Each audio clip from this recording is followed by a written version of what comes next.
You'll need a top-notch team to win this one.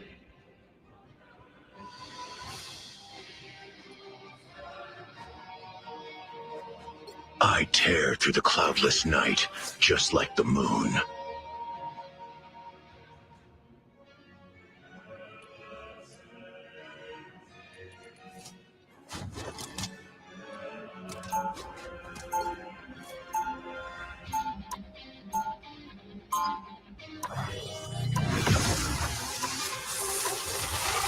You cannot save Yggdrasil, nor can you save yourselves.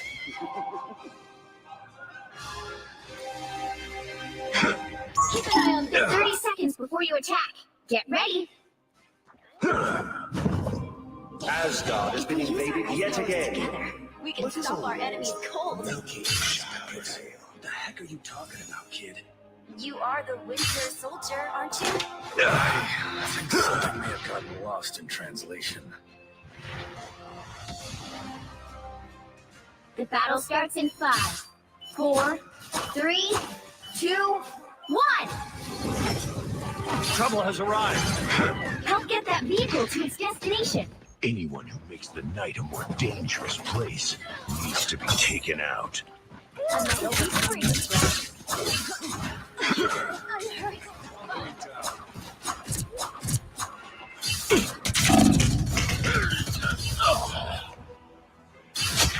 I'm hunkering down.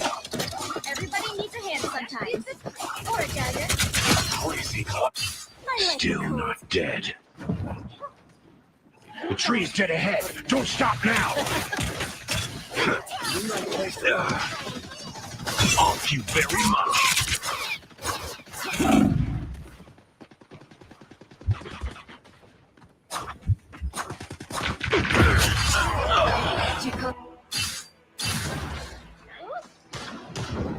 Just what I needed. Back where I started. Look, a fancy Egyptian thing. Rise and fall. All right, that feels better.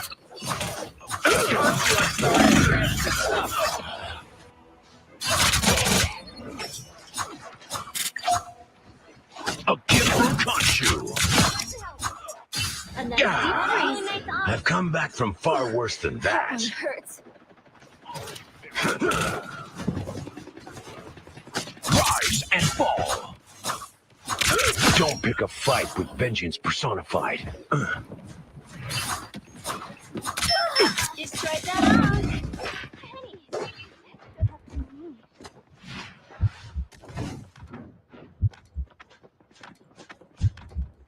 Thank you very much.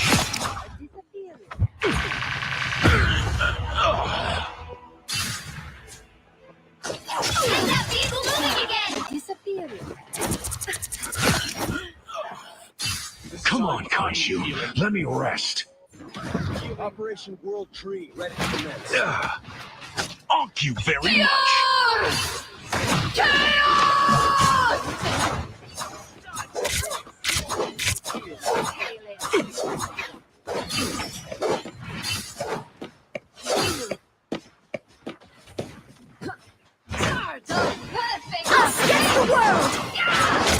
Judge, jury, executioner! How dare you waste my time? The moon haunts you! Honcho demands vengeance.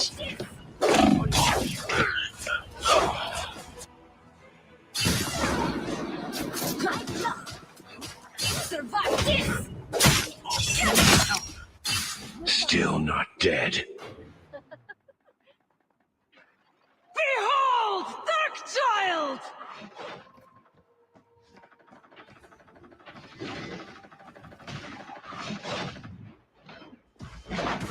Rise and fall. I'm Hulk.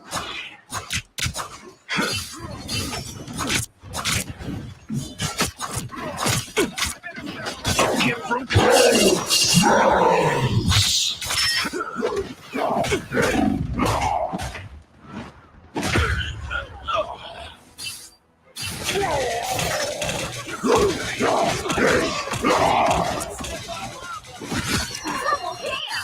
Come on, Honcho. Let me rest. Thank you very much. Only 60 seconds left. All right, that feels better. The Punisher has set up a turret. Get that vehicle moving again! Hold grateful.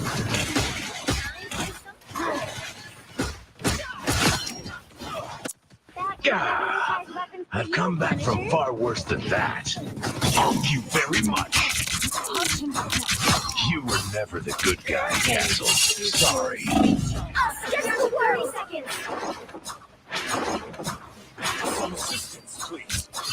Running short on time. Perfect hit! A gift from Honcho. Love battlefield medicine.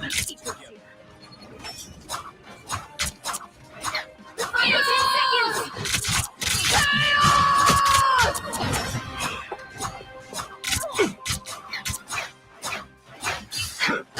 Thank you very much.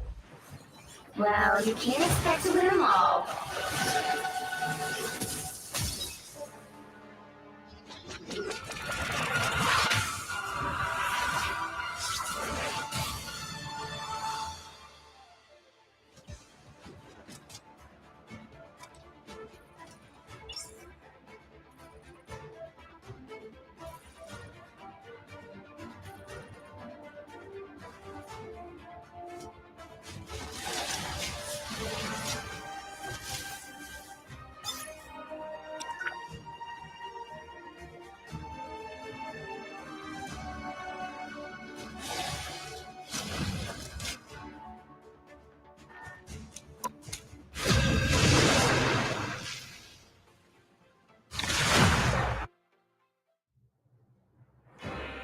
The battle starts in 5, 4, 3, 2, 1!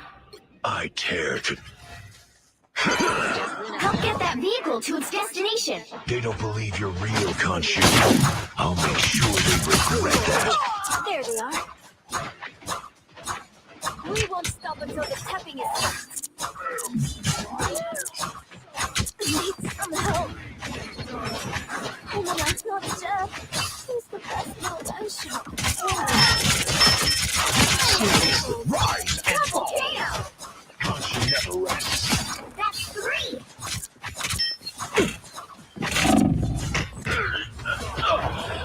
Get that vehicle moving again! A nice deep freeze. Look behind you! Double KO! Gah! I've come back from far worse than that. Rise and fall. We won't stop until the tapping is stopped. Goodbye.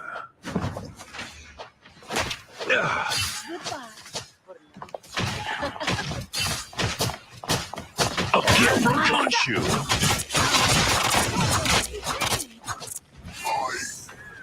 You're halfway there. Keep going. The moon haunts you.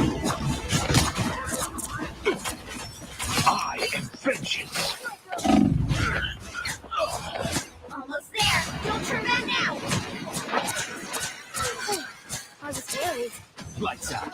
Dark force. Oh, Back again? Great.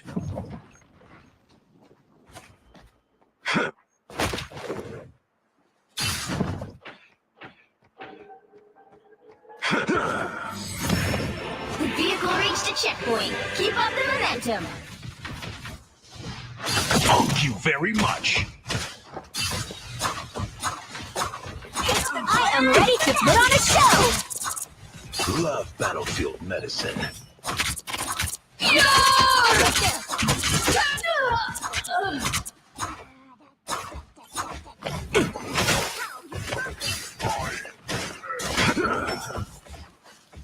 By the eye of Agamotto!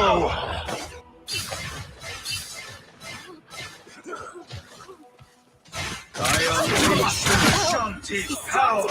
You're halfway Guess there. Honcho's Keep got going. my back after all. Tyrone here to help. Thank you very much.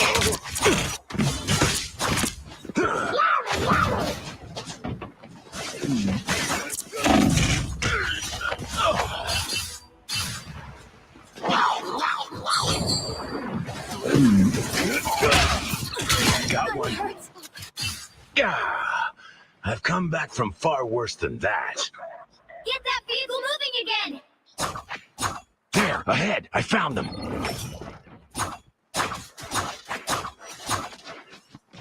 Our spirits shall meet again someday, little one.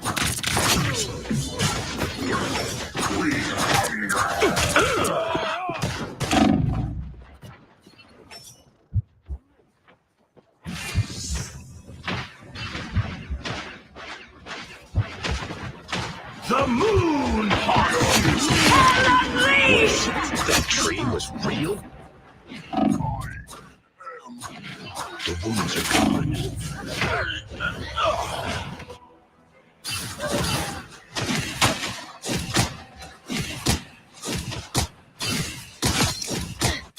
Back again? Great.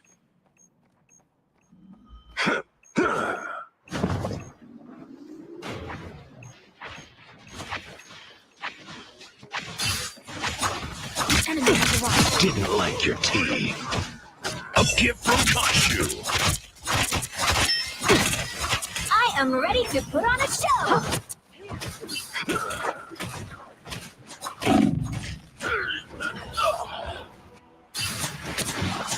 Lights out. Plateau! Get that vehicle moving Back again! where I started. Come on, time! You could hurt me. We must get to Egypt soon. Against the world! That tree. A gift from Honcho. Needed that. Thanks. By the eye of Honcho! Haunts you. Honcho demands vengeance. It's the grand finale!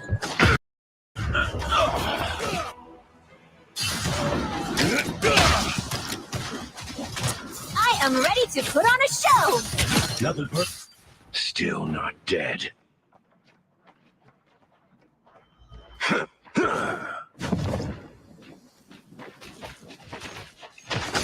you very much. Invisible? Needed that, thanks.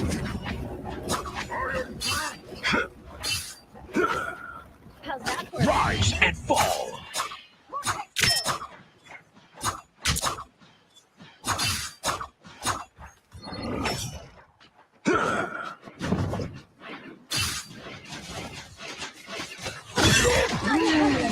Armed and dangerous!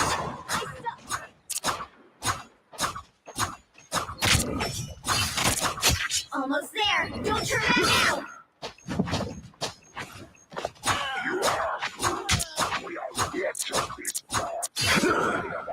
We've got trouble. Rise and fall. The vehicle reached a checkpoint. Keep up the momentum. A nice deep freeze. Hell unleashed! A little help, please.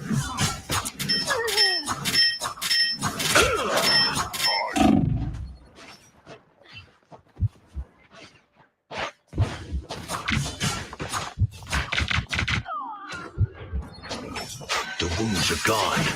Thanks. I got your back. You needed a timeout. Rise and fall.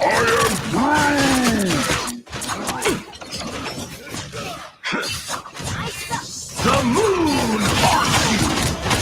Double KO! Say good night. That's 3! One for Steven, one for Jake, one for me. Thank you very much. We won't stop until the tapping is stopped.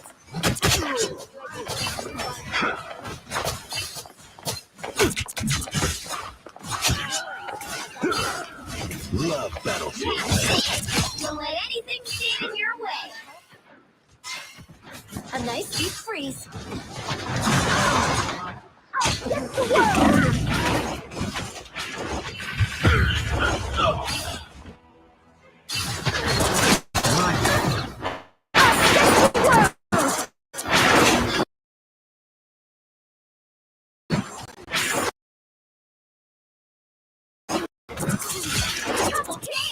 Guess Honcho's got my back after all.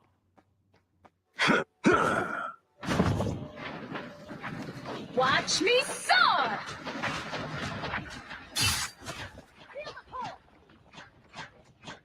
I've got you covered. Get that vehicle moving again! I am ready to put on a show! We are through! Fear yourself! A gift from Honcho. Grand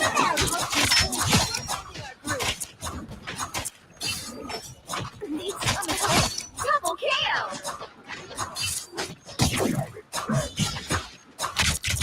That's 3!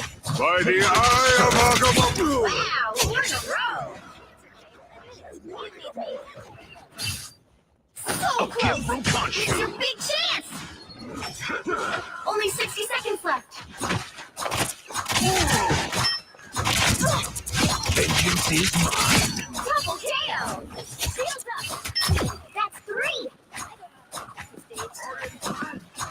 We're ready for an encore. Wow, 4 in a row! Didn't like your tea. Rise There you and fall. Another epic victory! Big win!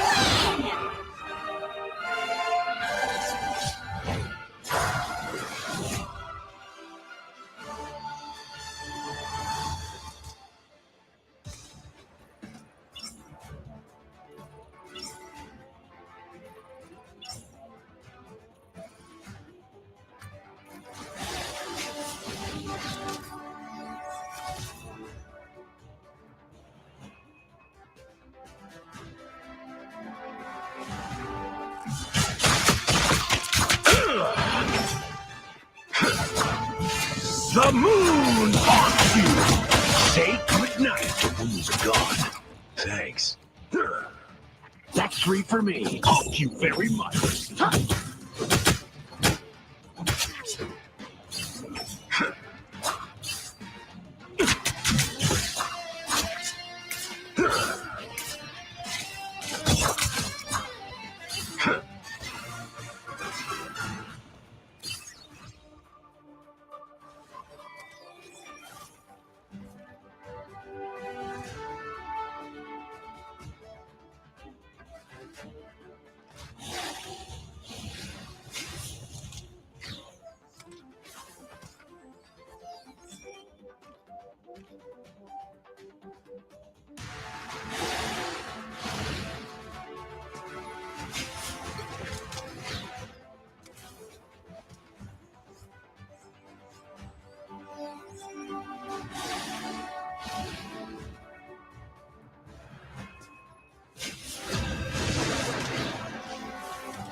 Pick your hero. Or villain, I'm not judging. I tear through the cloudless night, just like the moon.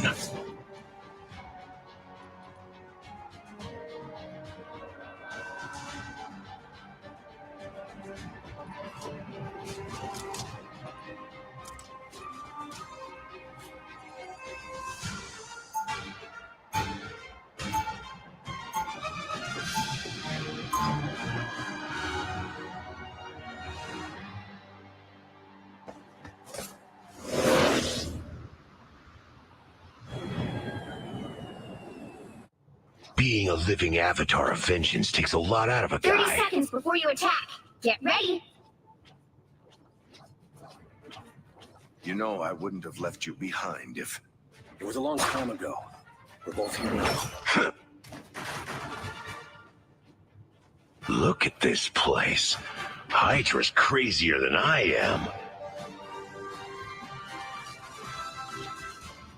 The battle starts in 5, 4, 3, 2, 1. All you need to do is capture the mission area. Got it? Typical Hydra. If I can get a look at Doom's machine, I can solve this problem by lunchtime.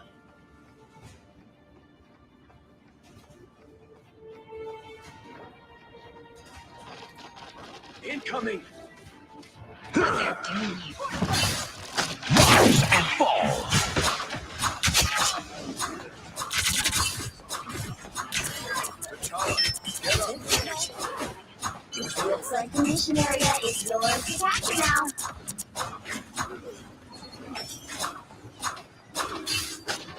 from Honcho.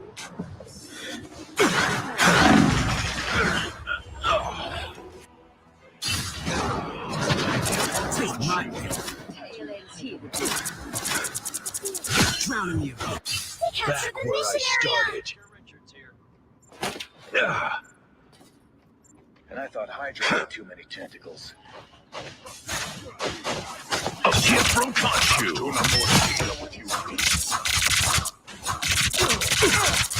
Double KO! Vengeance is mine. Trouble arrived. I never really liked you. The wounds are gone. Thanks.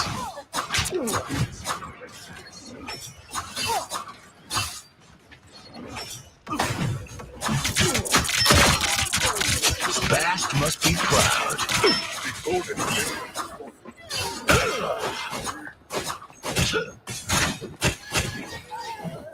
Control seized! Your nation has some strange subjects now. The moon haunts you. How long I've wanted to do that, Namor. Rise and fall. Love battlefield medicine. Double KO!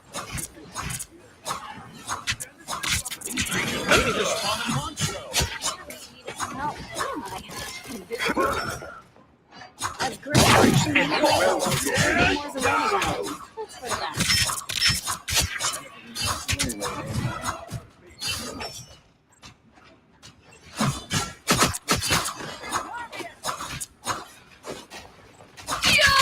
Rise and fall.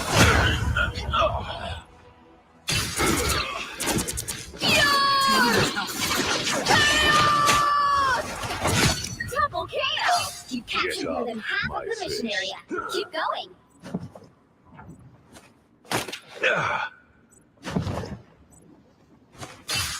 Fast! Fear Magneto! Us against the world!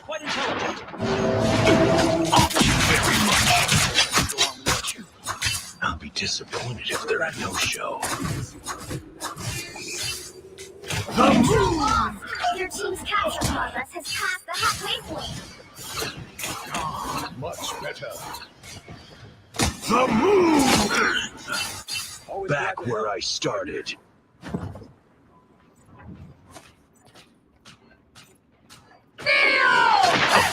Honcho. Needed that, thanks. I squished those squids for you.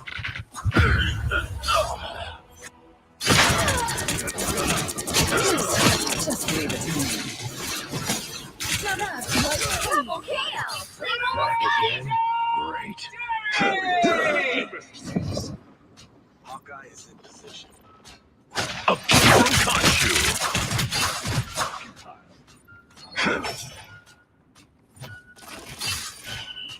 Poor creatures. Namor should be ashamed. We'll have to keep fighting until we have a winner. A gift from Honcho.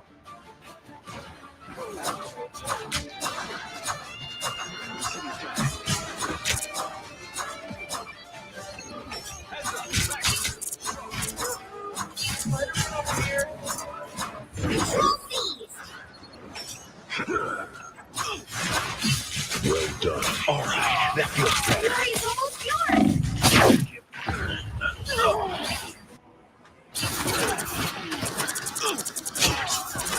Please, we're hurt!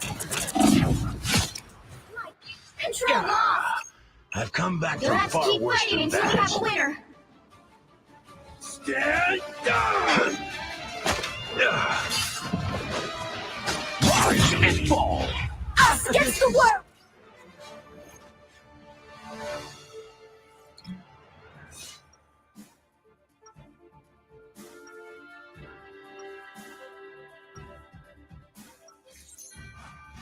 The moon gives me strength.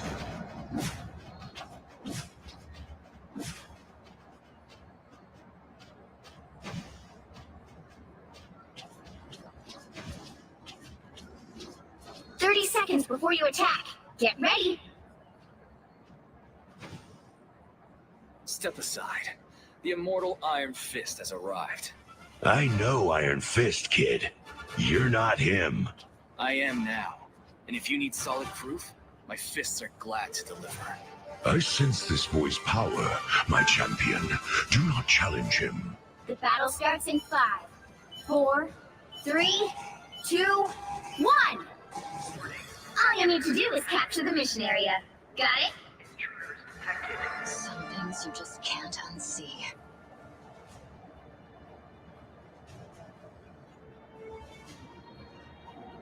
We need to take this place. I heard it.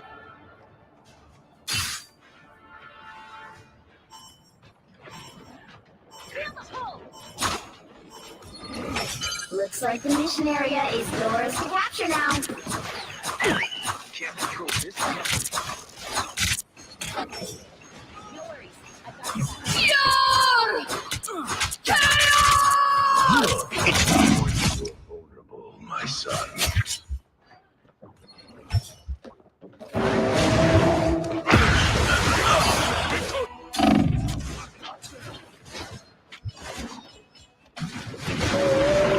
Tremble before fire! Still not dead. The mission area is yours. Honcho smiled on us.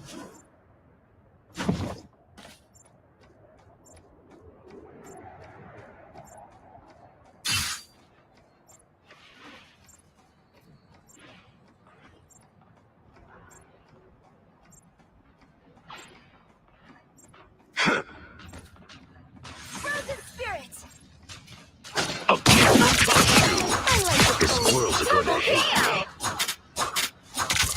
That's 3. me. Shouldn't have pissed off the god of vengeance. Super Soldier Cryostasis units fully operational.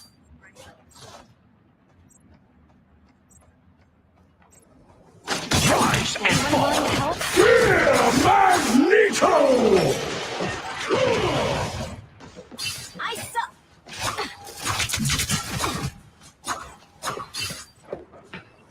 You captured more than half of the mission area. Keep going. The moon haunts you. The runes are gone. Double kill. Keep your ugly friends in sea, Namor. Super Soldier Cryostasis units fully operational.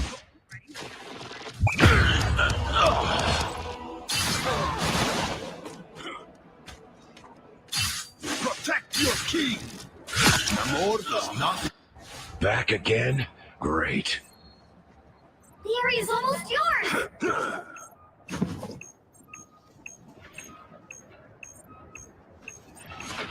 Us against the world! A gift from Honcho. A little help, please. Control lost. Let's wait for backup. My aim is true. Rise and fall. Warriors from the deepest seas. We are in this rush.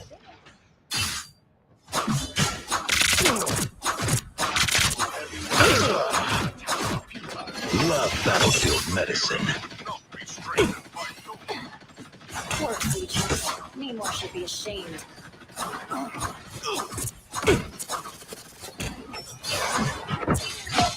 Get off. I'm Double not. kill. That's 3. That's 3. Thank you very much.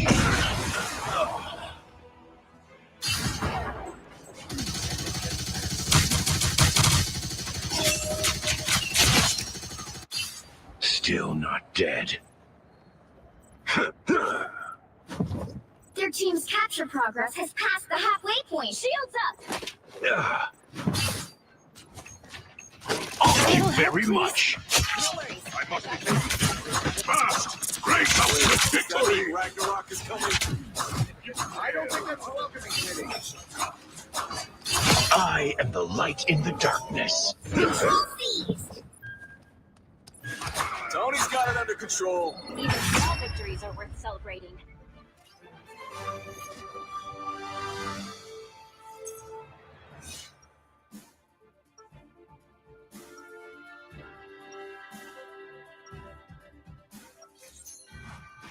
I'm the Fist of Khonshu, protector of the overnight travelers. I need a bit more power. 30 seconds before you attack. Get ready. We need to disappear. Bast has Cap. not descended yet. Tony? How many more times do we have to save the world? I must reserve my power for now. Science and faith. Of course they can coexist.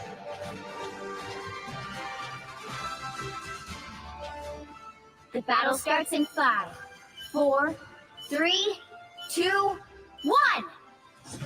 All you need to do is capture the mission area. Got it? Definitely nailed the villain's lair study.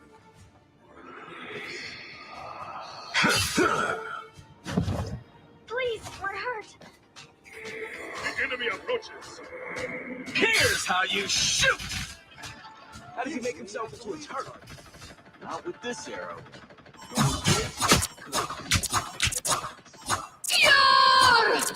Looks like the mission area is yours to capture now. They captured the mission area! Anyone willing to help? Look, it's Namor's disgusting pets. Judge! Jury! This was Khonshu's Executioner! Whew. Almost didn't make it again. Double KO! Clearly, you needed some help.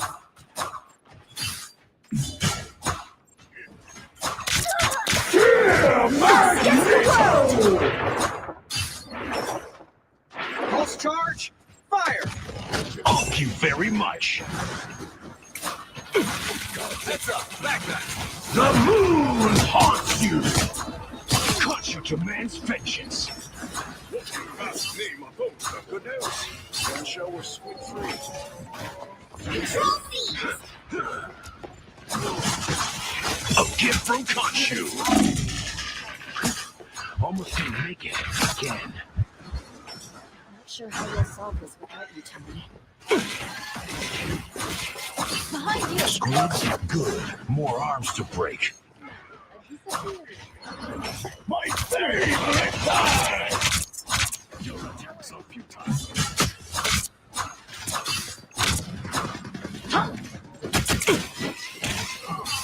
Looks like it hurt.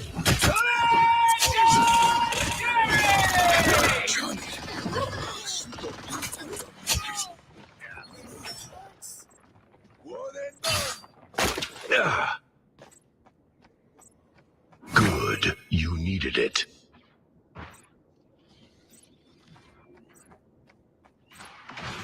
Enemies on approach. You captured more than half of the mission area. Keep going. Ah.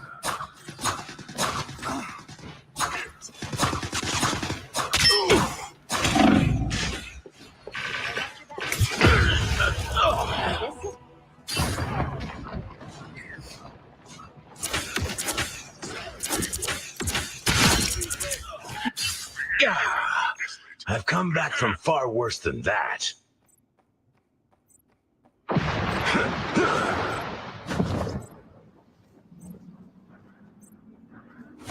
area's almost yours. Control lost. Rise and fall. Their team's capture progress has passed the halfway point.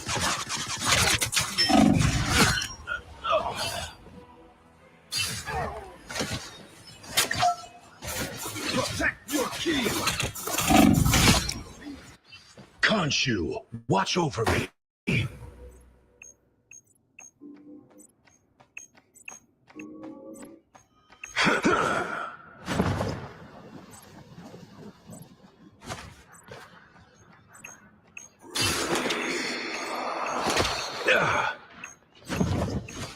They've almost got it. A gift from Khonshu.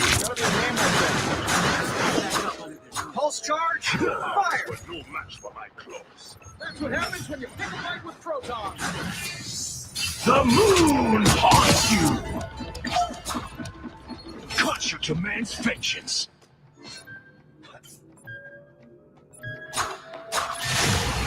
You'll have to keep fighting fighting until we have a winner. Very much.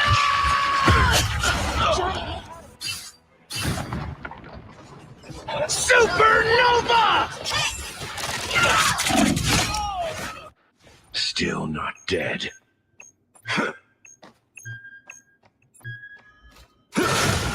You'll have to keep fighting until we have a winner.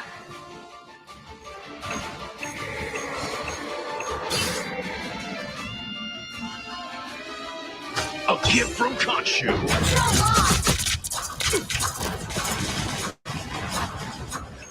Understood, it must be dealt.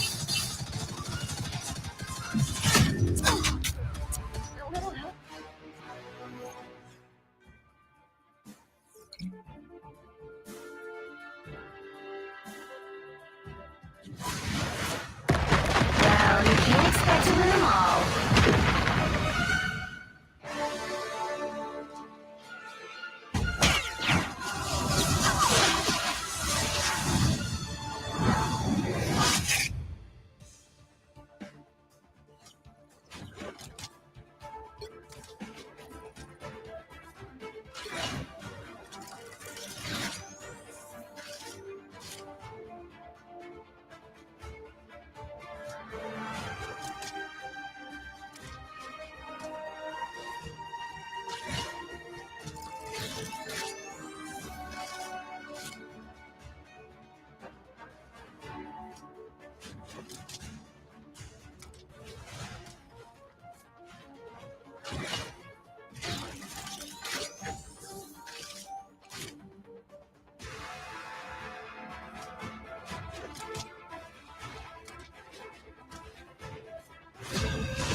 Pick your hero.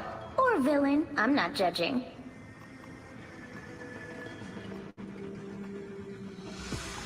I tear through the cloudless night, just like the moon.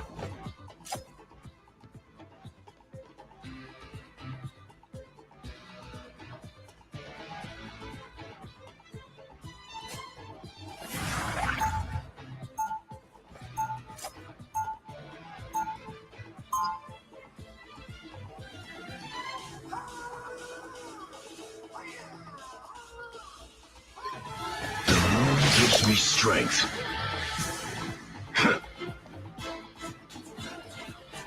30 seconds before you attack. Get ready. Do you have a problem with me I should know about, Emma?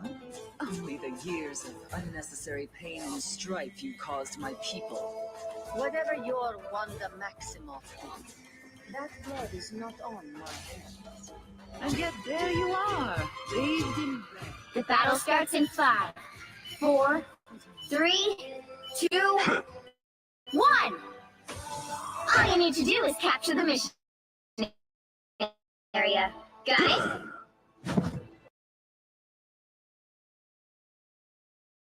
I swear if this outfit gets ruined, there will be hell to pay.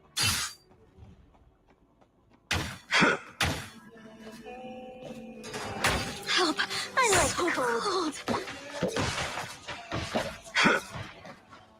Ah, look who's here. A gift from Honcho. Looks like the mission area is yours to capture now.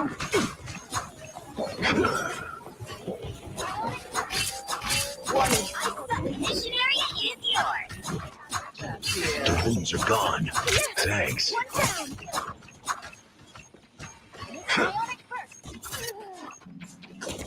Rise and fall.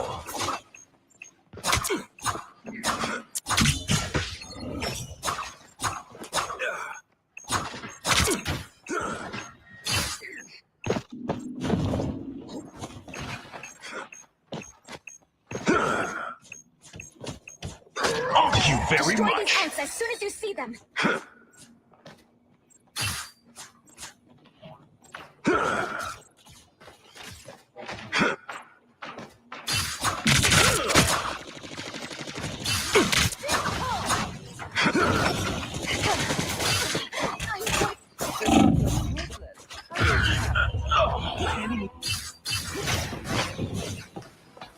Let me help. You needed some help. You've captured Get more up, than half of my the mission fist. area. Keep going.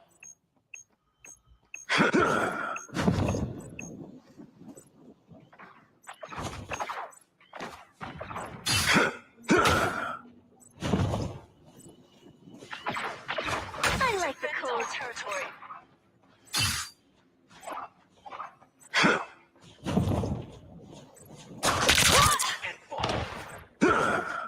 Rise and fall. Glory is almost yours. A little pick-me-up. We should.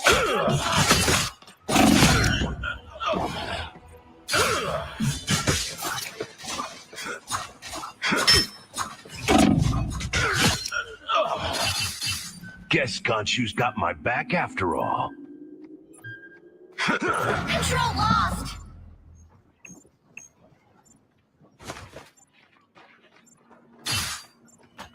Maximum pulse!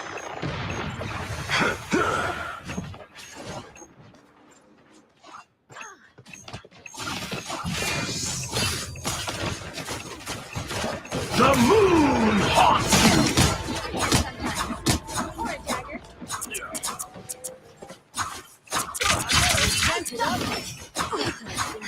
Armed and dangerous! We are undefeatable.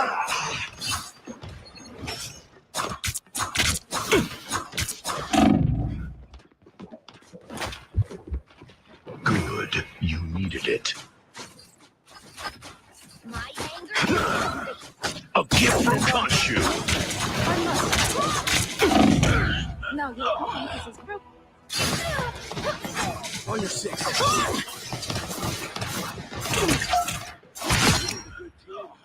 Their team's Guess capture Honcho's progress got my has passed back the after halfway all. point. Perfect. Ah!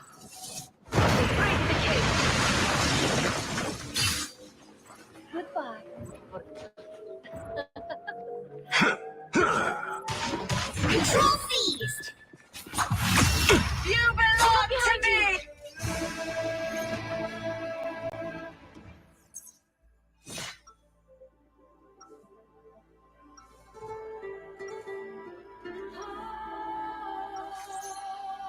I'm the Fist of Honcho, protector of the overnight travelers. New Moon Shadow.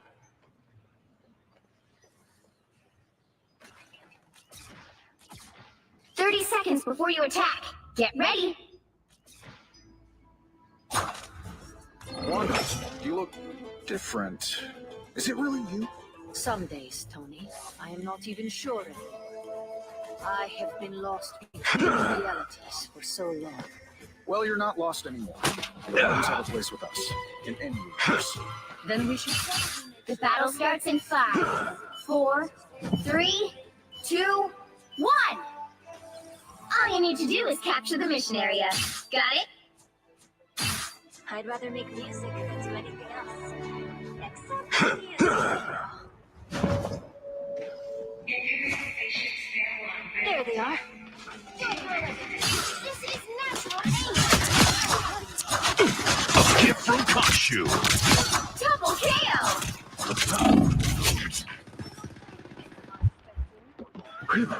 Almost. The mission area is yours to capture now. Ooh, a touch of healing.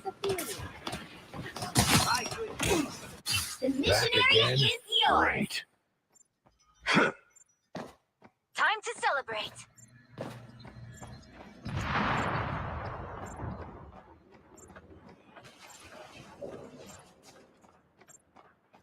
The moon haunts you!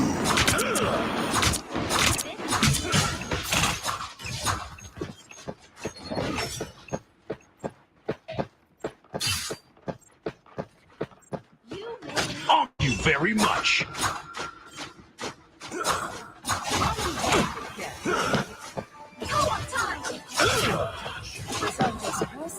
A little pick-me-up. Moon Knight's arm has been dealt with.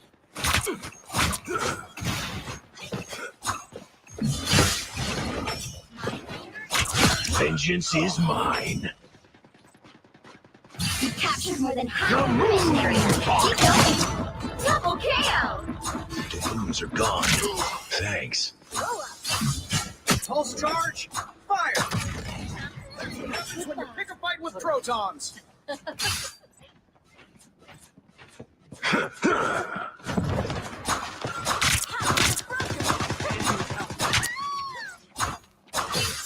Look out behind you.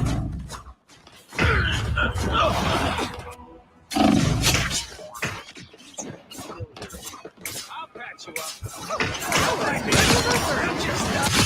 Come Double on, KO. Honcho. Let me almost rest. yours. They'll be coming soon. Khonshu, protect us. Ah. Where there's one arc, there are probably more. A gift from Khonshu. You'll have to keep fighting until we have a winner.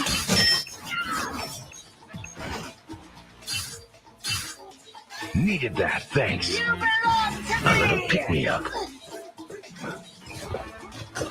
Watch out. A gift from Khonshu.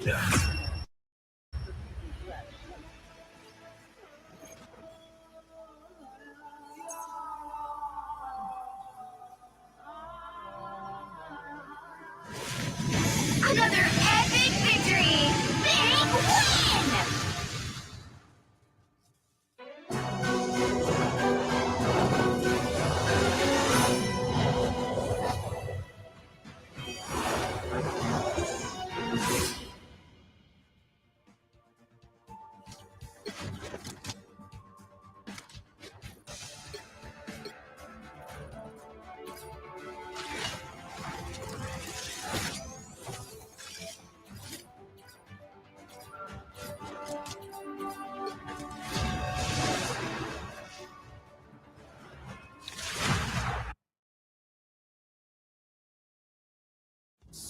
Pick your hero.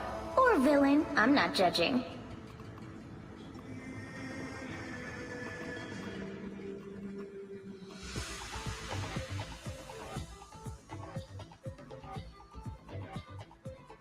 I'm your friendly neighborhood Spider-Man.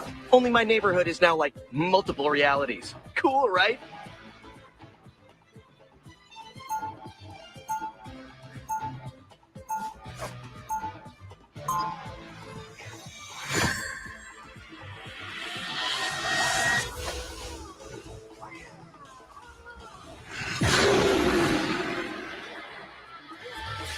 Doing the right thing just makes you feel good, doesn't it? 30 seconds before you attack. Get ready. Do you have a problem with me I should know about, Emma? Only the years of unnecessary pain and strife you caused my people. Whatever your Wanda Maximoff did, that blood is not on my hands. And yet there you are, bathed in The battle starts in 5, 4, 3, 2, 1. All you need to do is capture the mission area. Got it? If I could get a look at Doom's machine, I could solve this problem by lunchtime.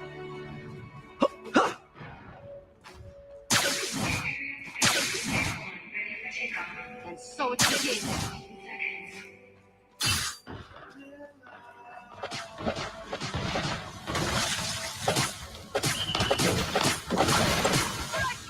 Some sort of squids? Great. Looks like the mission area is yours to capture now. Gonna get sticky!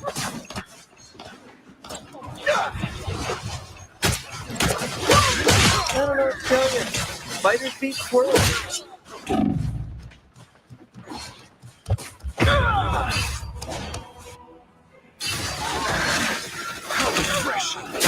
I like the color. Double KO! Back in the swing of things. The mission area is yours. Haha, it's ours. We're in control. A nice deep freeze. look who's here. Hurts. Spiders love me. Strong together. Not the best the oceans had to offer.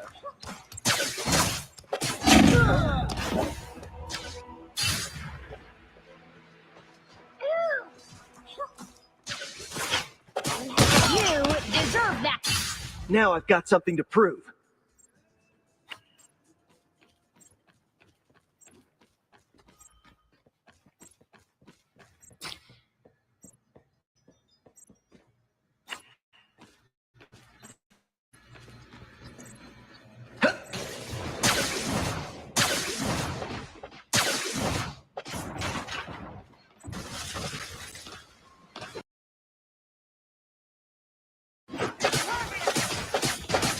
You've captured more than half of the mission area. Keep going.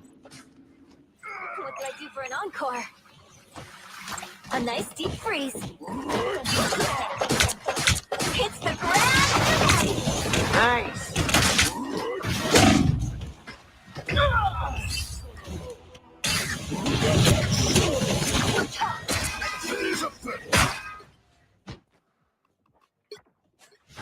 Being a living avatar of vengeance takes a lot out of a guy. The area's almost yours.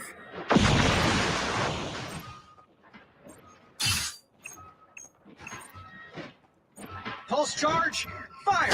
Rise and fall! Stands with you!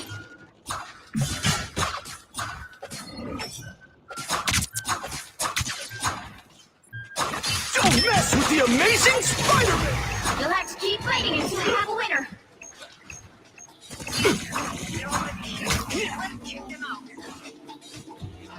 A little pick-me-up. Control lost.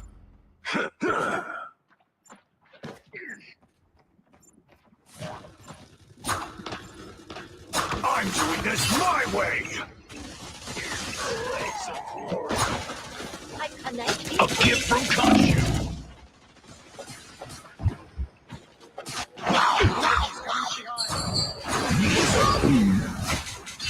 You'll have to keep fighting until we have a winner.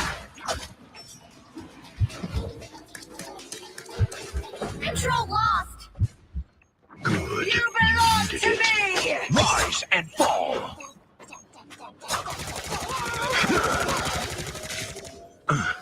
I see you've been taking my... You'll have to keep fighting until we have a winner. My favorite time! Double KO.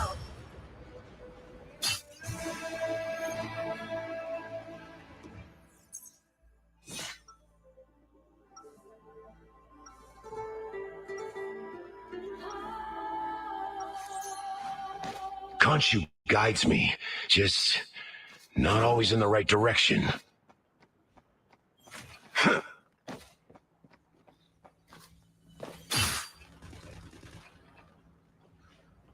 30 seconds before you attack. Get ready.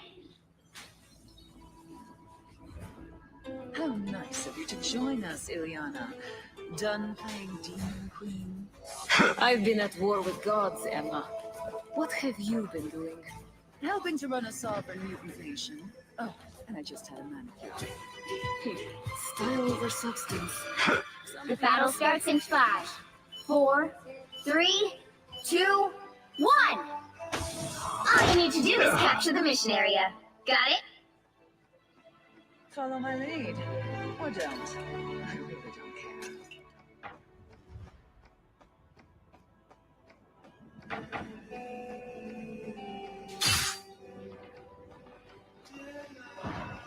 Oh, that one hurts. What do I do for an encore?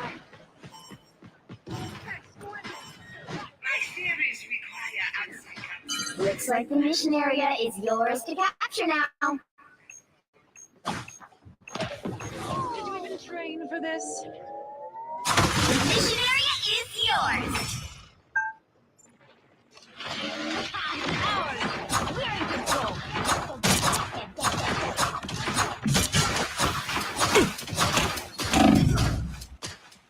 Thank you very much.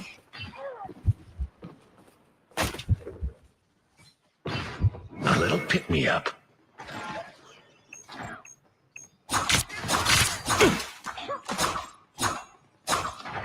Now's the part where you thank me. Nothing like seeing this form live. Pulse charge, A little pick-me-up. Invite your guests. A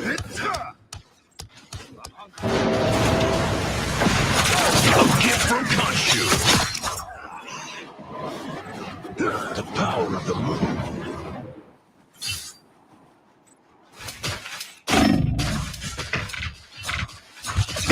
You've captured more than half of the mission area. Keep going.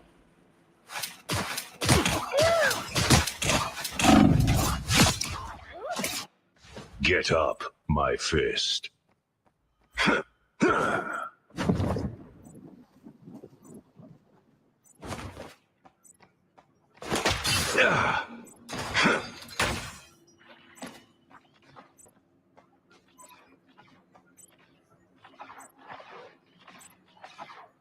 A gift from Honcho. The area's almost yours. Maximum pulse!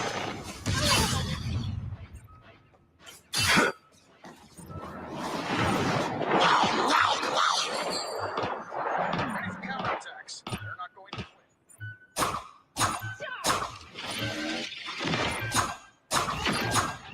I'm doing this my way.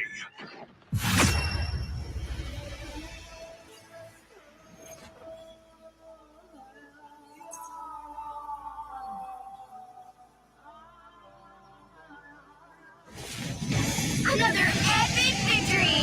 Big win!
Seconds before you attack.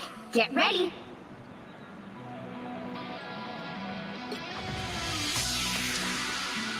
Honcho guides me, just not always in the right direction. The battle starts in 5, 4, 3, 2, 1.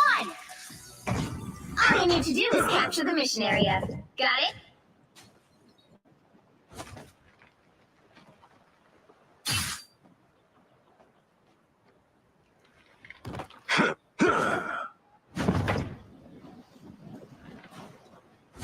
Get ready.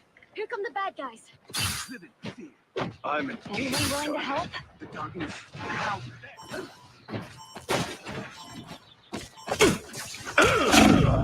Looks like the mission area is yours to capture now. Rise and fall.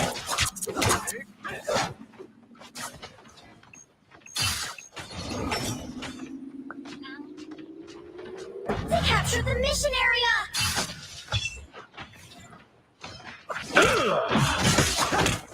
Let's pick me up.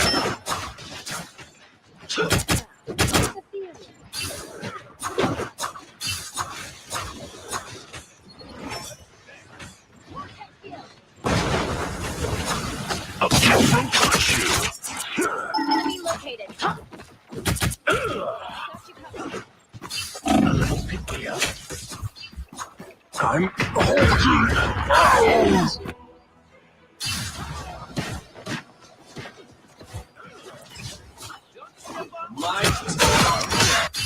Guess Honcho's got my back after all.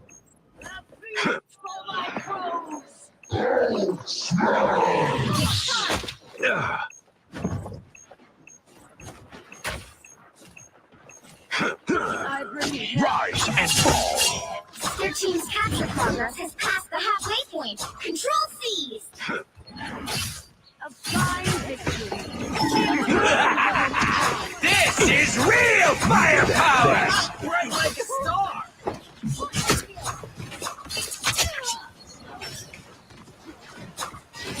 mess with the amazing Spider-Man! Assemble!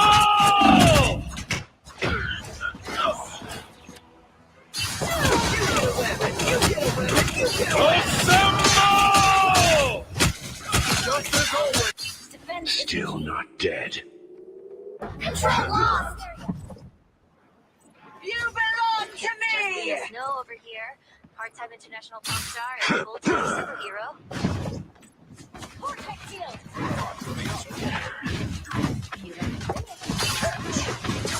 Thank you very much.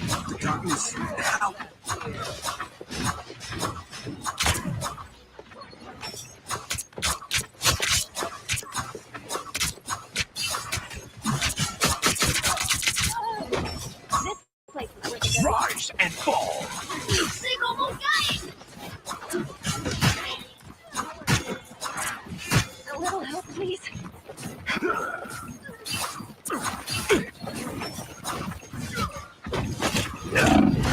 Thank you very much. Need that, thanks. The moon haunts you. Crush your command Let's keep fighting until we have a winner. Watch your back. You're ready. Control seize! I'll get you, crush you.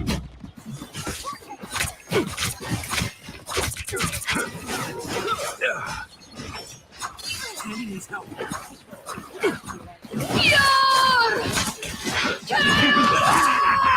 This is real!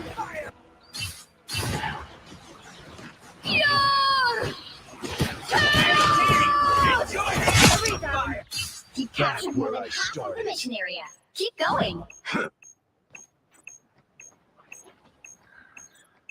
Assemble!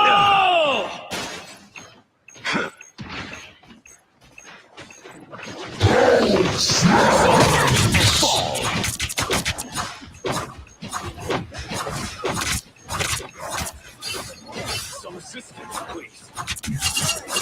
Can't you will this, Spider? Blame him. Glory is almost yours.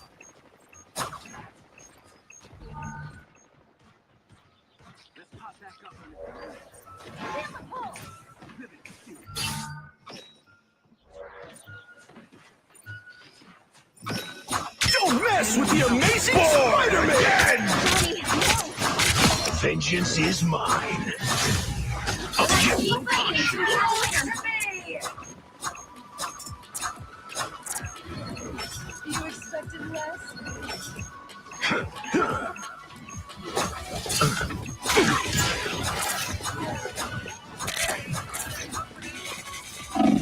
Vengeance is served. Control lost!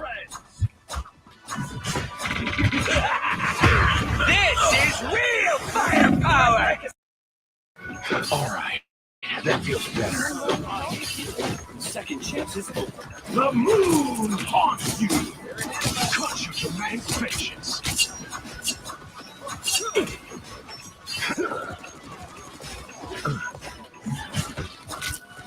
I'm Honcho!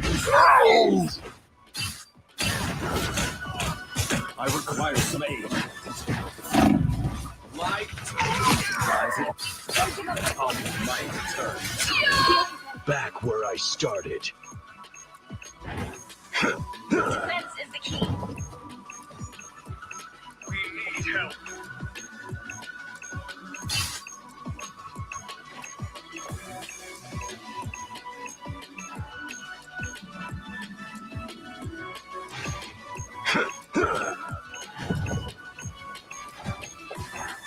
I unleash the Vishanti.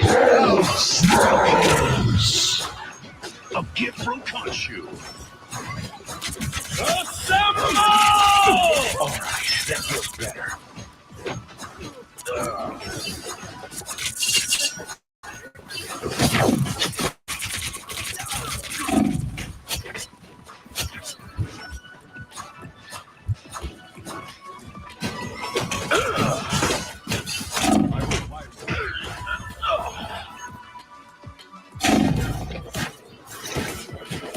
I'll be shipshape in no time.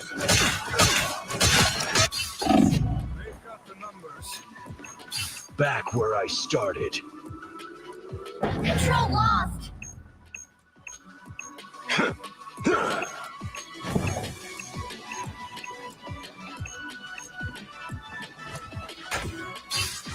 Thank you very much. Don't mess with the amazing.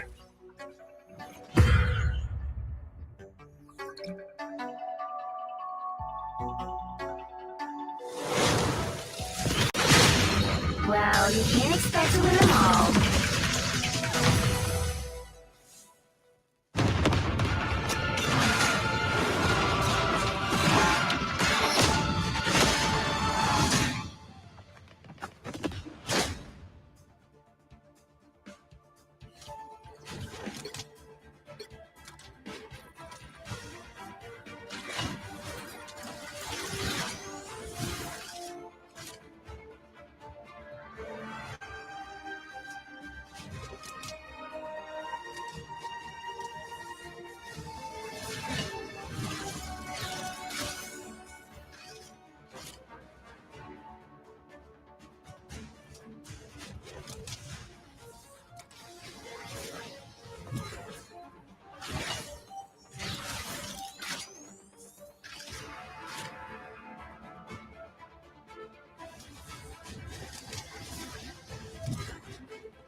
You'll need a top-notch team to win this one.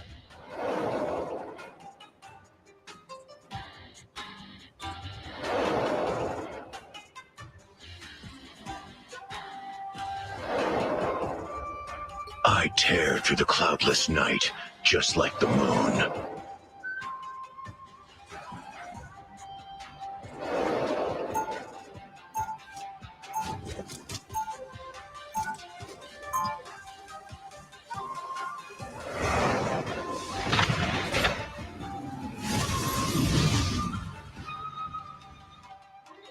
Friends call me Mark, or Steven, or Jake. 30 seconds before you attack. Get ready. I was thinking, all spider people are connected to a spider totem. Yeah. Yeah, so I wonder if there are, like, raccoon totems. Ha! My totem is a gun. Also, what's a raccoon?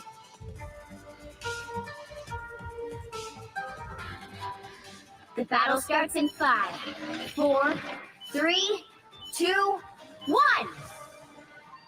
They're ahead of us. Either you're on my side, or you're next in line to fall.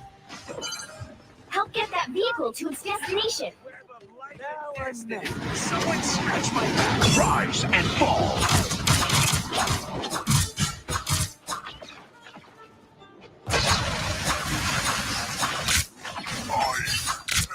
Turret's closed. I'm infantry again.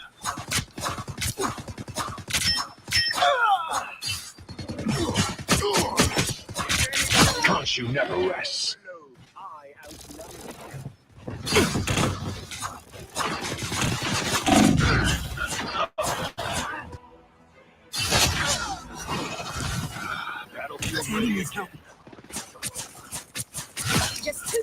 Come on, the web is waiting for us. There, ahead, I found it.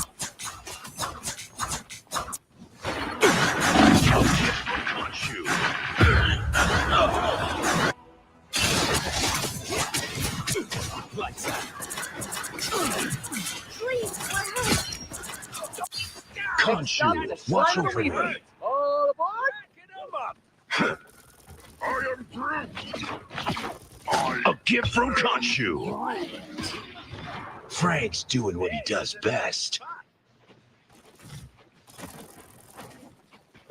I am Groot!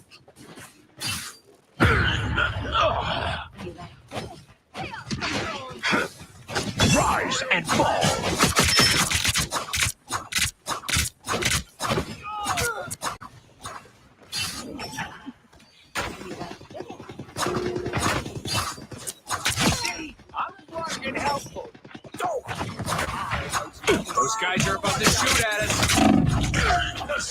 guy made himself in...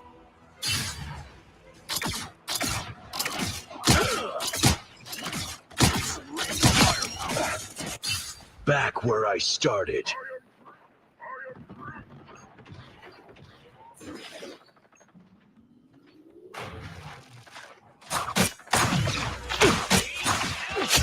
Jerks! Get that turret before Blake gets up!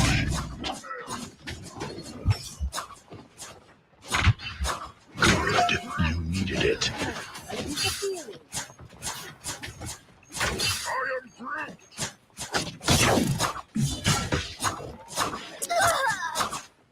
Us against the world! Hey, Dee! Enjoy Better the put this to amplifier. good use.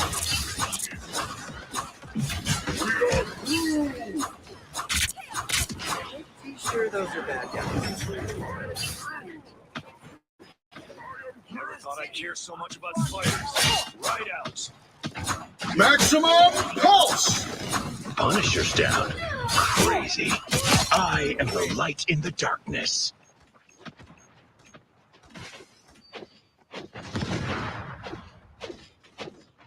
Your powers are Keep mine! going! I am through! Rise and fall. Breaks in his turret. You're welcome. Needed that, thanks. What's the other from me out? I'm just dying. Reality isn't gonna save itself. Let's roll.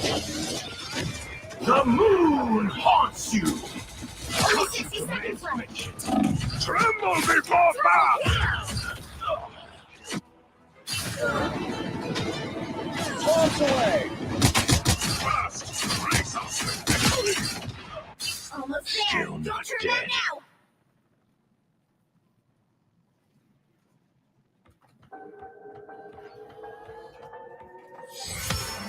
The vehicle reached a checkpoint. Keep up the momentum. My way!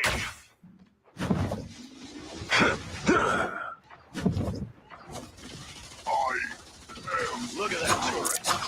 Thank you very much. Turret's destroyed. Team play. That's me. Hey, Dee! Enjoy the amplifier!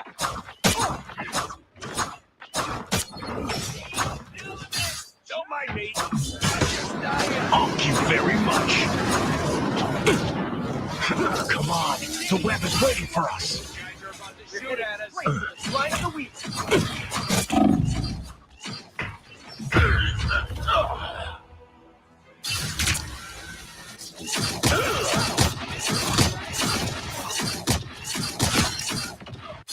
Get up. Maximum my fist. pulse!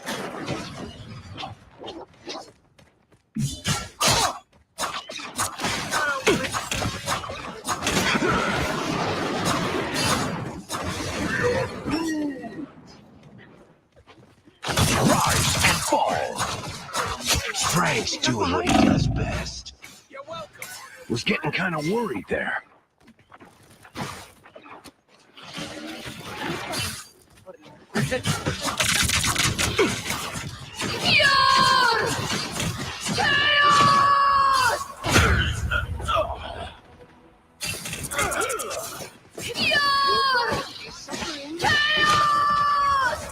He's feeling stronger. Honcho, watch over me. Get that vehicle moving again.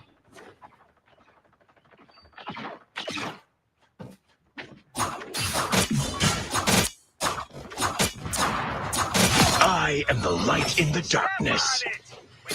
I tried to keep him out of trouble. Rise and fall.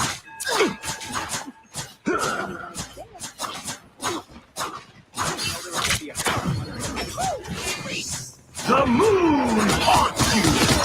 Say good Double night. KO. That's 3. Don't pick a fight with vengeance personified. You're halfway there. Keep going.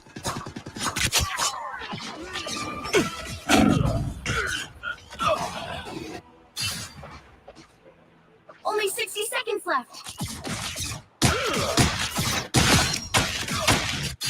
back where I started.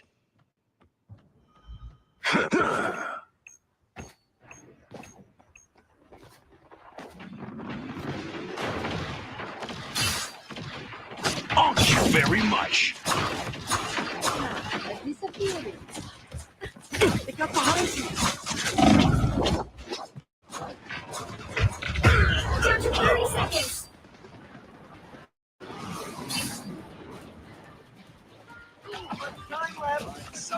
Judge, jury, execution.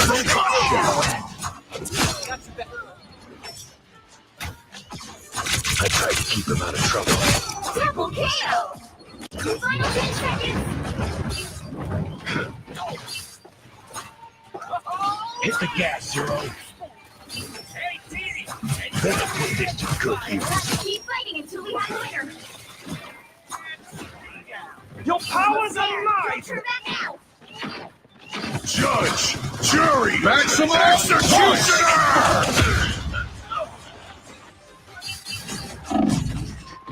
I'm doing this my way. Maximum pulse!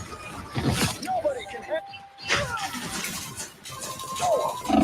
Get up, my fist. Well, you can't expect to win them all.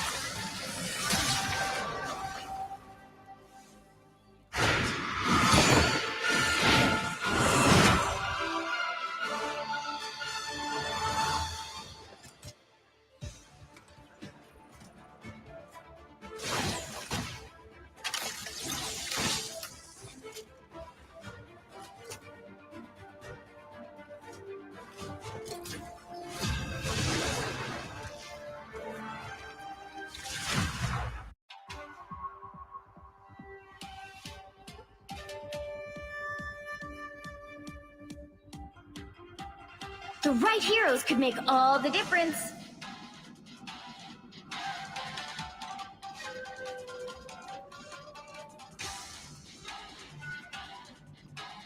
I tear through the cloudless night, just like the moon.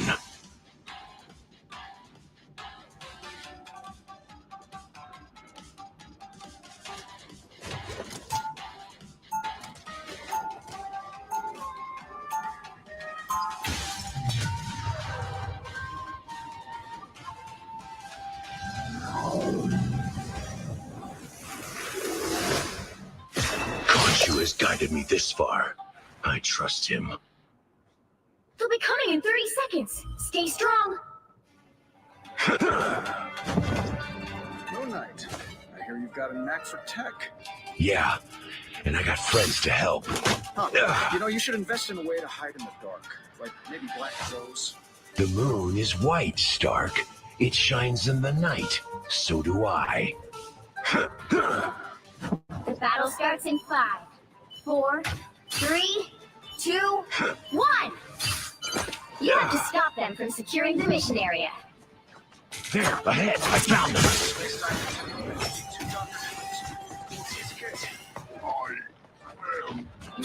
Rise and fall. Good night.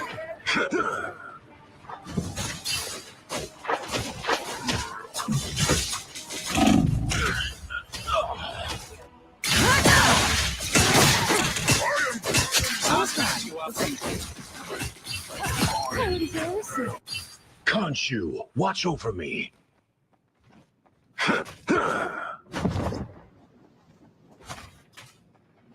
They'll be coming soon. Honcho, protect us. Your demons chose their queen wisely, Magic.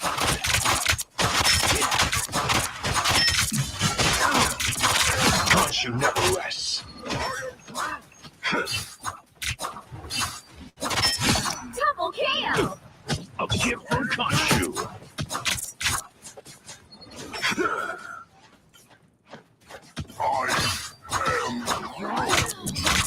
You were never the good. The wounds are gone.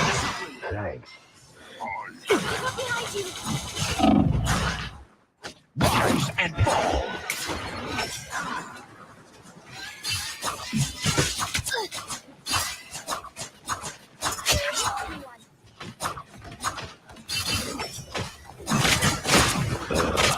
You and the moon haunts you!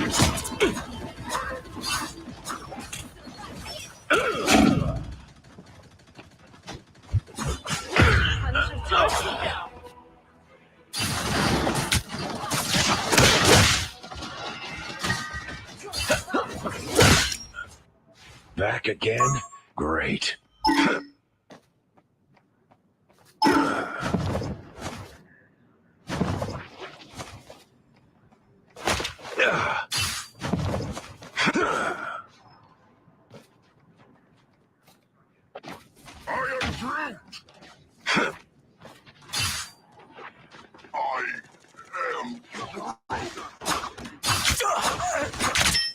Thank you very much. Don't mess with the amazing Spider-Man! I'm with you!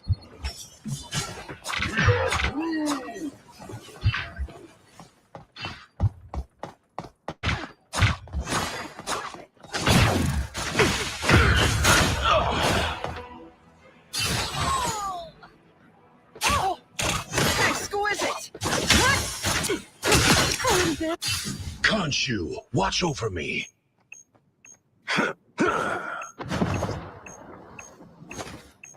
Us against the world! Jury! Executioner! These guys are about to shoot at us.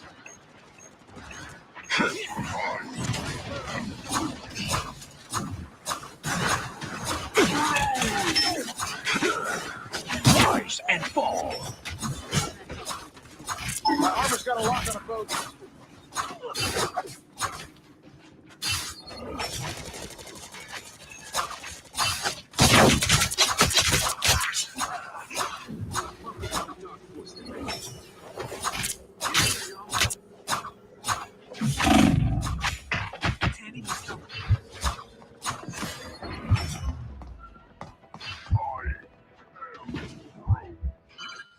You need to stop that vehicle in its tracks. Good, you needed it. By the eye of Agamotto! A gift from Honcho. What's your back?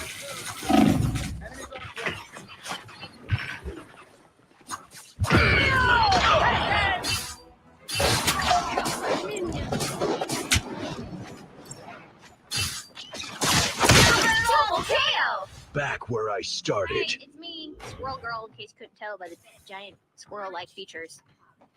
The rich just keep getting richer. Some things never change.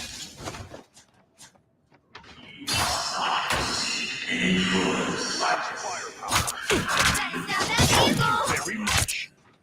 Public eye. I am through! My life Please, we're hurt. I am the light in the darkness. That term is absolutely absurd, but kind of cool. Double KO! They raided halfway! Stop them! Don't mess with the amazing Spider!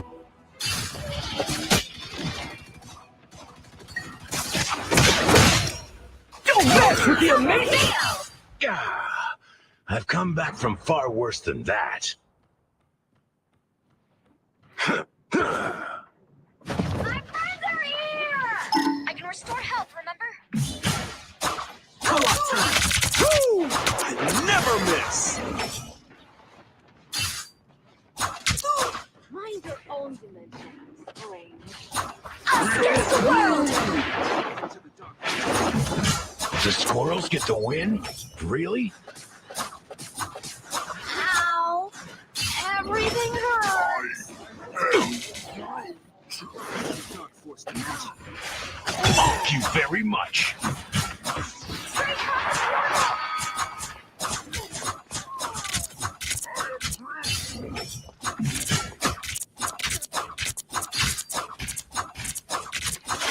Didn't like you. All right, that feels better. A gift from Honcho.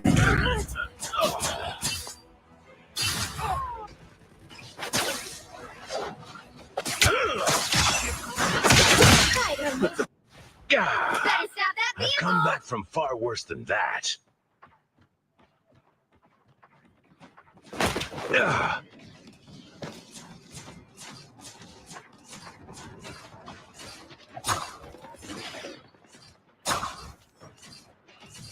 State Nature was dark.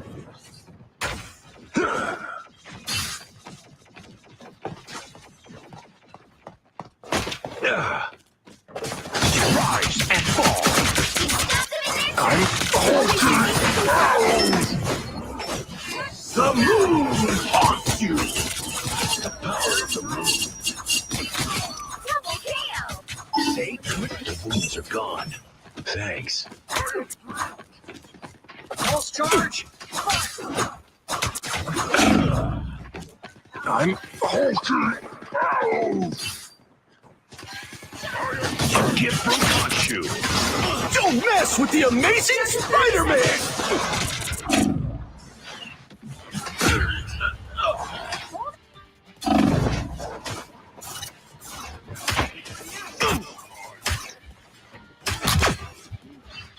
Honcho, watch over me. The final 10 seconds! Thank you very much. Down to win you! You'll have to keep fighting until you're a winner! Woo! I never miss. Enemies off-road.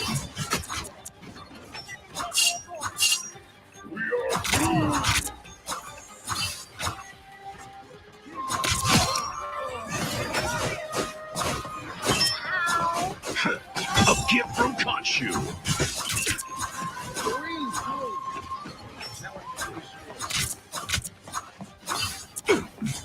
I'm halted. The moon haunts you. There's still a chance to stop them! Love Battlefield.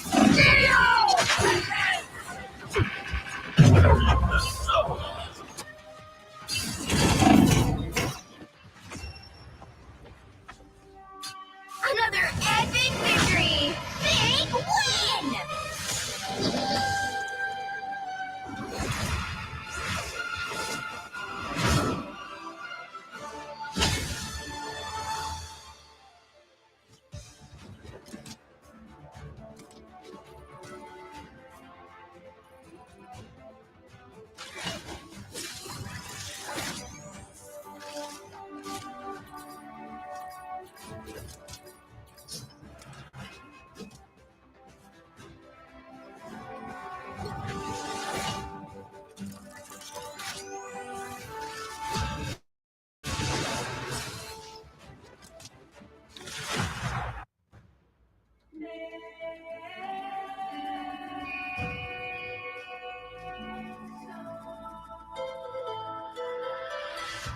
You'll need a top-notch team to win this one.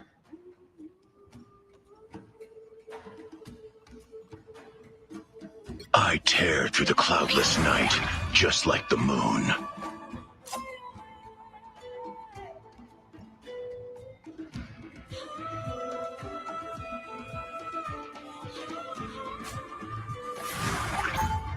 Once an Avenger, always an Avenger.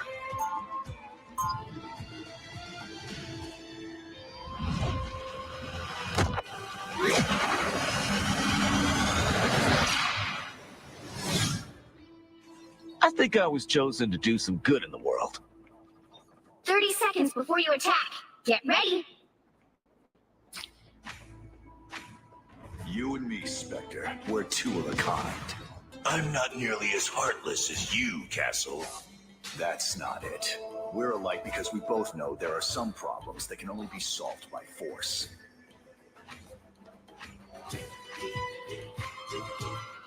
The battle starts in 5, 4, 3, 2, 1. All you need to do is capture the mission area. Got it?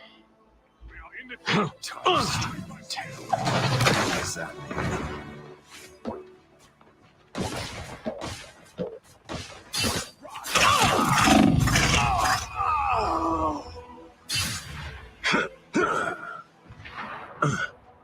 Rise and fall. Vengeance is mine. Hey, at least my quiver's refilled.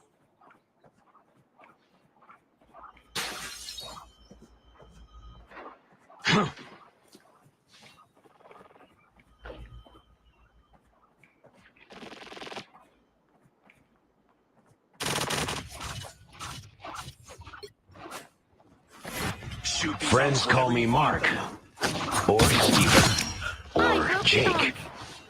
Shouldn't have pissed off the god of vengeance. The wounds are gone. Thanks.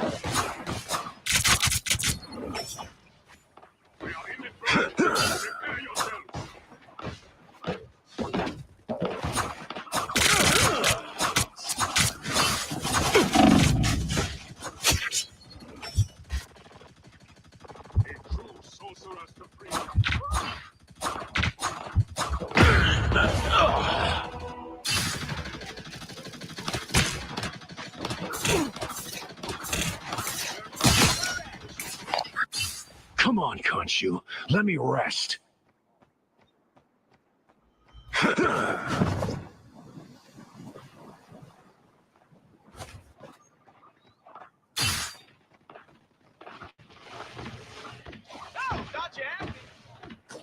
Punisher's down. Crazy. You're mine.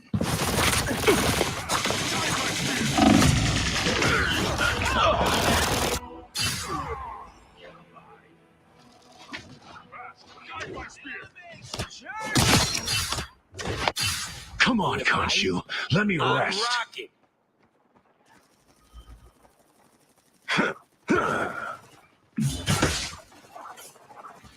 Friends, gather around! A gift from Honcho.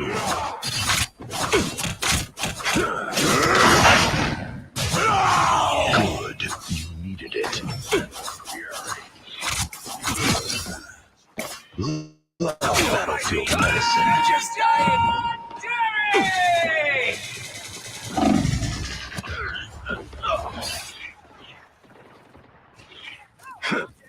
Needs a power up.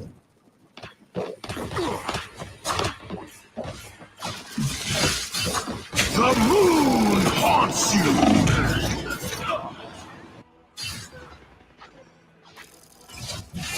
The moon haunts you! Say goodnight. Get up, my fist.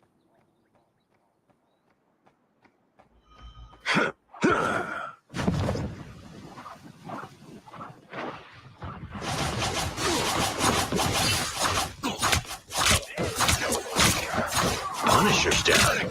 Crazy. To me! I'm doing this my way!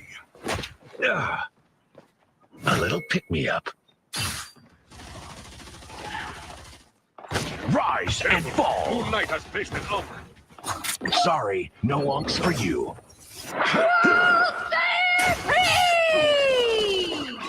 Did you see that?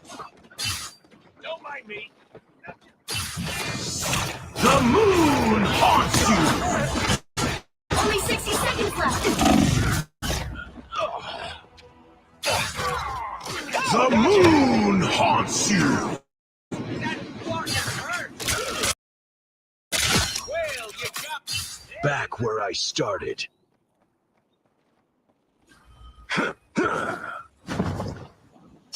ready for Destroy the Ankh!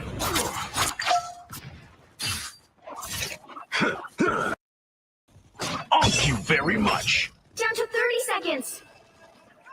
Fast! Great ultimate victory! Double quick,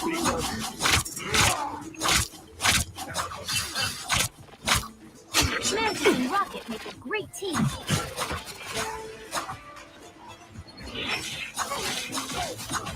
Final 10 seconds! Alright, that feels better. Don't mind me. I'm just dying. Let's keep fighting until we have a winner. Your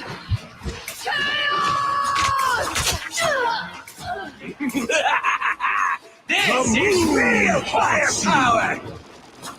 Moonlight left an altar.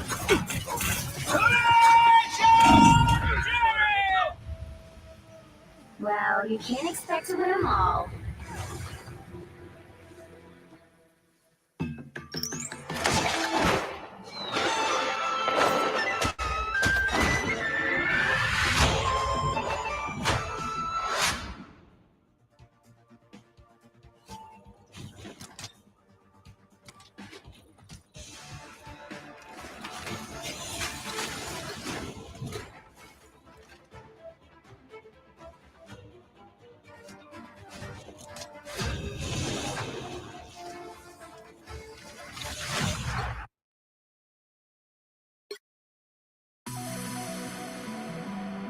Pick your hero. Or villain, I'm not judging. I tear through the cloudless night, just like the moon.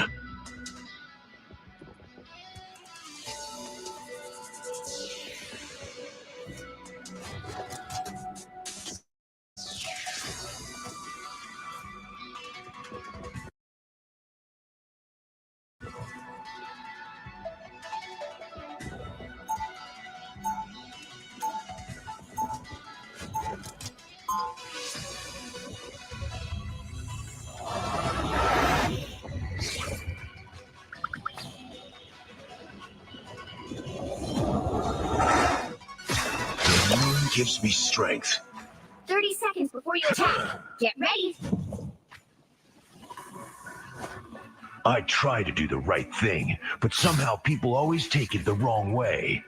I know exactly how you feel. I mean, it's not my fault an Egyptian god whispers in my brain and tells me who deserves his righteous vengeance. The battle starts in 5, 4, 3, 2, 1. All you need to do is capture the mission area. Got it? Follow my lead. Or don't. I really don't care.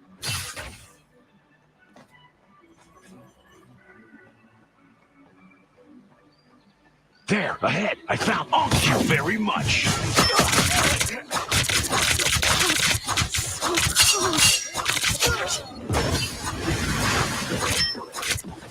This was Honcho's will. Looks like the mission area is yours to capture now.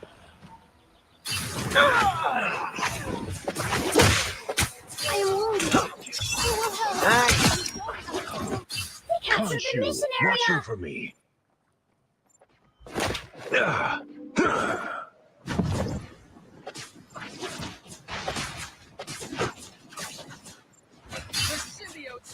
Everybody needs a hand sometimes. Good. You needed it. Rise and fall. Good night. On your toes. The moon haunts you. Say good night. Needed that, thanks. Very proud.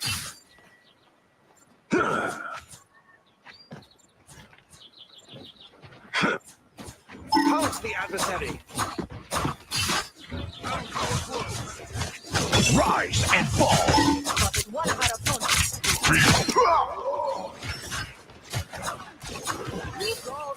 You need to teach me that skill. Double KO. Everybody needs a hand sometimes. Or a dagger. A gift from Honcho. I have transcended the physical realm.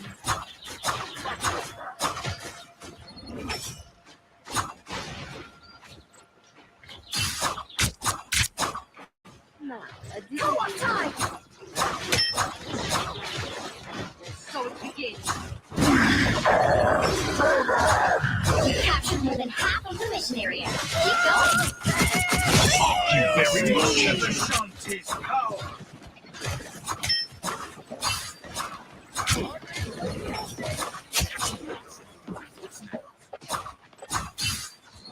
Strange is gone. Don't mess with the amazing Spider-Man!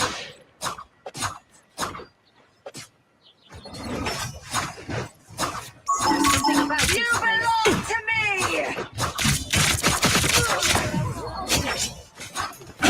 A gift from Honcho. The area's almost yours! Love battlefield medicine.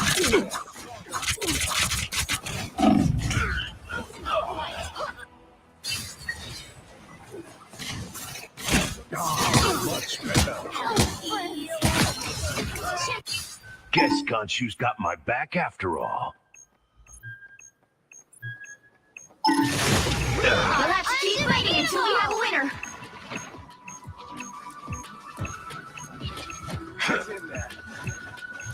Rise and fall. The moon haunts you. Double KO. That's 3. The moon haunts you! You got them all! Come on, Honcho. Let me rest.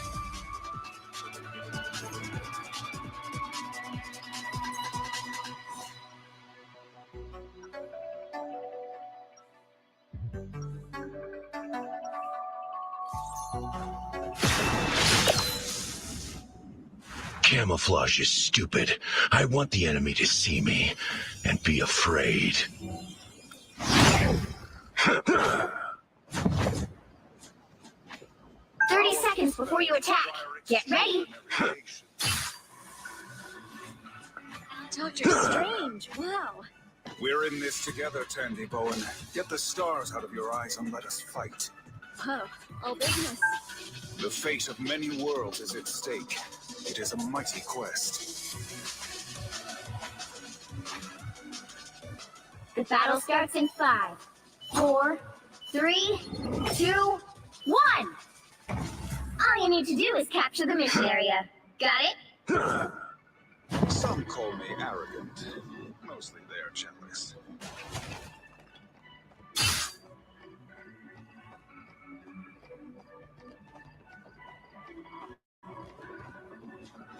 Help. So Oh, very much.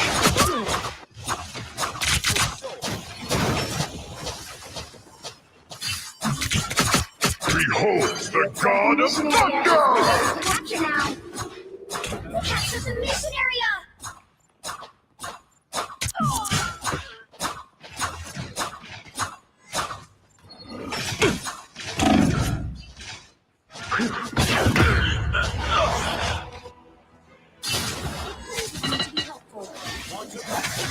Healing.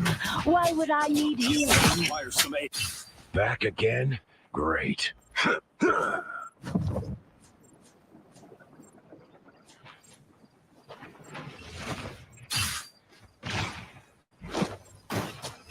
they're right behind Fear Magneto! Thank you very much.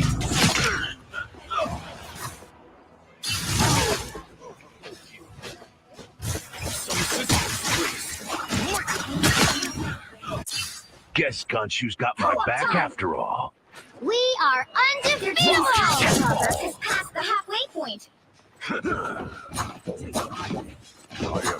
I unleash the That's your fair. Hold still. Bring on the chaos. My anger is... you belong to me! Just leave it to me.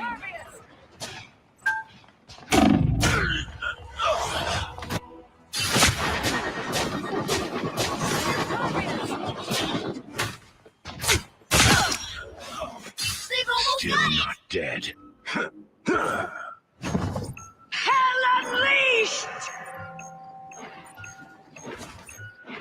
Behold the god of thunder! Trophies!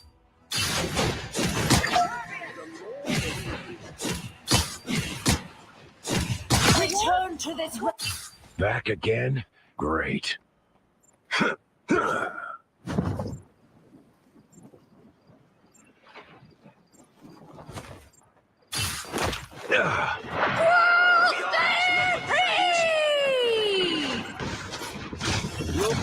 Gift from Khonshu. Needed that, thanks. Come.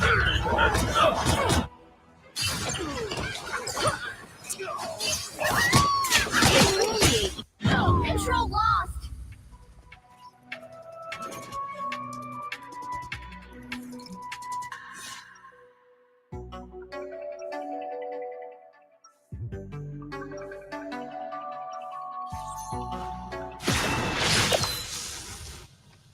The moon gives me strength.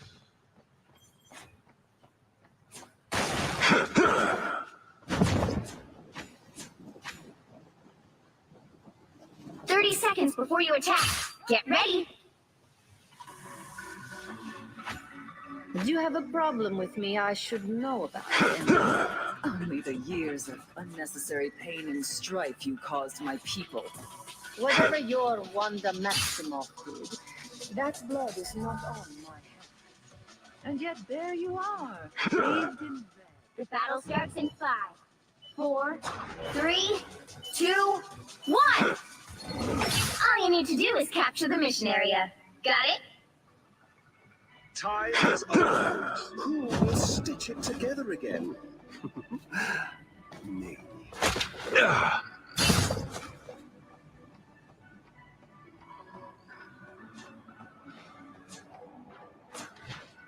Rise and fall!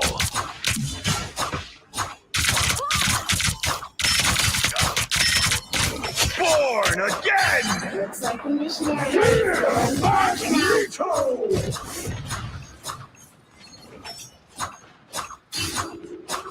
We captured the mission area! We are undefeatable! Everybody needs a hand sometimes. Or a dagger.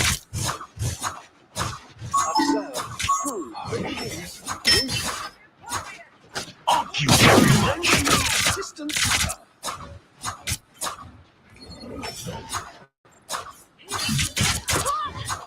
Good night. Double KO! Seriously, how many gods are there?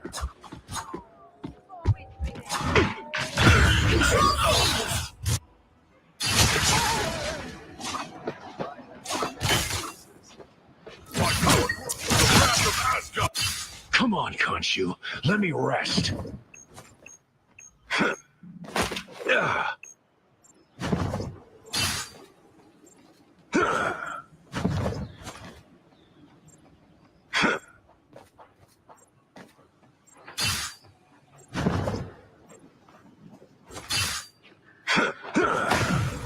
Foe is here.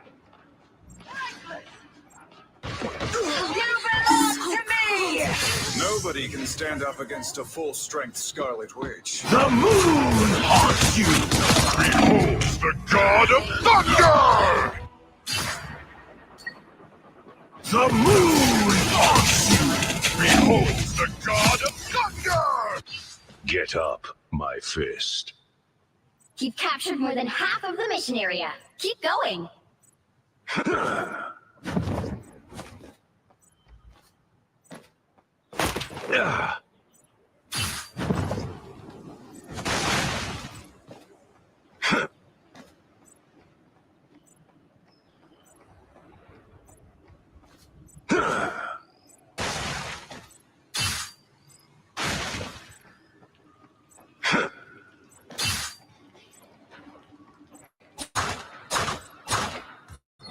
You're quite welcome. The area's almost yours! Rise and fall! Bring on the chaos. A feast for my crows! Hell unleashed! Glad to help.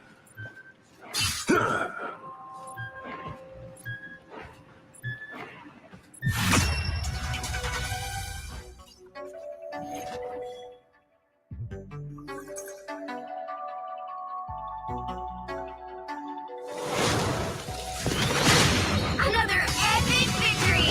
Big win!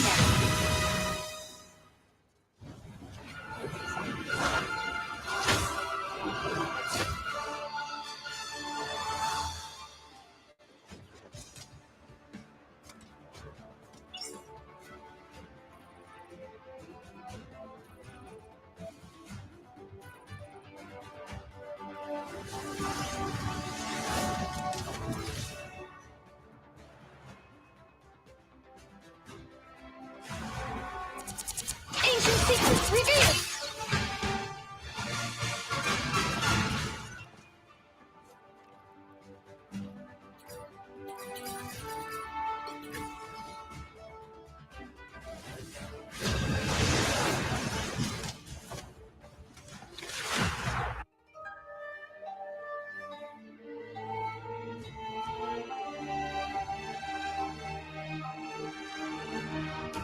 The right heroes could make all the difference.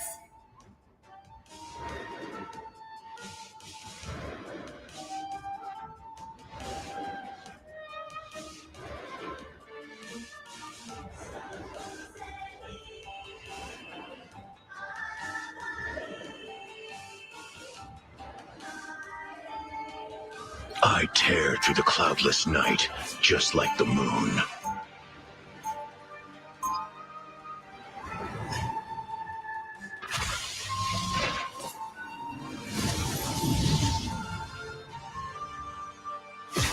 Friends call me Mark, or Stephen, or Jake. They'll be coming in 30 seconds. Stay strong. I knew of a world whose inhabitants resembled my people's squirms, like you. Oh, holy walnut! Buy me a ticket. Consume it. Oh, that guy is gonna get a symbiote smackdown. The battle starts in 5, 4, 3, 2, 1.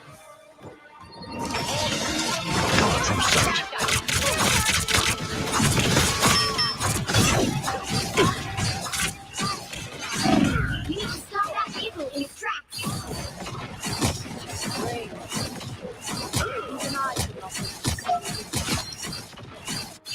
Guess Honcho's got my back after all.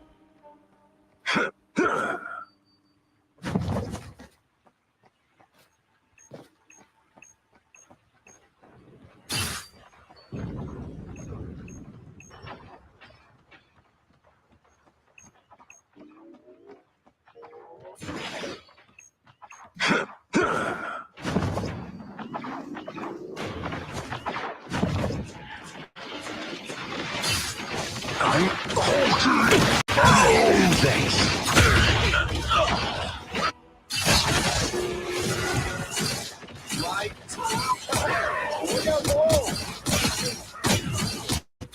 Back where I started. More of them than us? This'll be fun.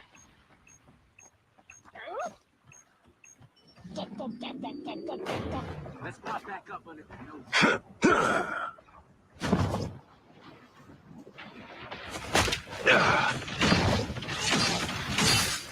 Thank you very much.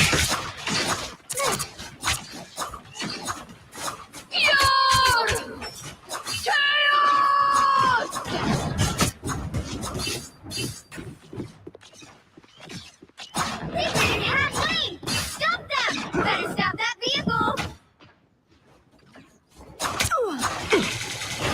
A gift from Honcho.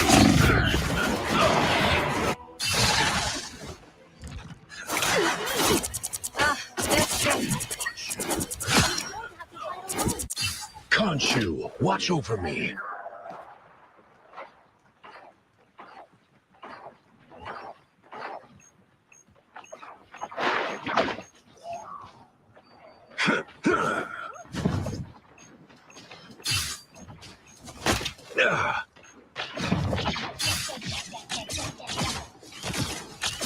Get out, Honcho! Still a chance to stop them! The moon haunts you! Double KO! Say goodnight.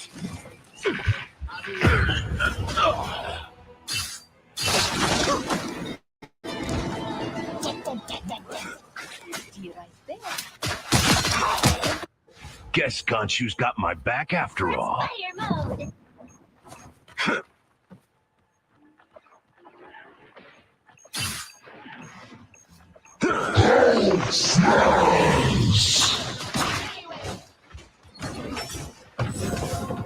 They need a checkpoint! Now might be a good time to stop them. Needed that, thanks. Don't fight.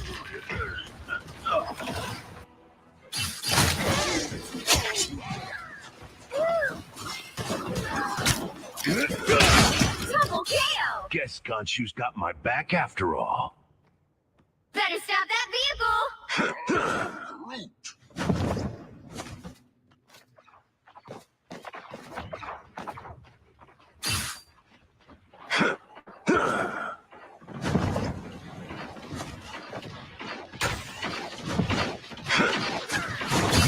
Shadow.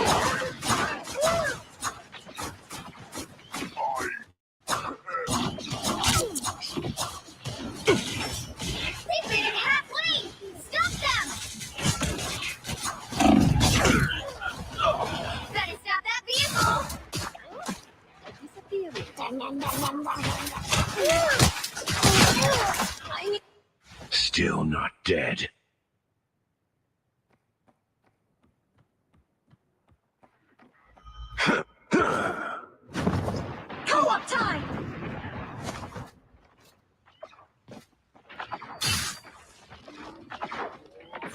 in there, y'all. Rise and fall.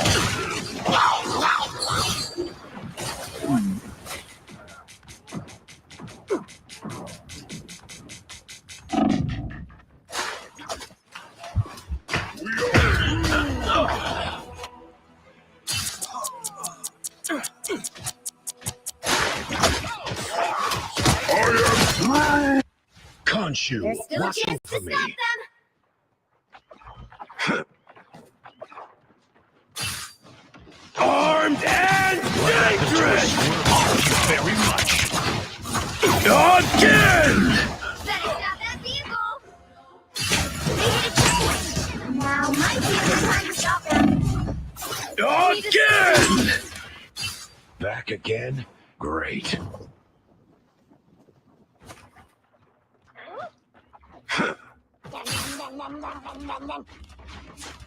Also very much. Better stop that vehicle. Needed that, thanks.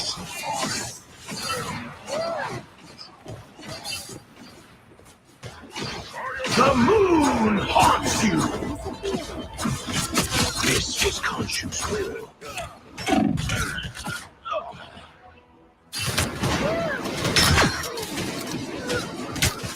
Much better. Double KO. Still not dead.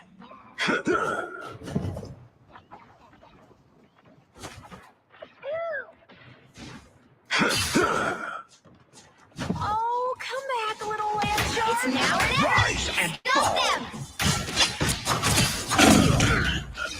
Better stop that vehicle.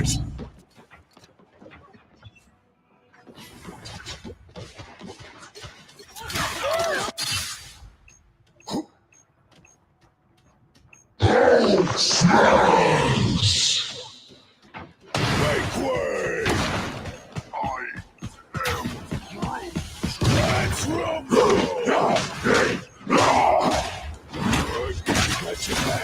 Maximum pulse!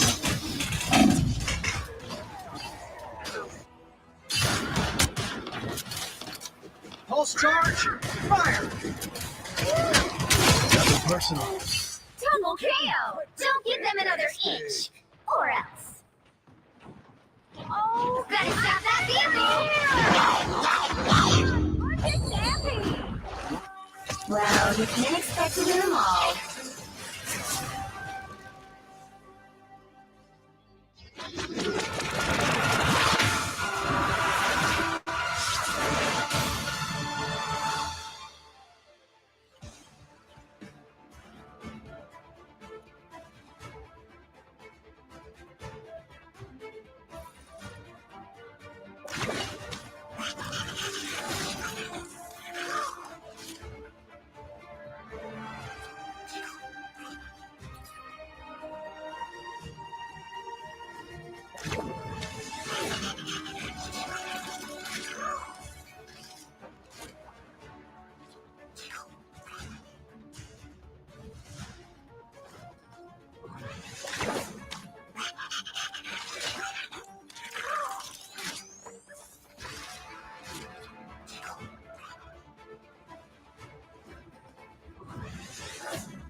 Airbnb, and I'm ready to tell my story now. A stranger in my fucking Airbnb. This is the most horrific, disgusting, moldy, filthy place I've ever been. Apparently, I've completely misunderstood the purpose of the Airbnb cleaning fee. If somebody already booked. Misunderstood the purpose of the Airbnb cleaning fee. If somebody already booked this day for this house, it will not be on the market, babes.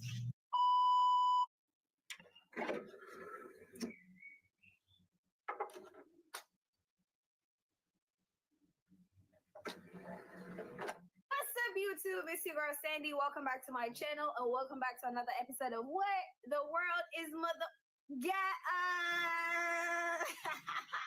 Yes, y'all. Welcome back to another episode. I hope everyone is doing well today. We're diving into the wild world of Airbnb drama, where the guests face unexpected surprises and the owners have to deal with the chaos.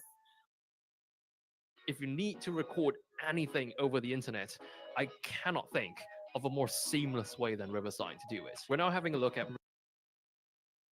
We're dealing with messy check-ins to unexpected property damage, and who's really to blame at this point.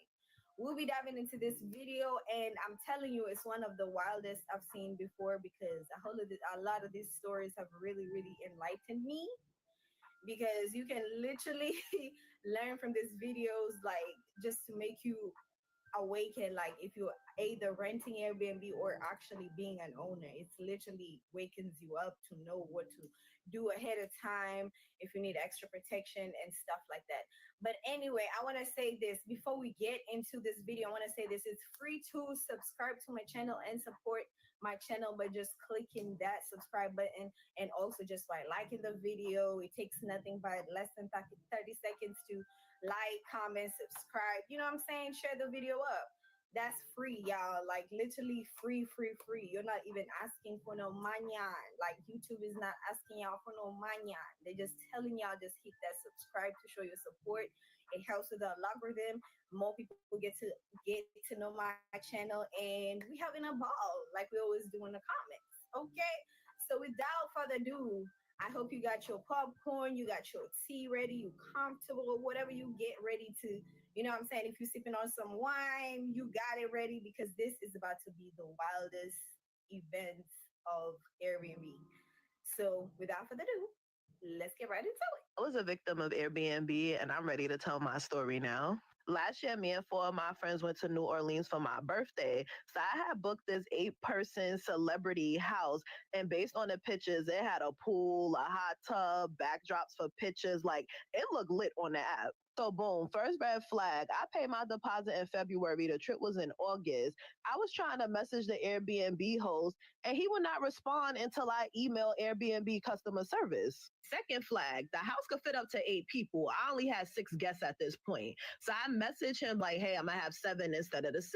He messaged me back okay, that'll be $350 additional. I'm additional for what? He oh, the price is by guest, not by night. I just told him forget it. Fast forward, I end up losing a guest. So I messaged him again all right, it's only gonna be 5 instead of 6. He don't answer me back for 2 days. So I messaged him again hey, it's going to be less people. Will the price decrease? All of a sudden, now the price is not by guest anymore. So I call customer service for Airbnb now. And the rep basically said they could do something about him increasing the price and not decreasing it. And if I cancel my reservation, I was just going to lose my $1,000 deposit. But we still move forward with the trip. Once we got to the house, everything went downhill from there. The address they put on the booking is not the actual address of the residence. So we took a cab there, 5 people with 2 luggages apiece, and they made us walk 2 blocks to the entrance with our stuff. And we get inside, and the property looks nothing like the pictures. Them pictures had to be from 10 years ago when they first did it. And we found out that the pool and the hot tub was shared between 4 other houses. All their little decorations to take pictures, stuff was literally falling off of it. My friends had got to the house before me because I stayed back to take a phone call. I knew something was wrong as soon as I got to the house, because everybody was looking at me bro, you're about to be mad. Why the house only had 4 bedrooms and 4 beds. I call concierge big mad because where 8 people fit in that in here? This girl proceeds to tell me, oh, we could bring a rollout bed to accommodate your 5th guest. I blacked on her. I don't even remember what I said. All I know is that she showed up to the house right after that. At this point, I'm going off because not y'all seeing I booked 5 grown people and only having 4 beds in here. And then to make it even better, the host of the property was there and he refused to come speak to me in person. I'm just crying because I'm so mad. I can't fight nobody. I'm in a whole nother state. I'm stuck somewhere I don't want to be, and it's my birthday. The concierge lady basically putting the Airbnb host on blast like, bro, he do this to people all the time because he know they not going to issue them no refund and he know it's hard to rebook. So y'all, we done came all the way to Detroit, Michigan. My husband, uncle died, so we're here for a funeral. So we got this Airbnb that he found on the way up here. Granted, y'all, the Airbnb is beautiful, nice, lovely. It was dirty when we got in this hole, but he did tell us that it was so cheap because it didn't come with a cleaning fee. So I was fine with cleaning it, which I did. So I'm gonna show y'all the house.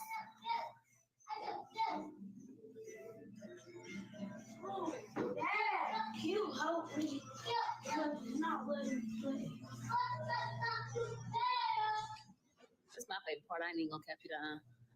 Beautiful kitchen. It's so pretty. So pretty. Let me show y'all the outdoor. This is the back door. Good snow. Good snow. So good snow. Remember the good snow now. That's the garage right there. It's under construction or whatever. Excuse my baby in his underwears. Well, his pull up. We was traveling, like I said. This is one room. Look, we already done unpacked everything. I got fully comfortable. Been here since 1 o'clock. It is now 5:21. Got everything set up now.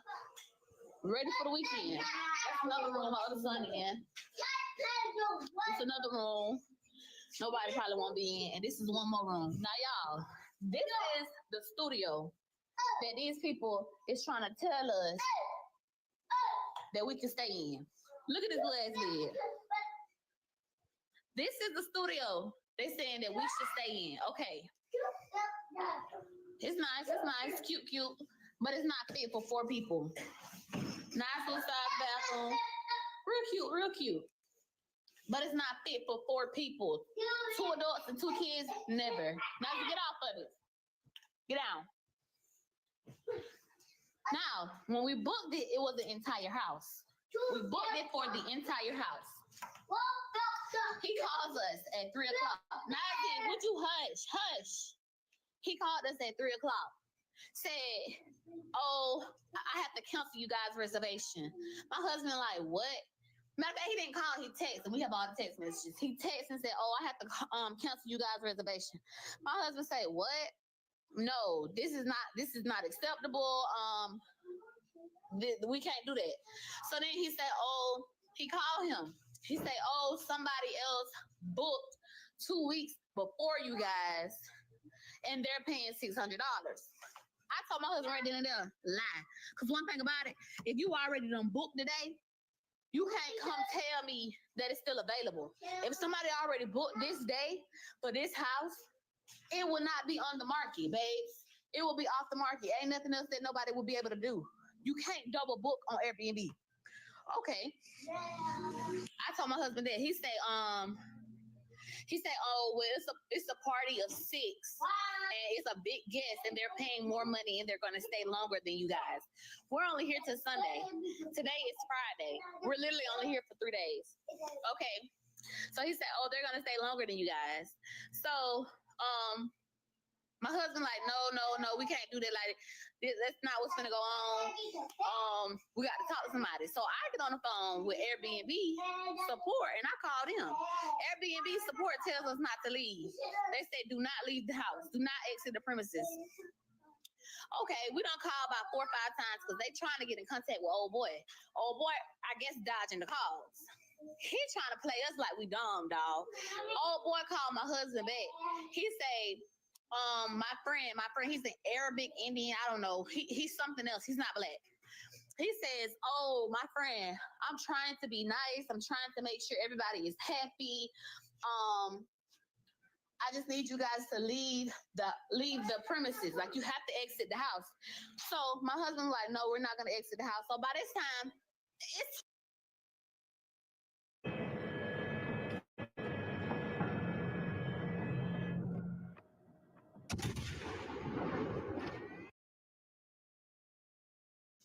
too much back and forth going on. I'm finna get on the phone because y'all really finna play with me. And y'all trying to play on my husband's top, but I ain't finna let all that go on. So I jump on the phone. I say, "No, we're not leaving. This is an inconvenience." And he was like, "So I don't like attitude, and your wife has an attitude." So he hung up. But then he called back. He called back and he said, "I'm trying to help you. I'm trying to help you all. You guys can stay in the studio," which I just showed y'all, that little bitty small ass. I mean, it's not small, but it's too small for 4 people. Little back room with some other people in here that we do not know to come live with us for 3 days. Are you serious with my kids here? You got to be smoking dick. What? So I said, "No, we're not doing that." So he was like, "I'm trying to accommodate you. I'm trying to be nice. I'm trying to make sure everybody's happy." You're not, sir. You're not trying to make sure everybody's happy at all. And he said, "Oh, what it was, you guys really thought that $90 a day was a good deal?" Sir, that's a great deal for what it is.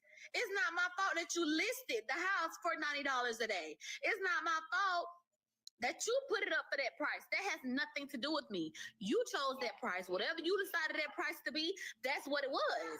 How are you going to get mad at me for paying the price that you put up there for me to pay? That's crazy. "Oh, that's why you don't want to leave, because you know it was a good deal and you're not going to find another good deal like this." Precisely, my nigga. Precisely. That's exactly why. And because I don't have to leave. Airbnb told me out of their own mouths, I do not have to leave the premises. If you call the police, there's nothing I can do because I have paid to be here. You cannot pay 2 people money and try to put them in one house. That's crazy. You're committing fraud at this point. What are you doing, sir? Make it make sense, because it's not making none.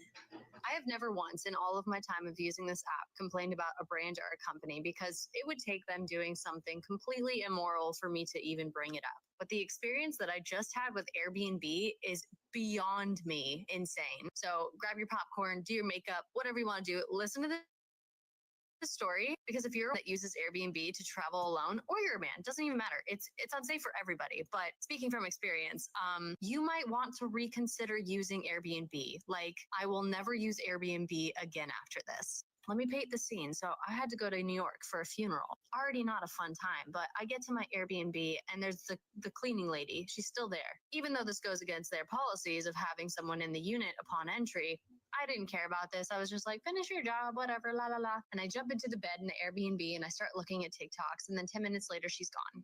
10 minutes pass and I hear the rustling of a doorknob. I hear someone trying to get into a unit. Mind you, this is a big house and it's a duplex. So there are a few units in this place. I don't even know how many. So I just immediately assumed that someone was trying to get into one of the other units based on how old the house was and how hollow it was. I just didn't think anything of it. And then I hear beep, beep, beep, beep, beep. And I'm like, that sounds a lot like someone typing in a code to unlock a door. So I go out into the hallway of the Airbnb, and what do I find? It is a 6'5" beefy dude. Scary looking, okay? Any man would be scary looking in this situation, but he was like all on his own, scary looking. So I'm trying not to freak out, but I'm like, hey, what's up? What are you doing here? And he says, I'm looking for my ID. And I'm like, okay, well, I'm not the host. I think you should call the host about this. You have to leave. I'm still being nice, but he's now in the apartment with the door shut behind him, not leaving. And he's telling me, well, can you just go look? Can you just go look for my ID? I walk backwards into the living room because I don't want to turn my back to this dude. And I'm looking in the apartment for his ID. And I'm like, nope, I'm sorry, it's not here. You have to call the host. And again, you got to leave. He pauses. He looks at me up and down. And then he's like, are you sure that it's not here? I don't know what the fuck you're trying to get at, dude, but like, you need to leave. I was like, at that point, I was freaking out and I was basically just like backing him into the door and opening it up on my own to get him out. And by the grace of God, after 10 minutes of telling this man, this stranger, to leave the Airbnb, he finally leaves. I immediately call the host. She is not only unapologetic, but she then tells me that, oh, she doesn't change the code to the back door because there's a chain lock. Does it look like there's a chain lock on this door? I don't know, I could only tell because there was a stranger in my fucking Airbnb. So basically, what she was saying, what she was admitting, was that anybody that has ever stayed at this Airbnb has had access to this Airbnb at any time on any given day. So I immediately leave. I already feel unsafe. I'm like, this is 10 minutes into being here. Like, I have no idea what could happen at night. I'm freaking out. It's not a nice part of upstate New York that I'm staying in. So I leave and I immediately contact Airbnb support. Why they call it support, I have no clue at all. If their job is to make you frustrated, gaslight you, and make you exhausted, and to the point where like you just completely give up on getting a refund or getting a hotel, they're really, really, really good at that. And I guess they're really good at that even in scenarios where they have violations of their own policies that go against your rights for having safety and privacy in an Airbnb. So 6 hours later, after arguing with Airbnb support, they finally agree to put me up in a hotel. It's now 9 o'clock at night, mind you. It is 20 degrees in upstate New York, and I just consider myself very blessed that I had family that could pick me up and take me to their place while I waited to get a hotel. So at 9, they approve me to get a hotel, and then they tell me that they're not giving me a refund for the 20 minutes that I spent in this Airbnb. 30 minutes, I don't even know, but most of that time that I spent in that Airbnb, I was just frightened. Mind you, I am carrying all of my work equipment. I'm carrying my expensive camera gear, I'm carrying all of my hard drives, and I'm carrying my memory cards. And I'm not going to mention the worst thing that could happen because I don't want to think about that. Let's just say I was very lucky in this scenario. So here we are 2 weeks later. I've been arguing with Airbnb support this entire time. 2 weeks later, they said upon further investigation, they can't give me a full refund. They also never followed up about this particular Airbnb and how they were going to change the code for every new tenant. So I'm assuming that any person that books out that particular Airbnb will now be in danger and they won't know anything about it. Airbnb, I hope that you hear this. Your customers deserve better. Start taking responsibility for your failures because safety is not negotiable. That's all. The sign on the door says it all. No trespassing. If you try and enter, we will press charges for violation of expectation of privacy. This sign is on the front door of Fazana Rahman's Airbnb dorm rental. She owns it, but says she can't get access to it. Now they're refusing to leave until there's an eviction order. I think they're just trying to gain time to stay there for free. Because they haven't paid. No. This all started when her most recent guest did make a long-term rental reservation through Airbnb and checked in on October 25th. The guest did pay through Airbnb monthly, and you can see on the reservation details the checkout date was May 24th. When her cleaning lady went to clean the rental, they answered the door and they said, no, we haven't moved out.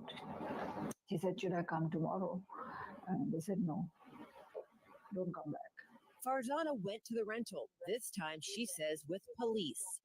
The next morning, still not gone, and this handwritten no trespassing sign on the front door that states, we will vacate the property when you've filed the proper paperwork with the civil magistrate for an eviction, for we are legal residents of this home. This is my place, and I'm counting on this income. My son is in college. I'm a single parent. Farzana contacted Airbnb for help as she already had another long-term renter booked through Airbnb ready to move in. She says Airbnb has not been helpful. They're sending me messages of please get help for your safety and get whatever legal help you have to get them out. I reached out to Airbnb several times. No one got back to me. Airbnb does have on their website this section devoted to things to consider before hosting monthly stays.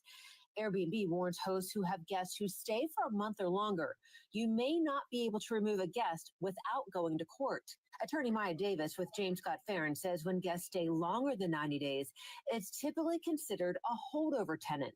The longer they stay, the more rights they develop. So the quicker you can act and get them out of there, the better it is. She suggests host's first step is to call police when a guest won't leave. And if police won't take action, you need to file with the courts right away. You may have to file what we call the summary ejectment, which means that you want this person out, but you have to go through the court proceeding. So at that point, you have to give notice. You have Hold on, before you pay for yet another app to manage your team, let me introduce you to Connect Team, the one platform that replaces all of these. I'm talking about live scheduling, time tracking, and digital forms that help you stay in control. Use instant team updates and personal or group chats to communicate easily and effectively. So stop spreading your business across apps, whiteboards, binders, platforms. It's exhausting, it's expensive, and honestly, it's unnecessary. Join thousands of businesses that simplified employee management, cut costs in basically half, and got back the time to focus on what matters most. Start your free trial now at connectteam.com.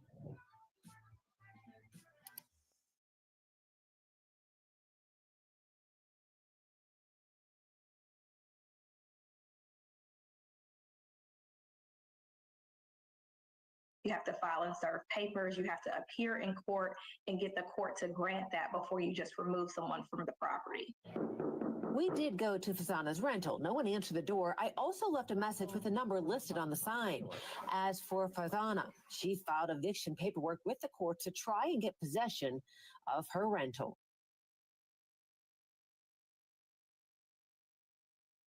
Wasting my time, it's wasting my energy, it's stressing me out. So I didn't know what to do. I'm used to this shit. So I go down and I do there you go, y'all.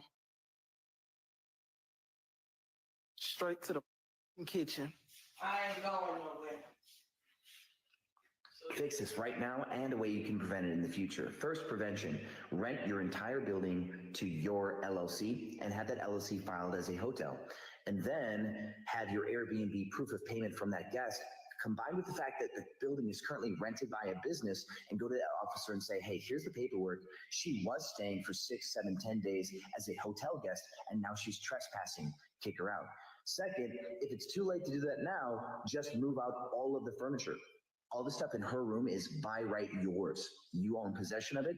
Put everything into storage, including the stuff in the kitchen, and then she'll have nothing to live with. She'll leave on her own. I've done it twice.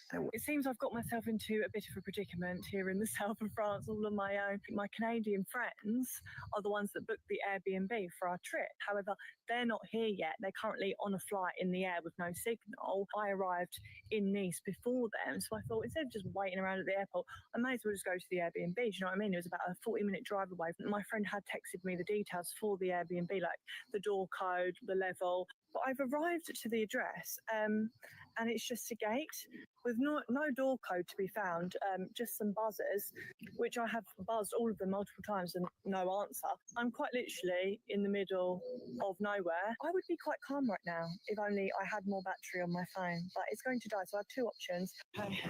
I made it in the gate after half an hour because there was a car coming, so the gate's randomly opened. This is definitely the apartment, but there's still no key box to get in. Okay, update. My friends landed in France. They checked the booking and the booking's been fucking cancelled.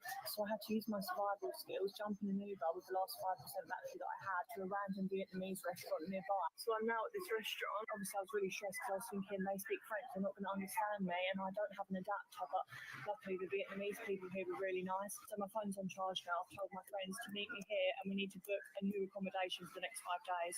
I knew something wasn't right. But what the fuck? What's this to have? Kicked out my Airbnb guests for the first time ever, no refund, and immediately made them leave the property. I am kicking myself for giving a one-night stay because we never do that. We're coming in from out of town, needed a place to stay overnight. They agreed to paying the $225 cleaning fee and a couple $100 to stay overnight. We had a 4-day break. It's a Sunday. What's the worst that can happen? get a ring notification and I see this over my cameras. I've never had this happen before where guests wanted to take whatever the cloth or whatever this is, put it on the exterior cameras, which are facing the driveway and facing the front porch only. Have disclosed that we do have outdoor cameras. There shouldn't be a surprise there. I'm also kicking the fact that I do not state this explicitly in my renter agreement. You guys can see here, I do say that I can literally kick you out at any time. If they violate any terms of this agreement. They did quote number 7, that the guest should be using my property in utmost integrity to make it guest ready for the next people. And this is not doing that. I brought this to the guest's attention that we do not allow this. Get your covering off my camera. And he said he did. And then I see this moments later, messing with my internet. I even let the guests check in early, told them that they have to leave immediately, but I have no way to know if they actually have.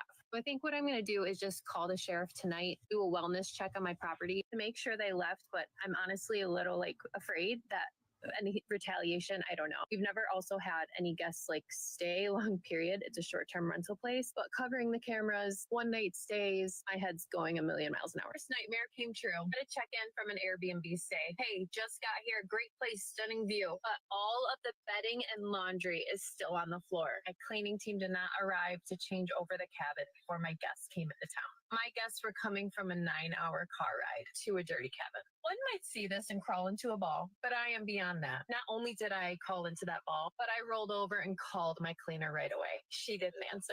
I immediately looked at our last conversation because I've done this before. I've been an Airbnb superhost for 4 years, but I've made mistakes. I've told her the wrong dates on accident. But nope, I had the dates right and she accidentally looked at this wrong. At that point, I can't do anything else but be grateful that she was able to get there in 30 minutes when she wasn't planning to work and she waived the cleaning fee for me. Within 3 minutes of that text from the guest, I called my cleaning team. I called him. He didn't answer. I left a voicemail, then left this message for him. Pause to read.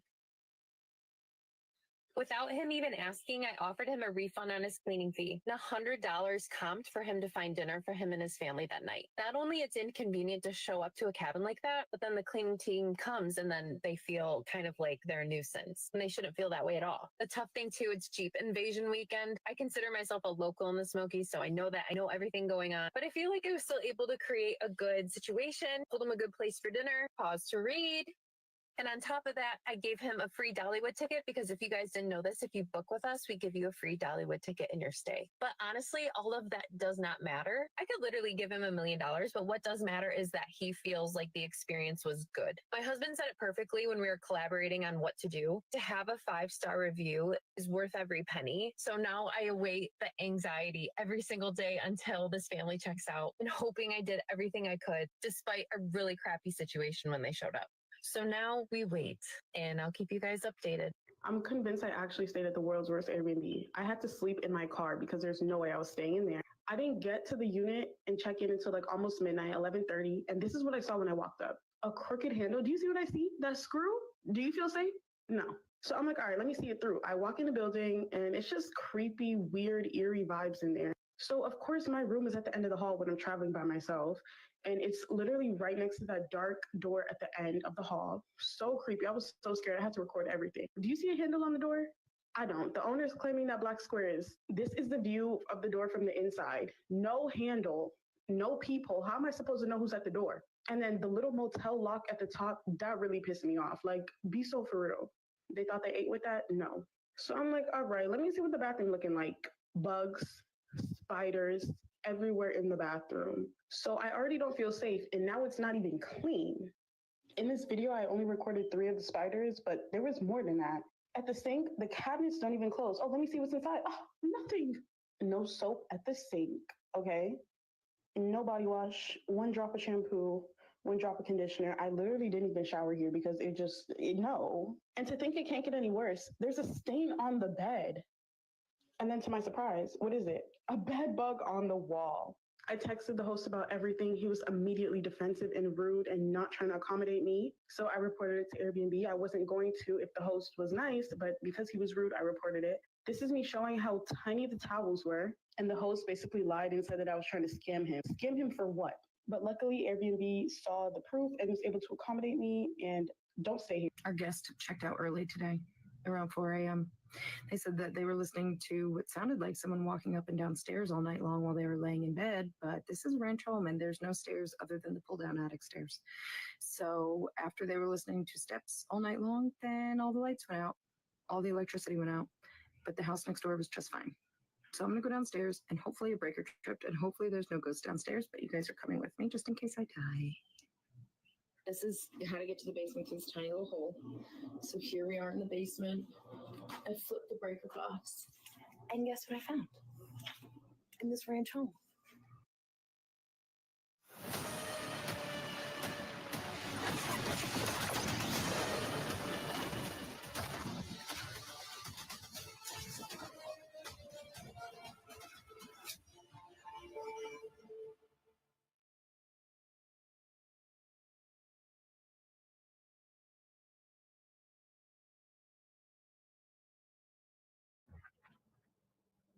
This game, you're not ready for it.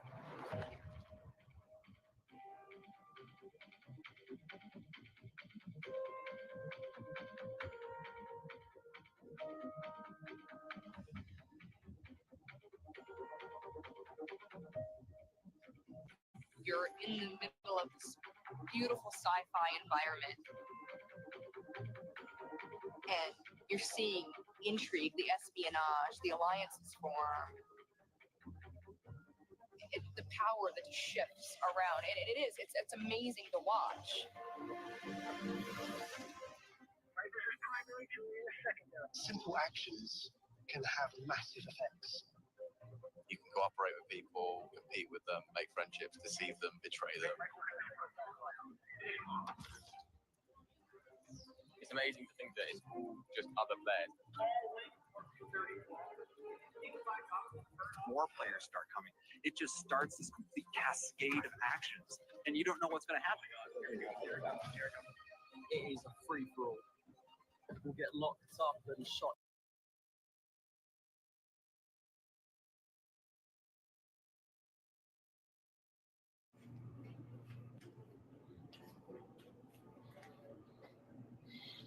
That's the bedroom closet. They said they were laying in bed and listening to what sounded like someone walking up and down stairs. I had no idea these were here. I just left my Airbnb in Bali 3 days early. As always, got to set the back scene. So basically, I booked this beautiful villa, yes, this one right here, and we were meant to stay here for an entire week in Ubud, Bali. However, throughout the process of staying here and trying to get taxis to get into the city, because it's kind of like in the middle of nowhere, and you need to get a taxi to be able to get to anything, because the way the villa was sitting is at the top of a rice field. And you know what was at the bottom of a rice field? A bridge. And at that bridge, there was 4 or 5 guys that make it their entire day to sit there and tell no to every cab driver that tries to go up and pick people up that are on the rice field mountain. I didn't realize how big of a problem this was going to be until I had a reservation in Canggu that I had to be at a certain time. And for some reason, all of my drivers were not able to come and pick me up. Mind you, this entire time I've had a scooter, so I've been scootering all around Bali trying to get here and there. That doesn't matter. I didn't realize how serious these people were until I missed my appointment today. So going to the bottom of the hill to have a conversation with these men, obviously it turned into a more of an aggressive conversation, because they're basically saying that I need to respect the local taxi drivers. Local meaning the ones that decided to stake out at the bottom of this bridge and say who can and can't go up to pick people up in their villas. I said they cannot do that. That's obviously not very legal at all. Also, when I booked the Airbnb, it never said anything about having to use local cab drivers whilst they're there. I'm notorious for booking my own drivers because I like to get to know my driver, and it's very safe to know a guy who's going to get you to and from places, and they try to scam me. So after going back and forth with this guy for a while, I agreed to let him drive me to my appointment in Canggu. Mind you, that's like a good 40 to an hour drive, roughly. Once we got to the top of the hill, and I was loading my bags in the back of the car, I asked the guy how much it was going to be to drive me to Canggu. This guy not only did surge it a little bit, he doubled the price. He doubled the price, the cost of what it was going to drive from the villa to Canggu. He decided to double it because he's trying to extort me. At that point, I was like, no, bro, I'm not paying that. There's no way. This is what it costs on Uber. This is what my cab would cost. So at this point, bro decided to say that he will help us take our bags to the bottom of the hill. Not the guy that was extorting everybody, but the Airbnb owner said he was going to put all of our bags on his little scooter and drive us to the bottom of the hill. Once we were at the bottom of the hill waiting for a taxi, he comes over to me, like him and like 3 other guys, and he goes, I think it's best if you wait over there. Making me leave like the property away from the bridge, go stand on the other side of the property. Mind you, he's not giving us any refunds. We still have the villa for 3 more days, completely paid for, keeping all this money. Now he's telling us we can't even wait on the bridge for our taxi to come pick us up and take us to Cancun. Moral of the story, we're on our way and everything turned out okay.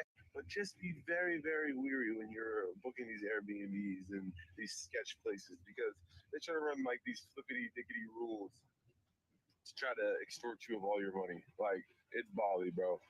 You're not about to charge me 50 to 60 US dollars to drive me 30, 40 minutes. FOH, bro.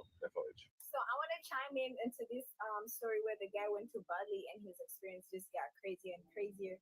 I want to say this: it's common in foreign countries for people to play you, because especially when they know that you're from outside and you're coming in, they most likely know you don't know nothing about the currency, you don't know the slang around there, you don't know how to move around to bargain, like negotiate, and all those sorts of things, and they want to one-up you. You know what I'm saying? Sometimes they will charge you double the price because they think you're not from, they assume, obviously, when they hear your accent and your mannerisms, you know what I'm saying? They will definitely tell you apart from a local.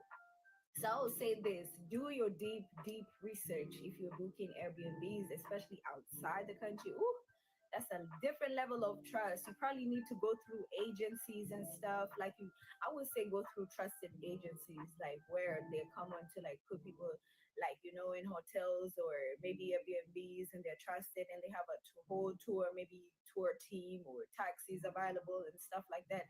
Because that was wild. Like, people were literally at the bottom of the hill, not letting other taxis go up the hill because they wanted to get your money specifically, and he had to come down. Like, that's crazy, bro. Like, that's what I'm saying. Yeah, be smart before you travel. Just don't see the Bali is beautiful. Don't see sometimes you just think about the, oh my God, I'm in the room with the beautiful scenery, I'm in the pool, da da da.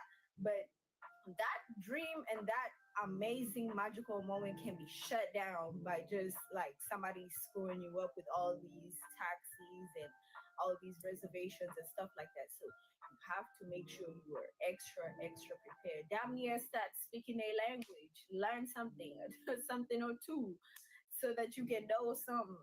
Like, I don't know, learn the language maybe years before, months before, and then go. I would do that. I swear to God, it's so easy, y'all. Duolingo is not sponsoring me, but yeah, use that up. Use Duolingo to learn like a quick language here. Like, I be learning languages there, and it really helps me. So that, you know what I'm saying, you don't get played out here. Don't get played out here. But other than that, let's keep moving on, y'all. Friends and I were making TikToks in our airband in Tula Madame, and our neighbor next door came in and did this. So serious. Do you think that's normal in your life? It's the third life because of you. Fuck up.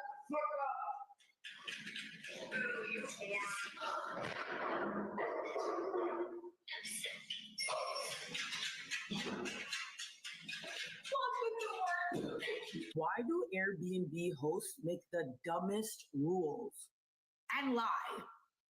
First of all, why are you emailing me at 7 a.m.? I have 4 more hours here. Checkout time's 11. I know that. You've told me about 5 times. But this is the part that chaps me, bro. You're saying that your cleaning lady will be here at 11 on the dot. So why do I have to take out the garbage?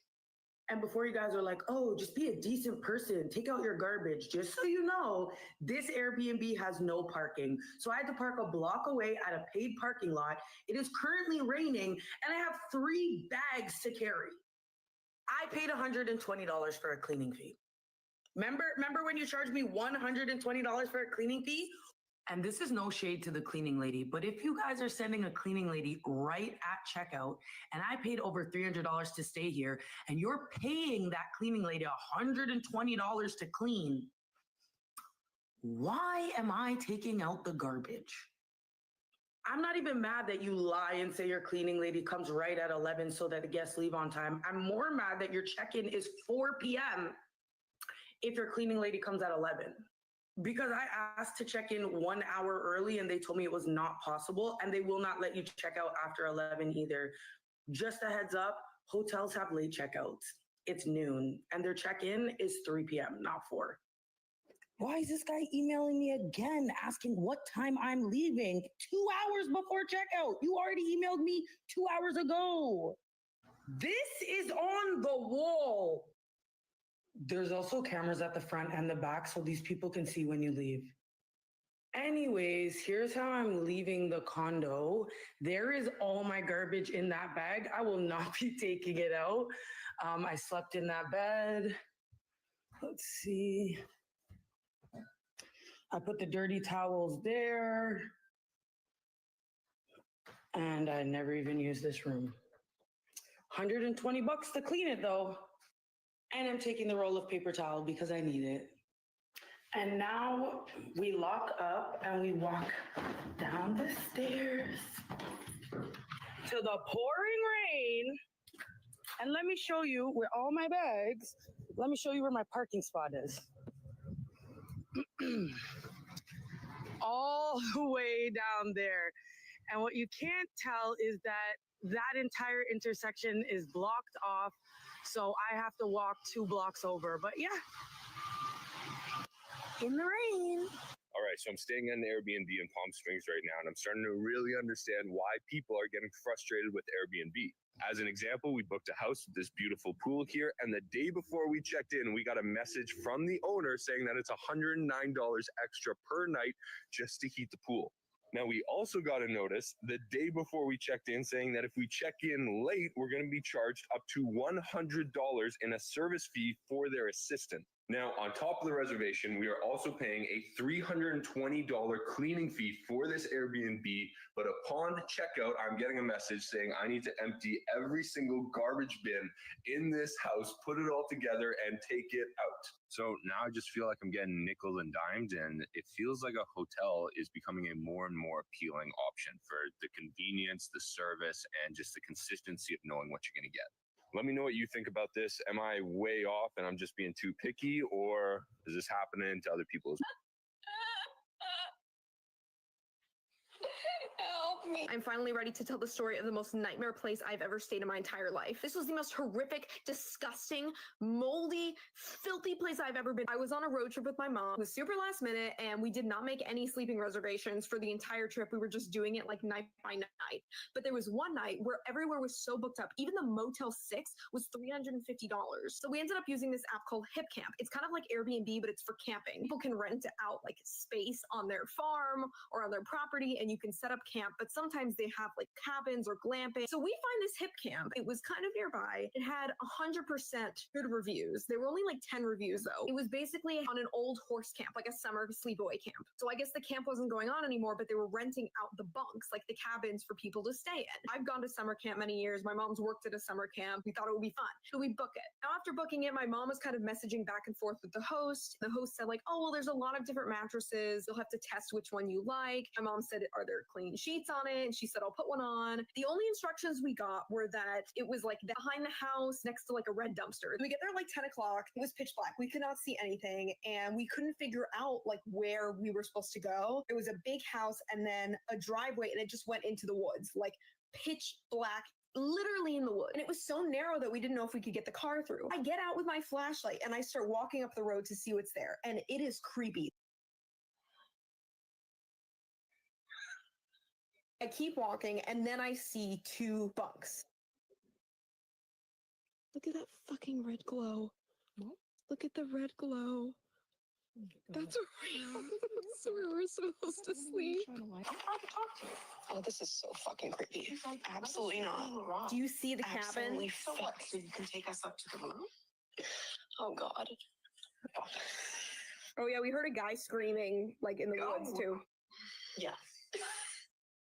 No. Ew, it smells like piss. Look at the dust. You know what? What is that? Ew! What? The fact that this is real. That's shit. Emily, look. It's so disgusting and scary. Look at the dirt.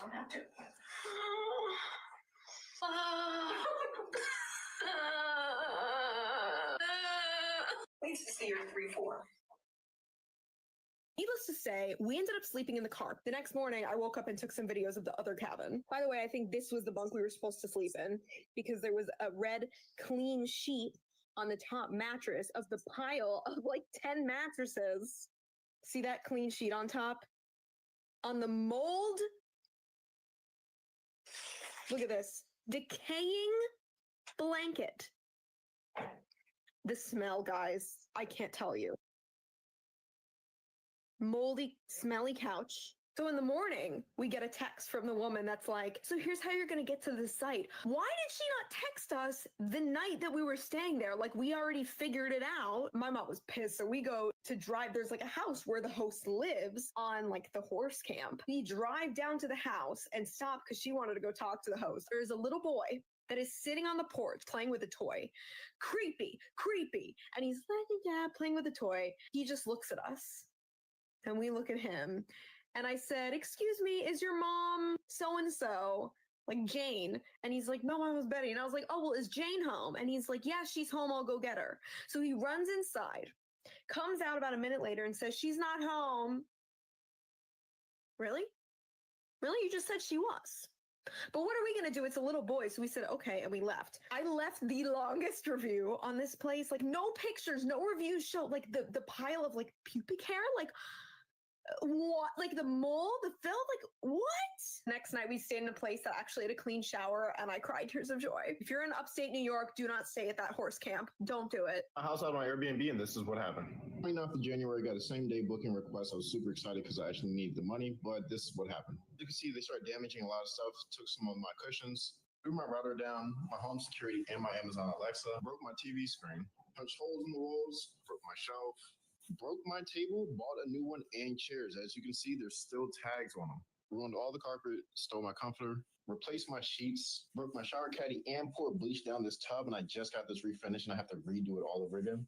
Poked hella holes into my doors, scratched up my walls, got blood on the carpet, so I have to replace that as well. Took all my towels and sheets for each bedroom. Broke more than half my glasses, more than half my coffee mugs, and my wine glasses, and then bought these and replaced them. Broke my cabinet, put random ass food in here, dumped bags of cake. Yes, bags of cake in here and open food. And guess what? More cake. Stole half my silverware, don't know where it's at. Pots and pans also gone. Threw bones and a lot of other stuff down the sink. And guess what? Now there's water that stopped up here, so I have to call a plumber. This is creepy as hell. Follow your instincts, y'all. Follow your instincts. This is Laura Schilling. She rented an Airbnb in rural Kentucky. Her and 4 teenage girls were going to be in town for a competition.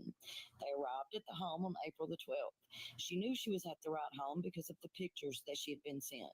But immediately, red flag. The front door was standing wide open. Laura leaves the girls outside. She goes inside of the home. She makes sure no one's there. She then makes sure that everything is locked. They go in, they go to bed. They get up the next day on April the 13th. She again makes sure that the home is secure. They leave. When they return, she immediately notices that someone has been inside the home. The deadbolt was unlocked and the hotel-style latch was now open. Laura assumes that the Airbnb owner has dropped by the home. She just ignores it. Later that same day, they went to dinner. They returned to the Airbnb around 11:30 and get ready for bed. One of the girls runs into Laura's room and tells her that her window is now open. At this point, Laura knows for damn sure that she locked every window and door in this house. So then she checks every window. Every window is cracked and every screen has been removed. Laura looks outside and sees a car with tinted windows sitting in front of the home running. When the people inside the car notice that Laura has seen them, they speed off. Laura then calls law enforcement officials. The officers come to the house and check the residence. They then tell Laura Schilling that her and the girls are in danger and that the people they had seen in the car would be back. The officers remained at the residence until they got packed up and moved to a hotel. Lexington police are not stating that this was an indication of an attempted human trafficking incident.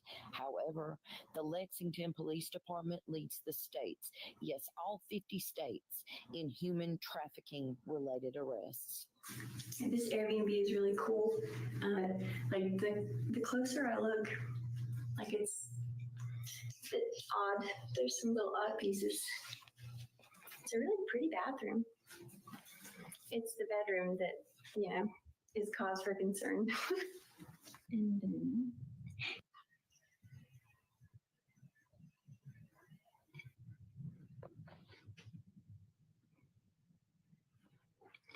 mirror.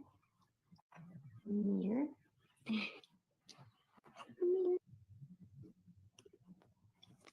And then I went to iron my clothes. And there's a secret entrance from the hallway. The door is right there. You can't see it. Hold on. There's a secret door. That goes to the hallway. The washer machine is going off. Oh my God.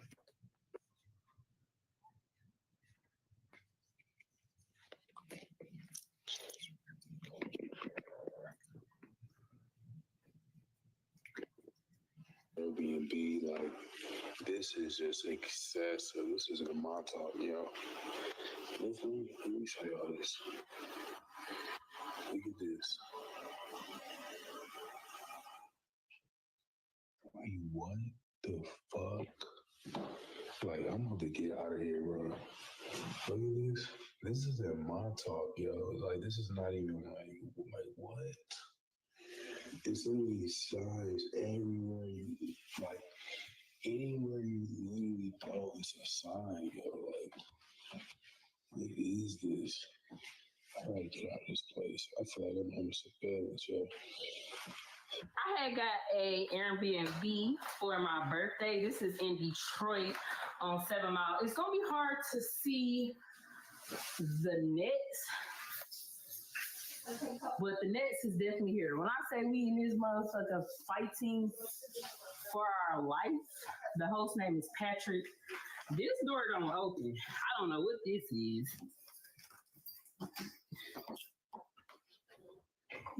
I don't know what that is. That's wild. I guess so much wild stuff. Let me try the bathroom.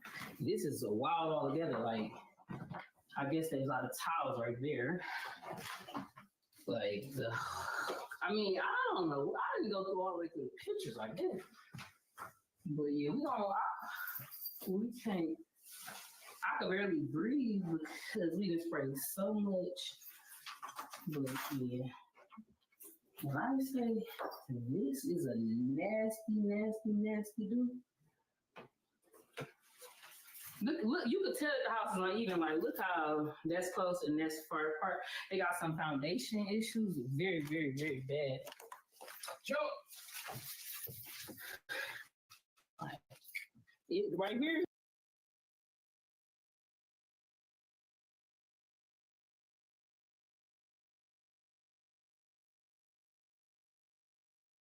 Oh, I don't know. Hey, I don't want to go down. Yeah, we had to take everything around because when I say nets is everywhere, I guess it comes with a footprint right there. I'm trying to get a good picture of these nets. You made it. Didn't them it's fine. Man, for sure. This is wild. Like, the fact that this is even Airbnb, this crazy. I bet this place was rented out for the draft too. But I don't know if you could tell, but everything is crooked because everything is raining because it's a dip right there. Yeah, this is on. Damn, you poured all the water down. This is listed on Airbnb. This liquor was this liquor stuff in the freezer. But you can kind of see now, like you see that dip right there. That's a dip. Like it's an actual hole. This is an actual hole covered by carpet. I definitely got that. But this is what she's talking about. The footprint I just showed you. It literally says on one. But yeah, this is the birthday. We out. But you could definitely see like the table and everything is uneven because it's really bad foundation problems. And this door right here, I don't know what this is. But another way you could tell that this foundation probably like, look.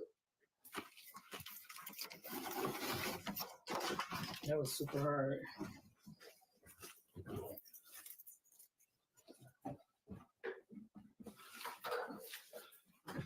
The doors are different heights. This was trifling. You know it's bad when you leave. That bitch just smacked me in my face. And this one, oh, shit. But shit. Oh, it's next to the refrigerator. The refrigerator bought the nicest thing on this bitch. Oh, you can really see them now without the gloves. Because it's next to me. Isn't it? Did gaming take over your life? You're not alone, and it might not be your fault. The makers of games like Fortnite, Roblox, and Isn't this in the refrigerator? Right there. There's two up there. Oh, yeah. One down here. You just want to get out of paying. You don't want to pay. Well, no, we don't want to pay because these are hidden charges. We shouldn't be paying hidden charges. You didn't tell us about them. We booked a holiday away in a lovely Airbnb. We took the kids. It was lovely. We walked in. It was near the lake and it was beautiful. And then we went in there and there were chocolates on the pillows and everything. All the fridges were stocked and everything. So obviously, we had a lovely weekend. So obviously, we're drinking Prosecco and everything like that. But then we get home. It's been about 2 weeks since we've been. We get home and an email comes through and we've been charged for everything we've eaten. Hello, Amos Cottage, James speaking. We just had an email from you, and we're just kind of shocked. Like, you've charged us a bunch of stuff for things that, I mean, first of all, are really overpriced, and second of all, I don't know why they're being charged for such small things. There was a full bottle of champagne, and it has been drunk. So who are you suggesting has drunk it? It's just standard practice. It's not. We stayed. Sorry, I thought it was nice of me to do that for you. But in essence, now you're doing so great, you don't. I'm grateful. We didn't know anything about it. Look, you just do me, all right? Fine. See you then. We'll see you soon. Airbnb. And apparently, I've completely misunderstood the purpose of the Airbnb cleaning fee. I've been in this apartment for 1 month now, and we're finally checking out. It's me and my buddy refuses to clean anything. For me, when I'm leaving an Airbnb, I do all the dishes. I make sure that I take the trash out, the coffee filter. Like, I'm not going to put them back in, but, I'll at least wash them. Make sure I take all the food out of the fridge. I take all the bed sheets off. I take the towels. I put them over there. Because what I've always thought is that the Airbnb cleaning fee was like extra, like if you broke something or like if they really, really needed to clean it. But for the entire night last night, my buddy just slept here and didn't clean a thing because he said, well, we pay $100 cleaning fee. Why would we actually clean the apartment? Why would we clean the apartment? Because it's on my credit card. Now I'm doing last checks around the, like I found this massive box over there, that bottle. I'm taking everything out because I don't know. I think like you have to clean the apartment, and if there's anything crazy, then you get charged. Am I wrong? Am I doing all this extra work for nothing? Please let me know. How my client's home became a brothel. It happened without her knowledge. This is a home in Los Angeles that I've actually sold a few times. It is stunning. It's extremely private and it has a big view. And it's just one of those sexy houses people fall in love with. My client bought it and then was transferred to the East Coast for work. She'd only owned it a few months. She hoped to come back to live there, so she didn't want to sell it. So she decided to put it on Airbnb. I am no fan of Airbnb for a lot of reasons, but this one's a big one. The nightly rate was pretty high, and she had no issues with various weekends, people renting it. And then she got someone who wanted to rent it for 2 months straight at her regular rate. She thought she won the lotto. She didn't do much investigating. She just quickly accepted, and the people took occupancy the day they said they would. Flash forward 2 months, the neighbor across the street, who was also my client, called me and said something was going on. There was a moving van across the street and they were removing all the furnishings. So I called the owner, my client, and she completely freaked out. She called the police and asked me to go meet them over at the house. The police said there was nothing they could do. It was a civil matter and she'd have to take it up with Airbnb. When they were gone, she asked me to go in the house and see what it looked like. Clearly there was a lot of pot smoking going on because she couldn't get away from the smell, even outside the house. They did take most of the good furniture, but they left the beds behind. And then the FBI showed up. Turns out it's a very common practice for sex trafficking rings to use Airbnb homes as their home base for a couple of months. They put cameras in all the bedrooms, which we found left behind. They have the visitors pull straight into the garage, go and do what they do inside, and then leave. So the neighbors don't really notice a lot of cars on the street or people coming and going. And they might get wise after a couple of months, which is why they limit their time there. And then they move on to the next one. So of course, we had to throw away all the mattresses and anything that was really left in the house. And that was enough. She was never going to use Airbnb again, and she decided to sell it. It was extremely expensive to clean and repair the damage that they did. And she felt terrible that she contributed to human trafficking in any way. So if you're going to Airbnb your house, just be aware of what could happen.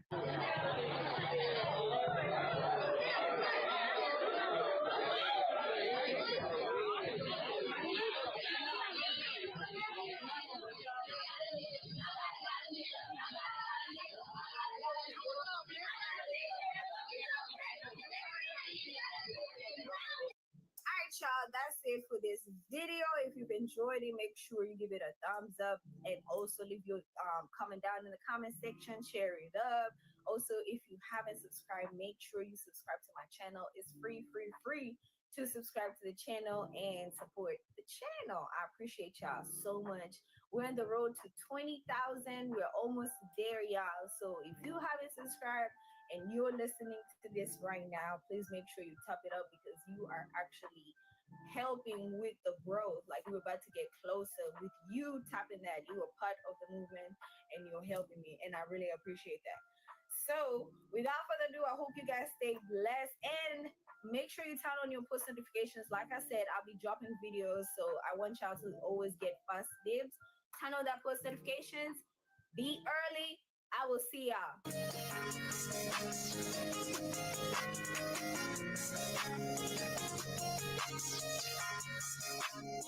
so you taking out?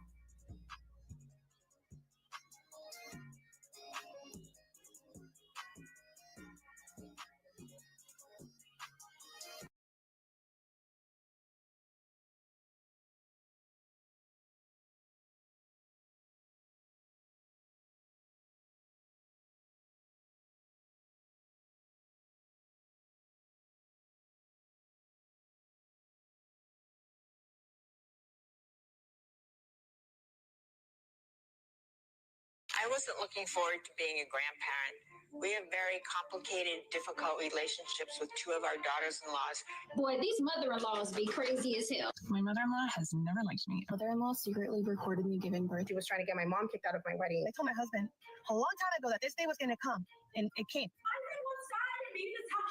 They saved a seat for my husband's ex-girlfriend, but not for me. She was kicking and screaming at the door. Came barging into our room. The in-laws from the guy's side, I want to know why y'all be acting like that. To me, that's instant divorce. She knew that we were telling her that we were pregnant, and that was her response. And after that, she hasn't spoken to me since February of 2019. Times night, you came over, made sure you ate. And then when you were finished, you expected me to take your plate. In the Nigerian culture, you are supposed to take your mother-in-law's plate. If you know you want to marry man, you are supposed to respect me.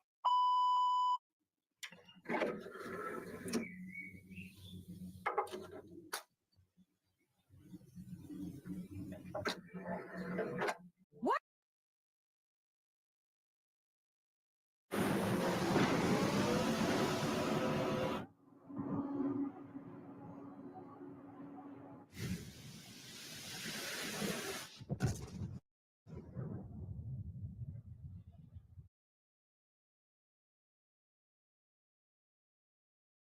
What's up, you guys? It's your girl Sandy. Welcome back to my channel and welcome back to another episode of The World is Ghetto. Yes, y'all, welcome back to another episode. Today we're taking it down the lane of toxic mother-in-laws, deranged mother-in-laws, the mama-in-laws that make you want to just cut off the whole family, bruh.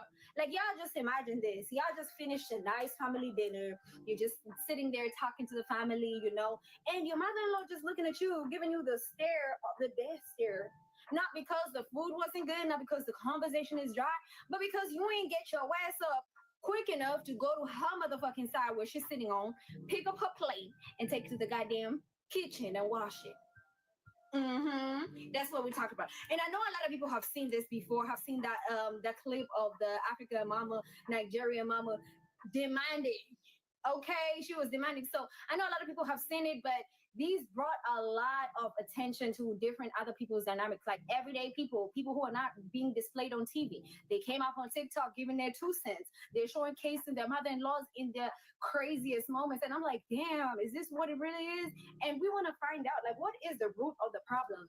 Do the mothers don't want their sons to get married at all? Do they want to be like in that relationship as well, or do they want to be considered higher than the mother, the son's wife, or the son's fiance, son's baby, mother, the child's mother? Like, you know what I'm saying? It's just brought so many topics, and it's a great one because I know a lot of y'all can relate to this, because I know some of y'all will be like, yeah, y'all don't want to talk about my mama-in-law, yeah.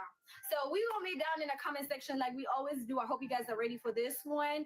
Remember, don't forget to like, comment, and subscribe. If you're new to this page, make sure you hit that subscribe, hit that notification bell, and let's get right into it. By now, we've all seen the video of the Nigerian mother-in-law shouting at that African-American lady on TikTok. I am your mother-in-law. When I tell you to bring the plate, you bring the plate. When I tell you to wash the plate, you, or whatever it is they were arguing about. It is our culture. It's our... You see one thing about horse, actually, wait, why am I saying horse? I have to let you know I'm Nigerian, Abby. We've got age factor. I play too much. But you know one thing about us Nigerians, yeah? We use disrespect as culture.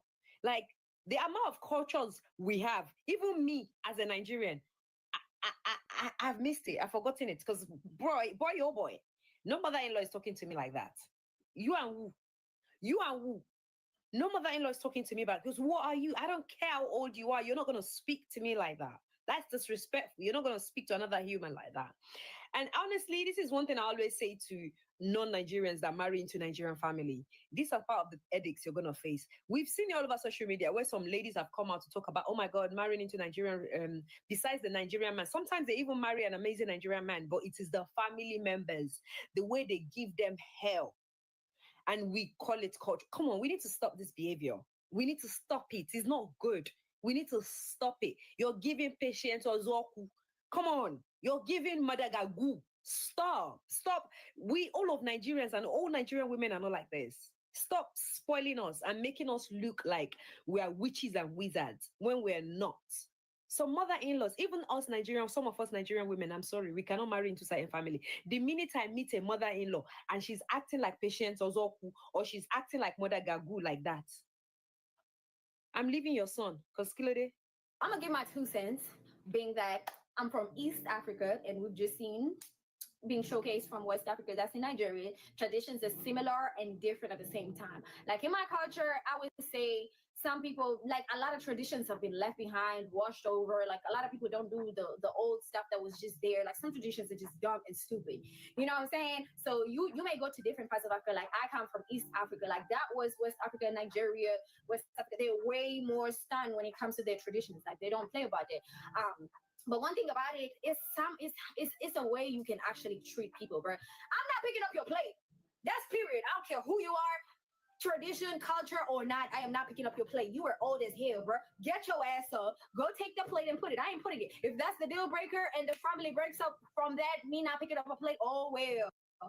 I do not care, because I will be damned if someone wants me to worship them just because they gave birth to this guy that I'm falling in love with. You must be out of your mind knowing there's billions of men out here. Like, you know what I'm saying? It's crazy. It's crazy. Some traditions are different, but like, I'm just gonna say this for those mamas like in still practicing that African tradition, you wanna just suppress your daughter-in-law, you wanna put them through hell because you went through hell and you're unmarried. I feel like it's projection, because some of them just can't see how someone can love and someone can, you know, they want their sons to be like some sort of authority. You gotta bow down, clean his feet as soon as he walks through the door, take his coat off, take his shoes off. You a damn lie. You need to wake up. We 2025, honey. We ain't doing none of that. Everybody has to be responsible for themselves. I understand the role between a man and a woman, but there's no way you go, I'm be bending, bowing down, as soon as I'm just watching your plate as I eat to make sure, oh, she just finished her last scoop, let me stand my ass up and take it again. No, I don't care. I don't care to be in this family. Nigga, the fuck? Yeah. you not doing that with people. And I feel like even other people, like for example, like she was the daughter-in-law was from an African American. Yeah, she's African American, but some African American, I was even shocked she didn't turn up. Some other African American girls would have turned their hair up on their mama, bro. Like turned up, like she was even lenient. The girl here was so lenient. She even said yes, ma'am, and she looked down and she's like, you don't have to shout. What? You clapping, you shouting, all that shit. I'm doing the same because one thing about African culture, like elders expect you. They don't care as long as you're younger than them. They expect respect. Sorry to bust your bubble, honey. Respect is earned. I don't care if you're 1,000 years old. I don't care if you're 10 years old, if you're 2 years old. A baby is gonna give respect is respect is earned. You're not gonna come here like just because you're older than me. Like some aunties in the African cultures be like that. They be like that. They be like just nasty, rude, want to feel bad, just want you to adore, like call them names. When you call them a certain name, they get offended. When you call them by their first name, like why are you offended when I call you by your first name? That's the name you was given, honey. Like you know what I'm saying? There's just too many dynamics, and it's like I'm gonna tell you guys, for those African girls who know better, do not let your mother-in-law put you in these situations, bro. For those African girls like who have mothers who you know they're toxic, bruh, just let her know, like, baby, it's a new world. Ain't nobody taking that. Ain't nobody taking that. Oh shit. No, let's just keep moving on. I'm gonna post it on Facebook. But you've ruined my I've whole 13 likes. You've ruined everything. You've ruined my whole pregnancy announcement. Auntie Beverly's It's not commented on it. taking it. I don't care who's commented on it. No one should be commenting on anything because I haven't asked you to post anything about me being pregnant. I asked you to keep it private until we were ready to say. Get over yourself. Love. What do you mean, get over It's a bit myself? Too far. You would have done a post tomorrow or something anyway. I'm your son's girlfriend. I know You're you are, speaking and to me that's like fine. that. I thought I'm going to let everybody know. You've not just upset me. You know, you've really upset David as You're on well. social. David's not really bothered. Yes, he is. I don't think he is. You've ruined our pregnancy announcement. We might not get this opportunity again. It's our first child, and we don't think we'll. I just think you're being a bit of a missy. Right, you need to just get over it. No, I don't need to get over it. Who are you talking to? Think about it. Just get over it. You're just taking it too far, you and David. If you carry on like this, I'm not even going to let you see the baby at this point because you're just being ridiculous. Is this? Well, you can have another baby. Well, we might not get the opportunity to have another baby. Of course you will. Well, we might not. I don't even think I want another child. I only want one child. So it was a gender reveal, and look at my mother-in-law. She literally tried to rob her son in the middle. And I had told my sister to record during this time to see how she reacts. Look at her, like mentally unstable, trying to get the decorations out. Like, what hyper mother-in-law does this? And I'm so happy that my husband got his shit together and he came swinging me off their feet, honey. Like, y'all can see this in slow motion. This was crazy. Like, we literally saw her coming and we knew what was gonna happen. And my husband stood on business, honey. Swooped me up, scooped me, took me away from the demon mother-in-law that she is. That woman wanted to ruin our situation so bad that she just figured out, okay, ain't shit working. I gotta get something else to do. Let me find something. Oh, decorations? Let me go ruin it for them. They not gonna see this shit. Let's ruin it. Look at her. Oompa Loompa ass. Look at her. Ooh, look at her. She looking at it like, oh yeah, where could I destroy? Dumbass hoe.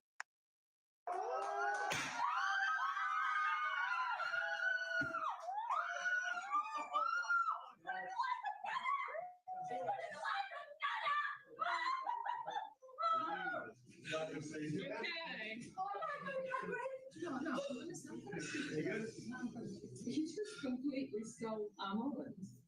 No, come on then. This was right. This is our baby. And the gender. It's not like I'm worried. I just want to address it because I don't think this was right. I'm excited that you have this.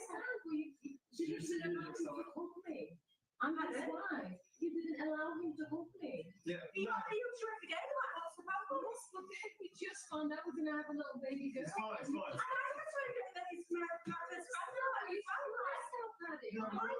Come on, everyone's happy. Come on, let's. What?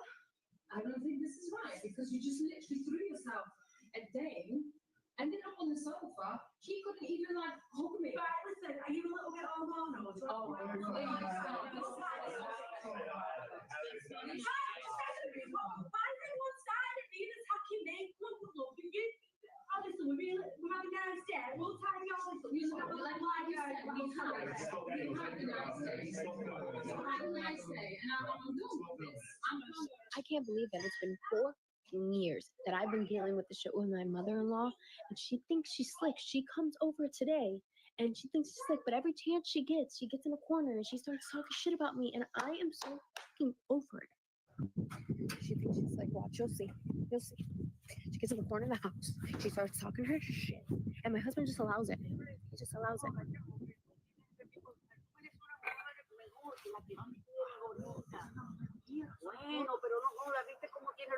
What's the problem? ¿Cuál es el problema? Baby, no empiezas a grabar. No, siempre, every time. Vienes a mi casa siempre a hablar. Hablar. No me dice las cosas a mi cara, and you allow it. Baby, and you allow it. I'm talking to her. If you don't put her in her place, I'm either going to divorce you, or you could just... No seas mil veces pendeja, no seas mil veces. ¿Qué me acabas de decir? Primero fui yo que tú. ¿Qué te pasa? Pues cásate como lo quieres tanto. Cásate con él. Go.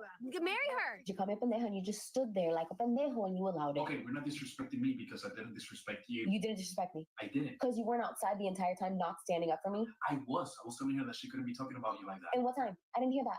I was there. I was there. Not once did you stick up for me. I had to literally fend for myself outside. Literally. I was telling her that she needed to go. You realize that I'm the one that invited her to this house? I know, that's why it's weird that she was talking crap. Right. And then she has the audacity to say something about my kids. You know, when it comes to our kids, it's on fucking sight. Yeah, that's why I was saying, like, that she needed to leave. That she needed to leave? No. What you were saying that is, I need to stop recording. You need to stop recording. You need to go back inside. People doesn't need to know our personal life. I don't record for people. I record for myself. I record for records.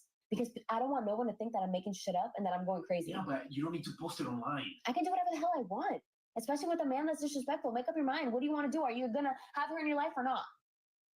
That's my mother. I'm your wife. I know. You want to lose your family? I don't want to lose my family. What did you just say? That I'm bringing the kids to my mom because she wants to see them. You're not bringing no kids to your mom. You're not bringing the kids over. Do you want the kids around somebody that talks poorly about their mother all the time? I'm not going to let her do that. I will never put my kids in a room with someone that talks poorly about the woman that has created them. It will never happen. Everything's going to be solved. But, you know, she wants to see them. She misses them. She doesn't get that. She doesn't get that privilege. She doesn't get that privilege anymore. She doesn't get that privilege anymore. You either put her in her grandkids. Poor excuse of a grandmother for her to even call them her grandkids. That's hilarious. You either put her in her place, or you just cut her off completely. That's if you care about your family. I am putting her in her place. You are putting her in her place? Yeah, I'm not letting her come over here. Jaime, you know what? I'm just going to take the kids and I'm going to go. When you figure... Where are you going to go? What are you talking about? Don't worry about it. You're not going anywhere with my kids. With your kid.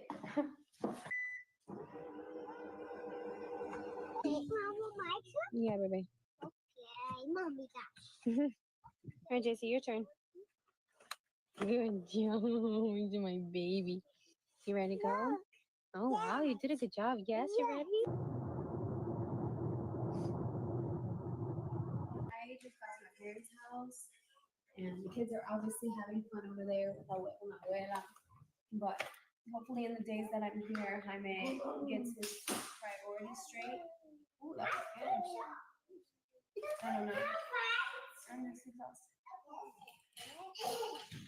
No, pero no se lo deje todo a él. Deja al muchacho aquí y regresa con calma y habla con él. I've tried. That's why I'm here. I've tried. You gotta try harder.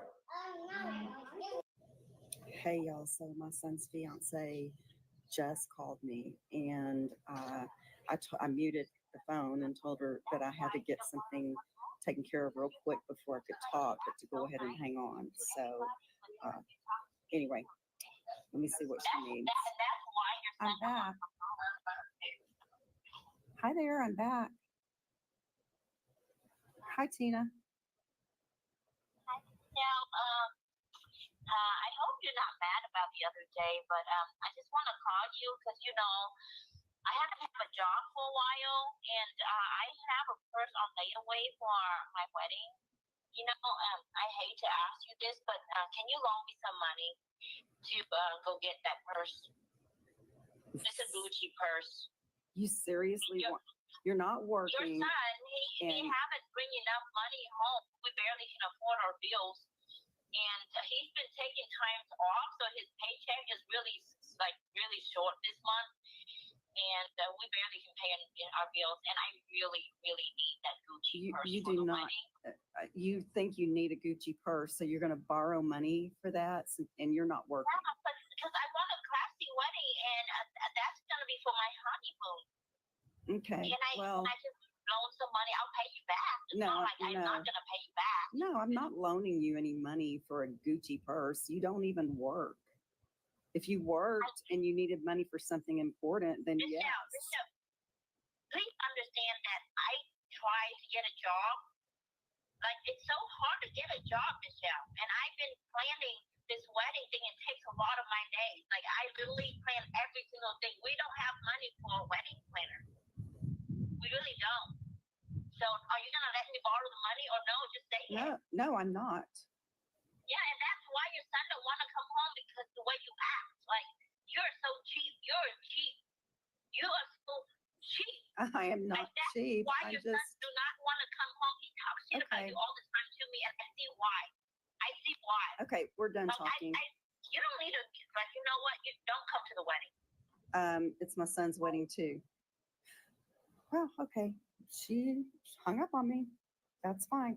That's why I record my conversations, because I need proof to show to my son. Not only was she making or talking trash about me, but she was talking rudely about my son, and he doesn't deserve that. So, well, I hope y'all have a great day, and I'm going to have a great day because I'm not going to let her bother me. My mother-in-law turns to me and goes, "I'm sorry, this seat is for her." They saved a seat for my husband's ex-girlfriend, but not for me. My husband dated someone for like 4 to 5 years, really close to the family. They still post pictures of her on her birthday on Facebook and say, "Happy birthday." They never did that for me. So my sister-in-law, she was pregnant, she was having a baby shower, and she was very close to that ex-girlfriend. Like, they were best friends for all that time. She invited her. Told my husband, I said, "This is a very uncomfortable situation for me. I don't want to not go and look petty, like, oh, if she's going, then I'm not going." And so he suggested, "Hey, why don't you just go? Then I'll call you and say, hey, like, I need you, and then we can go on a date and make a day of it." That is perfect. Let's do that. Obviously, it's the day of the baby shower. My sister-in-law goes to open her presents. So everybody takes a seat. So I think, oh, my mother and sister-in-laws are over there. I will sit by them because those are the people that I know. Take a seat. My mother-in-law turns to me and goes, "I'm sorry, this seat is for her." Okay. They saved a seat for my husband's ex-girlfriend, but not for me. So I had to stand and watch. So I call my husband. I'm fuming. I'm like, "This is what just happened. I need you to come get me. This is completely ridiculous." He tells me, "Actually, we're not going to be able to do that today because I am on my way up to my friend's house in the city. So I'm like an hour away, and I also have the only house keys. So you're kind of stuck there. You can't go home." And then later on, he's like, "Why are you so mad at me?" Mom, why you doing Anyways, we came here to the restaurant to talk to you you. said both of your ladies, both last time I checked was 2 people. Both y'all my first wrong with you, Miss Deborah? You tripping, man. You started this time. You started. Audrey's drinking already. Have you not seen that? I see the drink. She has no food. You know she don't eat meat. I'm the alcoholic though, right? Yeah, but we took you to a restaurant to get wings. That's I don't eat meat. Girl, this is chicken. So why you get to go to Benihana's? That's her favorite spot. You know she loves. Oh, you want to go to Benihana's too? I mean, I didn't care for this. So we should I guess we should take her out when we go outside. I mean, I'm just saying, I think I deserve a little bit better treatment than this. Anyway, why did you bring me here? I don't understand. So y'all, I just want to let y'all get done because y'all. I'm done going back and forth with her. This is what I'm trying to get across today. As a unit, we got to get this shit together. We need to be together. Like, we got to make this work. I love her. I love you. You my mom. This my girl. We got to make this work. What's love? Love. You always taught me that love was somebody you really cared dearly for. Somebody that you would give your last. You know what I'm saying? That's what I feel like love is. That's what I would do for this young lady right here. That's what you found in that? Yeah. Does she reciprocate it? I sure do. To the utmost. How? How? His birthday party was supplied at the Dollar Tree last year. Boy, these mother-in-laws be crazy as hell. Let me give y'all a little story time. So my husband is in jail. He's been in jail for a while. He's fighting his case. My mother-in-law has 3 sons in total. When I tell y'all that since my husband has been in jail, ain't nothing about his stride stopped. I'm talking about business-wise. He's still on top of things. Everything's still flowing. He done bought this woman a car. He done sent this woman money. He done paid for her groceries on numerous occasions. Just everything that you think a son should do, he's still been able to provide that, although he's fighting a very serious case and got his own motherfucking issues that he needs to deal with. Still always looking out for his mama. So anyhow, needless to say, since he's been incarcerated, this man has taken care of her.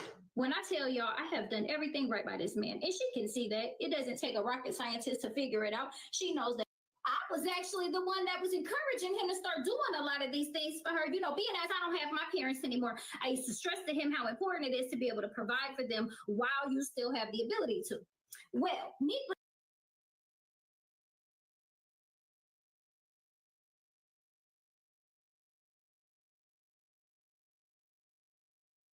Integrating AI into your application has never been easier, and it's all because I use On Demand. Here's how I build Gen.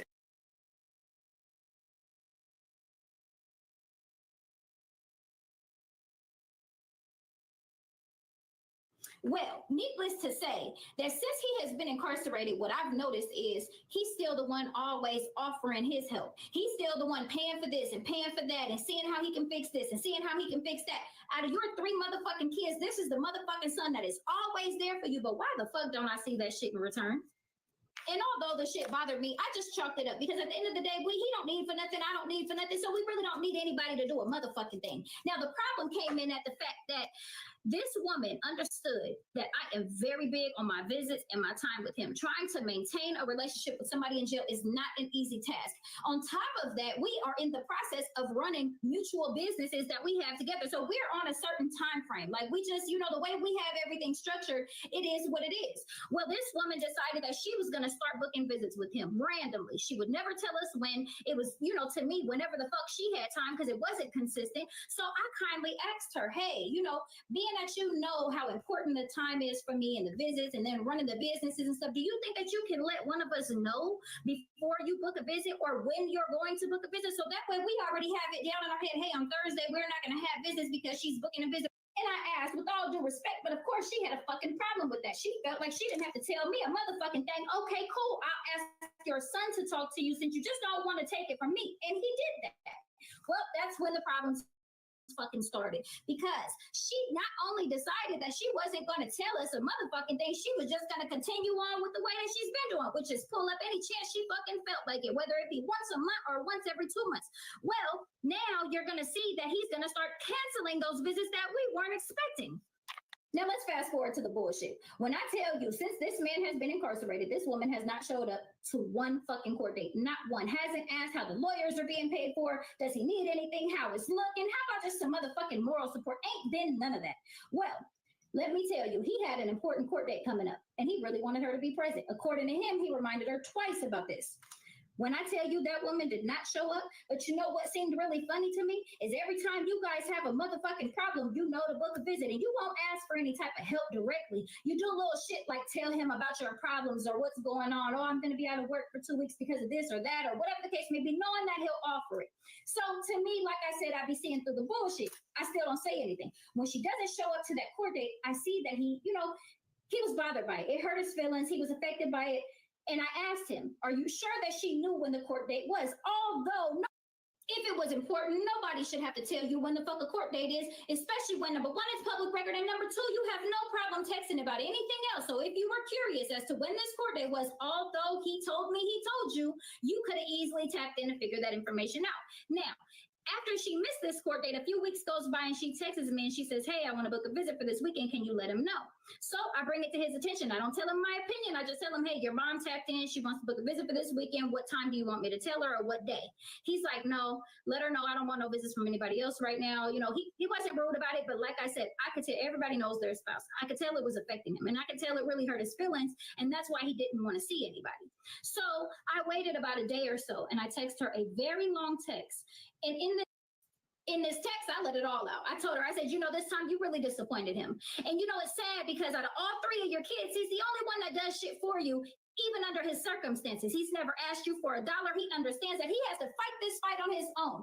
He doesn't expect anything. But the one thing that you could have provided for him that was absolutely free, you couldn't even do. He has never missed Mother's Day, a birthday. He sends roses and different things to let you know that you're special. But you mean to tell me you couldn't be there to support him on the day that he needed you the most? So I'm sorry to say, but he told me to tell you that he doesn't want any visits from you right now. Well, let me tell you about this woman. She didn't bother to text me back, but you know who was front row and center at that next court date? She was. And I thought that that was a good thing. Oh, she finally gets it. Well, tell me why this woman decided to wait till after his court date to come up and ask his lawyers. He has 2 lawyers. She comes up and asks one of them, can she speak to them? I don't pay no mind to it. I spin off and going about my day. I got shit I got to do. Later on, he calls me and tells me that his lawyers came to see him and told him that after court, his mother pulled them to the side to tell them, I didn't tell her when the court date was, and she was unaware, and I'm causing a wedge between her and her son. Excuse me, lady? Lemonade, pet, insurance. 3 words you've probably never heard used together. A drink, your best bud, and a necessary evil. Lemonade pet insurance is none of. So you gonna put your dropping the ball ass shit on me? Okay, I see how we playing. So you mean to tell me that out of all the motherfucking court days that this man done had, it's my fault that you ain't been present at one of these motherfuckers? You call yourself trying to save face to these lawyers because they probably looking at you like, damn, we didn't even know he had a motherfucking mama. Now, you decide you want to drop that shit on me and have me looking all crazy. You ain't put $1 towards these motherfucking expensive ass lawyers. But you got your motherfucking nerve to be talking to them about our personal business and make it seem like I'm the motherfucking problem. Are you fucking crazy? You decided that this was going to be the way you introduce yourself to these lawyers that have never met you a day in their fucking life by putting it off on me, and you don't think you sound fucking crazy by trying to say you ain't been to no court dates because you didn't know when they were? Okay. Big, you got me fucked up. Period, point blank. I sent that woman a long ass text and I respectfully told her she needs to own her shit. Don't put that shit off on me because let me tell you what I would do. If it was one of my motherfucking children, ain't nobody got to tell me when a court date is for one of my motherfucking children. I'm probably going to be the one sending out the text to let everybody else know when the fucking court date is. Don't put that motherfucking shit off on me. See, a lot of you mother-in-laws, y'all got a problem with accepting the fact of when you're wrong or when you drop the ball. You don't want another woman to look like she's doing a better job at it than you. Kiss my motherfucking ass. For you guys, déjame le digo, before I get off, let me tell you what's going on because I told my husband a long time ago that this day was going to come and it came. Okay, it came. Déjame le digo because we got in an argument yesterday and he's still upset with me. You guys already know I don't have a relationship with my mother-in-law. She hasn't seen those kids in 3 years. She hasn't seen her grandkids in 3 years. She doesn't call, nothing, nada. Last month was my daughter's birthday. She didn't call to wish my daughter that turned 17 a happy birthday, nothing. So recently my mother-in-law was mauled by her pit bull horribly. She was at the hospital. She's back at home. My husband went to go see her at the hospital. Gracias a Dios, she's doing much better. So my husband wants to take the kids to go see grandma. The kids don't want to go see grandma. My daughter's 17. My son is 15, soon to be 16. They haven't seen her in 3 years. They have no relationship with her. Okay? None. So he's upset with me and I told him this day was going to come. I can't make the kids do something that they don't want to do, especially now that they're older. You know what I mean? So like he has to understand that his mom has never been really involved with his kids, our kids, nunca. So now that they're older, they don't want nothing to do with grandma. They love my mom. Like I tell them, I'm going to my mom's house, they get in the car. They don't have a relationship with his mom. You know what I mean? I says, you go all the time with so, but I want the kids to go. The kids don't want to go. So Gonyo, he's upset with me. And I'm like, it's not my fault. It's not my fault. I don't even know what to do, but am I wrong? Do I make those kids go? No, right? They don't want to go. And I don't think he understands that. I don't think that's his mom. Go. Anyways, I'm so upset. He's upset with me. Yo no sé lo que hacer. I don't think I'm wrong. You guys, are not gonna believe this. You would not believe what just happened to me. So I'm out walking my dog with my two youngest children. And yesterday, my mother-in-law tried to pop up over my house without calling, even though we have asked her multiple times to respect that boundary. So since she won't respect it, we kind of enforced it and ignored the door. So she was kicking and screaming at the door, and we're homeschooling 4 kids, and both of us work from home. So I didn't answer, right? Neighbors called the police on her, and they escorted her out of our community.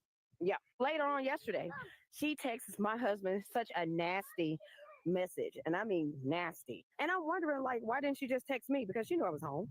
Like everybody, you know I was home. Why you didn't text me? But he didn't read it. You know who read it? Me. So Karen is like really, really peed off that he doesn't respect her. And whenever she pops over, she should always be welcome in our home.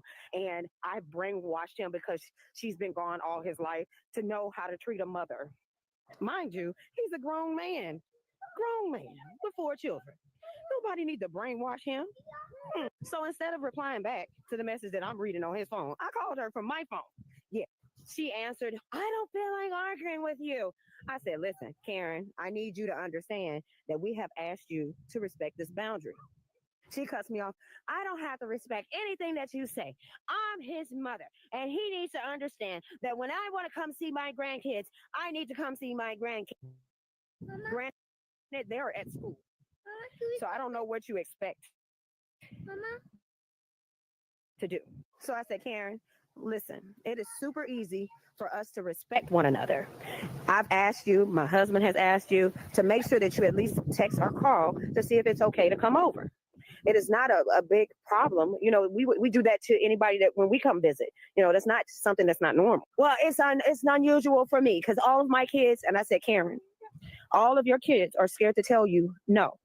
But I'm not scared to tell you no, and neither is my husband. So it's either respect our boundaries or you won't be a part of our lives. And she hung up on me. So then about 5 minutes later, my husband got a text message from Karen, and she said, good riddance. I don't need you a part of my life. Now, I'm just like, leave it alone. You know, my husband, he's not going to respond to any drama. So I said about 2 hours later, my sister-in-law calls me. She tells me that they had to go to court and Karen act a fool. And now her husband is trying to back her, which I'm really proud to hear, in setting proper boundaries. They have an active restraining order on her. Hence, that's why she's now trying to come over here. I need y'all thoughts, because to me, it seems like she just needs to find her life. You know, she needs somebody to make her smile. Now, if you are a mother-in-law or a father-in-law, let me know your thoughts, because Karen is single. She doesn't have a husband, and she seems to be imparting on a lot of her children's marital lives. I just want to know y'all feedback, because this is not normal behavior.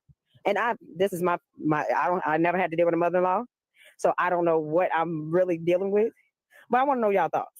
Another reason why, like, just little things happened that why I really didn't like your mom back then. I was giving birth to Penelope, and I let his mom be in the room to watch me give birth, which that was also a huge issue. I was like, I don't want your mom in the room. Like, I only want you and she didn't get along with my mom at that time. I was like, I only want you and my mom in the room. Like, you're my husband and my mom, like, for emotional support. And he's like, I want my mom in the room. I'm like, no, it's not about you. It's mom, like, I want her in the room. I was like, no, like, it's not about you. And like, he didn't really understand, like, when you give birth, it's about the wife. Like, it's about the mom. She's the one giving birth. She's the one going through things physically, mentally. Like, whatever she's comfortable with is the most important what thing. you have to support. And that wasn't the case. At the moment, like, my water breaks, I go to the hospital, and it's my first time giving birth. I'm 19 years old. I'm having contractions. I remember having contractions, and I was like, I'm going to do a birth without epidural. So I tried to push it through as long as I could. And at the time, I was just so focused on, like, my contractions that literally we had my mom, your mom, your brother, and your I really didn't like your mom back then. I was giving birth to Penelope, and I let his mom be in the room to watch me give birth, which that was also a huge issue. I was like, I don't want your mom in the room. Like, I only want you and she didn't get along with my mom at that time. I was like, I only want you and my mom in the room. Like, you're my husband and my mom, like, for emotional support. And he's like, I want my mom in the room. I'm like, no, it's not about you. It's mom, like, I want her in the room. I was like, no, like, it's not about you. And like, he didn't really understand, like, when you give birth, it's about the wife. Like, it's about the mom. She's the one giving birth. She's the one going through things physically, mentally. Like, whatever she's comfortable with is the most important what thing. you have to support. And that wasn't the case. At the moment, like, my water breaks, I go to the hospital, and it's my first time giving birth. I'm 19 years old. I'm having contractions. I really didn't like your mom back then. I was giving birth to Penelope and I let his mom be in the room to watch me give birth, which that was also a huge issue. I was like, I don't want your mom in the room. Like, I only want.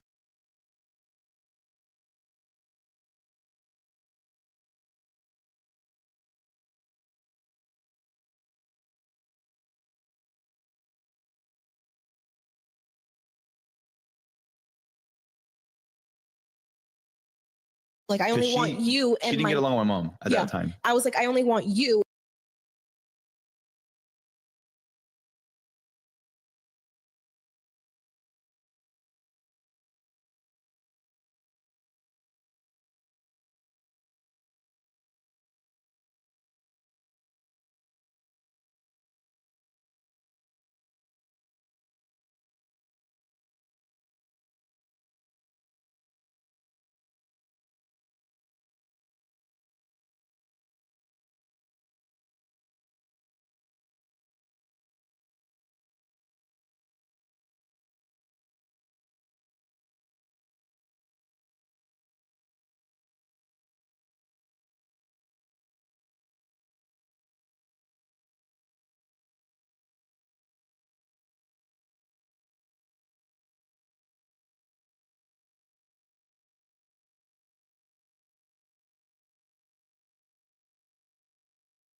you and my mom in the room, like you're my husband and my mom, like for emotional support. And he's like, they want you and my mom in the room. Like, I only want you.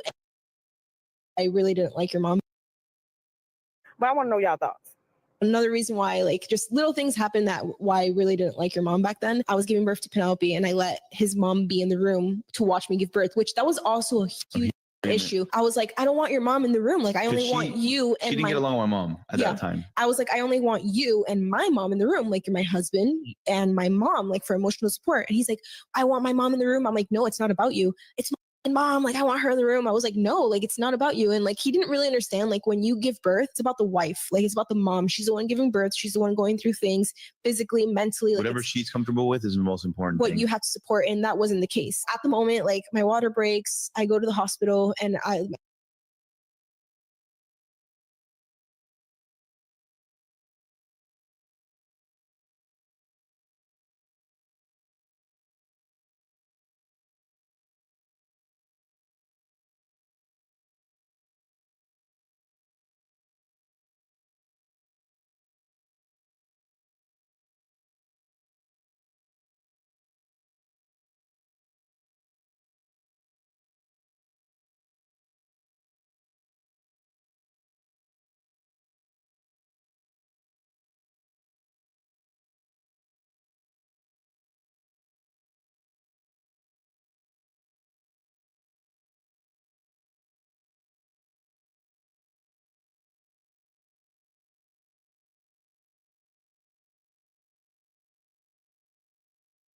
my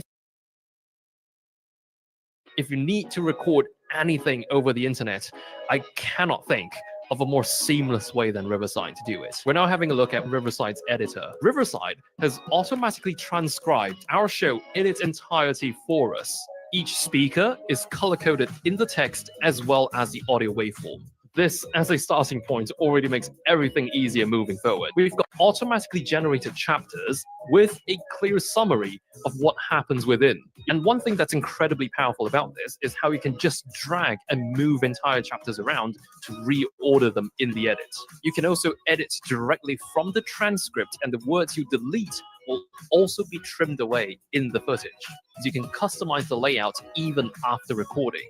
It also makes it really easy for adapting the edit into different aspect ratios. First time giving birth, I'm 19 years old. I'm having contractions. I remember having contractions and I was like, I'm going to do a birth without epidural. So I tried to push it through as long as I could. And at the time I was just so focused on like my contractions that literally we had my mom, your mom, your brother, and your aunt, who I never fucking spoke to in my whole fucking life, in the room, watched my birth. Because it's Cuban people. They just want to be like involved and they think everything's like just About fine. them Nothing's and- taboo. Everything's fine. I can see your vagina. She would have had my back then, like, all right, Bramty, like, you're about to give birth, everybody out, only what my wife wants. But you didn't have that mentality and you just had your mom's I was back 18. most of the time. So I remember I just wasn't even involved with like who was in the room. I remember pushing. And I remember your mom and your aunt taking pictures of my vagina while I am pushing. Then to later find out that your aunt had sent those pictures to family members. Ladies, if you have a challenging relationship with your mother-in-law, this message is for you. First thing I'll say is you don't have a mother-in-law problem, you have a marriage problem. And here's what I mean. It's the husband's responsibility to step up and lead and establish the boundaries surrounding his family, not his family of origin. For when a husband decides to get married, dynamic in the relationship that he has with his family of origin must change. I'm going to reference an ancient scripture here. It's called leave and cleave. What does it mean? It means that when a husband takes his wife, he leaves his family of origin and cleaves to his wife.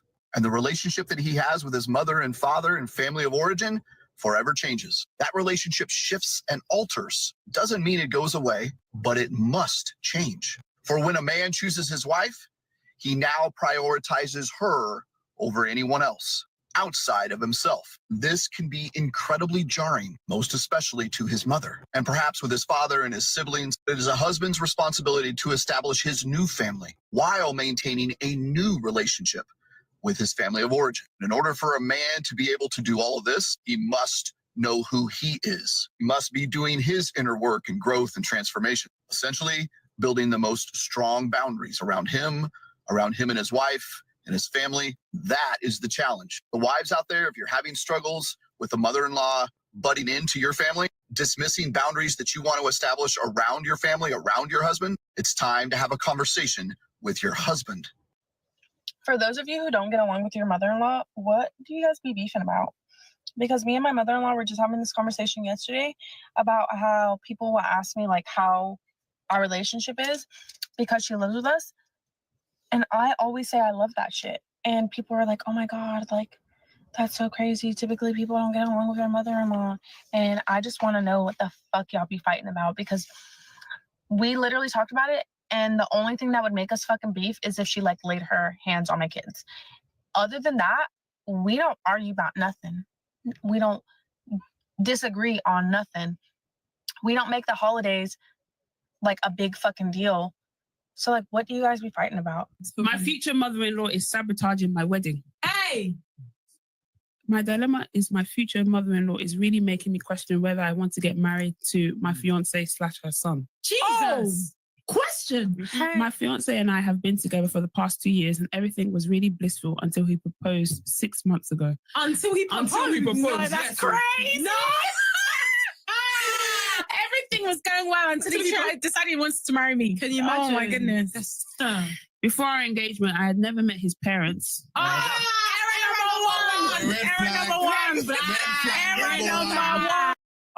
Just to give from Sierra Leone cultures on the Yoruba culture.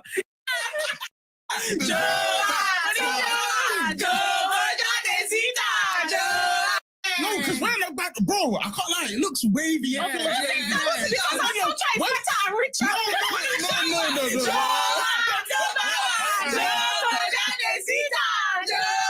Would understand the scene. Secondly, she's a major sign on the perfect. I'm not going to comment on her wedding dress. Well, yeah. This weekend I nearly lost it. I found the perfect wedding dress, and I thought it would be nice to have. It will make mom happy. She never. No, because I just want to make this video to just kind of business on. So I was. So I was actually debating on posting this because I don't like anyone to know like my personal business on social media. But I just want to make this video to just kind of, if you're going through the same situation, just know there's always a way out. So let's get to it. So in September of 2023, I had decided that it was time for my now husband, for us to finally move in together, right? He was like, we just need to stop doing this long distance relationship. He was driving 6 hours and I was driving 6 hours to go like see each other. So I made the decision. I was like, okay, you know what? That's fine. Like, so I pack up, leave my apartment. I leave my stable job. I leave my family back in Tennessee. And I was like, okay, like, let's see what this new life is about, right? So him and I, we ended up moving into my mother-in-law's house. And at the beginning, it was all roses and pink. You know, I would come visit. She would treat me like a princess. She would buy me things, you know, just treat me so good. But there's a saying in Spanish, hay un dicho que dice, el muerto después de 3 días apesta. And I would also always hear like these horror stories of like mother-in-laws, sister-in-laws. And I never thought it would happen to me until like it fucking happened to me. So fast forward, you know, at the time when I move in, I obviously don't have a job. You know, he took me to a little town where everyone knew everyone. And there was literally only a Walmart. And there was little to no opportunities there. And they were like, oh, well, like if you can't find a job, like work as a teller at the bank. And I'm like, nothing's wrong with being a teller, but like I didn't go to school for that. Like I work in HR. I'm an HR manager now, thank the Lord, but I was not going to do that.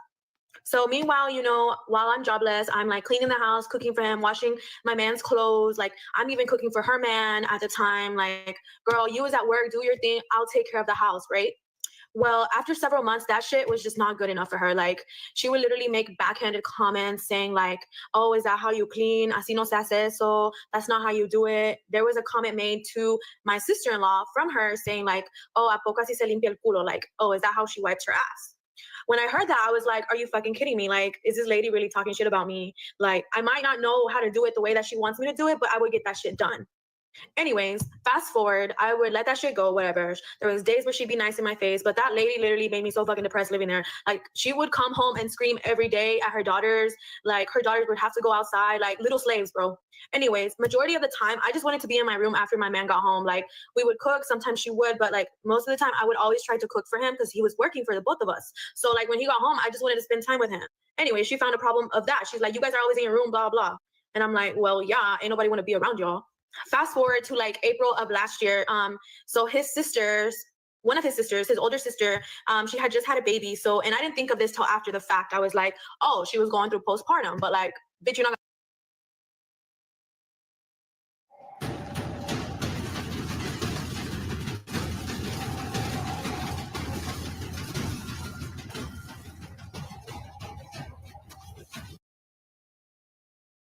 Bitch, you're not gonna talk to me the way that you talk to me. So one day my husband had just got out of work and she came barging into our room talking like heavy on him, like, hey, like you need to come out and do this, help mom, like very demanding. So I was sitting on the corner of the bed and I was like, girl, you are not, like, stop talking to him like that. So she gets defensive and she's like, who are you to tell me what to say or what to do?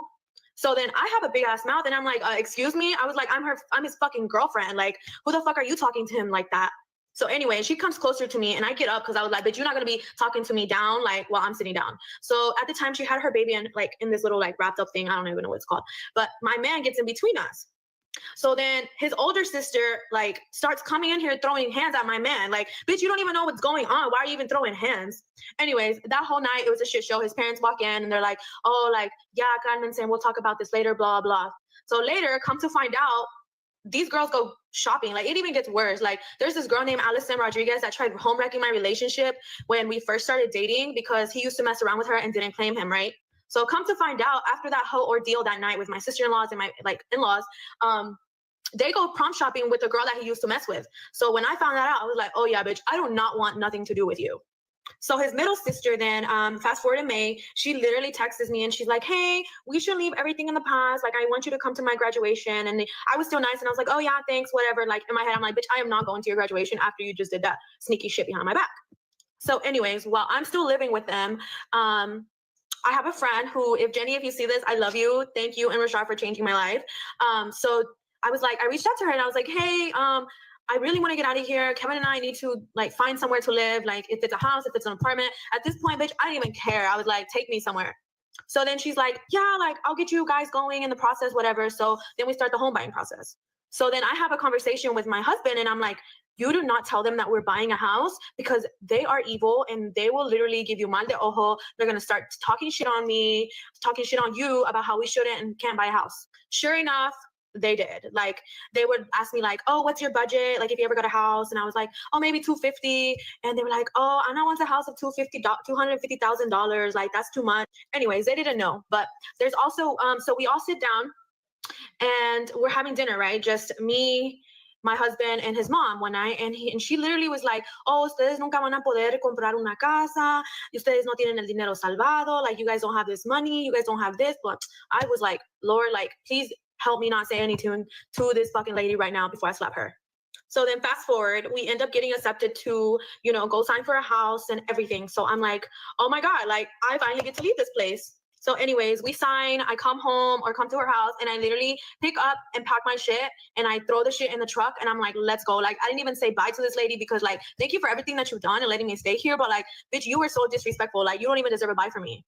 Wait, so backtrack. Like, when we told this lady that we were moving out, she literally had no emotion. She was just like, no, pues está bien. And I was like, oh my God. Anyways, we move into our own home and my husband is still working down there. So he's having to drive like an hour and a half to his job until he finds a new job. So he said that his mom like literally was like, hey, can you help me do something on my phone? So then he was like, yeah, sure. He said that when he popped up her phone on Safari, this bitch had our address pulled up to see everything about our house. Like, how the fuck did you get our address, weirdo? Anyways, so now we're married. Now we own a home. And he decided to cut off his family because of the sneaky shit that they've done behind our back, which is one, still talking to the girl that like he used to mess with. And two, like all the shit that they've talked about. Anyways, if you're looking to keep a good relationship with your in-laws, do not move in with them because everything changes when you live with someone or a group of people. And second of all, like I have come to a conclusion that if I want peace, I need to learn to forgive people. So God has already put that in my heart. Like, I forgive them, and things happen for a reason. But always remember that the way that people treat you is just a projection of who they really are. You want to know when I'm going to move? Whenever. What does that mean? What does that look like? Here we go. One Can I answer have a after another. timeline? Can I have? You just want to nag. Stop already. I'm not nagging. I have a question. I want to know. And I already told you, and I'm not going to keep answering the same thing over and over again. Whenever. Okay, enough. You see, that's so disrespectful. It's but not. if I did that to you, you would have a problem. That's so rude. It's the most frustrating thing to see all the fights that go on day in and day out. And it's like, I feel like I'm just kind of caught in the middle of it. And I'm just trying to make both sides happy. We're going to have to figure something out. Because this can't continue. I fight this fight with Delisa so much because if my mother-in-law wasn't a big part of my life, I'd be crushed. At least from this clip right here, I don't feel like the husband is doing enough to support his wife. What he should be saying, instead of, I don't know how I would feel if my mother-in-law wasn't in my life, he should be telling his wife, whatever you decide, you have my support. I have your back, whatever you want to do, whatever decision that you make regarding your mother, you can count on me to help you with that. For her to throw that towel in her daughter's face like that on camera, I can only imagine how she talks to her, how she treats her off camera. Not every mother loves their daughter and wants the best for their daughter. Some mothers are jealous of their daughters. When they get married, that she might have never been married. And here comes a daughter in a loving relationship, and she don't like that. She needs her own house. She needs her own house, her own man, and her own business. She's acting like y'all living with her. The daughter's going to have to stand up for herself, and it might be for the very first time. But that's why your husband should be there to support you. But you don't have to put up with this disrespect from your mother or anybody else. I know they both want their mother-in-law in their lives, but at what cost? They shouldn't have to set their marriage on fire to keep this woman warm.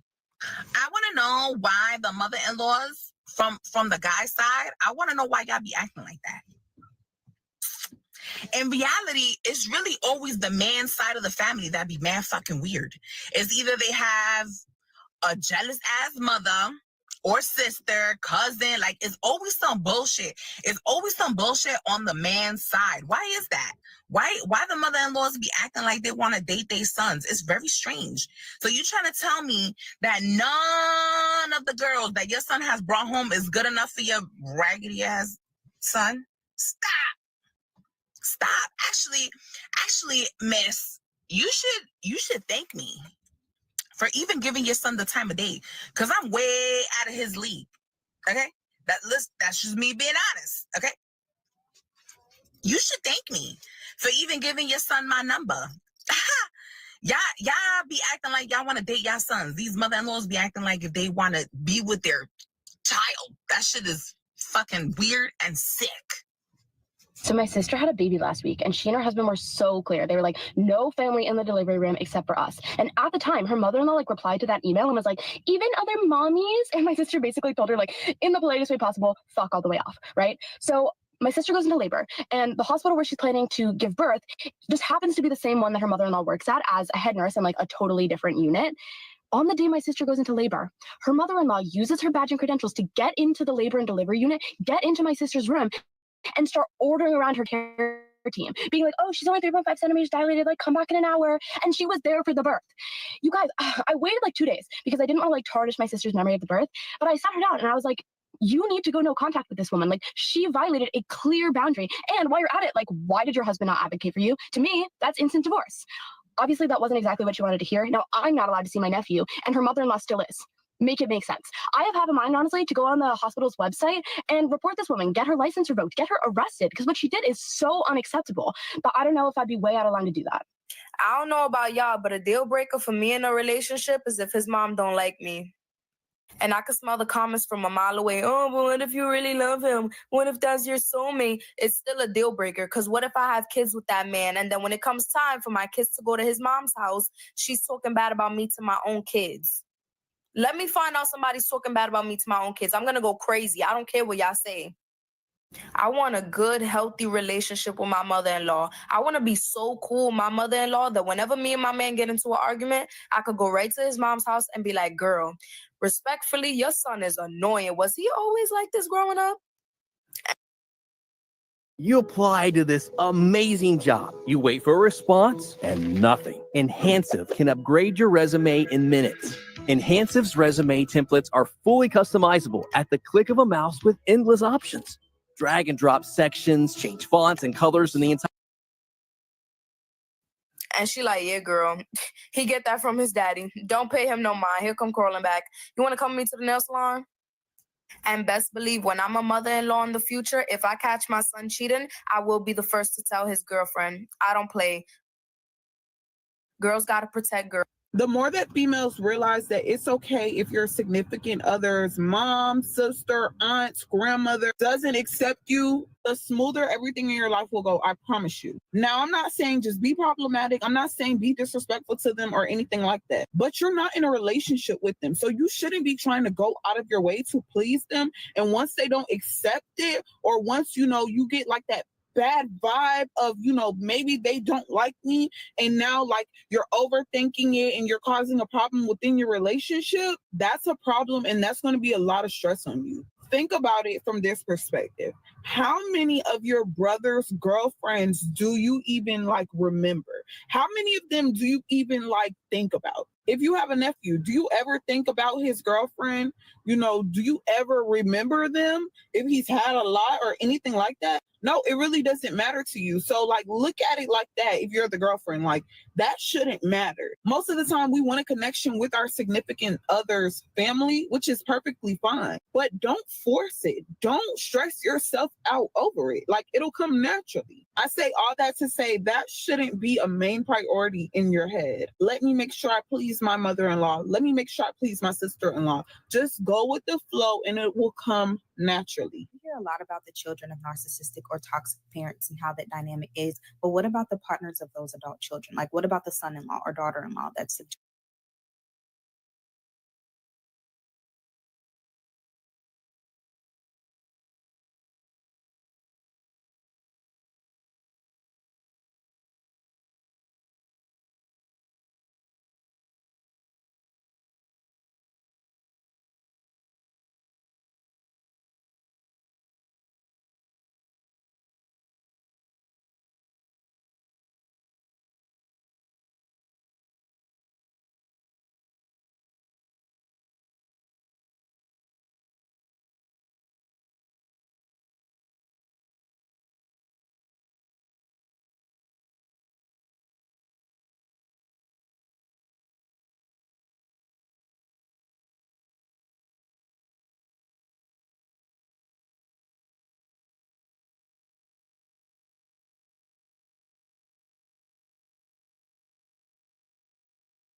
subjected to the narcissistic abuse or dealing with emotionally immature in-laws, the enmeshment, or just the overall unhealthy, dysfunctional dynamic of their partner's family of origin.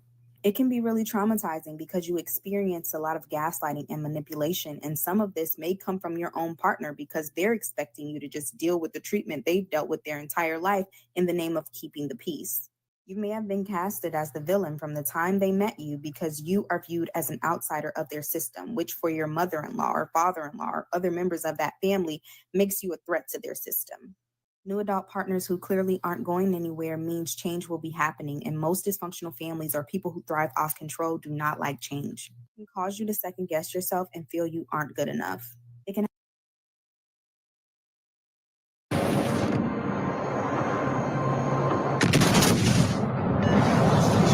Concentrate fire on the target. Enemy battleship sunk.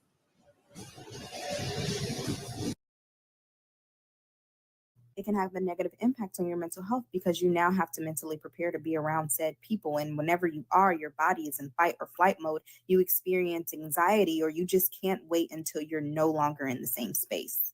A grief process can also be attached to this dynamic because not only do you not have an ideal, healthy relationship with your in-laws, but your children probably won't have one either. And this is especially true if you and your partner decide to go low or no contact. You may feel robbed of the fantasy you had of your in-laws loving you and you loving them and all the great experiences you could have had. You may feel sadness for your child knowing they have grandparents they won't really know due to the toxicity of said grandparents. You may feel proud of your spouse because for the first time in their life, they're not going for bullshit. They're not going for the mistreatment of their partner or their child. But you also feel sadness for your partner because their parent or family of origin isn't who they need them to be. You may feel frustration, happiness, rage, guilt, sadness, and confusion. You know your feelings are valid, but sometimes you feel they aren't. You live in a society that normalizes this unhealthy experience. You see it depicted on TV, the mother-in-law who hates the daughter-in-law because she's taking the oldest son or only son away from her. It's a mind fuck. It's traumatizing. And the depths of this experience is not talked about enough. As someone who's in the process of getting a divorce, if there was any advice that I could give to someone who is getting married, this is what it would be. One of the main things, like number one on the list, you always need to remember that your in-laws are not your family. Your in-laws are not your family. Everything is going to be sweet in the beginning. Y'all can be tight, whatever the case is. But the moment shit hits the fan in your marriage, they are not going to cover you. They are not going to have your back. Their main priority is going to be the person that you've married, like whether it's their, brother, son, whatever, and if you're the wife, right? If you take it as oh no, this is my family, you're going to be so disappointed. I'm telling you. And y'all can just be saying oh, I'm just saying this because I'm getting a divorce. Maybe I'm bitter. I promise you, it's not even coming from that mindset. It's just coming from experience. The moment shit hits the fan in that marriage, you're going to really see who's there for you and who's not. Niggas will deadass leave you dry. It's not even a joke. Niggas will deadass leave you with nothing. Nothing. So it's always best to just put that at the forefront of your brain, hey, I love these people, I care for these people, but they are still not your family. It's good for you to, even if you decided to move in with somebody that's across the country, maybe you're with their family and your family is on the other side of the country, still make sure that you maintain a decent relationship with your family because you never know when you're going to need them. If shit hits the fan, you're going to need your family. The two becoming one is a beautiful thing, but always make sure that you are good and that you're fine because at the end of the day, you got you. That is my advice for anybody who is going to get married. On my husband and I's first wedding anniversary, my mother-in-law posted a picture on Instagram. It was a photo of her and one of our wedding guests at our venue, captioned 1 year ago today. And Mind you, neither my husband or I were in the photo. It was just her and one of our guests at the venue. And then my sister-in-law commented on it, and my mother-in-law commented back saying the only thing missing from the picture was my sister-in-law who didn't come to our wedding. Not the bride or groom who weren't in the photo or anything like that. And then a few hours later, she had the audacity to message my husband, not to say happy anniversary or even acknowledge it, but to send pictures of him and her from his childhood with a whole bunch of heart emojis. And then when my husband called her on trying to make our first anniversary all about her, she said that she didn't know it was our wedding anniversary, and she sent those photos because she couldn't handle the fact that she'd lost her son. How about instead of your mother-in-law, your actual mother? Guys, there's a lot of stories that go with this. If it blows up, I will give you more story times than you could possibly want. So coming off of a pregnancy loss, my wife and I find out that we're expecting again. And so the way I tell my mom is there was a rocking horse that I had when I was a kid, and when I had a child, I'm supposed to get that back. So I call her up and I said, hey, Mom, that rocking horse, I said, we're going to need it by September. And she says, well, I've been kind of busy. She was like, I need to do some stuff to it to make it better, but, I'll look at it closer to September. And I said, no, Mom, I don't think you heard me. We're going to need it by September. And she stops, pauses, and then her voice changes. She goes, Justin, I heard you. I don't know what you expect me to say. And that was basically it. She knew that we were telling her that we were pregnant, and that was her response. And after that, she hasn't spoken to me since February of 2019. My mother-in-law has never liked me, and before I learned to set boundaries with her, here is one of the things that she said after I flew her out from Wisconsin to come and visit her son and I in the state of Washington. We planned a fun family barbecue, invited over some of our closest friends, and she had the libations flowing and thought that it was appropriate to, for some reason, tell one of our closest friends that she hoped that if I ever got pregnant with my husband's child, her grandchild, that I would have a miscarriage. I don't know what kind of person thinks that saying that to anybody is appropriate, let alone something that would be their own flesh and blood, and also to someone that they really don't know and who's very close to this. Unfortunately, her saying that was not the straw that broke the camel's back, where I resulted in setting boundaries with her and drawing a hard line in the sand, and it probably should have been. Had I set boundaries with her at that point, it would have saved me years and years of heartache with her. I wasn't looking forward to being a grandparent. We have very complicated, difficult relationships with two of our daughters-in-laws. Now that is quite the opening statement. So that's Anne. She has quite the following on here. Upon further search, she's a super accomplished woman. She's an author. She's an influencer. I mean, she's definitely made a name for herself across social media platforms, but this video really caught my attention. Trying to sum up her video really quickly, Anne basically starts out by saying that she had mixed feelings about having grandkids because she has strained relationships with not one of her daughter-in-laws, but both of her daughter-in-laws. Now, if Anne had problems with one of her daughter-in-laws and was cool with the other, okay, that's up for debate. But Anne, both? She goes on to say that she adores her grandson, which I have no doubt that she does. Grandparents are the best. Then says that her son and his wife have a rule where they only like the grandkids getting gifts on Hanukkah, Christmas, and their birthday, which I think is reasonable if that's what you want to do as a parent. It's the parent's decision. She says she doesn't love that, but she respects it. But the thing is, Anne doesn't respect it. Because then Anne goes on to say that a couple years ago, she went to see a dermatologist and she had a spot or something, and the dermatologist thought that it might be melanoma. And I imagine that was very scary. But then Anne flat out says that her first thought when the doctor told her that this was potentially melanoma was that this was the perfect opportunity to give her grandson a toy because that would make her feel better about this potential diagnosis. She quite literally says, how can I use this to get a toy to my grandson? So she walks out of the office and immediately texts her son that she probably has melanoma, which she doesn't know yet. And she said nobody can help her, which anyways, and she said that it would really mean a lot to her if she could send a toy to her son. And honestly, her story kind of ends there, whatever. But let's unpack this. So right out of the gate, she says, I have a strained relationship with both of my daughter-in-laws. It is one thing if one person has a problem with you, but once it is two people, especially two people like that close to you, it's time to do some self-reflection. It could be you. You're the common denominator. Second, the parents of your grandchildren, your son and his wife, have set some very clear boundaries on when they see it appropriate to give gifts and when it's not appropriate to give gifts.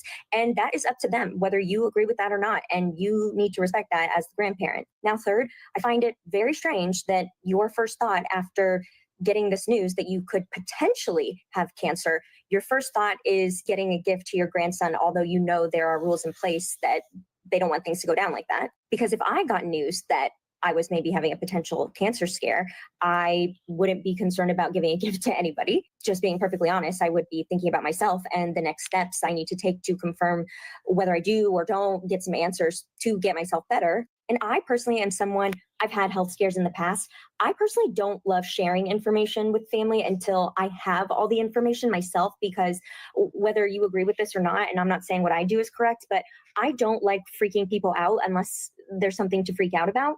But let's be so abundantly for real. This was not about Anne being so scared about this potential diagnosis. This is not about Anne just desperately wanting to get a garbage truck to her grandson. This is Anne taking something potentially really scary and upsetting and being manipulative to use this to test a boundary that she does not like. She used this potential diagnosis as leverage to try to get what she wants, or try to push a boundary that's been set that she simply does not like. And by the way, 2 days later, she found out she did not have cancer, thank God. I find it very interesting that she only texted her son about the potential diagnosis and not her son and his wife. If I had to put my money on it, she only texted her son because Anne knows, or Anne thinks, that that is her best shot at this manipulation tactic to go her way. Now, before I continue, I think it's also important to paint a bigger picture here. While I was looking at Anne, I'm like, I've seen this woman before. Where have I seen her? I did a little Googling, a little searching, and come to find that this is not the first time Anne has posted about this. It's most certainly not the first time Anne has posted about the strife between her and her daughter-in-law. Anne posted a video a while back about a yellow cashmere sweater that she bought her daughter-in-law from the Row. I'm not going to give you the whole download on that story. You can go and look at it yourself, but it definitely provides some color to this situation. Mother-in-law secretly recorded me giving birth when I was 16 years old. You might have seen my videos come across as I speak about my toxic relationship with said mother-in-law's son. Now let me tell you a little bit of backstory and about the strain and why it may be my relationship with my mother-in-law. As a young and naive teenager, I got pregnant at 16 years old, and I welcomed multiple people to support me in my birthing room. I had asked for nobody to take pictures and nobody to take videos of me because that is a very vulnerable moment that I did not want on people's phones. And actually, the hospital didn't even allow that to take place. Someone who was also in my birthing room had let me know that my mother-in-law was taking a video of me while I was giving birth. I'm fairly certain she showed me this on her phone. Eventually, she came clean about it. I do recall seeing a little bit of it. She at first denied it, and she denied it to my husband and eventually came clean to him as well. But yeah, I think it's incredibly disrespectful. Let me tell you how these boundaries being crossed tied into my following 3 children's births. When I had my son, I wanted my daughter to meet her sibling first, and my daughter to come into the room before anybody else got to meet. Well, guess who came in the room at the same time that my daughter got to? Yeah, you know it. Child number 3. I also did not want my mother-in-law involved in this moment, but we got to the hospital and I was going into labor naturally, which was the first time that I was experiencing this. And I asked my brother and his girlfriend to come pick up my children to babysit them and watch them. This is what we had planned. I did not want my mother-in-law involved in any way, yet she somehow became involved in this moment. And she came to sit with my kids in the car for a few moments before my brother got to the hospital, which my husband could have just sat with her, but she had to make herself involved yet again. And now with my 4th child, this is the absolute worst that our relationship had ever been. Completely strange. The day that I was going to get induced with my son, my husband left early in the morning without telling anybody, and he went to go visit his mom. And he gave his mom money that we did not have. And I left her a message about how fucking disrespectful it was that she would take money from her son, who got to have his 4th child in his family of 6. She came to the hospital uninvited, showed up. I don't know why the fuck there was no safety measure to keep uninvited guests out, but she showed up at the door and she gives her son a card congratulating him on his bundle of joy and gave the money back, saying, "Spend it on yourself. I insist." These are just 4 very small stories that I have. And this is the family I'm trying to fucking get away from and keep my children away from. And when I say y'all mother-in-law not fucking with my mother-in-law, I mean it. Miss Missy gets down and she don't play. Let's start with the fact that she gets all of her daughter-in-law's flowers every month. Every month, a bouquet is sent to our house, right? This was our bouquet this month. Mine's dying. Don't clog no tea. And then the other day, I posted myself making butter, right? And let me show y'all what I just woke up to. Like, why? Why are you going so hard, Miss Missy? And then she didn't even tell me that she was sending it. So y'all, I'm over here going through everybody who I know who, first of all, can afford it. Second of all, who would send it. And the list is very short. So she was at the top of it. But she wanted to text me back. Why you didn't tell me that you sent me this, Miss Misty? Hey, why you ain't tell us? Why you ain't tell us so we could have got you a thank you card or something? Something. And then I text her and say, hey, did you send this to our house? And she said, of course, like, I knew it was you, Queen. I knew it was you. This is just a PSA to tell you to make sure that you're marrying into the right family. And especially with kids. We just had twins 3 months ago, and my mother-in-law lives a couple hours away. And she texted me 3 weeks in advance if she can come over. She didn't just show up. She texted me if it was okay, even though she knows that she's welcome here. The guest room is literally basically her best room, her bedroom. Anyways, not only did she text me if she can come over, she asked me if I needed anything before she came. And I said no. When she showed up, she had like 10 prepped meals from Costco in my fridge. She brought them. She brought muffins. She brought stuff for my son. She brought prepped meals. And then she asked me what I wanted for dinner because she's going to make it. And then we went over what we were going to eat for dinner. And she looks at me and she goes, okay, go take a nap. I was like, no, it's okay. And she's like, no, go take a nap. And then she tells me, tomorrow you're going to go get your nails done. So make sure that you're marrying into a family that will take the stress away from you instead of make you want to lose your mind. Have you ever been so furious that you just start crying because you literally just want to beat someone's ass, but you can't? Bro. She has the audacity to disrespect my mother too, bro. She said, I don't need to make appointments when I come to see my son. She told me to my face, she got close to my face and said, it's taking everything for me not to hit you. I was like, praying to God, Lord, please let this woman hit me, please, please, please, please, please. But she didn't. She started calling me all these names in the book. I walk out, she was crying to my husband about God knows what, talking shit about me. My husband's like telling her, you just came here to start problems. That's all you came here to do is start problems. She's part one. She arrived here. She didn't call us. My husband, she then goes to the backyard. She starts crying to my husband, brings a tiny little gift. It just so happens to be that it was socks for the baby. Cool. That's cute. He then tells her, Mom, why are you crying? Because you won't let me see the baby. He's like, she never said that. I'm the one who, he's like, well, you told me that I need to respect her. If not, I can't see the baby. And he's like, so why can't you just respect her so you can see the baby? I don't get it. Did you come here to disturb our peace? She then says, well, I just don't want to talk to her. He's like, so it's you. So it's you. So don't come here if you're going to start problems. Don't come here if you're not going to call. It's as simple as that. This whole entire issue started because she did not want to just give us a heads up. She would just show up when we were literally in the middle of doing things or just simply whenever. So then I go outside and I witness her crying and I'm like, are you okay? She's like, you don't need to talk to me. I don't need to see your face. I'm like, what did I do to you? Why do you not like me? I want to get to the bottom of why you don't like me. She said, look, and she touches my husband. She said, we're blood. You're temporary. I'm like, what? What are you saying? I'm like, literally, what's your problem with me? I just want to know what your problem with me is. We used to be the best of friends. The second we moved out of your house, you switched up on me. Is it because your son left you? Is it because he has his own life now? He's like, yeah. My husband's like, yeah, that's literally what it is. I'm like, so why? Why can't you just be happy for us? You don't see us happy? Why do you come here to disturb the peace? She's like, oh my God, you're just a bad person. I'm like, how am I bad? Because you loved me at one point. So how am I bad? My husband then tells me to go inside and I tell her straight to her face. I'm like, you know what? I'm done trying with you. I'm done. I've tried everything possible. You just will not accept me. So she basically had nothing to say after I said what I said. So I'm like, what's your problem? She starts offending me. She says, forget you, all this stuff. She calls me a snake. And I'm like, how am I a snake? I'm like, do you see how you're acting towards me? She's like I said, he can always find another. You're just temporary. I'm like, why does he need to find another? Why does he need to find another? You don't like him with any woman. You did this to every woman that he's been with. And she's like, well, it's because none of them. I'm like, exactly. You're proving my point. You just don't want him with anybody. And then she's like, oh, it's taking everything in me not to hit you right now.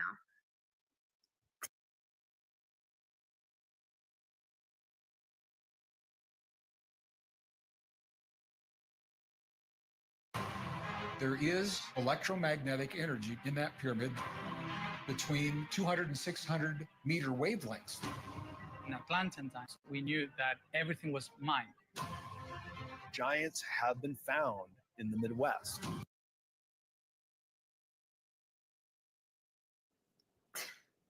I was like, yo, are you hearing your mother?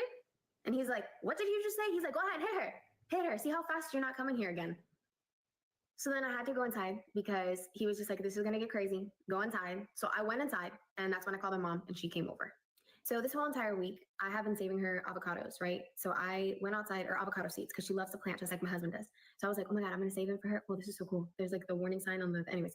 I saved her the seeds. So I was like, let me go take them outside to her and tell her, like, I'm such a bad person, but like every time you need my help, or every time I'm there, I'm right there. I'm literally right there. If she needs me to translate for her, if she needs me to go somewhere with her and translate for her, or like just simply go somewhere with her or be there for her, I'm there. Like, I am there. I'm there. Even though she treats me so bad, I'm there.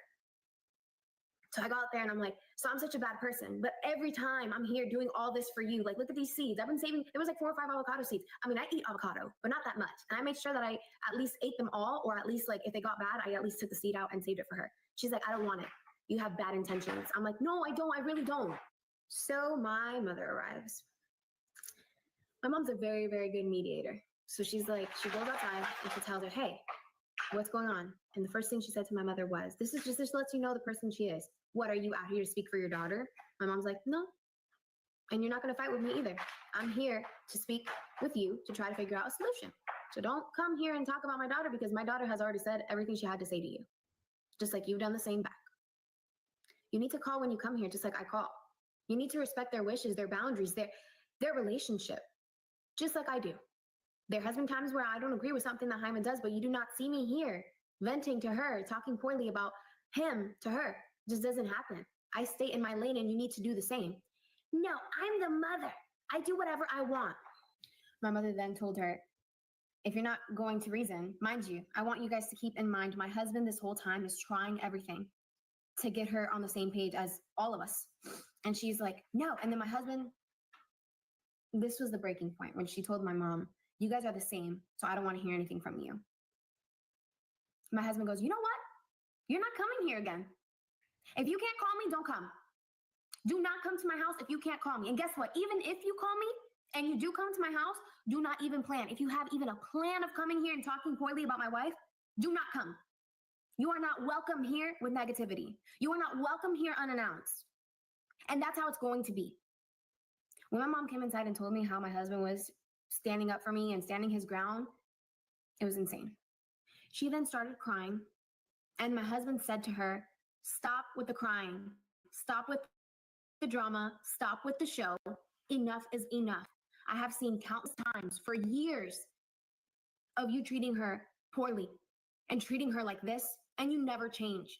I have seen this woman who's talking about me. I have seen this woman do everything, even though she is so angry at the way you treat her. I have seen her do everything in her power for you guys to have a relationship.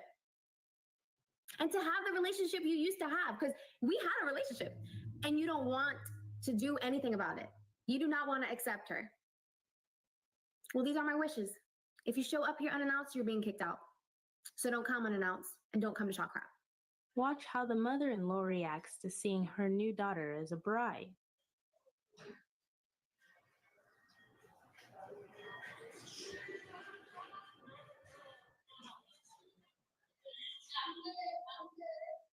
I got it. What I've been saying this whole pregnancy? I'm not kidding, Kat. Just make sure you're alive.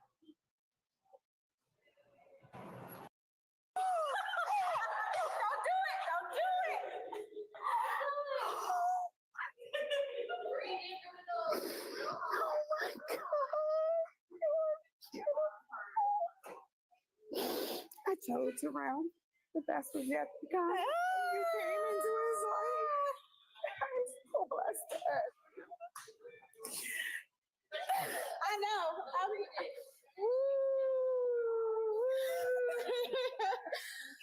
I love you so much. Thank you for taking my babies. No As problem. your grandbabies. They are. Thank you for accepting me and everything I come with.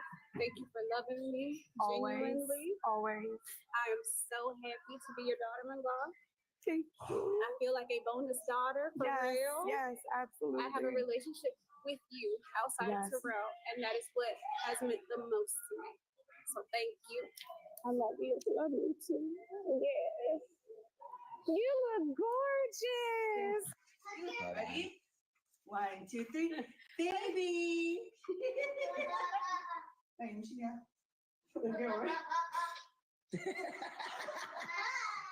Yeah. Is it a baby or not a baby? You can look up baby. Oh my gosh!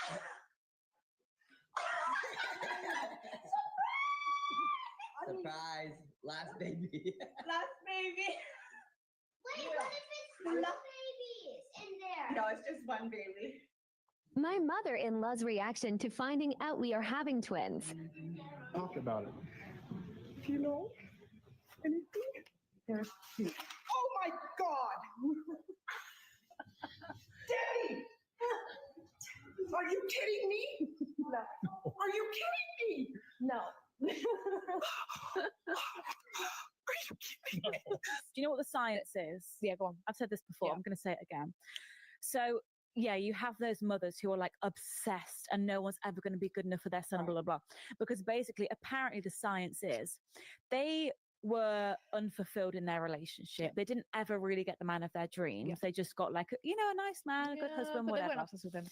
So basically, when they have a son, it's their opportunity to make their son into the man of their dreams. They make him very polite, very respectful, just like in their eyes, like good as The gold, can perfect do man. no wrong, the perfect man. Would marry him if she could. The son. So then it's like the point that no girl will ever be good enough. Mm-hmm. And then it's like the mothers, of course, spent all these years, building their sons into these, what they see as amazing men. Yeah.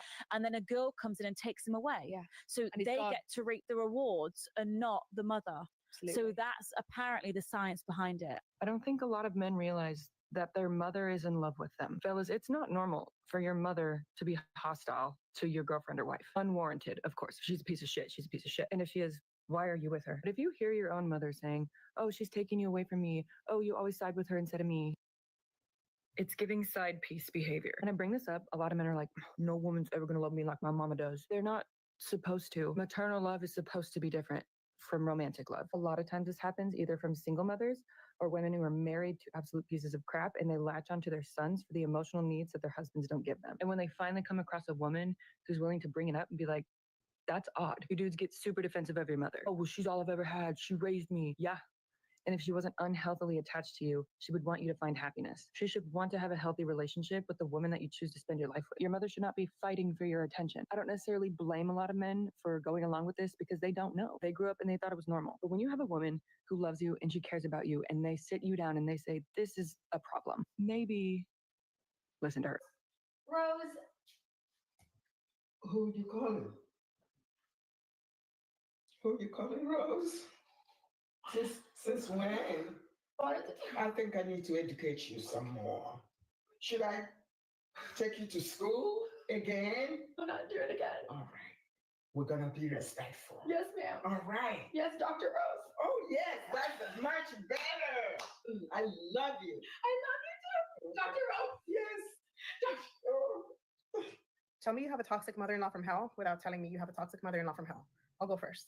If your mother-in-law doesn't like you before you're married, nothing that you do is ever going to be enough for her. Not you fixing her papers, not you giving her the only grandchildren, nothing that you do, not you taking care of her when she breaks her ankle and nobody else is there to help. My husband and I got married August 15th of 2015. We're Hispanic, we're Mexican to be exact. And for us, getting married through the Roman Catholic Church is a big deal. While we were at the wedding venue reception, it was time to do the bouquet toss. And like every bride, I got in a chair, the single ladies, they all formed in the back. And usually when you do the bouquet toss, you toss it at the count of 3. Well, I, being the bride that I was, I wanted to do something different. So instead of tossing the bouquet at the count of 3, I tossed the bouquet at the count of 2. When I tossed the bouquet, the person that captured the bouquet happened to be my younger sister. And well, everybody, cheered, clapped. My mother-in-law walked over, ex-mother-in-law, walked over, and she was like, that doesn't count. And I was like, what do you mean? She's like, it doesn't count. You're supposed to toss it at the count of 3, not at the count of 2. You have to do it again. And I felt bad because my sister was the one that had captured the bouquet. How was I going to tell her, hey, it didn't count. We have to do it again. So one of my aunts on my mother's side attended my wedding. My mother wasn't there. She was living in Mexico at the time.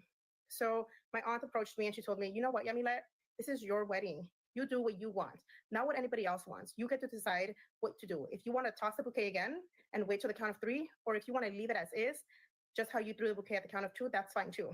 So I decided that I was going to leave it as is. I was not going to toss the bouquet again because there was no point. Somebody had already captured it, and it was my decision to toss it at the count of 2.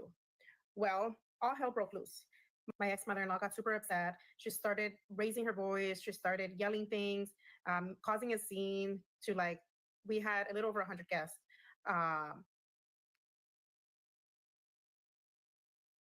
Did gaming take over your life? You're not alone, and it might not be your fault. The makers of games like Fortnite, Roblox, and Call of Duty are being sued for designing experiences that keep players hooked for hours a day, sometimes leading to real-life consequences like isolation, depression, poor sleep, and failing grades or job loss. If you played one of these games an average of 4 hours a day or more and struggled to stop, you could be eligible for compensation. It's time to take back control. Learn more now.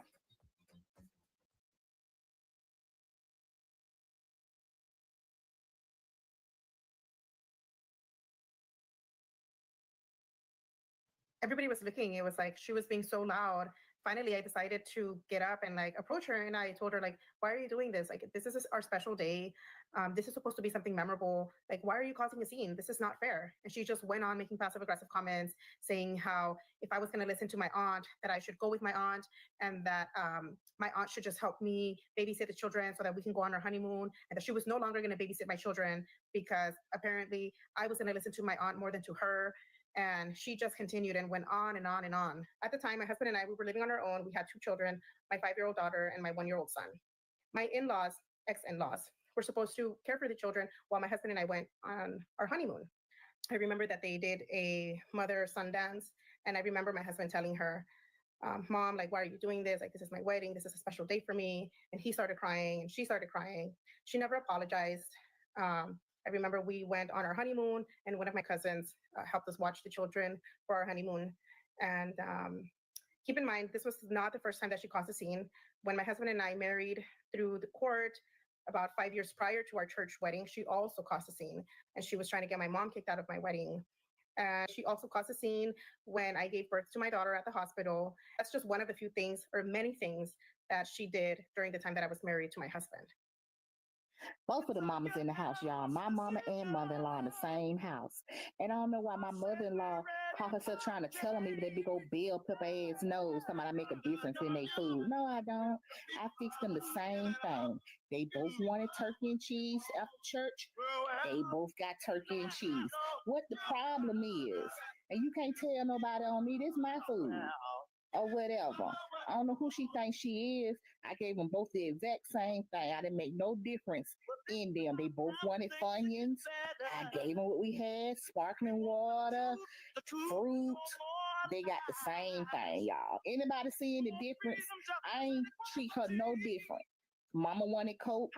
She can have the rest of that big cake. We weren't doing it but cleaning our car battery anyway. She can kill that or whatever. And I got a snack for that trick.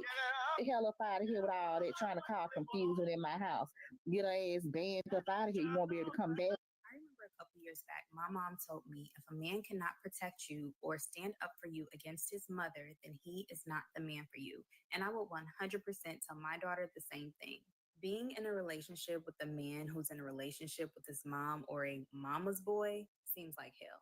Ideally, a man shouldn't have to choose between his mom or his wife because the dynamic between the mother and son should be a healthy one. He should have differentiated himself from his family of origin.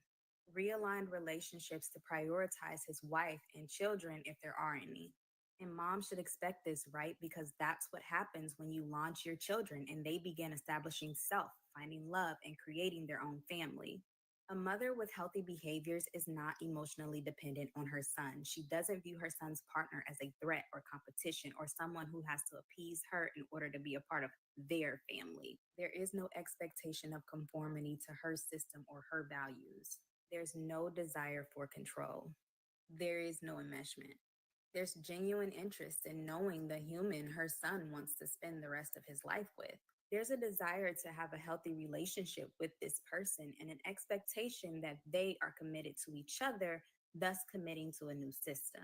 When a man realigns his relationships and commits to a new system, a healthy dynamic looks like his wife, mother, and other extended family members coexisting in their respective roles with boundaries. Any sign of enmeshment between mother and son or the partner's whole family of origin, I would advise my daughter to run for the hills and don't look back. So, Mom, if we talk about taking you to a home, what are you going to do? Yeah, what is your plan for taking to a home? Okay, let's start here. I'm not going to a home. What you have to think about is what company, and we hire this man to take care of me wherever I'm living until it gets to the point that we can't do that. So where this is my home, and you all will hire people or go through whatever for me to stay in my own surroundings for as long as I can stay in my surroundings. Matter of fact, you can get a man up in here now. Got it. Just has to be a man. No, I'll take a burlesque girl.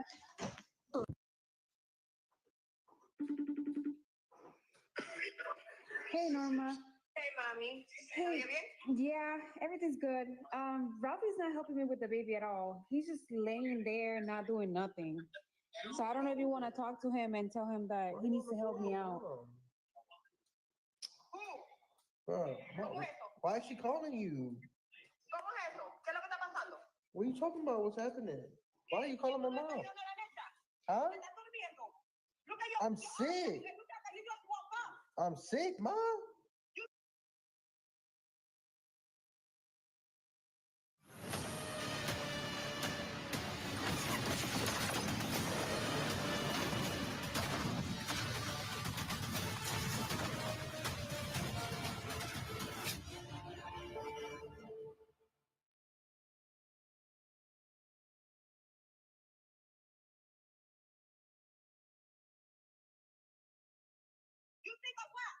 I'm sick. What are you calling my mom for? Bro, you need to help me out. You just been laying there all day. So you just call my mom and snitch on me? Yeah.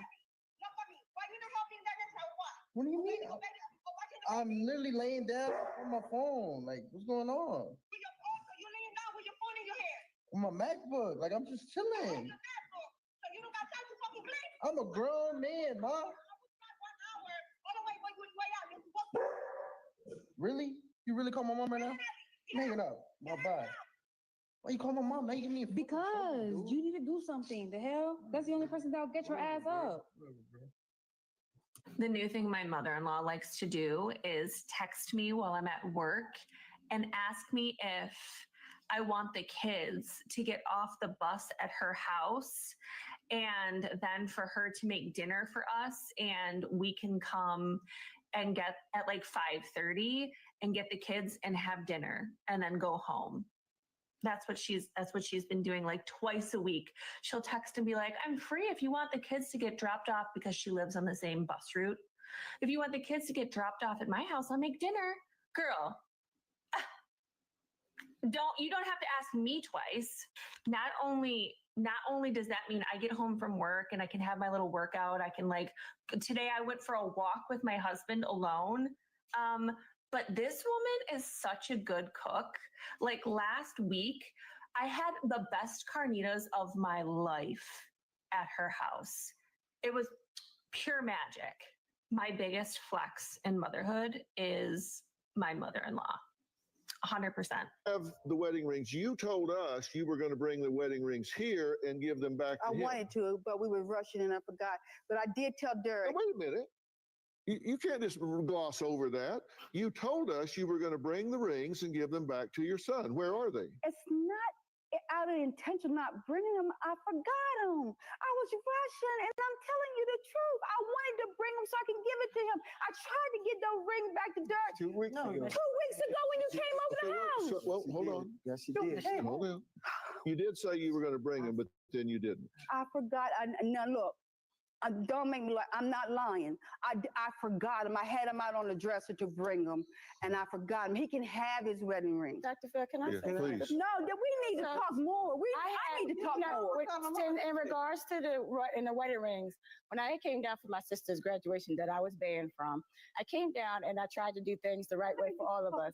I called law enforcement to get involved. I called the police department to be a personal escort over to my father and mother's residence so that we can retrieve our things. All of my military achievements, all 8 years worth, are in their home.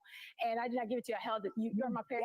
Anyway, I gave them, I let them have my stuff as far as for safekeeping. I'm deployed all the time. I don't have anywhere that's like permanent for me to stay. And on behalf of my brother's wife's wedding rings. So the police officers come over there and they say, hey, basically we're going to try to help you guys get your stuff back. So my father comes outside. I call a cop. Dirk calls the cop. Hold on. Let her speak. So my father comes outside, as he always does, as a spokesperson, and for the police department. Police department comes up and asks, so they basically want the things back. So he says, well, my wife said she can't find them right now. You had an opportunity to give the rings back then, but why didn't you give them when the police department? Y'all cussing us out. Yeah. Hold on. You didn't even come outside. Y'all need to tell me. I didn't say that, Mom. I'm sorry. You said I was dead. Mom, I did. Your wife said she was Mom, Lord, help. What about that time you took TT's stuff? TT died in 2010 and threw it away. Okay, stop. You know how. Okay, I'm going to ask you to leave the stage if you don't stop yelling. It's just that. Listen, you don't need to tell me how to do my job. You either going to stop yelling or I'm going to excuse you from here. That's it for this one. In my opinion, I would say this. A big factor is the sons themselves standing for you guys up. Like, they need to stand up for you guys and come up and be like, yo, mom, please. Like, you know what I'm saying? Like, and I know some mothers can't take that because they're not used to their sons coming and actually speaking up to them and telling them, yo, like, you gotta chill and this and that. Because they're used to that little boy. They've seen that little boy since he was a little boy, and they can't imagine this grown-ass guy is telling them to stop. Like, who are you? That's just a big thing. And it's like, it goes down to boundaries. Yes, and mothers as well, they need to understand your sons are growing and they're going to, once you have a kid and a son, you have to give it up. Like, at some point, you just have to cut the cord and let him go live. It's hard. It may be hard. It may be this, it may be hard, but just try to just make a better dynamic. There's some mother-in-laws who are so great. They love their grandchildren. They love their daughter-in-laws. You know what I'm saying? Their son-in-laws and all that. I would just advise you guys, just be a better mother-in-law. Be a better mother, a mother-in-law that you would, you know what I'm saying? Like, just treat people better. Like, just be a good one. Like, I've seen in this video, others, like some mother-in-laws, like, coming, taking that load off of you. Those are the type of mother-in-laws we need, because they know they've been through that experience. They come in like, yo, I know you were at work. I could go get the kids. I could, I could take them to my house, cook them a meal. Those are the mother-in-laws that really, really wanted to be a mother, to be a grandma. Actually, because they love your kids down, they take the load off you, and they still treat their son with respect. So everything is just boundaries there, like, you know what I'm saying? And being family, I already know, like, you never always gonna get along forever. Like, shit, it's just not, it's not possible to always get along. It just doesn't happen in life. You're obviously gonna bump heads, but like, you always have to find a way to bring in the boundaries, bring in the respect and all that. Another thing was the popping up. We hate a pop-up queen, honey. The hell is you popping up for? I'ma just let you guys leave y'all thoughts in the conversation. I don't even want to deep dive into popping up and not, because it's just a mess, y'all. It's been wild. There's a lot of topics. I can't even touch all of them, but you guys let me know what you think down in the comment section. I have missed you guys. I know it's been a minute since I posted, but I've been posting on my other page, my vlogger page. a lot has been happening. So I have a whole vlog coming up explaining what to do and what's going on, what's been going on. I'll be dropping my vlogs there so it can keep you up to date, you know, when I'm not posting on my main page that often. But like I will be more consistent like I've always been in the past, like literally. So with that being said, again, I want to appreciate everybody who's come here to the end of my videos. If you've clicked, like, commented, subscribed, engaged with it, you know, found some interest in it, found something sensible, learned something new. I really appreciate all you guys who always coming and standing up with me, like literally engaging and doing all that good stuff. It doesn't go unnoticed. Like I said, I be meeting y'all in the comment section. And I know these days I be seeing y'all. I know a lot of y'all who are even comment every time who will become members. You know, y'all be giving badges by YouTube because y'all fuck with me like I fuck with y'all for real, period. Yeah. So it's just we're in the middle of the week. We are hoping to have a great continuous week, you guys. I hope you guys are having a good time. I hope the week is getting smoother and nice because it's Wednesday. We're gonna have a couple good days before the weekend, and you know what I'm saying? And just sleep well. So yeah, with all that being said, I know I'm all over the place, y'all, but like I just had to get a lot of stuff out. But like I said, go to my vlogging channel because I'll be posting a lot more stuff there so you guys can catch up with my life. And with that being said, y'all, thank you so much. I will see you guys in the next one. Bye.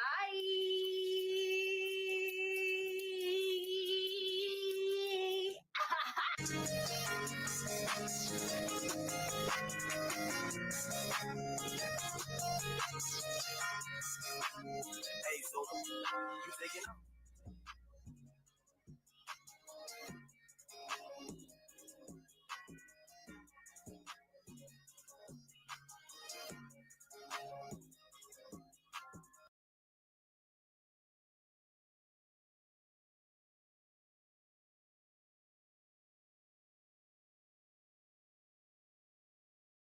How much should good car insurance cost you a month? $80? $120? Nope. Try $38 a month. So there's a comparison shopping site that finds you lower car insurance rates based on your info. You just put in some information that the site needs to find you lower rates, like, you know, where you live and your driving history, then boom, you get recommendations directly from the site and can receive your quote. I mean, it literally takes 60 seconds to see what lower rates you qualify for. Try it for yourself and see how much you can save.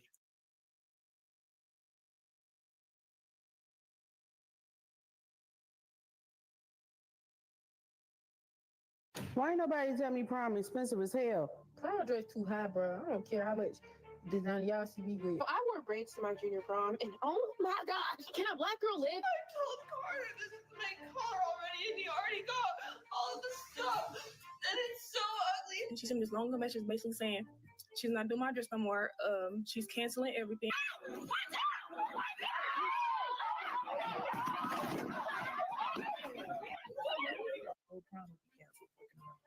Last minute, she decided, oh, I'm actually going to give it to someone else after I'd already bought my dress and everything. He spent like 3 hours doing my makeup just to tell me that it was a waste of time and that I looked like a nigga in a wig. What's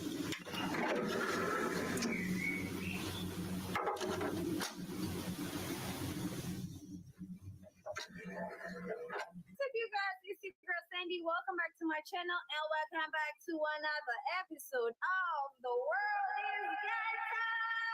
Yes, y'all, welcome back to another episode. And today we're taking it down the prom season. As you guys know, it's prom season. It may have started in your city, your state, your country. It may have not started yet, and it's ongoing right now. But baby, the shenanigans are just began. For those who don't know, prom season is the intense time of the year when high school turns into a runway. I'm talking about the emotions are running high, the glam squad is booked and busy, and everyone is running against time, you guys, to get the perfect dress, perfect date, and the perfect night, honey.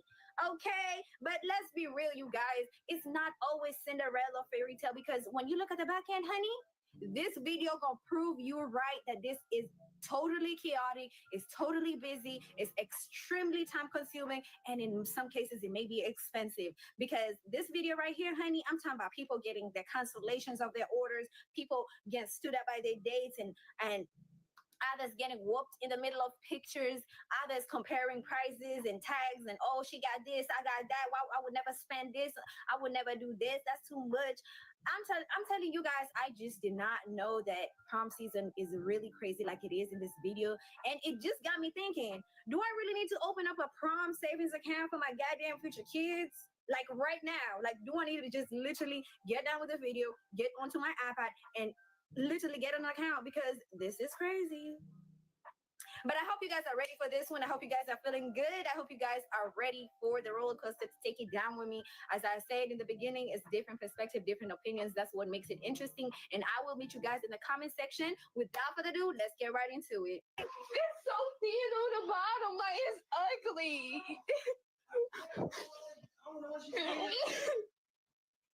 It's so ugly. Facebook, look at what this bitch sent me. The bottom of it. Look at Kaya fucking prom dress. Old fucking lady prom dress. Old prom. You know what to do?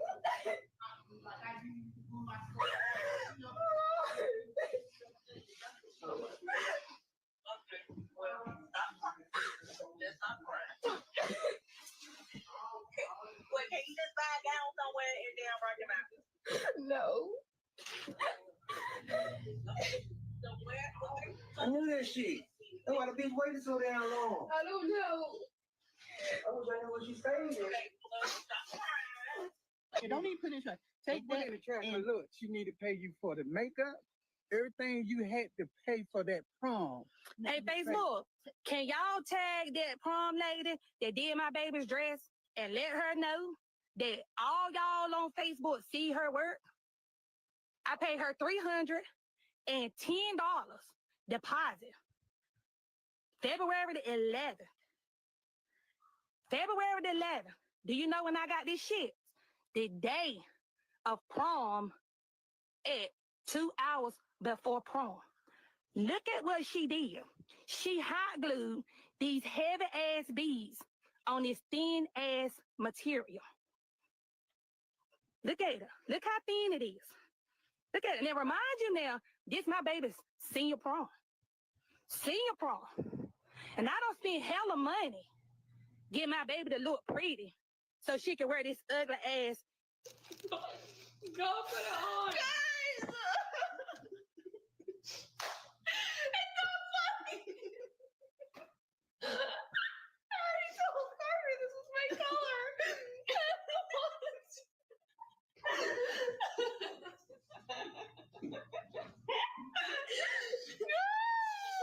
I don't even want my food anymore. Just go try it.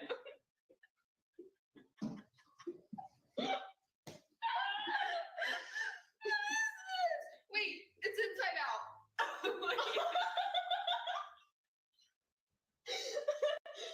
Wow, wow, wow, wow, wow.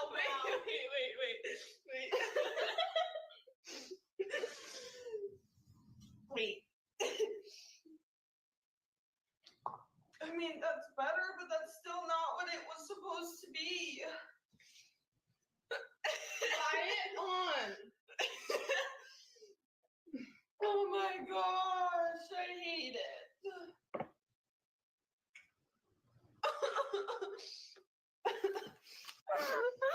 Find another one. I told Carter this is the main color already, and he already got all the stuff. And it's so ugly that it doesn't even fit. So even if it was ugly, I could still wear it, but it doesn't even fit, so I can't because what is this? I didn't call mom. Okay. No, this is a dress, y'all. Why do I look like a fucking superhero? You see the sleeves? Yeah, mind y'all, this dress was supposed to cost $1,700, y'all. Okay.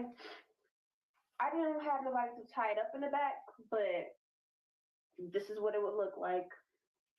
She got fucking pipe cleaners at the top. They are bendable, y'all. These are pipe cleaners that are fucking bedazzled, you guys. She's talking about you could bend it and move it to have you like it. Girl, I'm not gonna like it regardless. Then it's heavy as shit. The string, thin. Super thin, you guys. Like, what's going on? Like, no. I'm gonna show y'all without the sleeves.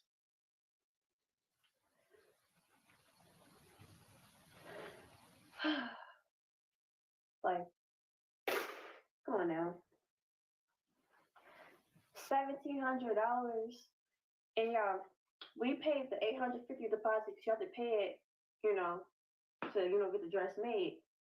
We did not pay the other $850. Like, no. This is the back. I don't have it tied up, but yes. And then this is just, it's falling off. She didn't even try. Don't match my skin color. Nothing. Like, come on now. I can tell you who it is. I can get a full story time, but I just wanted to show y'all the dress because, motherfuckers was asking. And it's really ugly. You can't even make it look cute. My Bob Tito. But y'all, for real, don't let nobody play with y'all this prom season. I swear to God, like, it's not even funny. And sorry I look messy, y'all, but to the people that's trying to help me and send me their dresses or whatever, I already went to prom. I had a new prom dress, all that. I can scroll to the bottom of my account. It was a green dress, really cute. Better than the one I even wanted to begin with. So thank y'all. And story time coming soon, like everything. Cause she did this the day before my prom. Okay, so everybody asked about the prom dress, so I'm gonna give you a story time about the prom dress. Okay, one, to even book with her, you need a consultation. A consultation is $100. You have to put a $50 deposit down for it, and then when you get there, you gotta pay her the extra $50. So that means like whatever y'all discuss about this, like let's say whatever y'all discuss about like the prom dress, you still have to pay her that $50. You still gotta pay her $100 for a consultation. Okay, so boom. Okay, so this is the prom dress that I wanted. It was gonna be like emerald green though. So keep in mind, this is how the dress is supposed to look. Okay, with that being the prom dress, we discussed fabric, colors, all that. And she told me the price, $2,500. I was like, okay, but the deposit is $1,500 within the 7 days after the consultation fee. And also during the consultation, if you do decide to get the dress, you gotta sign this contract. So this is the like mock-up sketch she did, like of the dress, and it do match the dress. And within the contract, like she put like the payment terms and if you want to rush order, mind you, it says I don't want to rush order. And at the bottom, it's a social media conduct thing where basically saying I can't defame her on social media. And that's a big part of this whole situation. Keep in mind that I am 18 at this point. So this contract is valid because I need a parent to sign it because I was 18.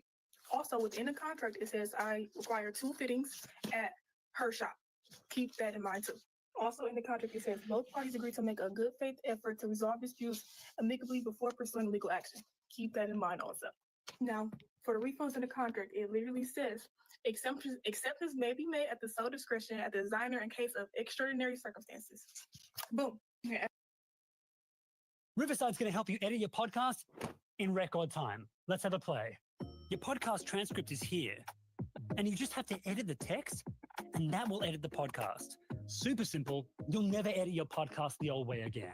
No podcaster has the time to clean up an hour-long conversation. That's why God gave us AI. All these are ums and awkward silences.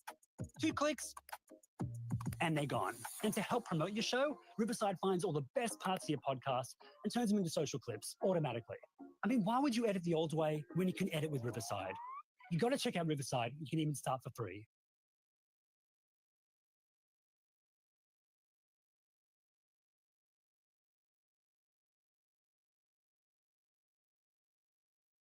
As you can see, I had sent her payments the March 17th. And after I had March 20th, she had said she got the payment, she had sent me an invoice, everything. So then March 20th, I asked her to like discuss fittings. She asked me when's their prom date. I said May 2nd. She said we're gonna look to the dates. Boom. Then I reply back. So mind you, April 1st, I texted her, hey, did you get the dates? She had said my fabric had just came in. So we're gonna look at the date. But then I texted her again, April 3rd, did you get the fitting dates? No reply back. Text her April 8th, question mark. She said, give her a moment, it's just a lot. Okay, and I get that, it's a lot. Prom season is a lot. So I gave her a grace. Texted her again at April 15th, did you figure out the dates? She told me herself, come in April 23rd at 6 p.m.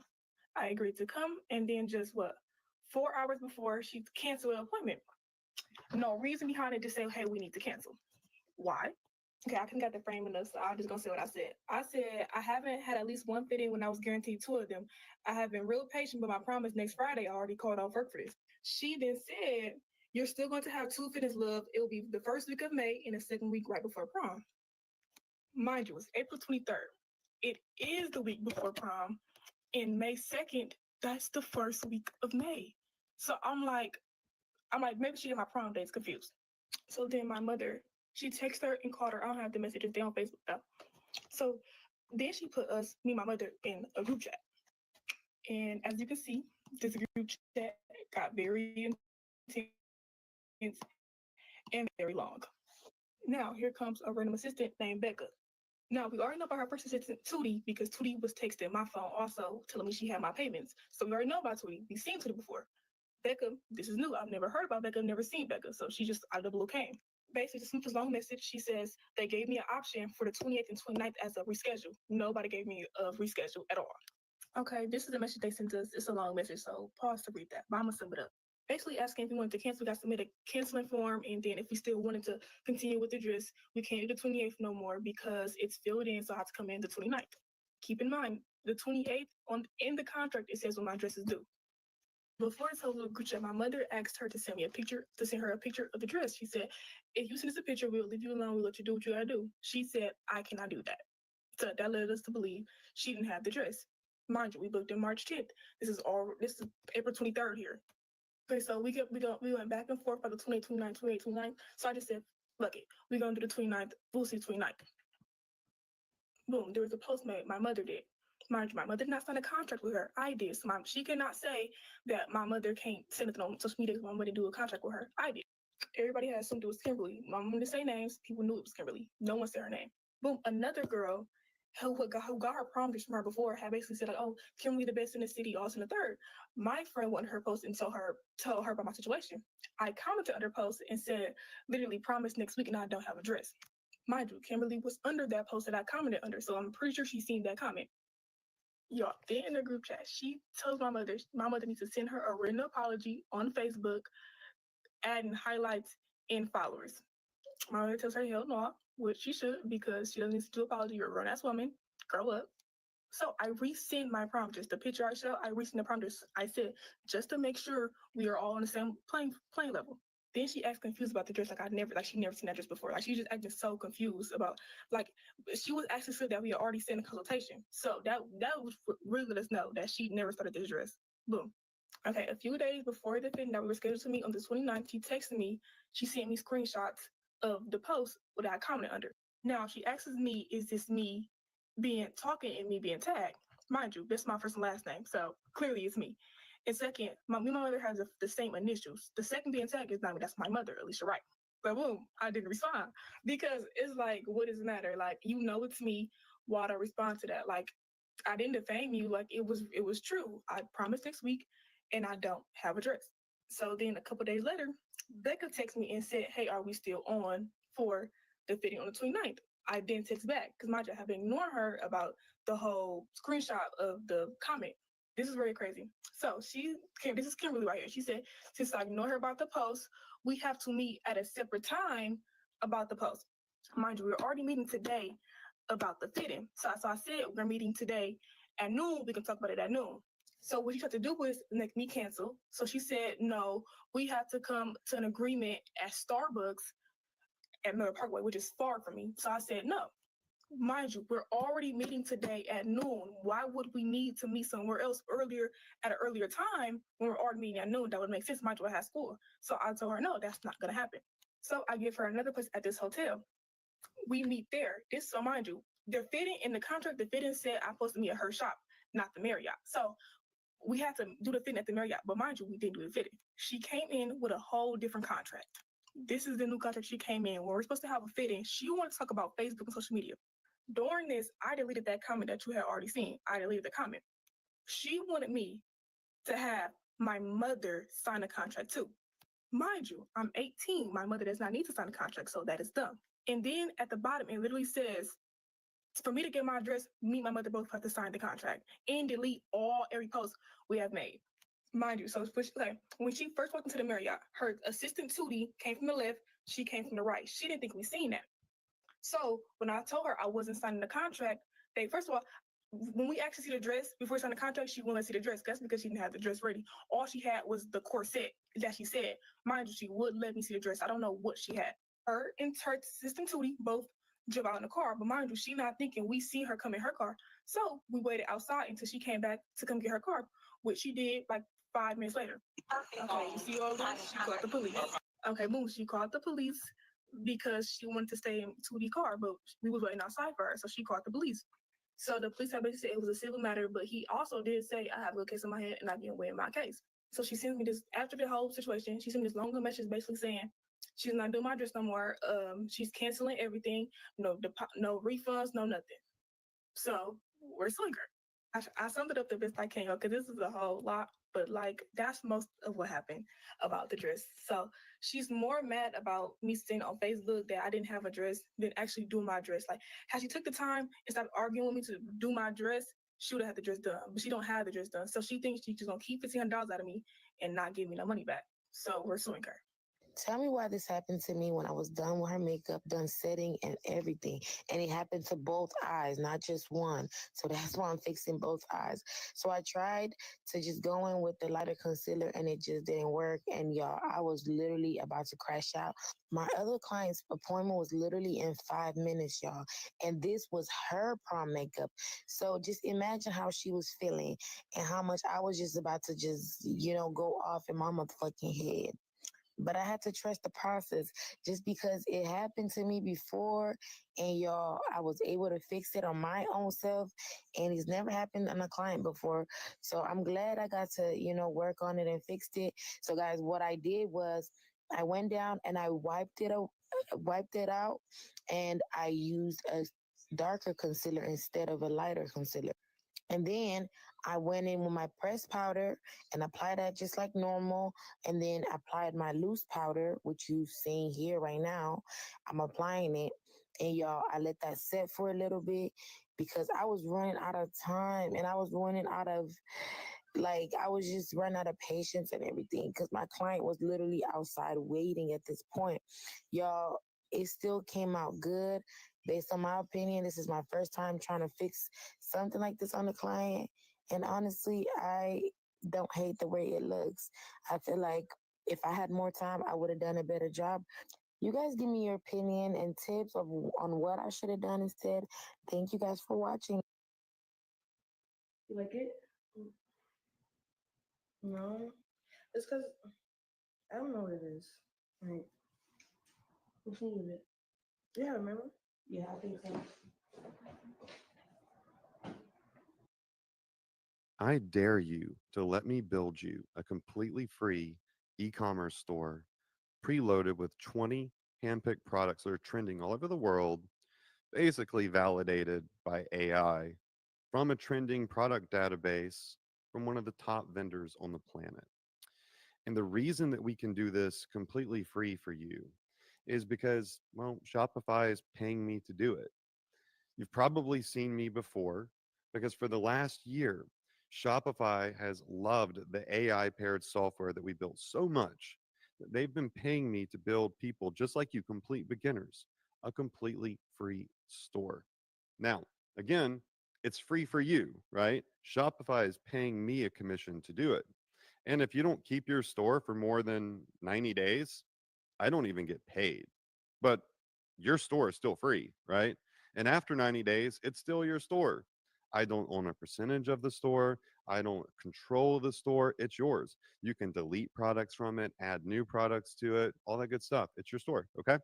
Not only that, I'm going to give you my courses completely free. I'm not going to try to upsell you a bunch of courses. I know you've seen gurus trying to sell courses for $1,000, $2,000, so on and so forth. I can afford to give you my courses for free because, again, Shopify pays me when you use this software and open up a Shopify store. So you get a free store, right? I get a commission from Shopify, and Shopify gets a new merchant to their platform that's being trained by me. It's a win-win-win situation. All you have to do is click here right now. I dare you to do it. I dare you to see if it's free. You're going to go to the next page. You're going to create a free account. You're going to get a free account to our AI software that's going to build you a store in the next 20 minutes, is ready to start taking orders. The sales pages are going to be done. The product descriptions are going to be done. The products are going to be uploaded to the store for you, ready to go, ready to start taking orders. The custom theme is going to be uploaded with banners for you. It's going to be ready to go. It's weeks of work and thousands of dollars worth of design done for you, all by AI, completely free. The only thing that you have to do is create your own Shopify account. And again, the reason I'm able to do this for free is because Shopify is paying me. I'm awarded as the most innovative commerce coach in the world by Shopify. Shopify follows me. They like a lot of my ads. And this is something that Shopify is 100% aware of and loves. That's why they're paying me to do it. So you can go pay somebody for a bunch of courses. You can go pay somebody to build you a store, or you can just click here and let our AI software build it for you for free. And you'll have an epic, professional, optimized store ready to go in the next 20 minutes. The choice is yours. But if you want to get started right now by the person that's awarded as most innovative commerce coach in the world, that's going to give you courses for free, build your store for free, then you got to click here right now. Again, I dare you to do it. I dare you to see it's free. Not a dime's coming out of your pocket for my services. Shopify is paying me to give them to you. Let's go.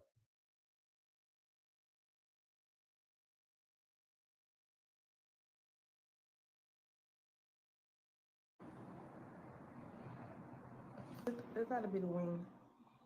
You don't like the wing? Yeah, like I like my wings to be like really sharp and defined. Like look how you try to blend it out, and I don't think I like that. Okay, I could fix that though. Is there anything else you don't like? Or it looks good? I think it looks really good. First of all, I look very pale. No, first of all, answer this phone. It might look good if I ask some more.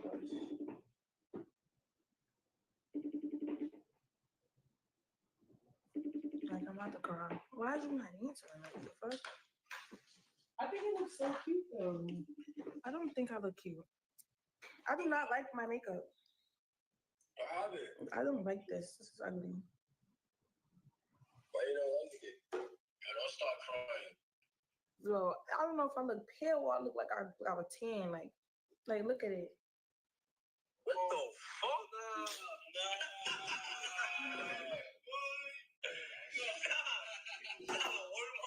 Wait, y'all guys don't like it? It looks pretty. This is my client who had an absolute prom nightmare. What she wanted was a double frontal updo ponytail. And as you can see, she got everything but that. This wig looked like George Washington. Like the wig was so hard. I don't know if it was super glue that she used, but it took us an hour to take it off.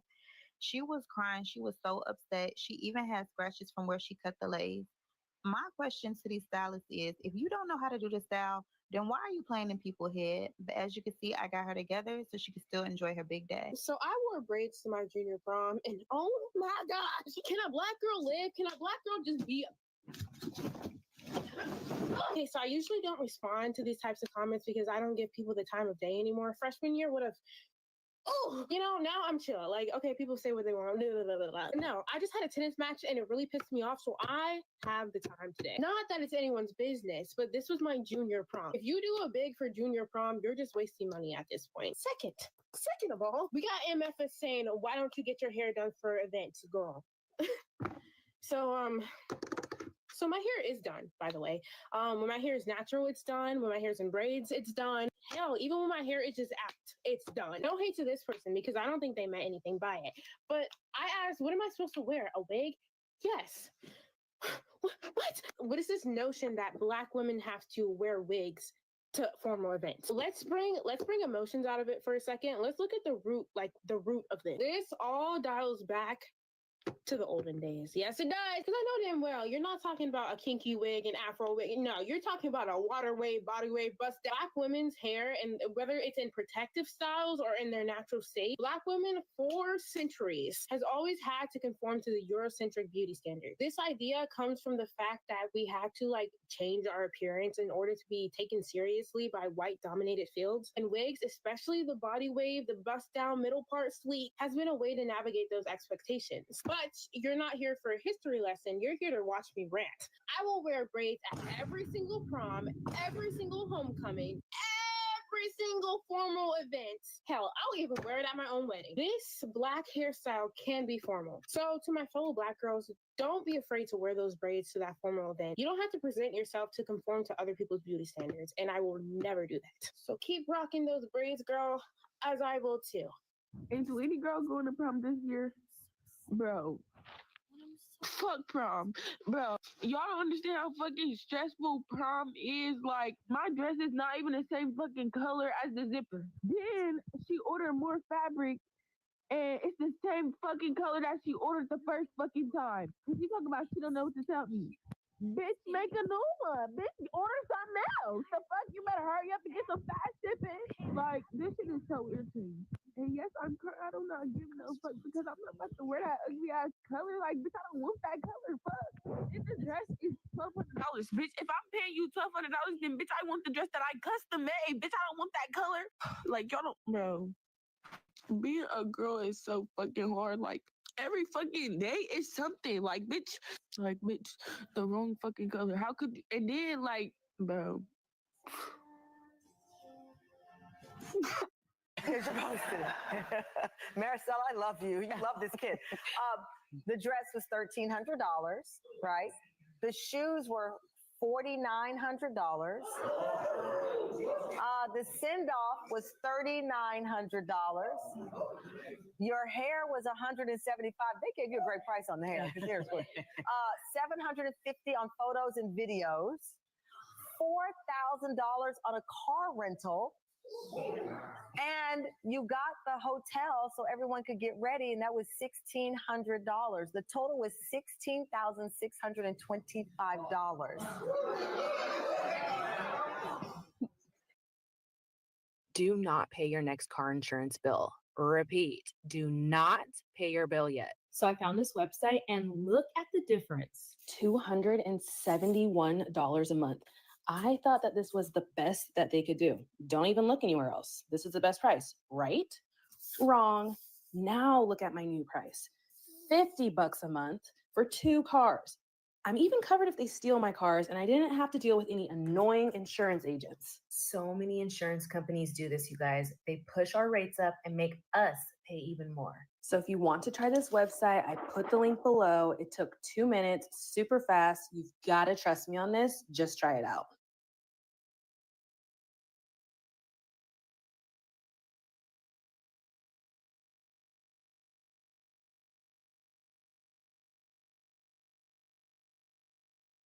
You love this kid. I'm gonna say it one more time. Take me through the process. What made you want to blow it out that way? So as you mentioned, Philadelphia prom is really big in Philadelphia. But I didn't get to go on my prom, and I'm the only one out of 4 that didn't. And I know that was something my mom really, really wanted. Told myself that I wanted to give my daughters a big prom, and Fela had initially came to me saying that she was going to go on someone else's prom, and I already had some ideas. So I was like, we can't do that. I don't want you to outshine anyone. So I kind of talked her into going to her own. You're supposed to. A lot of people are just saying like, oh, 10K, that's ridiculous, la la la la la la, which is understandable because I know a lot of people that's not normal for a lot of people and stuff. But as for us, my mom did that because she didn't get to go on prom when she was younger. My mom didn't have the life that she's giving me right now, and I can proudly admit that. So yeah, my mom does a lot that she couldn't do for herself. And if you've been following me, then you know that my mom is pretty successful with what she does and stuff. But at the end of the day, it's not like I'm trying to brag or anything, or I even see people comparing themselves. It's not that serious. Like, I would never compare yourself because I think everybody, like, I've seen looks that cost $200 that looked cute. Like, it does not matter, but I'm just telling you what it was for me. Like, and the main thing that was all expensive was the shoes. And I really wanted those shoes and stuff. So it was cute. And I also keep saying that people keep saying that black people got their priorities messed up and stuff. And y'all always saying this about me. Y'all don't know what goes on behind closed doors. Like, I keep saying, oh, we spending this. Obviously, if we spending it, we got more in the savings. Or obviously, if we spending it, we're doing smart stuff with our money. Y'all don't even know what we're doing with it. Like, y'all be like, oh, she's just a spoiled brat, yada, yada. Actually, we do a lot of stuff that I don't post. Like, we give back a lot. But I don't post that because who's going to post somebody? Like, when you're giving back to somebody, you're not supposed to post stuff like that. I only show y'all what my mom does for me, but y'all don't know what we doing with money besides the good stuff that we doing and the experiences and stuff. And prom was an experience, so it's like, we did that. Like, It's not much to explain to y'all. Then I also seen somebody saying like, oh, some illegal money has to be going on here. Why, when y'all see somebody that's either black or Hispanic or anything, it gotta be illegal? Like, it's just not, no, it's not adding up. Like, that was disrespectful and rude, and ain't nothing illegal over here at all. But for the most part, thank you for everybody that was being nice and stuff. And also, my mom said that she will do a video like saying what she does and stuff like for her job, because we get a lot of like comments and a lot of people DM us about it, and a lot of people just want to do like the same thing, I guess. So she said she's open to sharing some stuff. But to sum it up for all like the hate and stuff, my mom worked really hard for everything that she has, everything that she does for us. And that's why she's gonna do it, just like y'all parents will do the same, or some of y'all parents do. Even the people that don't have it all, y'all, some people parents still give them everything. So it's like, why y'all hating? Like, it's no need to hate. I promise you, life gets better. If you don't hate, then you'll be way happier. And also, when I post, it's not to brag. I post for the people that want to see it. Like, you know, and it's fun. Like, everybody's one is sad. Why? Like, what? Story time on how I end up going to prom by myself. And let's take it all the way back. So, boom, we started talking in February. It was good vibes, so, and prom was coming up. So, boom, I naturally asked her to prom. But when I asked her, she was hesitant and was unsure. And she was like, why not? And that kind of threw me off. I'm like, okay, I guess. But I wasn't really tripping for real. Then she was like, no prom proposal. That should have been the first red flag when she said that. But she's like, I don't really want all that attention on me for real, because I don't like no attention. So we get to talking about the colors. We agree on sage green. Cooler color, smooth. Everything going smooth. But as it got closer to prom date, she never really showed me no dress. But I've been showing her my suits and what I'm gonna do and the color, whatever. So boom, it's the night before prom. I'm texting her the arrangements or whatever, like the rental car and the tickets, because my family had already got the rental car and I bought the ticket or whatever. She texts me back. She's like, that's fine, that's cool, whatever. So now it's prom morning. I get up early or whatever because I had my hair appointment at 10, like around 10:30. So I text her like at 9, good morning or whatever, just saying good morning. It was no response. So I'm like, maybe she sleep, she getting her beauty rest. Fast forward, it's 4:30. I sent her the load to the pictures. I'll photo shoot at 7 to 8:30. Again, no response. She ain't texting me back since I said good morning. So by 5:30, I call her just to check in and see if she getting her makeup did again, get her nails did or something. Again, no response. So I told my mama about it. She like, this girl probably standing you up. But I'm like, no, mama, she not like that. So I get to the photo shoot. It's 6:55. The photographer like, do you just want to go ahead and get your individual shots? And I'm like, sure. She'll be on the way. So I go ahead and get my individual shots. 30 minutes go by. Still no call, no text, no nothing from her. So now we just waiting on her. So I'm calling her like 2-3 times. My mom like, she stood you up. Just stop calling her. I'm like, nah, mom, maybe something happened. Something really had to happen. So the photo shoot ended. In my head, I'm like, did she really do this? I shake it off. I'm like, maybe something happened. Maybe her phone broke or something. So it's 8:35. I'm pulling up to the prom. I see her walking in with a rose gold dress. And she holding some dude's hand. And they matching. So I'm like, is she playing in my face right now? So I call my mom on the phone. I'm like, Mom, should I go say something? She's like, nah, don't say nothing. You don't want to cause a scene or ruin your night, you know. So let's just fast forward to prom morning. She called me or whatever. I'm like, what she want? She said she ended up started talking back to her ex while we was talking like them months. She was like, I didn't know how to tell you. I didn't really want to hurt your feelings. And I was like, you could have just told me. I would have found another date. But I wasn't really tripping or whatever. But you know, everything happened for a reason. And this is why you can't agree to taking a girl to prom as just friends if she likes you. So there I was, 18, fresh. I already had my prom, but I had an acquaintance / friend who didn't have their prom yet, and their date last second pulled out and was like, yo, I ain't going with you. I don't really know what was going on with that. But she hit me up, but it's been a while since we had talked. And she said, yo, can you be my prom date? My date fell through XYZ. And I'm like, I don't care. I can go with somebody as a friend, but I ain't seen her in a minute. So I was like, yo, how about we just like meet up, catch up before we rush into things? I want to see how you doing, and yeah. So she's like, cool, respect, pick me up for my hair appointment. Let's catch something to eat. Let's catch a movie. I'll tell you everything. We can catch up, see what's going on with life. As soon as I pick Shawty up, I noticed the vibes is a little cozy. You know what I'm saying? Like she getting comfortable. Like she feel like this a date. You know, I got those vibes, but I'm like, nah, she could. You know, it's just been a while since I've seen her. I don't know the type of full scope of read I can actually have when I'm not as familiar as what I would have been previously. You know, don't be hyping yourself up like she just wants you like that, Jay. She could just be chilling. But you know, throughout the day, I'll start to get these eyes, you know, the little linger and the blinking and the signals that's supposed to be pointing towards Sean. And I can hear some of these fellas now, like, if she bad, got to see it through, my boy. But that just wasn't the tip that I was on. You know what I mean? I just wanted to go as friends. You know, I might have had a couple of situations myself. Okay. Actually, I don't remember whether I did or didn't, but it's still that I just want to go as friends. We go to Hooters.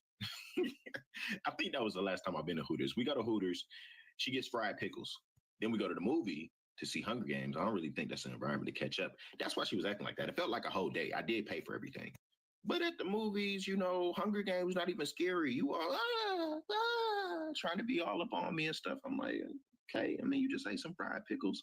So at the end of the night, I'm taking her home, and she makes a point to tell me that her mama ain't home, and her mama been gone, and her mama won't be back. Fellas, you know what this mean? Ladies, you know what this mean. And this is the point of my personality career where I didn't like hurting girls' feelings, but I wasn't gonna lie to you on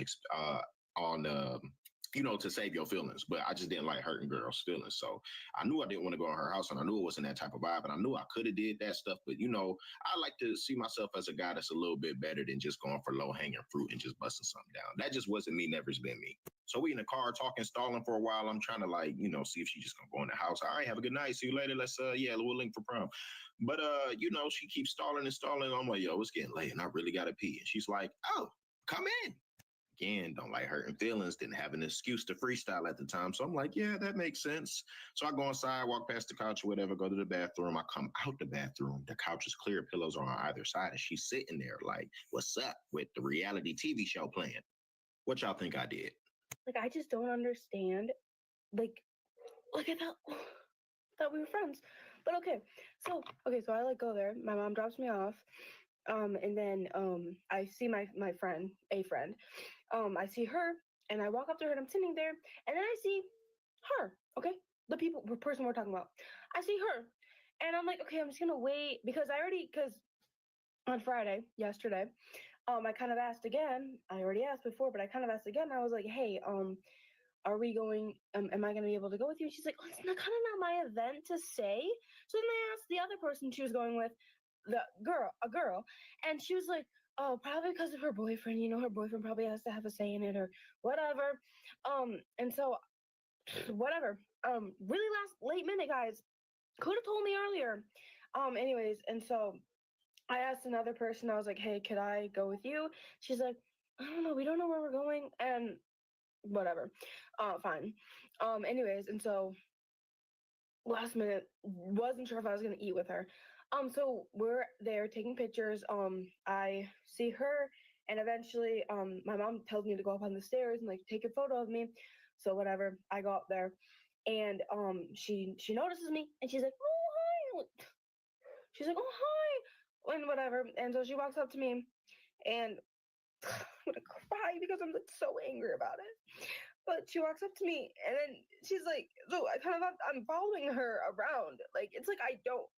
Like she doesn't want me there. I'm like, I'm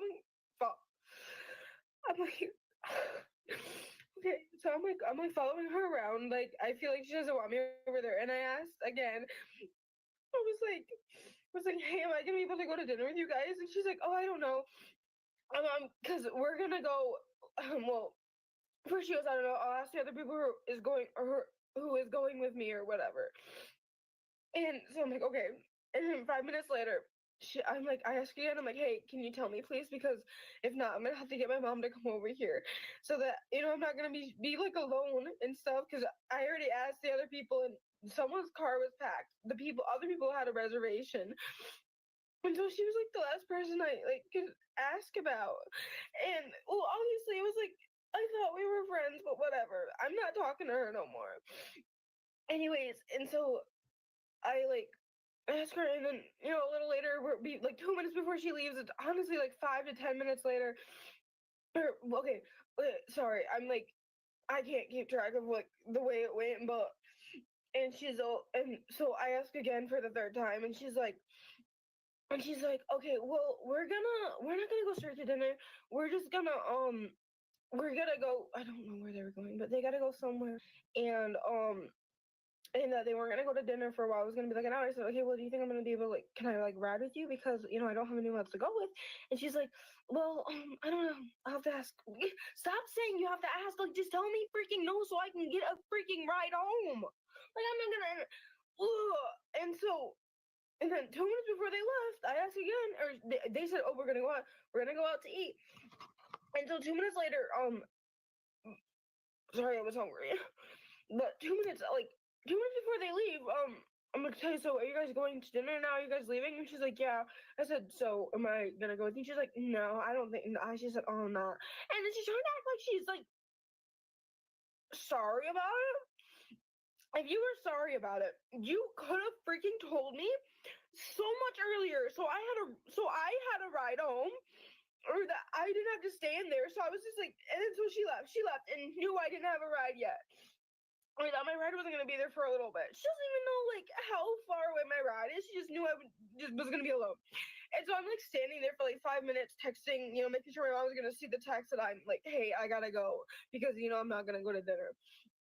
And so, you know, I just stand there for like 5 minutes, then they're about 9 minutes away.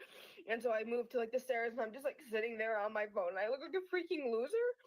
And it's like so embarrassing. Like, how am I gonna go like to school? Sorry, like, oh my gosh, how am I gonna go to school?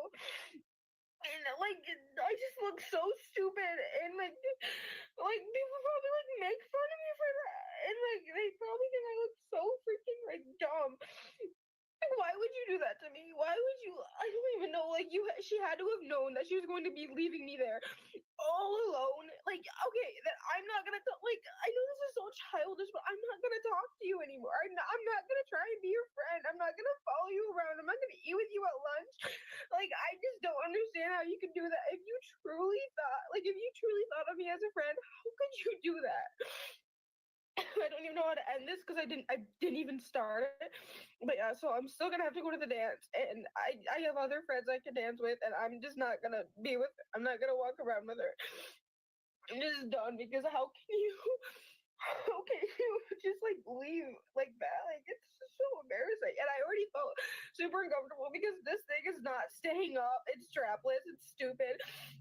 I just look so like fat and weird, and so I was already like feeling weird, and then she leaves and I'm alone, and I'm just alone and weird, and everybody's gonna be laughing at me about that. Anyways, but my mom took me to Wendy's, so I got a Dave's triple, and then fries, and then a lemonade. So I got food, but I'm gonna have to go back to that dance. And oh my gosh. Okay, well.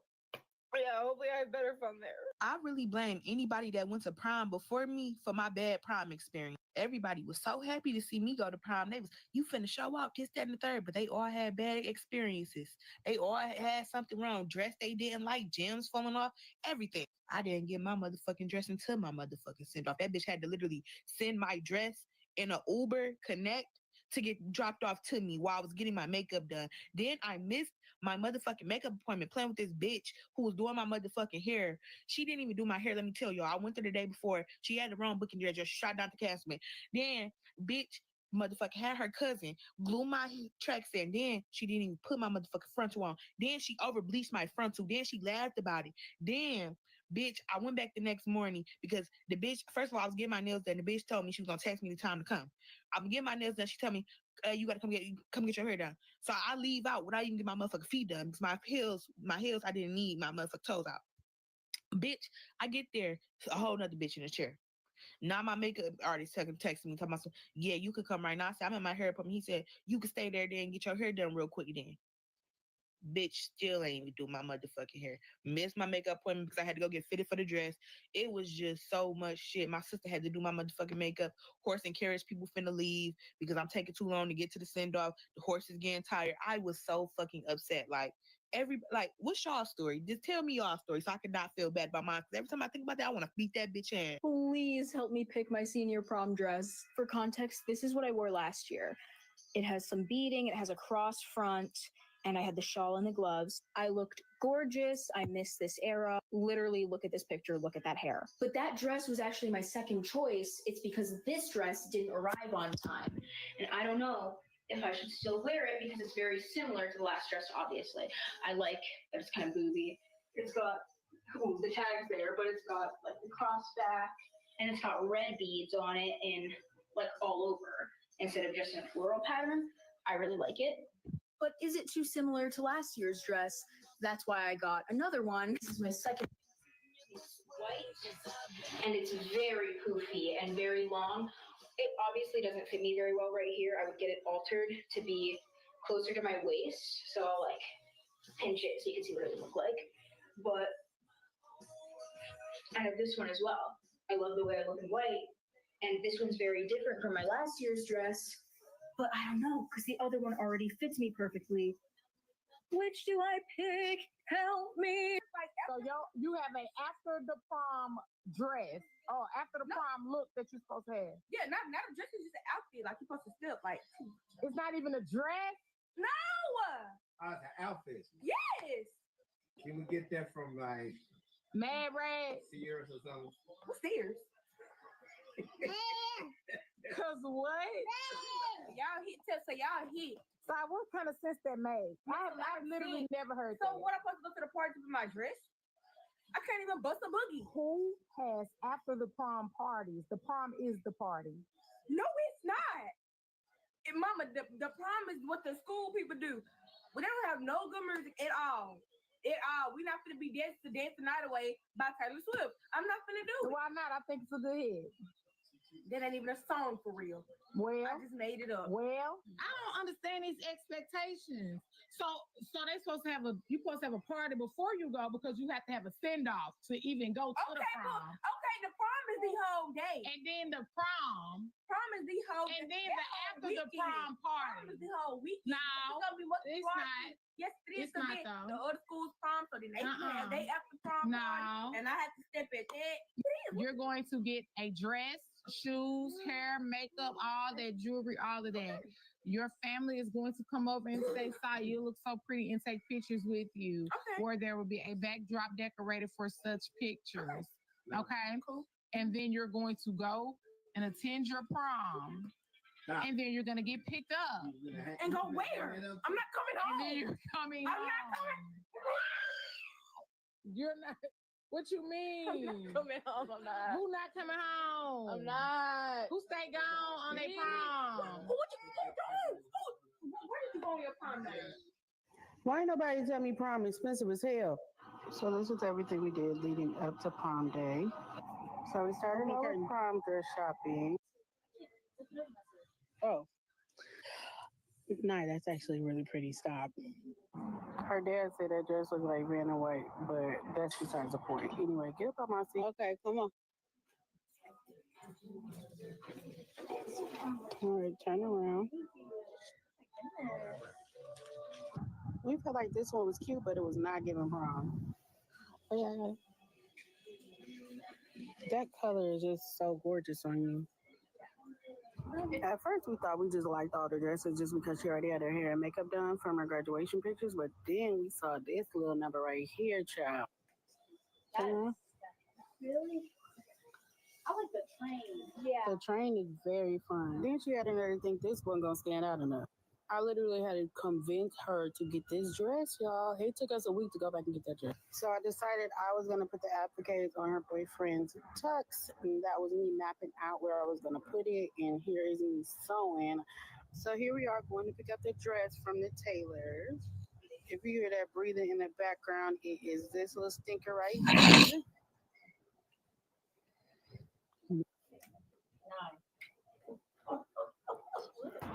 I guess she had to see if she could actually move in it. So boom, cut to a Thursday before prom. I had to dye her wig, drop it off at the shop, go take that baby to the doctor. Why you had that paper balled up like that? Anyways, this is her boyfriend coming to get his suit. You like that? Just real.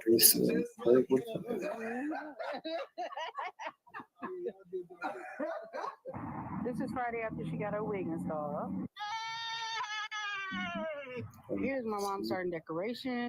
And he came over while she was sleeping, gave her a little promposal. I'm recording.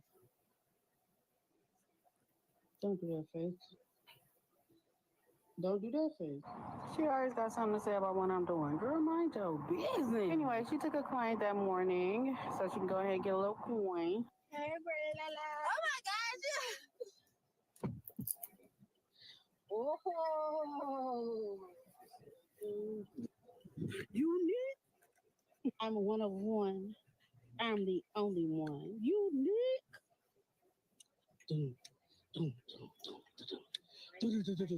I don't know. I'm too pretty, good as well. Forever, I'm that girl. Fine. You know I pay that bill. You know I pay that bill. Who? Not. I got that on camera. I told Mom, I said yesterday, I think she over Jen. I said, you know what that means? She said, for us. Girl, watch your step. You my fault. You did it, camera. And she did indeed fall after this.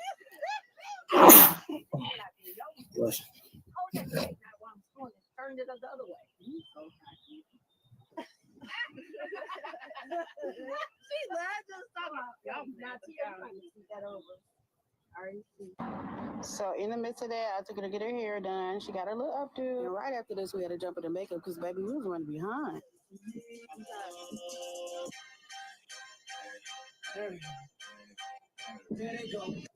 Meanwhile, my mom was downstairs putting the final touches on everything. This was what everything looked like. She did her big one. I ended up catering out for food because I was not going to be in the kitchen making nothing. And this is them. I feel like everything was all worth it. And I'm so happy my baby had a good time.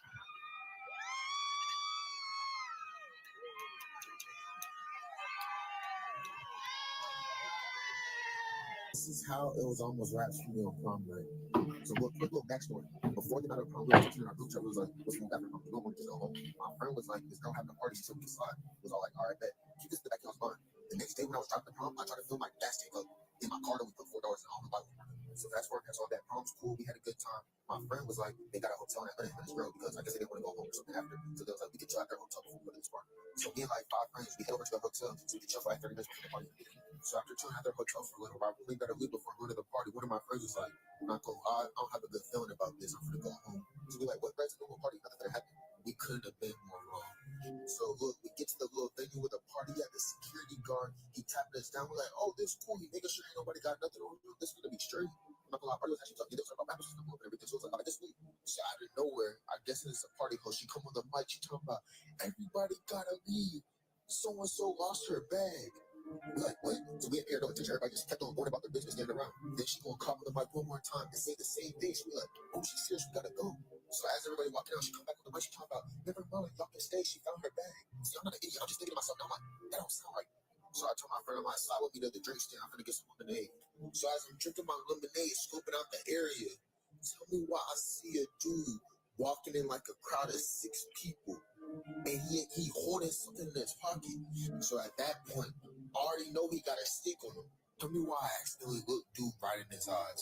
Now I'm terrified. I'm like, you better turn around and just pop me real quick.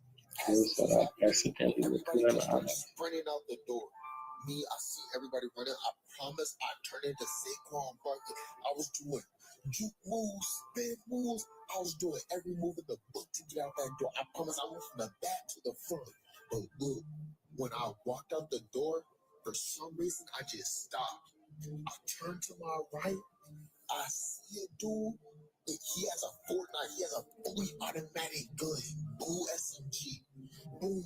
He's shooting that dude across the sidewalk. I'm watching all this happen no more than 10 feet away. Like, when I tell you it looked like a video game, I seen the bullets come out the gun. It was like bright gold. It was the scariest thing I've ever seen in my life. The thing about me, the thing I'm most scared of, other than God, is guns. Like, I do not mess with guns. Now my heart racing 100 miles per hour, and I just take off, sprint into my car. Boom, hop in my car. I'm like, now I can't leave because my friend and this girl aren't here with me, so I can't just leave. Now I'm panicking. While I'm waiting for them, I'm basically trying to figure out how I'm gonna get out. I'm looking to my left, boom, somebody gets hit with a car. Look to my right, boom, car crash. I'm actually terrified at this point. And out of nowhere, my friend and his girl open my car. And I'm thinking my car is locked. They open my car. I jump up in the air and my heart is like skipping beats. I'm so scared. They're like, go, go, go. I say, I can't go. There's a car in front of me. There's people behind me. My other friend happened to park in front of us. So they hop in the car. The car looks like it starts moving before he even started. I promise he gone. Right after he gone, I'm gone. I'm going 60 down the road. I look over. I see a bunch of police officers, everything heading right to me. Ambulances, everything. So I ended up talking to my friend to go off the hotel. I remember how I said my car didn't work for gas. I had basically no gas. My phone don't work for sync, and I'm in the middle of that lane. I don't know where I'm at. So I hop on the highway. I don't know if it's north, south, east, west, whatever it is. So look, as I'm driving the highway home, I look at my gas. Gas hits 0 miles. I start panicking. I'm like, I know my car doesn't work for some reason. I'm in the middle of nowhere. I just have to hop off first exit to get some gas. Found a gas station. To me, like there's 6 thugs standing around the pump at 1:30 a.m. I'm like, there is no way I'm going over there. I'll wait like 3 minutes for them to leave before I try to go pump my gas. Tell me why I went to pump my gas. $3 come out. Now my mom randomly called me. She's like, where you at? It's getting late. I'm like, I'm on my way home. Then she's like, if you're tired, just stop somewhere. We come pick you up. Like, I'm not tired. I can get home. No, like I said, I'm scared. I'm driving home. No music, no nothing. I somehow can get home with 0 miles. I guess I had some emergency miles or whatever. Get home, my parents are sitting on the couch. I didn't even see them. They said, how? I said, hello. Went to my room, went straight to bed. And by the way, DJ and Devin, I am not coming home prom night.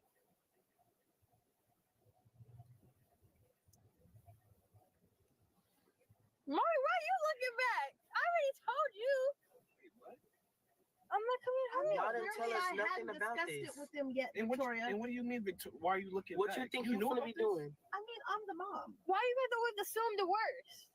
I'm going to an after party. I'm not coming home at 4 in the morning. You're not coming home. And your boyfriend's gonna be there And my friend. at an Airbnb.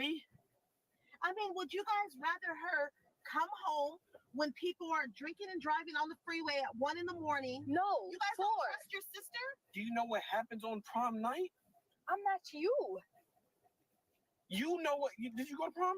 Nope. Why am I brought in this? I'm grown. Do you know what happens on People prom be night? getting smacked and cracked on prom night. That's not everything. Slap camp. This is your sister we're talking about. It's crazy. Crushed. Okay, but I'm saying, why is that the only thing that you guys are looking at? Allow her to experience. All boys think alike. On Dad to see what he thinks. Dad. What? How do you feel about Victoria not coming home on prom night? What? How do you feel about Victoria not coming home on prom night? She better come home on prom night. What's gonna happen? Need your mama to put a foot in her ass, she'll come home. Where is it at? There's going to be parent supervision there. Where You they ain't at? there then. Who parents gonna be there? You and mommy? This video is so hard to make. So, as many people have pointed out, I don't wear makeup, right? Sometimes I'll throw a filter on in a video, but I don't wear makeup. And I don't take it as a compliment when people point out or say that they appreciate the fact that I don't wear makeup, because I don't, for a really traumatic reason. I haven't worn makeup or even tried to put on makeup since the night before my senior prom. Which I never thought that I would be able to go to because the tickets were like $180, and a friend ended up paying for my ticket. And my mother was so excited. She was ecstatic to do my hair and makeup. And the night before prom, she spent like 3 hours doing my makeup just to tell me that it was a waste of time and that I looked like a nigga in a wig and that I should never try to wear makeup because people would mistake me for a transvestite. So that's why I don't wear makeup.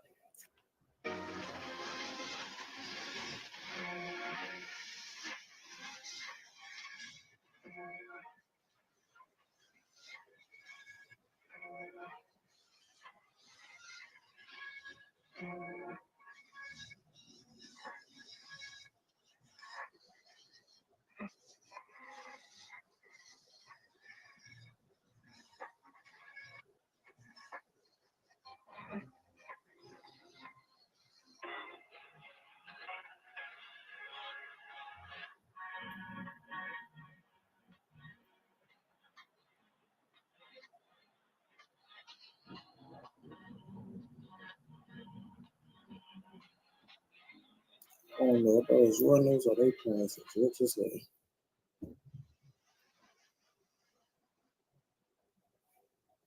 shoot, some of them got their own jobs, pay for their own cars. That shit crazy. That's hard.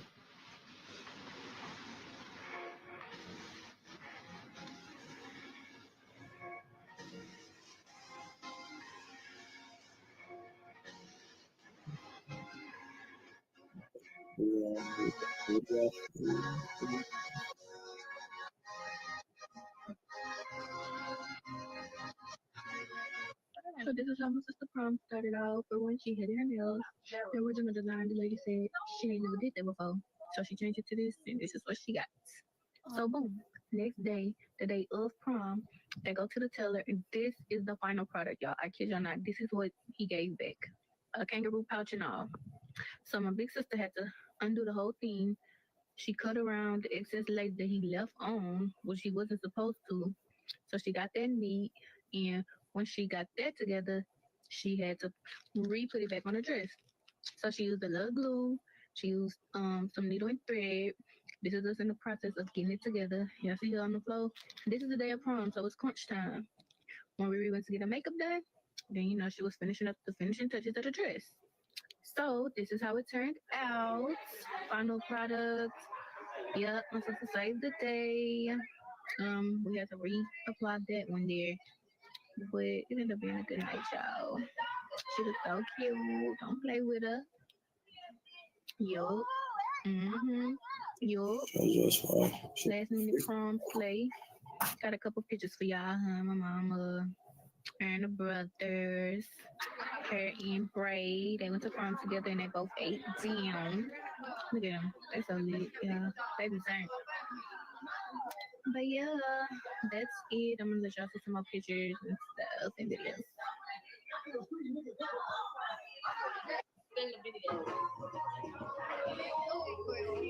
I was never bigger. Yeah.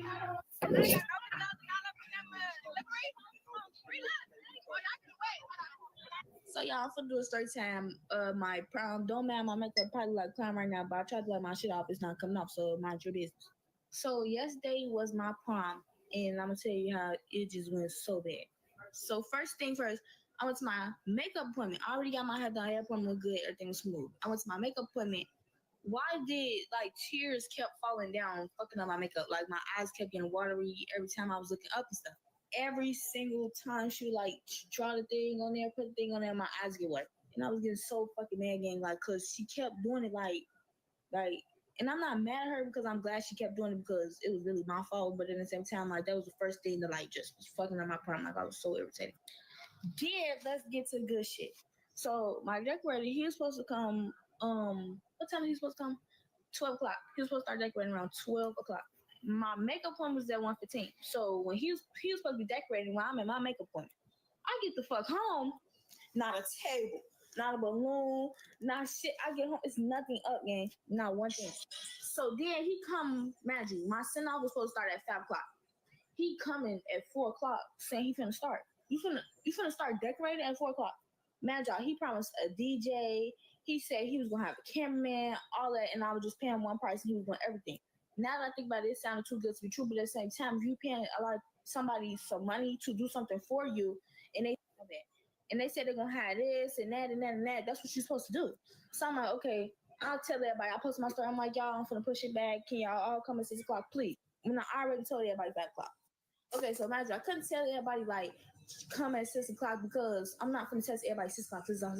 I'm not gonna do that, and it's my prime. I don't feel like doing that. I told everybody 5 o'clock. That's when everything should have been ready. You feel me? You knew what time my shit started. Why is you getting here at like 4:30 and these blown up balloons?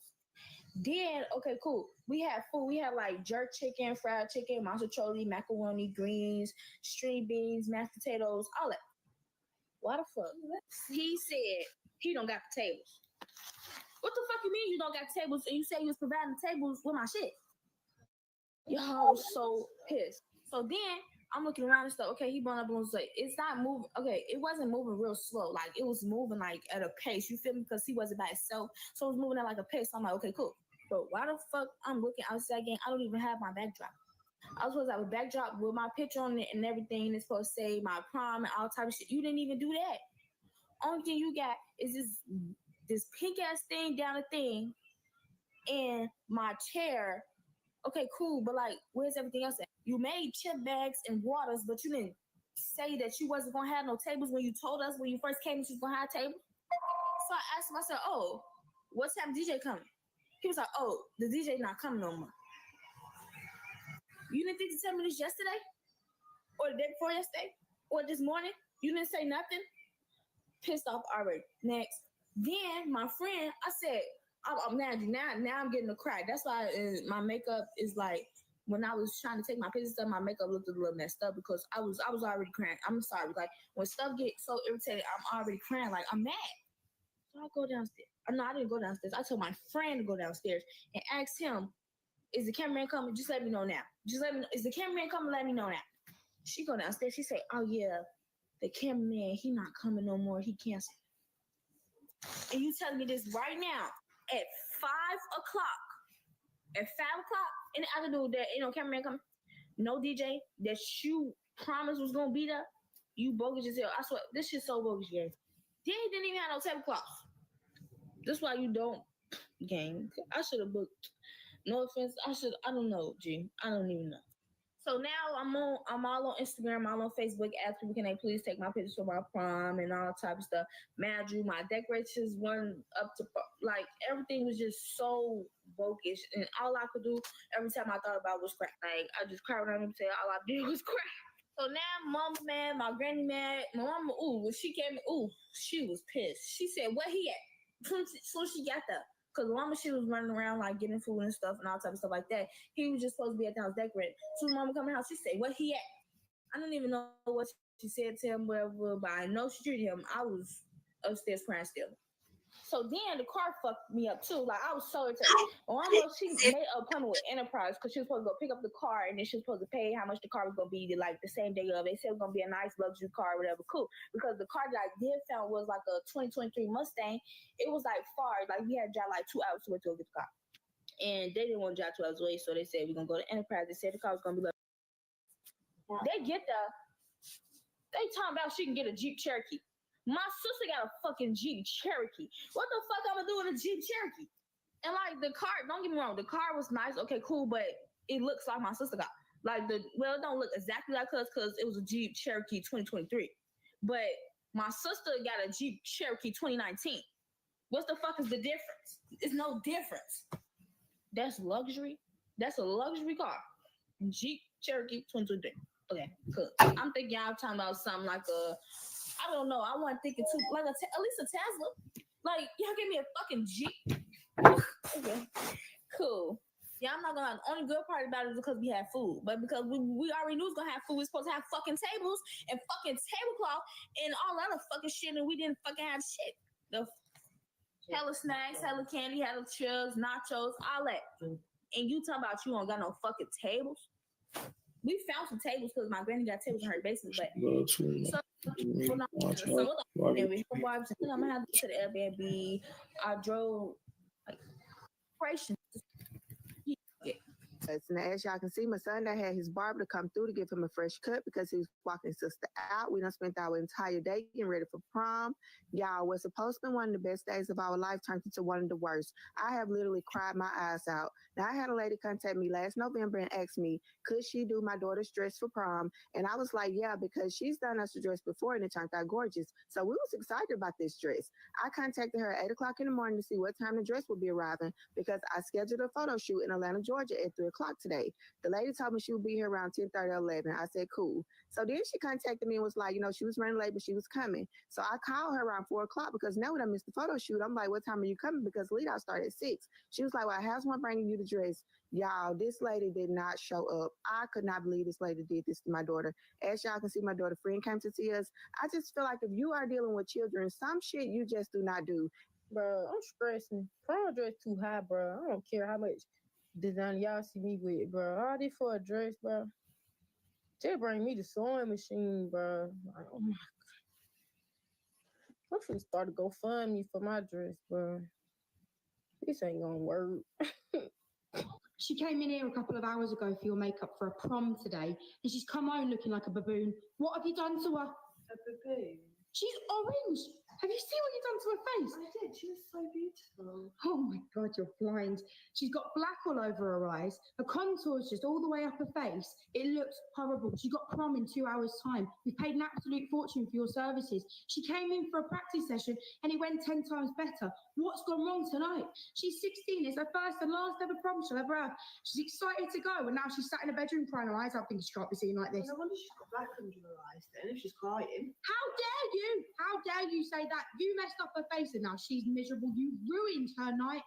Well, when we left, we were taking like pictures together, and she loved it. Absolutely. She didn't love it. She's just too polite to say anything to you. Well, newsflash, I ain't, and I made start a frigging argument. Are you going to fix this or not? I've got a client, and I'm going to have to ask you to leave now. This is unbelievable. It really is. I tell you what, I'll be posting your name all over social media. You won't have a damn client to rely on. So I got a call last minute from this beautiful young lady whose designer had to cancel her order 2 days before her prom. So in 24 hours, I had to make her a dress. So these are the 3 lining options that I was trying to decide in between. We did go more so the caramel route.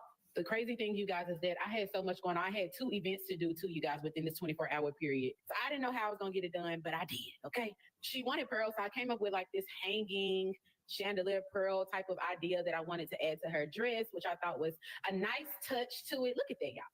Look at that. So she came the morning of prom. This is when we fit her. Everything pretty much fit perfectly, you guys. She looked amazing. And this is how it turned out. Okay. Perfectly matched her date. She looks absolutely amazing. And I'm just so excited that I was able to help this young lady. And I'm so glad she looks so good. POV, you booked with Rocky Boston and you didn't receive your dress on prom day.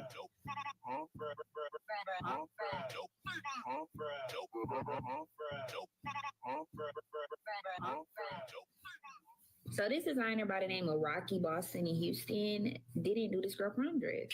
But this is not her first offense. Somebody said that their mama had to go all the way to the girl's shop to get her dress. Her mama had to sew the dress up, and she didn't go to prom till 9 p.m. And then another girl said she didn't even go to prom at all, but at least she graduated. Looking to make 2025 the year that you create your best tracks? With Splice, I'm starting the year right. For just 99 cents, I unlock millions of samples, presets, and loops to fuel my creativity. Whether you're just starting out or a seasoned pro, Splice has all the tools you need to create your next hit.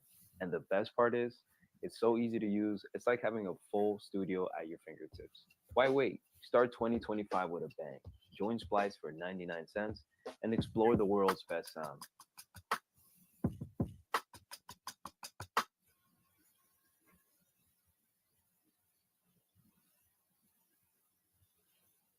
First, they're childish.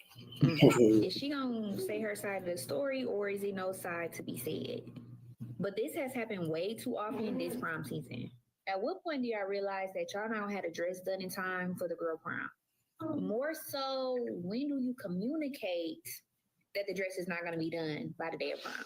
Matter of fact, when do you tell them I'm going to drop it off the day of prom? When do y'all get to that point? The night before is when you start communicating about it's taking you longer to do the dress than you thought it was going to take. I feel like you should have said that like 2 weeks ago. When did you start working on the dress? The night before the prom? Like, I'm not understanding why it's so many girls coming on my timeline with no prom dress and talking about how designer ruined their prom. Debs, come to the front. If you're going to risk booking with these designers, I'm going to need you to go get a backup dress from Shein. Shein got some cute prom dresses. Or start going to trusted designers. Y'all be going to people who already got bad reviews thinking that your story going to be different, and it's not. The girls are scamming. But like, what type of person do you have to be to purposely ruin somebody's prom? And you can't say, I didn't do it on purpose, because you purposely went out and was drinking Casamigos with your friends instead of working on that dress. I bet if the deposit was $50 and they didn't pay you the remaining balance until they got that dress would be done because you want your money. So y'all, I wasn't even going to address this, but I guess I have to, because my reputation and my name is at stake. So I had a client who reached out to me from another state. She sent me a few inspirations. They were like the African style dresses, with corset top, beaded at the top, you know, mermaid style.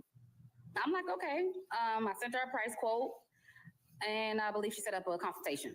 So she did a out-of-state consultation, which consists of Zoom. It was her and her mom on the Zoom. During the Zoom, she didn't really know what she wanted. She like, I want you to freestyle, but I just want eggplant, which was a purple. It was her and her mom on the Zoom. She wanted the beat in. She wanted to look nice. I said, okay. So we decided that whenever she got her flight, because she wanted to come in for a fitting, that she'll let me know, and then we'll schedule her first fitting around that time. So she scheduled her fitting to come in February 28th. February 28th, I'm on live. I asked if she want to go live. She said, sure, she's on the live in the dress. Now, the only reason why I'm making this video is because she just added me in a video saying a prom horror story and trying to speak bad on my name. We live in America. It's a freedom of speech. I don't really care what no one says. What I do care about is facts. What I do care about is trying to tarnish my reputation. What I do care about is you not understanding how the process works. Anywho, I'm going to get to it. Here's our first fitting.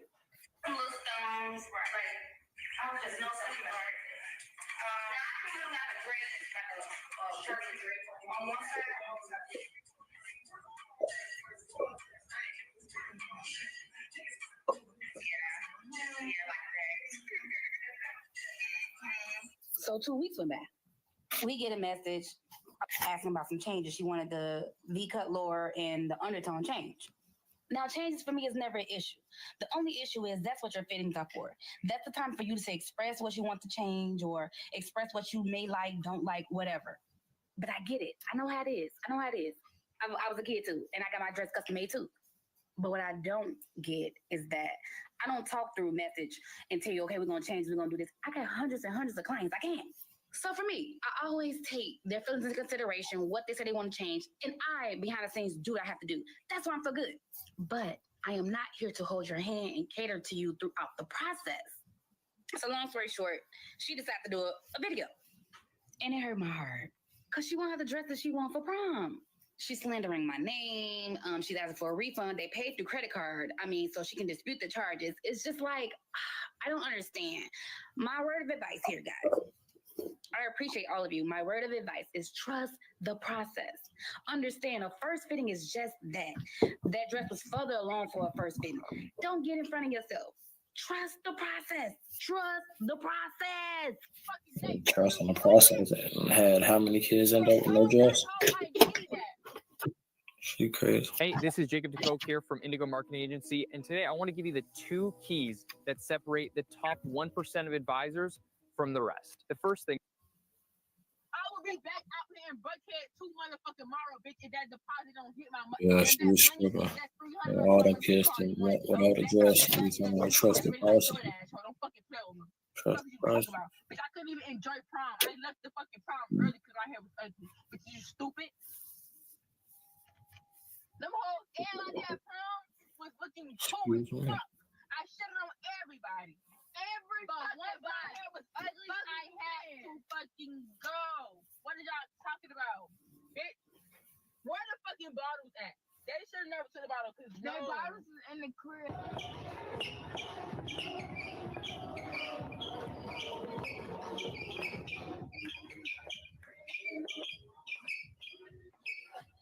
The people that didn't even show up to prom have to be some of the most funniest people to ever exist. I'm telling you, how do you dislike your school so much, dislike the people in your school so much, to the point where you're saying, okay, yeah, forget it, I'm not even going to go prom. As in, you were so ready to leave the school. You didn't want anything to do with that school. Oh, so you skipped a whole memorable event just to do it. That's hilarious. I remember last year asking my friends, like, are you going prom? Some of them was like, no, that's a waste of money. That's a waste of my time. Why would I step foot in there? I was like, what are you guys talking about? I can't lie, me, I didn't go prom. This was only because my prom date fell on the exact same day as my holiday and the tickets were already booked. So it was just like a clash in it. But I remember I was so sad I didn't get to go prom. I know everyone's prom is normally vibes, but trust my school to mess it up. Some of the pictures and videos I was seeing from prom, I'm not going to lie, I heard people were even left halfway through. What? Oh my gosh. I'm sure there were some vibes there, but I just remember it was so funny. Like 3/4 of the people in my year, I want to say, didn't even show up to prom. That's how, and I feel like, I don't know if this was just my school, because I know so many people go prom, but the people that didn't even bother showing up, do you know how funny you have to be to just say, you know what, forget it, I'm tired of this school, I ain't going prom? That's actually hilarious. Yeah. I'm gonna say it because y'all supposed to say it. When I have kids and my sons, they start taking girls to prom and stuff like that. if we go to your house to pick your daughter up for prom and take pictures and stuff, and you, your brothers, your husbands, cousins, uncles, grandpas all want to come out the house with guns, trying to approach my son and take pictures and all of that and try to be a threat or pose as a threat, me and my baby will be getting back in the car and going home. Fuck your daughter and fuck her prom. He's not going, at least not with her. I don't know why y'all think that's cool or think that's okay to be approaching these teenage boys with guns. And yeah, I know like the generation we're in right now, most of the teenagers got guns themselves, but you just won't be approaching my baby like that. I promise you, you won't. I really just don't know why y'all think that's okay. Like this boy's 16, 17, 18 years old, and you coming outside with a whole bomb squad? Not with my baby. You won't be doing that. It's disrespectful, it's unclassy, and it's ignorant. I don't know why y'all think that shit is okay. It's not. Whole prom would be canceled fucking around with me. I'm so glad I wasn't in school this day and age because the way y'all prom just to set up like y'all going to the Met Gala is fucking ridiculous. Y'all bitches is going to prom like this is y'all last year on Earth. Y'all is dressing like it's the damn BET Awards. I don't know what's going on. I don't like how y'all watch people pockets around prom, specifically African American children. Let me get into that. The proms that you see the motherfucking Valley girls going to, the white folks in the suburban areas, are not gonna look the same as the proms that you will see in a predominantly African American neighborhood. It's not gonna look the same. You can go to Windsor and get you a $300 motherfucking dress. By all means, do you. Nobody's saying that you can't. But typically in African American culture, you are going to see children with motherfucking $3,000 dresses on. And that's just how it is nowadays. Prom is the one day out of your entire 4-year experience of high school where it is all about you and your accomplishments, and you get to look the way that you want to and express yourself in the way that you know how to. I personally did not go to my high school prom because the dress I wanted was $3,000 and she needed 12 weeks, and I only had about 6. So no, I didn't go to prom because if I want a certain look and I don't get it, I'm not finna settle for less because, for one, that's just not the type of bitch I am. If I can't get what I want, nobody's gonna have a good day. So I would rather miss out than, you know what I'm saying, go to prom and not feeling my absolute best. It's not about what the fuck everybody else has. It's the fact that these kids have envisioned what they've wanted for a very long time. And they have parents and family members who support them and have worked hard to make sure that these kids can get what they want as a congratulations for those 4 years. And y'all are missing that.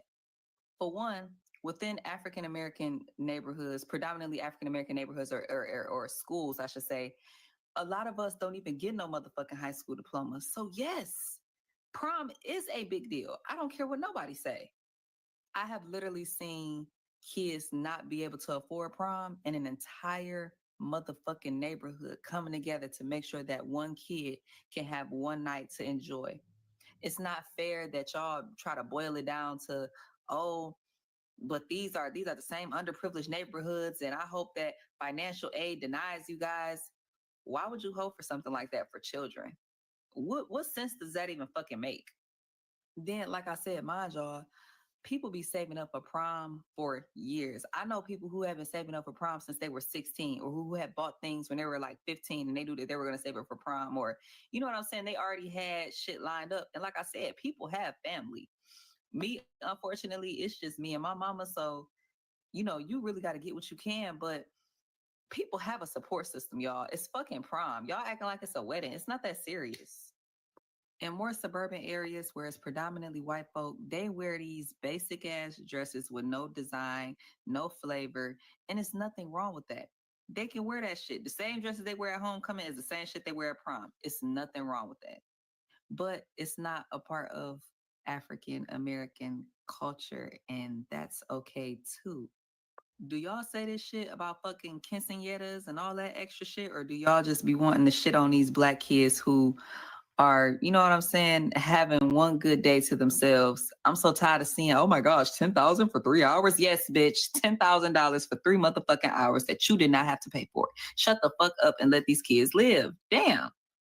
I remember before I even got to high school, a girl that went to my high school came to prom in a motherfucking helicopter. And for years, For years, and I'm scared of heights. For years, I said that was gonna be me. I had to do that or some shit that was way better if I stepped that motherfucking prom, because I don't like nothing basic. But like I said, if I can't get what I want, I don't want it at all. So I missed out. I didn't really miss shit though, because it was kind of weak. But you get what I'm saying. You get what I'm saying.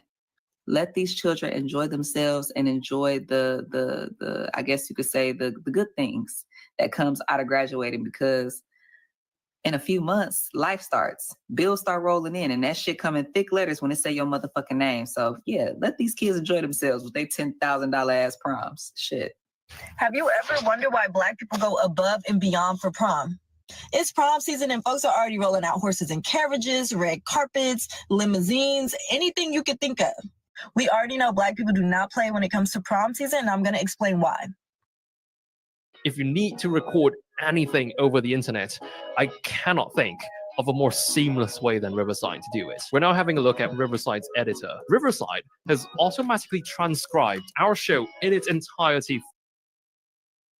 Unlike other cultures with events like quinceañeras and bat mitzvahs, as Black people, we do not have a formal coming of age celebration. For us, prom carries that significance. It's our moment to celebrate our transition into adulthood. So yes, we're throwing parties, having a cookout, hiring photographers, rental cars, everything. We're doing everything. So it bothers me when people come online and say Black people are doing too much, we're too over the top, and compare the way that we do prom to other groups of people. So before you come online criticizing these kids for doing too much for prom, understand the cultural significance prom has to the Black community. Hey y'all, so while I drive home, we're gonna talk about how I almost didn't have a prom, basically. Okay, so prom was April 5th, y'all. It all ended up falling together, thank God, because like days before everything was like terrible. So I paid the deposit for my dress way back in January, y'all. If you pay your deposit, the dress should immediately be, getting started, the fabric should be ordered, et cetera, et cetera. So like I did not try my dress on or get a call from her until I'm gonna say like I think I had to actually text her. I had to text her and be like, hey, when can I come try my dress on? So she finally gave me a day, y'all. The day was the same week of prom. So y'all probably like, why would you book her if she made some shit this late for y'all? It's that late. I'm gonna show y'all. But I literally seen her do cute dresses, so I thought she could do her little 1-2 on my dress. But y'all, I think my dress is just too complex. If you feel like it's just too complex, that means bitch you shouldn't do it. Besides the point. So I went to try my dress on, y'all, by myself. Drove 30 minutes, went to try my dress on. I said, y'all know I don't disrespect Elvis. I said, no, that shit hurt. That's not cute. But no, so I wasn't trying to be disrespectful. So when she had me trying on, y'all, my dress was nowhere near done. There was no sleeve on it. There was only a top that went all the way down to my flipping knees, y'all. So I asked her, I'm like, is it? She said, I just gotta add the sleeves, finish the applique in the front, and add the tail. I say, this must be the undergarment. Like, and even if that was undergarment, y'all, that couldn't have been my undergarment. It wasn't the same color. It wasn't the same material. It wasn't nothing like what I asked for. I'm gonna put pictures in. Watch this. Okay, it's hard to get the picture while I'm driving, but you can see the image, y'all. Like, the dress was so cute. I've always wanted this dress. Like, I just know y'all face looked how the fuck mine looked when I looked in the fucking mirror, too. Y'all, what is this shit? I kid y'all now, she showed me that with a straight face. So I ended up going to the car, y'all. I was so mad I couldn't come home right there. I just cried 30 minutes, cried. There was nothing I could do but cry. So then when I finally called my mom, I'm like, Mom, I hate it. My mom laughed, y'all. She's like, there's no fucking way I paid. I went in. She thought this what the fuck you want. You feel me? So the lady ended up sending me half of the deposit back. I'm saying, ain't no motherfucking way, y'all. She said, well, she can't send the full deposit back because material is something about. I was like, no disrespect, but clearly the wrong material was bought. Nothing I asked for was here. Not even the same color. Not the correct, nothing.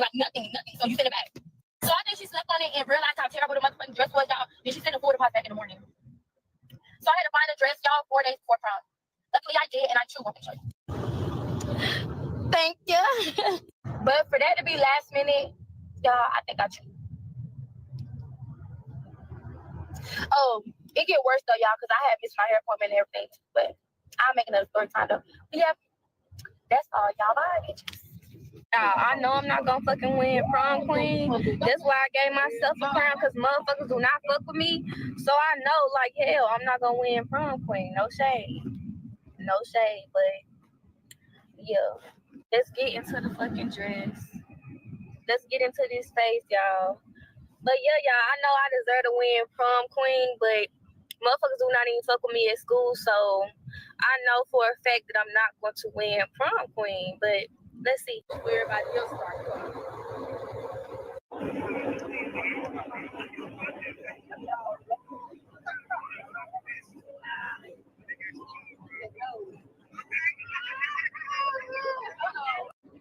Tips I wish I knew before going to prom. Your makeup artist, make sure you check that fucking booking policy because I booked with King Wayne Cash and his booking policy is like, if your event is at 6 p.m., he wants you to book like 7 a.m. because it takes at least 3 to 4 hours to get in his chair. Book your hair appointment days in advance. Like, get your hair done and then get your hair styled the day of. Get them nails done at least 2 days before or a day before. I don't give a fuck who see your nails. Get them nails done because it takes time, okay? When booking a hairstylist, make sure the hairstylist is a good hairstylist that's going to be on time, cares about her customer, not just doing it for the money. You get what I'm saying? Get your dress as soon as possible. Like, if you're going to get it custom made, start getting it as soon as possible. Put $100 on it, put $50 on it, as long as it's getting made at the beginning, give yourself time for your dress to get made. So if you don't like anything, you can go back and get it changed. You gonna be late to your prom send-off anyway you go. So don't motherfucking stress about it when you late to that bitch, okay? I wish I took a prom date. Quick disclaimer, you guys know that price breakdowns is what I do. I have nothing negative to say about this young woman. She looks absolutely beautiful. I'm here to just talk about the prices. All right, so we got $135 for the lashes, which is pretty normal, I think. Up next, we have the hair for $1,200, and that includes the hair and the install. Okay, eyebrows were $10. Her nails were free because she did them herself, and she did a great job, and her toes were paid by her man. I know that's right. Okay, so her makeup was $300, which looks great, by the way, and her earrings were $400. I just want to know what earrings those are. Okay, so the hotel was $600. Hey, mama.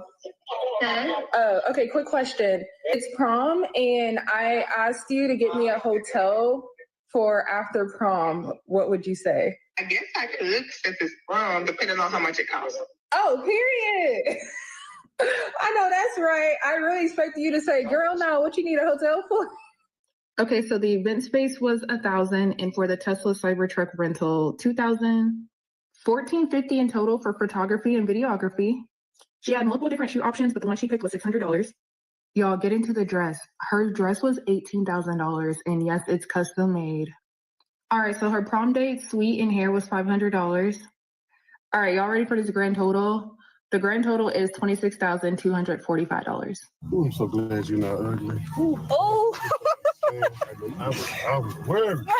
Thank you. You were so excited.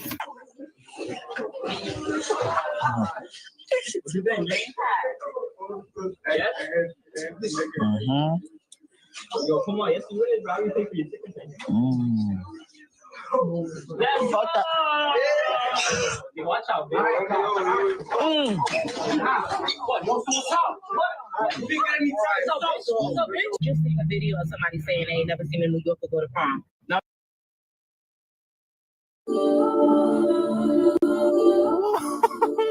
That's so fun. Coolest plugin I ever used. Arcade. It's used by the top. Number.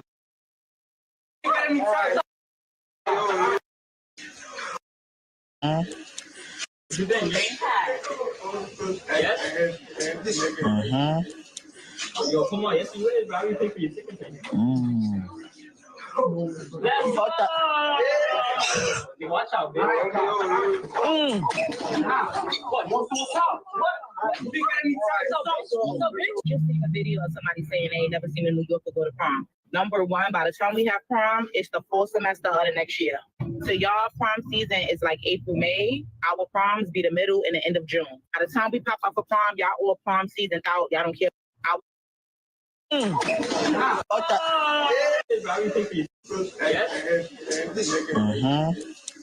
Yo, come on, yes, you is, bro. You pay for your ticket. Fuck that. Watch out, baby. What? Just seen a video of somebody saying they ain't never seen a New Yorker go to prom. Number one, by the time we have prom, it's the full semester of the next year. So y'all prom season is like April, May. Our proms be the middle and the end of June. By the time we pop up for prom, y'all all prom season out. Y'all don't care about prom no more. And number two, why y'all always worried about what New Yorkers got going on? Even when we don't want to be the main character, y'all make us the main character. Like, why are y'all worried? If everybody else is showing their prom, why y'all worried about where New Yorkers is at? Let them people from Biloxi, Tallahassee, Winston-Salem, Chippewa, Poughkeepsie, Baton Rouge, whatever other cities, little towns, whatever. Let them people have their shine. Prom is their season. They got it. Y'all don't got to worry about what New Yorkers is doing and where we at on the totem pole and how we do what we do. Damn, let them people have their shine. They killing it right now. Y'all so aggravating. Always worry about what we got going on and they want to call us the main character. No, y'all make us the main character. We really live in y'all brains rent-free for no reason. What New Yorkers got going on is really y'all Roman Empire. Damn.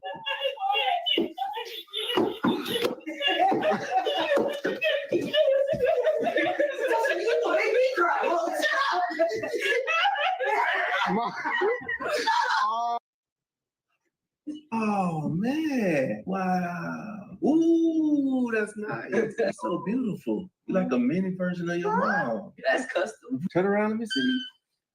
Wow, Cam, you look fabulous. He did that. He did that.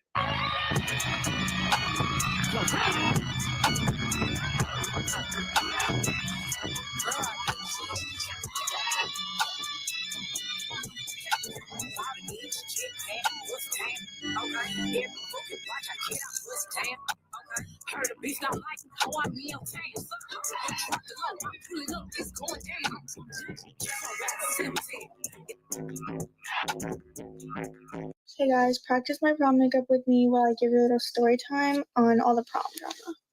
Okay, so basically I'm a sophomore and prom is for juniors and seniors, and every junior and senior who goes to prom at my school gets a guest ticket. Originally, I was going to get this one of my friend's tickets, and then last minute she decided, oh, I'm actually going to give it to someone else after I'd already bought my dress and everything. I also got canceled for a few days for buying a pink dress because this one girl wanted to buy a pink dress and she wanted to be the only one wearing pink at prom, I guess. And then she didn't even end up getting a pink dress. So then I wasn't even gonna go, but my friend wanted to she wanted me to go so that we could get ready together and I could do her hair because I do wedding hair all the time. I can do prom hair too. So I found someone else to give me a ticket finally, but they made me pay them $30 just to have them give me the ticket, and then I also have to pay $60 to get the actual ticket. So we solved the problem with me getting a ticket, but Val's going on the party bus with her boyfriend, and her boyfriend's on the baseball teams. The party bus is for the baseball team, but they wouldn't let me on the party bus because the kid who sexually assaulted me is on the baseball team, and even though he's not going to prom, they all don't like me, and they'll be like, he wouldn't like it if I went. Which makes me wish I had never said anything about that whole incident, but there's not a whole lot I can do about it now. So, and really, what was I supposed to do? Not say something about him doing that to me? And I'm sure people at school are gonna be like, oh, look, Ari's bringing it up again, whatever. But it's still affecting me, and it happened in my life, so I have the right to talk about it. Anyways, so they're making me pay for my seat on the party bus, even though literally nobody else is paying. It's free for them. I have to pay just because they don't like me, which is weird, but whatever. It's for Val.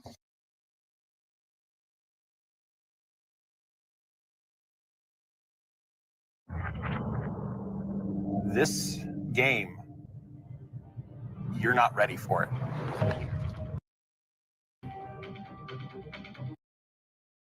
Every year on Mother's Day, I get on social media and I'm quickly reminded why I struggle to make mom friends. I'm sitting here washing the dishes on my day. So it's going on 3 o'clock.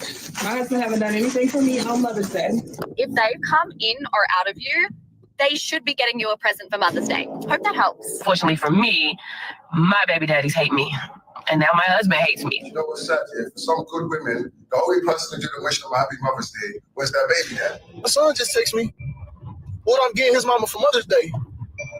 I told his ass a headache. So fucking headache. Come Father's Day, all I better see is women spending money. That's it.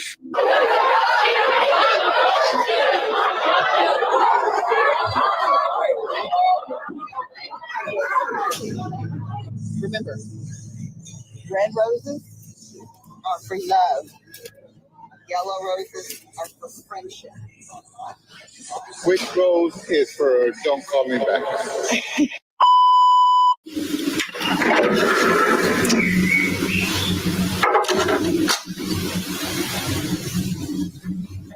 What's up, you guys? It's your girl Sandy. Welcome back to my channel. And today's episode, as y'all know, yesterday was Mother's Day, so I had to come down with some content for you guys.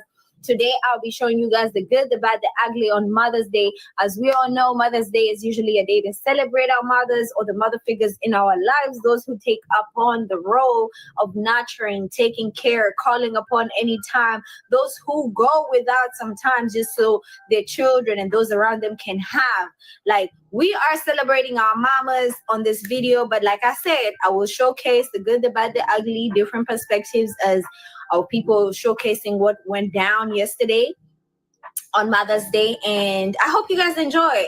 Matter of fact, don't forget to like, comment, and subscribe, and let's just get right into it. I'm just hurt because like today was supposed to be my day. You know, nobody told me Happy Mother's Day. I'm sitting here washing the dishes on my day. It's just another day. It's a made-up day anyway. It's not a made-up day. Everybody celebrates Mother's Day.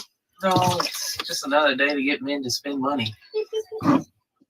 Just like any other day, I tell you I love you every single day, but you need a title for it. You don't think I'm worth to spend money on? Yes, but you need like a title on it. Then well, how would you feel if I? How would you stuff all the time? How would you feel if I did match the same energy on Father's Day? I don't know. How would you feel? How would you feel if I put this little effort into Father's Day? You don't. I mean, you always do stuff I don't ask you to. But you don't do anything for me. That's what hurts my feelings. So you're just not going to do anything for like the last couple of hours, I guess? I'm not working. I'm going to go to bed. All right. All right, so it's 3 o'clock. My husband haven't done anything for me on Mother's Day. I'm not okay with that. You owe me dinner? Or you said you were going to cook me dinner. So what is it that why are we not doing anything? Honestly, I was still deciding if I want to do something for you or not. What do you mean, deciding? It's 3 o'clock. I haven't even gotten a Happy Mother's Day from you in the first place. You haven't said nothing. You haven't made a post about me on Facebook, Instagram, anything. You haven't even told me Happy Mother's Day at all. Well, why I need to make a post about you? Everybody already knows we're together. What's the problem? What do you mean, everybody? What do you mean? That's not okay. I don't need to make no post. To be honest with you, I'm not going to do nothing for you this Mother's Day. For what? I'm not feeling it. You're an unfit mother, yo, honestly. And you're on the record stuff. You're an unfit mother.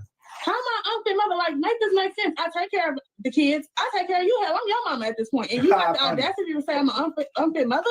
Audacity to say that you take care of me, but you can't even feed my son. That was that one time. No. One time.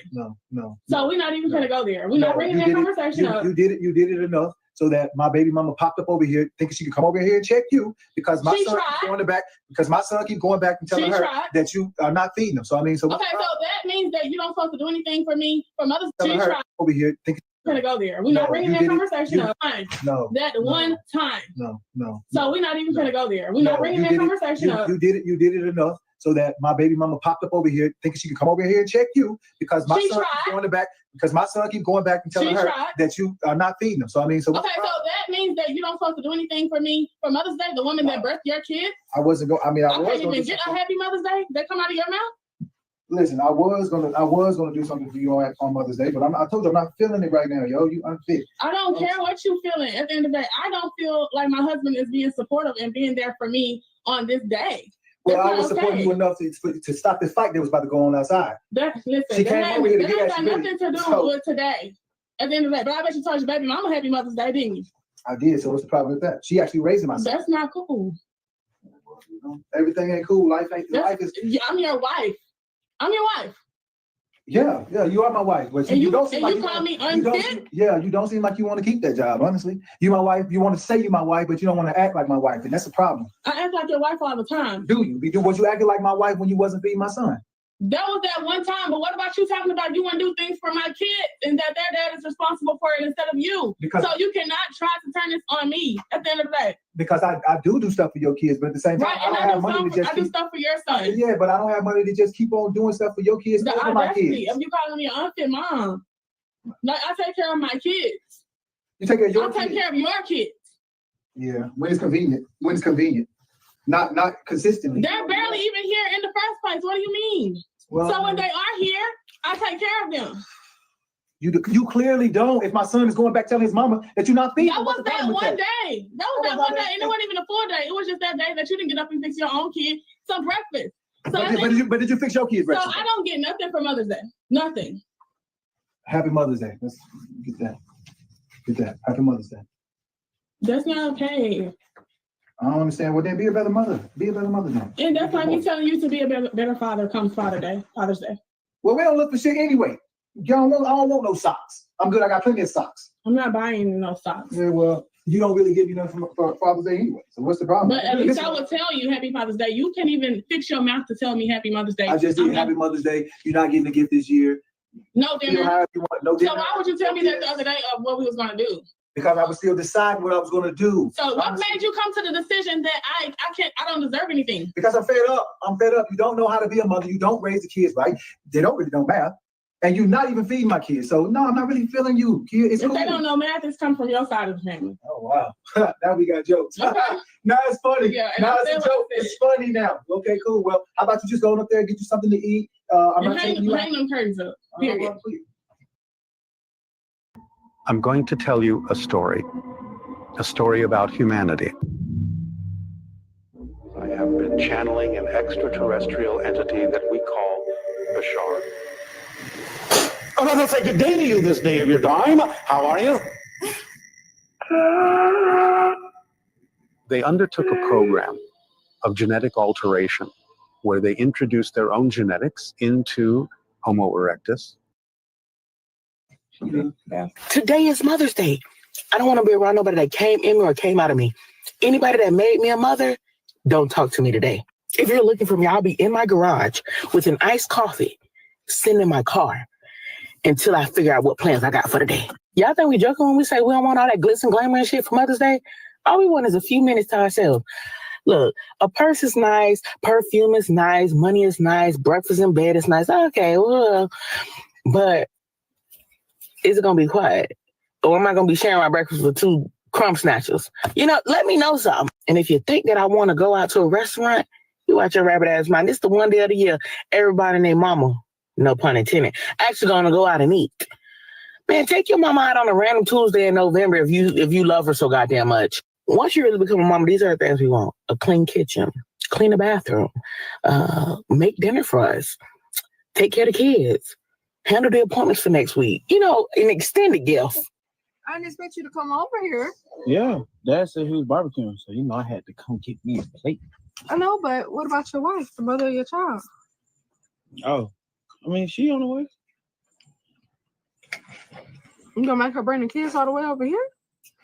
Yeah, I came straight from the barbershop. By herself? I had to get fresh. Okay, what did you do for her this morning? Well, I can't disclose that, Mom. I'm an adult now. But, yeah. That's all you got to give? What you mean, Mom? For the woman that made you a father? Mom, what you eating towards? That's disgusting. You didn't do anything for her? No breakfast in bed? No, I don't cook. And if I did, I wouldn't make her none. Man. Your daddy don't cook, but I'm eating. Dad made that? Mm-hmm. I don't cook, though. And I'd be damned if I spend some money on somebody if that what you're getting toward. First of all, it don't take money, but yeah, you need to spend some money. Spend some money. I ain't buying that. Spend some time. Rub her feet.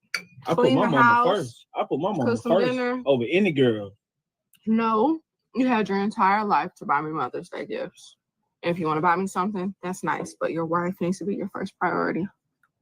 Yeah, I ain't getting her. So I love that you're here, but you need to go see your wife. Mm-hmm.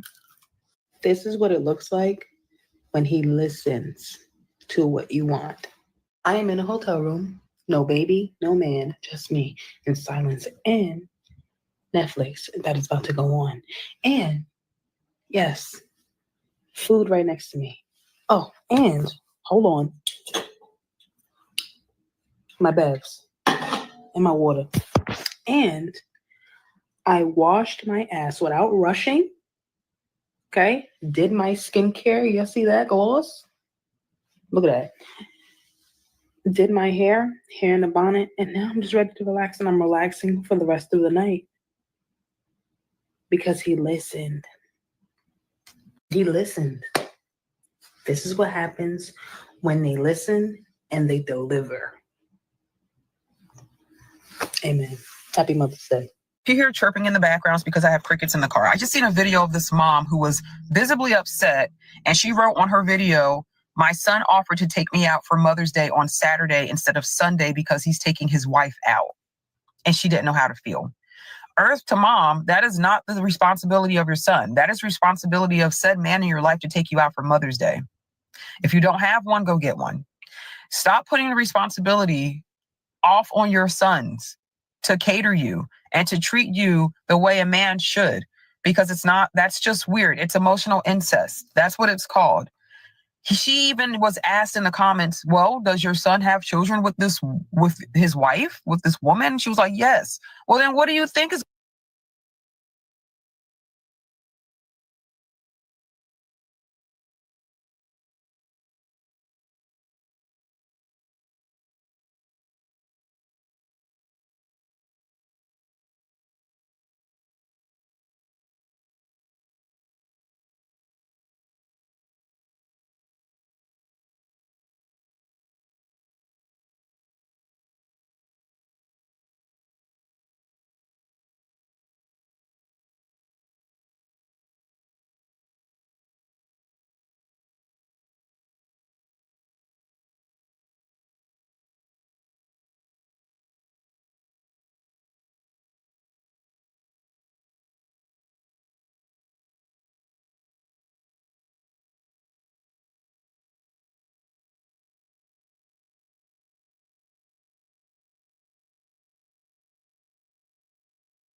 going to happen?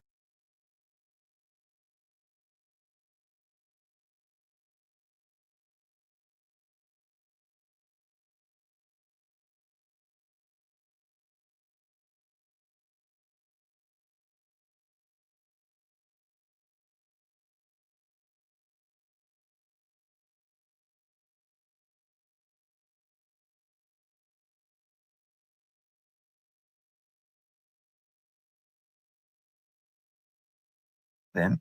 Now, some sons may say, okay, mom, wife, we'll do a Mother's Day dinner together, and they take them out together.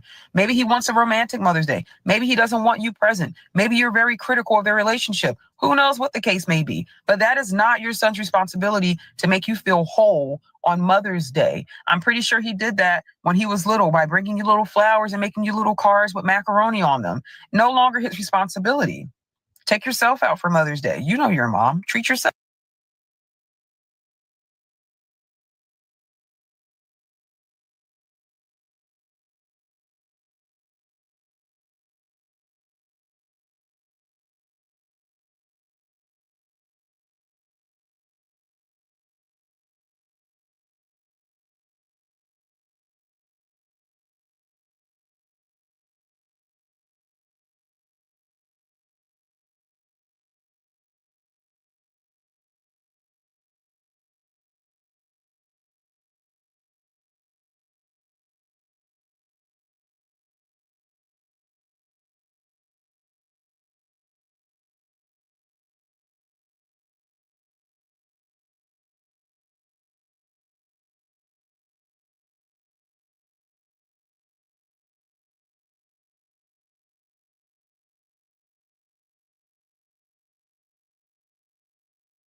yourself. But that is weird. That's why people say boy moms are weird. I'm not a boy mom. Yes, I have 4 boys and I have 1 girl, but I am not a boy mom because boy moms oftentimes have this weird attachment with their sons and they want their sons to put them first. And they feel like, well, all of the times I did this and all of the times he didn't ask to be here. So you're going to hold him emotionally hostage and purgatory. My dad is amazing. He's unique and he's special. He always took care of me and made sure that I had everything that I needed. And now that he's 70. And making him feel obligated to cater to you and treat you like the woman of his life, you're no longer that. You're no longer that. Get over yourself. Get over. The funny thing about a statement like that is it's usually coming from somebody who has a wife who gets them the newest golf club on Father's Day or does whatever the man wants on Father's Day. That is never reciprocated on Mother's Day. Mother's Day is not just for your mother. It's for all mothers. And your wife, the person who made you a father, the mother of your kids, is a mother. Probably a very exhausted mother who deserves to be celebrated more than just on Mother's Day, but especially on Mother's Day. I work in social, so I know how viral videos work. People will pick one thing and just kind of like start their comment and like that's what they hang on. So most people don't listen to the entire video where I say that yes, you do celebrate your own mom, but you should prioritize your wife. Nowhere in my video was I say neglect your mom or don't celebrate your mom, because Mother's Day is for her as well. But by making a conscious effort to prioritize your wife, you are ensuring that the mother of your kids, often of kids who are not old enough to plan something for your wife or do something for her that she deserves, can make her feel special. Biggest Mother's Day pet peeve is that when a woman is disappointed on Mother's Day because her partner didn't get her a card or didn't get her a gift or didn't get her the gift that she wanted or didn't plan a brunch or whatever, and she complains about that, everyone's first instinct is to say, well, you should have communicated better. Men aren't mind readers. Okay, why do men have to not be mind readers, but women have to anticipate what everybody around them wants and needs all the time? Nobody ever communicates to a mom what they need or what they want. We just figure it out because we're experts in everybody in our family. And there's nothing wrong with wanting someone to be an expert in you for a day when it's supposed to be your special day. But instead, our world just says you should have communicated better, which, let's be honest, is just the, can you just make me a list of Mother's Day? Happy Mother's Day. I'm not posting my mama. Mama, I love you, but you be looking a mess, bro. Like, bro, no. Like, don't get me wrong, my mama T, but my daddy the reason I'm not bald-headed. Like, you feel me? Like, no, I'm not doing it. Some of y'all can get away with posting y'all mamas. Some of y'all mamas is only 26 years old. Like, no. And I'll be damned if I post my mama on the internet and now she's getting clowned because she don't have no slim, thick BBL or no 40-inch bust down. Like, and some of y'all should be careful posting your mamas too. Why would you post your mama and the whole city is after you? Like, no. But like I said, happy Mother's Day. For real. I absolutely hate Mother's Day, and here's why. First things first, I do not have a mother. When I was 9 years old, my mother had a brain aneurysm, a stroke, and she ended up spending the rest of her days in a nursing home for 30 years. I was raised by my father, who raised me as a single parent, and Mother's Day just wasn't on the menu, you know? Like, unfortunately, my dad wasn't able to convey to me any emotion regarding what had happened to my mother. So we just didn't talk about it. We just act like it didn't exist. And as a 9-year-old child, it just wasn't a part of my world. When I started to get to high school, I started to notice that people had moms. And I'm like, they have like really nice moms, like moms that get them fruit for their friends and moms that pick me up and drop me off. And I wanted a mom really, really bad in high school. And so I just admired people with moms. And I was always the girl, the friend that always made sure that you were respectful to your mom because, you know, you don't know what it's like not to have a mom. So please be kind to your mom. Then I became a super adult and I became a mom myself. And I'm like, okay, Mother's Days are about to start getting lit. Unfortunately for me, my baby daddies hate me. And now my husband hates me. So I've spent the past 20 years really despising Mother's Day because I haven't even gotten any Happy Mother's Days from the kids' dads or anything. Of course, now I haven't gotten a Happy Mother's Day from my ex-husband. I do have a 20-year-old daughter. She is taking care of herself financially in terms of she has a job and stuff like that. So she has done something for me for Mother's Day. The other kids are minors, so they are 100% dependent on their parental figures. So Dad would have to go and do something for Mother's Day if he so choose, which none of them choose to do. Why they hate me, you ask? Because I exist. Because I live on this planet. They hate me because I exist. For some reason, my personality ruffles their feathers and they just despise me. I think they actually do not wish me happy Mother's Day on purpose. I think they do it very strategically. Like they purposely do not wish me happy Mother's Day. They purposely do not go out of their way so that their kids can do something for me for Mother's Day, just to hurt me. And it works. It works. My ex-husband leaving me, court custody battles, financial concerns and woes and things like that. None of that compares to how much I hate Mother's Day. I hate this day. I cannot wait until this day is over. I just came to the store so that I can buy my own breakfast to cook. And I just want to lay in the bed and scroll on TikTok for the rest of the day. I may hop on live later to go into more detail about me hating this day. Maybe, maybe not. I don't know. But I just wanted to let you guys know I hate Mother's Day. They really don't prepare you for how you're supposed to navigate life if you don't have a good relationship with your parents. Because the older I get, the more I realize how important people's parents are to them and how important family is to people. And I had a therapist say to me once, Amanda, you're never going to relate to people because my family situation is very special. I don't have a family, and I'm not being funny. Like I literally don't. And I don't have a good relationship with my mom because growing up, it was really bad, like very bad on a lot of different levels. And I think I just checked out of our relationship very young, like before I was 10.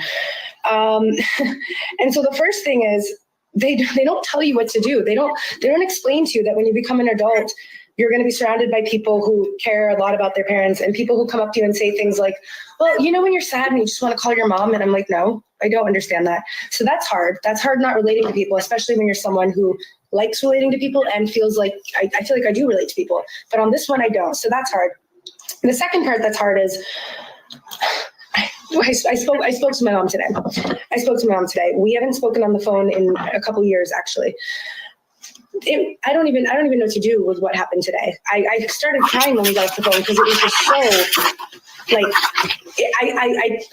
feel so bad for her because my sister, apparently I have a sister and I don't speak to her either. Not for reasons. It's very complicated. I'm not going to explain it on TikTok, but it's a very complicated life that I have. Apparently my sister, who does live at home and close to her, doesn't talk to her either. And she's telling me this on the phone and I'm just listening to her and I'm like, I feel so fucking bad for her. But also the reason her children don't speak to her is because of the things that she did. Do you get what I mean? But it's still really hard, human to human, listening to her. And I'm like, this fucking sucks for her. But also, I know why I don't have a relationship with her. And it's because of things that she did, things that there's no going back. Do you know what I mean? And then as I'm sitting here sewing this button, I was thinking, all right, maybe I should talk to a therapist about it. But do you know what my fucking problem with therapy is? First of all, my first issue with therapy is every time I see a therapist, I hate this about myself. I'm so fucking focused on wanting them to like me that I'm not I feel like I'm not even myself because I just want them to like me. So I'm cracking jokes and I was seeing this one therapist in Paris and she's an American woman. I think she's super cool. And we're in some of the same expat groups or whatever. And so I found myself being more focused on her liking me than the therapy part. Do you know what I mean? So that's not good. And then on top of that, you can't grow your podcast if you spend all your time editing. So let's edit faster with Riverside. Your podcast transcript is here, and you just have to edit the text, and that will edit the podcast. Super simple. You'll never edit your podcast the old way again. No podcaster has the time to clean up an hour-long conversation. That's why if I want to see a new therapist, it will take 2 to 3 sessions to even catch them up on the trauma. I'm not even kidding. I'm not kidding. I made a PowerPoint presentation when I started seeing the most recent one, because it was helpful, but also it was like cute and funny. And I'm like, Amanda, stop trying to fucking be friends with your therapist. You know what I mean? And the other thing is when, you know, I'm a very self-aware person. I don't know if therapy will do anything because it's not like I'm looking for answers. I know the situation, and it's not like I need someone to talk to. I can talk to myself, or I can talk to my friends, or I can talk to the phone that I'm doing right now, talk on TikTok. But you know what I mean? It's just, I got off the phone with my mom and I just thought, I hate this situation. I hate the life I hate the situation she has found herself in life. I hate that my mom is alone. I hate that my sister doesn't talk to her. I hate that I don't talk to her, because that makes me so sad for her. But also I know why we don't talk to her. And it's like, but you only get one parent, but also you didn't live my life and you didn't know how fucking bad it was. And it just breaks my heart, you know? And then I have all these feelings and I don't know what to do with them. And I'm like, okay, because then I'm like, Amanda, so what are you going to do? You're going to like try to form a relationship with her? Because I've already tried that and it didn't work. Do you know what I mean? And like on the phone, she was like, so do you still work at that company where you make the ebooks?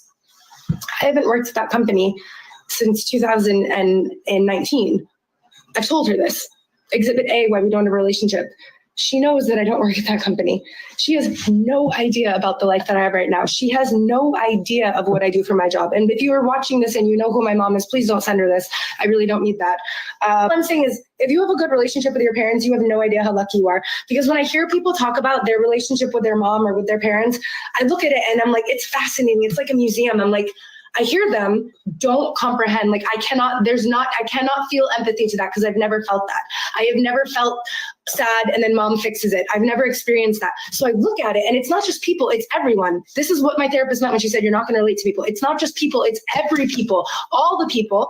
And so I'm walking through life and there's this big part of my life that's a hole, because now that I'm older, I understand how important family is to people, but I don't get that. So if you have a pie grab and for family, most people, it's like at least a quarter, that's empty for me. Do you get what I mean? So it's filled by my friends and by my fucking cats and I guess by my hobbies. But do you get what I'm saying? Oh my God, it's very confusing, and that's all I'm saying. And if you don't have a good relationship with your parents, like I don't, I guess you can still be okay. You can still like live a successful life, but like maybe we should create a support group or something. Like, I don't know. It's just very jarring. That's my story. Happy Mother's Day, Mommy. Thank you. Happy Mother's Day, Mommy. Thank you, guys. Oh my God. All day your own special plants. That's the kind of plant. We got to water them every day. And it should sprout in like a week and a half. Oh, thanks, guys. Let me read my plant. Oh, my goodness. Okay, hi guys. Today I'm going to show y'all what all 4 of my baby daddies got me for Mother's Day. Okay, so first I got these AirPods because my other ones don't really work. I don't know what happened to them. I'm so excited.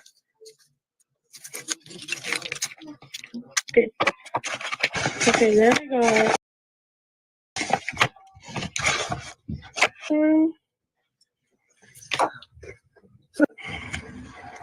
a little donut. Then I got this one.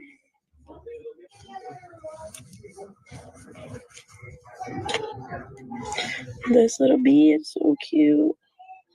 The AirPods was from my second baby daddy. These charms are from my third baby daddy. My fourth baby daddy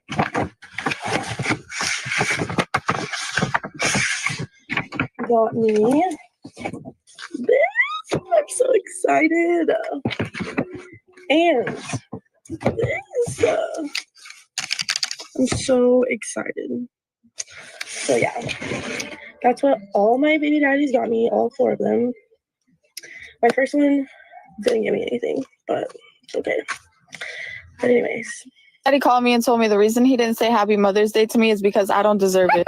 My man definitely disagreed with my baby daddy on that one because look at what he did for me, y'all. Not only did he get me flowers and chocolate-covered strawberries, but he brought my daughter a flower and a Mickey Mouse too. And y'all already know Patches got so upset when he saw that on my Instagram story. That's not the only person that got upset about that, but we're not even going to talk about her.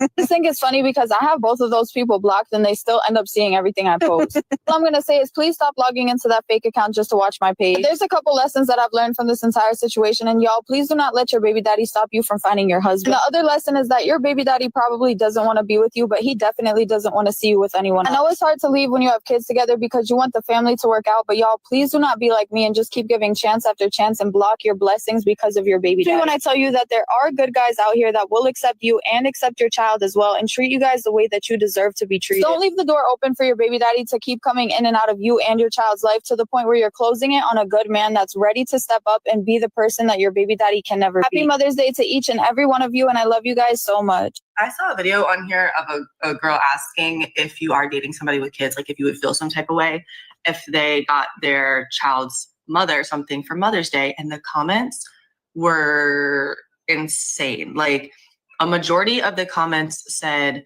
absolutely not, like he cannot get her anything. That's like, you know, as a baby mom, I hate calling myself that, but like as a baby mom who there's zero chance ever of us getting back together or anything like business relationship for the child, I think that I would appreciate recognition and acknowledgement because of what I do on a day-to-day. And I, from my perspective, don't look at it as a romantic gesture or anything like that. There's situations, obviously, where like they're still messing with each other, or like it's some shady stuff. That's on the person that you're dating. But when it comes to the job of being a mother, especially because it takes two, this is not just my child, okay? But I'm doing the job of two. I'm making your life easier by freeing up your time so that you can live your life. But I'm doing the hard work every single day. That acknowledgement would be so appreciated. I don't get that.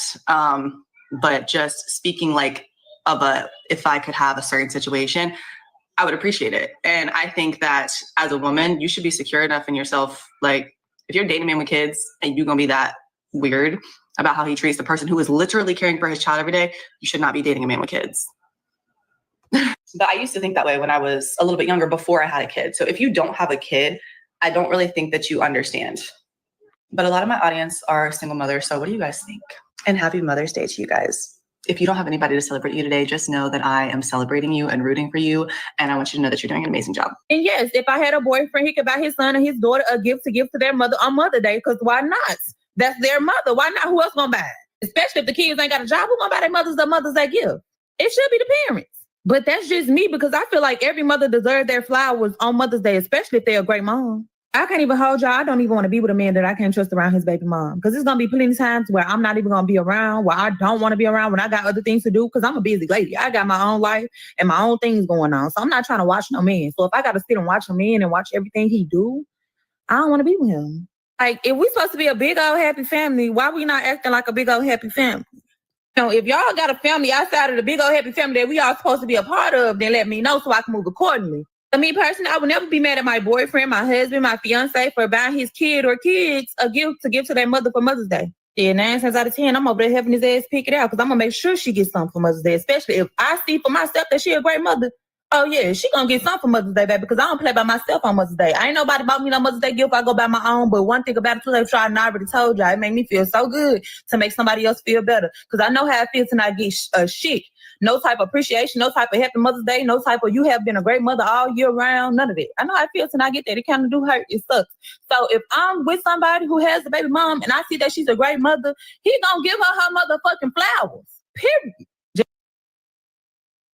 Co-producer is going to give you unique sounds that actually fits your track in seconds. Let me show you. First, let it listen. Looking for the vocal chop. Always be there. This is nice. Just drag and drop it seamlessly. Let's see. West Coast synth. Oh, that's it. And the cool thing is all of the sounds are royalty free. If I have no idea, co-producer can help. Just don't forget about me. Now, that's when it's going to be a problem. When you done went about your baby mama gift and you ain't about me shit. Goddamn, go be with your baby mom. You don't like me, you like her. Go be with her. And I ain't going to make no big deal about it. I'm going to tell him how I feel about it and then send his ass on about his way. That's just on me being secure within myself. I know what I bring to the table. I know who I am and I know how I'm coming. I'm going to find me another better fish in the sea. I know a lot of people going to be like, oh, there ain't that many good fishes in the sea. Trust me, when you a good person, good going to find you. PSA, I do not have kids. However, I was on Instagram Threads and I saw this girl post, I don't feel like my man should give his baby mother anything for Mother's Day. My automatic thought was, you're weird, okay? Because why? This is the same lady who carried that baby for 9 months. This is the same lady who laid her life on the line when she got in a hospital bed. And you're telling me that he shouldn't give her nothing but a text because she said a text would suffice. And people in the comments were like, damn, he can't even give flowers to her, go shopping for flowers with the kids and give it to her. She's like, no, none of that. Bitch, you acting like we talking about buying her an expensive ass purse or a car. And if you got the money, shit. If I already got one. But my thing is, that's so weird because if I was ever in a relationship with a man, I would want him to continue to be that father figure to his kids. And part of being that father figure is teaching them to respect your mother, to show your mother love. So if he's not doing that, why the fuck am I in a relationship with him? If he's not doing that, why am I dreaming of having kids or having kids with him? That is so weird to me. Like a little gift card, just a written card, a little $5 to $10 bouquet of flowers will suffice. Like, what are we talking about? I feel like that's either insecurity or immaturity if you don't want your man to do that. And if it's not one of the two, then that means you don't trust your man. And that's something you need to deal with between the two. And honestly, I'd prefer going with my man over to the house and giving her flowers before a text, because that might open the door for something before giving her the flowers or something like that. Like, I don't know. I feel like these women be so weird. Y'all be wanting y'all man to be nice to you and nobody else. And I will never respect that. Like, for example, bitches be talking about my man shouldn't be opening the door for no other woman but me. That's weird. If I want a good man, I want a man that's good all around. Like, no, you're not going to disrespect me or other females. You're going to hold the door open for me and other females. And she's talking about there's boundaries. Yes, of course, there's always boundaries. But just remember, when it comes to the kids, you will come and go. She will forever be his baby mama. Those will forever be his kids. So you either act accordingly and cordial and check her if need be, or you can leave. But like I said, I ain't got no kids. Come Father's Day, all I better see is women spending money. That's it. That's all I better see is women spending money. I just watched two grown men fight over a bouquet of flowers, and only women can orchestrate something like that. It was insane. All the men this morning pulled up to the grocery store in droves, fighting to get a parking spot so we can get a fresh bouquet of flowers. Don't really know what we supposed to get with the flowers. We just know we got to get some. Some man was even so lost they FaceTime they wives. Hey, babe, this the one you say you want, right? All right, I don't want no problem. These brothers rolled up out of bed on a Sunday morning to make you feel special. Most of them don't even wake up for Jesus that early, but he waking up for you so that everything will go smoothly.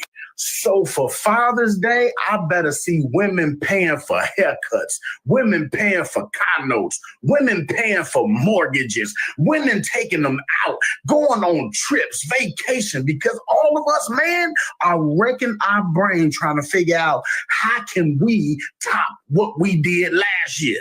And all we can come up with is getting y'all another funky bouquet of flowers. Happy Mother's Day. How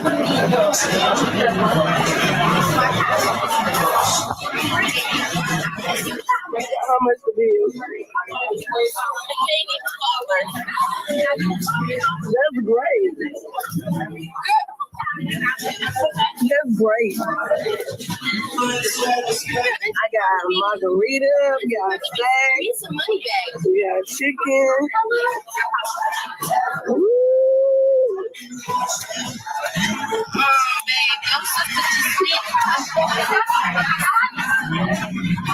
Strawberry margarita is $15.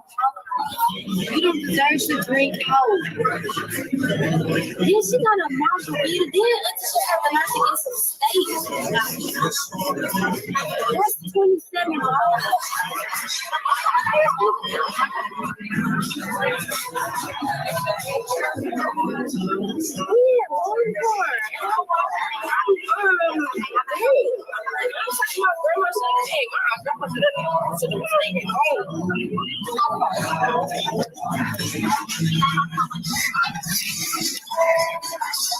I said that.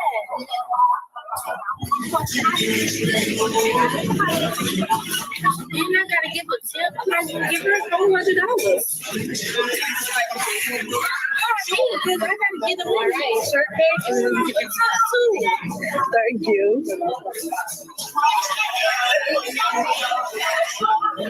Yeah, and Carl, I'm glad she did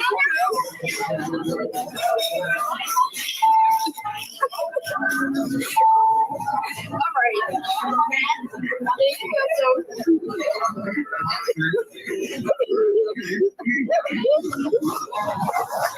I'm gonna be eating that for breakfast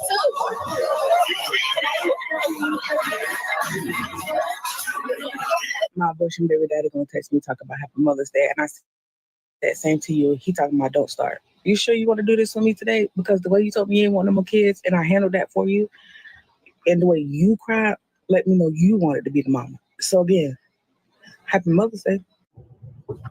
Bro, I just told my BM Happy Mother's Day, and her nigga sent me a voice note talking about thank you. Now come get your badass son so we can fuck. Now I'd be wrong if I pull up to that motherfucker. Like, what the fuck? And then one of my BMs done turned into a stud. So I don't even know if I can tell her Happy Mother's Day. Do I wait till Father's Day to tell her Happy Father's Day, my nigga? Do they need to make a stud day? Happy stud day for all the parents out there that studs? I don't fucking know. I'm just all types of confused. Today has been a rough day for me. No cap. Today has been a really, really rough day for me. Then my son just texts me what I'm getting his mama for Mother's Day. I told his ass a headache. A fucking headache. My fiance got me for Mother's Day roses that last for a year. They're a little bit squished because he stored them upside down. Next, he got me some more flowers, but the Van Cleef kind. These are from the Frivole collection, and they're very similar to the ones I have on. They're gold tone with some diamonds. As a dog owner, this bag has been on my wish list. No, it's not the most practical, but you can just wear like this. And it fits a decent amount, I think. He got me these peeling candies. I like it. He got me and my friends a scary amount of crochet flowers, my favorite. Neiman, he got me this little set from Clé de Peau, perfume from Guerlain. I don't know what I was expecting, but yeah, I'm so beyond grateful. He's the best fiance ever. Ooh, I almost forgot. He wrote me a little card as well. I don't want to see you guys waiting by the phone on Mother's Day for baby daddy to text you and acknowledge all the hard work and dedication you put in to being an amazing mother that you are and let that make or break your day. That's not happening. On Mother's Day, you're going to put that man on mute and you're going to focus on your child. And is it better to not text baby daddy back because he says Happy Mother's Day? Hell no. You want to text him back the next day? Make it a quick, just seeing this, thanks. That's it. Do you know how much kids look forward to celebrating Mother's Day with you? They make their little arts and crafts in school. We're done giving our kids bad memory. All mommy was doing was talking and thinking about daddy and being sad or crying or negative or angry. No, we're not doing that anymore. That story's over. Your kickoff to summer is going to be you starting to pour into your self-love, into your healing, into repairing your wounds, into fixing the toxic traits about yourself. Because let me tell you something, as much as I wanted to always blame my baby daddy for being toxic and having all these wounds and all these negative traits about himself, I'd acknowledge that I attracted that because I have so much in me that needs to heal, that I need to work on. But the difference was I was ready to put in the work. Y'all, I just got blocked by my biological mother on Mother's Day. And I ain't did shit to this woman. This what I be telling y'all. I be damned if I do, I'm damned if I don't. So if you're not familiar with the story of me and my mom, you can scroll down. I have a video talking about everything. But basically, I was no contact with my mom. We're kind of like semi-no contact. And when I say semi-no contact, we don't have regular communication. She doesn't call me, I don't call her. We're here. I didn't fully block her, though. I'm like, what if it's an emergency, you know? But I just blocked that ass. I can't do it. So her and my sister are into it. Me and my mom have not had a full conversation in about a year. And she's wrong. She's absolutely wrong. I won't spill the tea because that ain't my business to spill, but she's wrong. So she tried to use that situation as like a way to kind of like ease back in. Mind you, I haven't talked to her in I don't know how long. You come calling me about this situation, I didn't answer the phone. I already knew what she was calling about. I didn't answer. And I'm like, I just released the project. You haven't said anything about it. Like, she did write me on my birthday, but it's like, you don't correct the things for us to mend our relationship. Like, there's been several kumbaya moments. Like I said, like, we talk about things, we apologize, it's good. I think it's good. She talks some shit behind my back. I found out it's not. Then it's this big blow up. I'm not doing that. Change your behavior altogether. I don't want an apology. I don't want none of that surface level shit. Like, change your behavior. And I'm like, it's real bold of you to call me about my sister who I am close with and we have communication, and you didn't even fix the shit with us. So why are you calling me, of all people, to talk shit about her? Like, girl, get the fuck out of here. And y'all, my teeth look kind of yellow. That's the filter, I promise. Y'all didn't see my real teeth. Anyways, last week I woke up to 3 missed calls and 10 text messages after not hearing from this woman in I don't know how long. I'm like, nope, I will not be in this bullshit. Didn't even read the text to get her side. I said, hey, I don't know if you guys realize, but this behavior is not regular family behavior. This is why we're no contact. I don't want nothing to do with it. Please respect my boundaries. That's exactly what I said. I ain't said nothing else about it. So I get a text from my sister this morning. She's like, I just went to text mom, and the message is saying undelivered. I had texted her Happy Mother's Day earlier. So I said, let me check. And I saw it showed undelivered. I go to Facebook.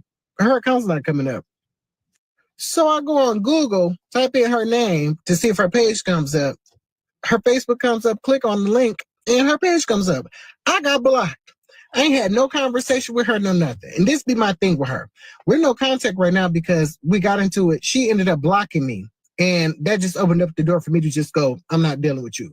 Nobody can pick me up and put me down when they want to. But this, us not having any communication, period, has been very much so my choice because I'm not about to keep doing this.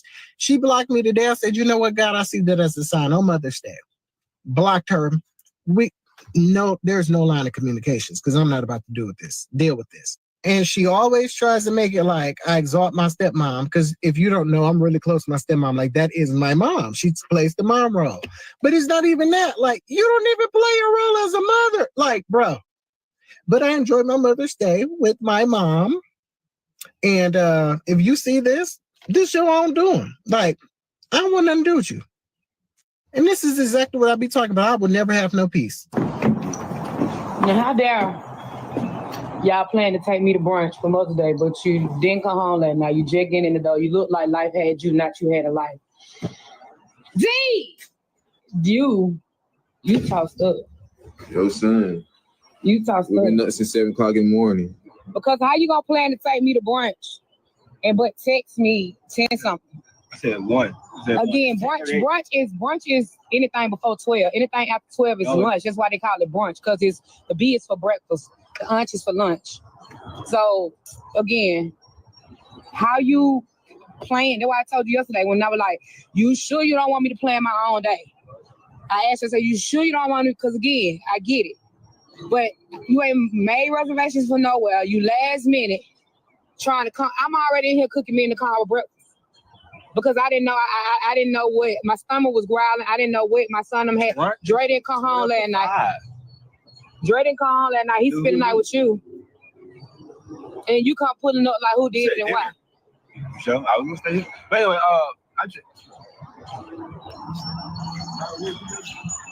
Boone said, is this a Nardo Wick video shoot? Do better. Make better choices. So the fact that I had her for y'all, I had to make sure that me in the car would eat. I can't wait on y'all. Like I said, no, y'all, you didn't even come home that night. You didn't text and say, hey, mom, staying at Noonan house. Nobody said nothing. I just woke up and checked your location. So what was I supposed to think? He's not even living. You said one call. You can go take me to have some drink. I'm doing chicken and pancakes, grits and eggs and stuff like that. Right. Do better.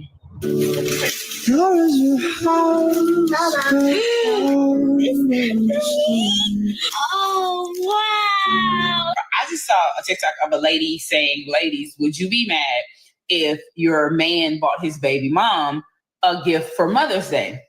So me, being the person that I am, I ran straight to the comments. And lo and behold, these women were like, oh, no. Mother's Day is for the kids. He better not. It's for a child to buy a gift, not for him to buy a gift.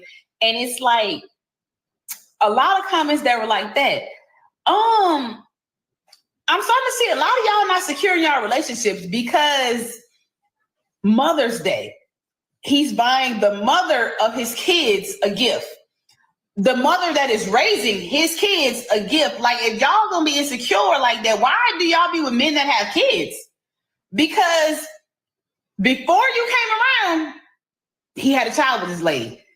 When you're no longer in the picture, he's still gonna have a child with his lady. So he can't buy the mother of his child that is raising his kids a gift, especially if the gift is from the child. Because when Father's Day comes around, who has to buy the gift for the father? The mother. Like, y'all be doing the most. But for real, I want to hear y'all's opinion on it. What do you think? Because I see no problem with it, especially if they have a great relationship. Even if they don't, the woman is raising your kids.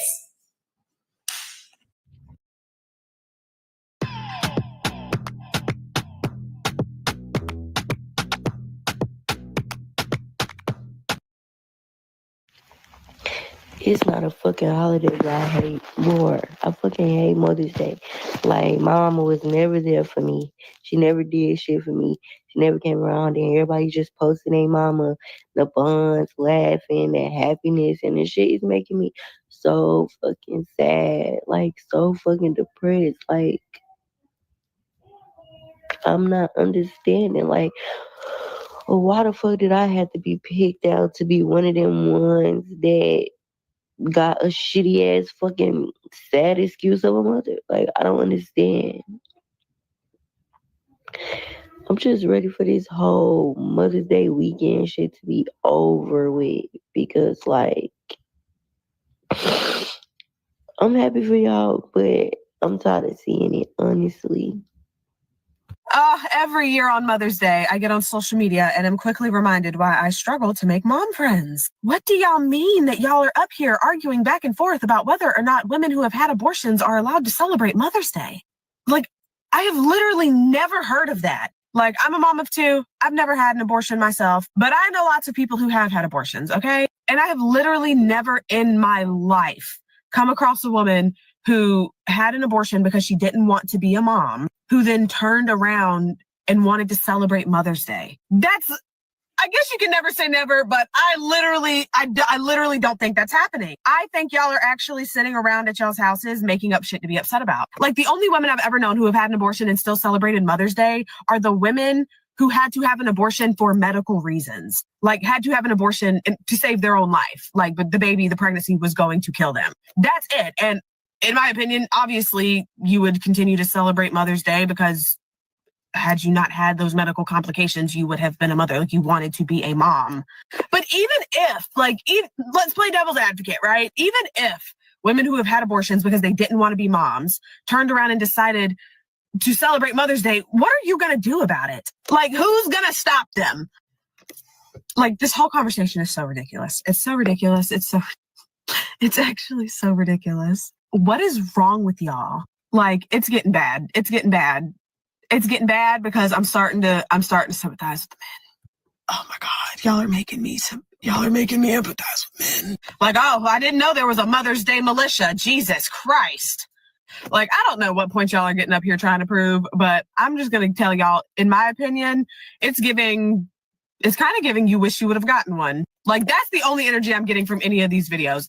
It's giving you're sitting at home on Mother's Day, resenting your life, and then creating a scenario in your own mind to be upset about. So you therefore have, somebody to take your anger out on. Like, now you can be mad at all these women who've had abortions and celebrate Mother's Day. Just say you wanted one. Just say you wanted one and you were shamed out of getting one, or you were too scared to get one, or you changed your mind at the last minute and now you wish you wouldn't have. Because, like, what do you mean? Like, y'all are literally up here talking about, like, it's a slap in the face to us real mothers who did, oh my God, us real mothers. I'm a real mother. Nobody can take away my motherhood. No one can minimize what I do as a mom. Like, what somebody does or does not celebrate does not take away from me as a mother. It does not take away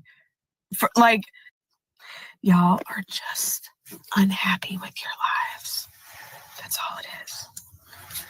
Y'all are unhappy. Y'all resent those babies. You wish you wouldn't have had them.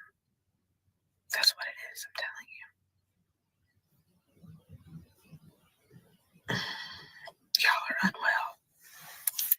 Someone told me today that they did not consider me a mother because my child is not Earthside. Instead of getting upset and saying what I really wanted to say, I decided that was a time that I could educate somebody because I'm a mother. By all accounts, I am a mother. I lost my first baby this past November, and I'm currently pregnant with my rainbow baby. I am currently in my 5th month. Baby is doing so great. He is so strong. I, April Buckles Carter, am his mama. I told this person that. Said, okay, if I wasn't pregnant right now, just going off my miscarriage, would you consider me a mother? Oh, well, I didn't think about that. But I'm never surprised. People always forget that I had a baby before this baby. That baby just decided to dip a little early. Mind you, before I even got married, before I've been pregnant, I have always been recognized as like an honorable mother because I have a mother's heart. Not everyone can have kids, but some people have that motherly love. I have taken care of so many other people's children. I got so many little things today for Mother's Day, and it made me feel so full. My mom and my dad actually showed up this past Wednesday to make sure they were the first to give me something. My sister sent me pink roses. Mother-in-law showed up very early this morning before I went to church. My husband gave me these and these and these and all of these. My family at Olaplex sent me some peonies, and I love peony. My neighbor Maddie, she gave me some tulips,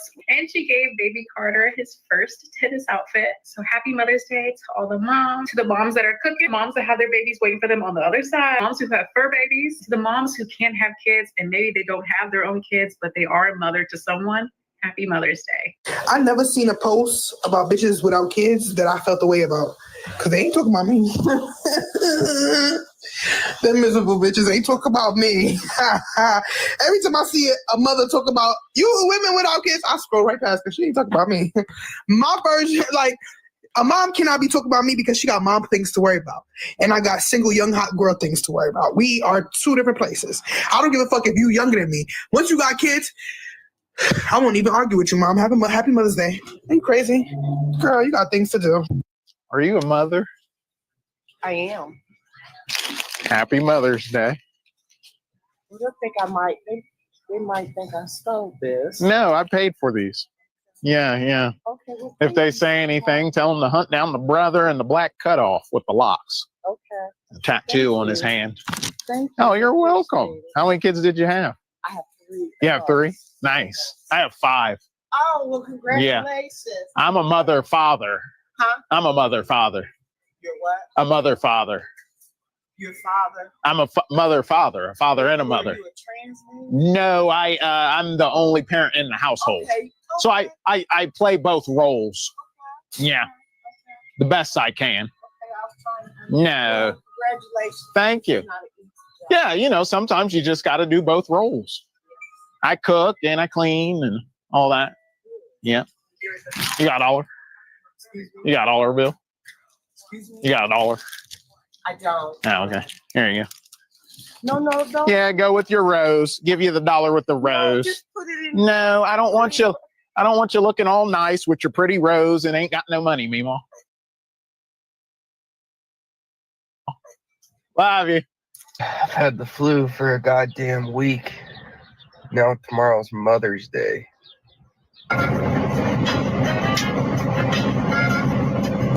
See there, Rocky. What better place to go Mother's Day shopping than Tractor Supply? Let's go get Mama Bear a chicken coop. $1,000 first thing in the morning. The Yoda's loaded down. Rocky, goddamn chickens are expensive. You should have eaten them. Let's go see if baby mama's even excited. I won't let you fall.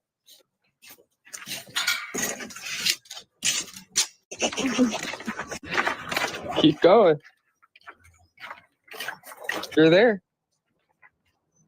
You got me a chicken coop? Yeah. Really? That's way better than what I was expecting. It's not an e-bike. I thought it was going to be.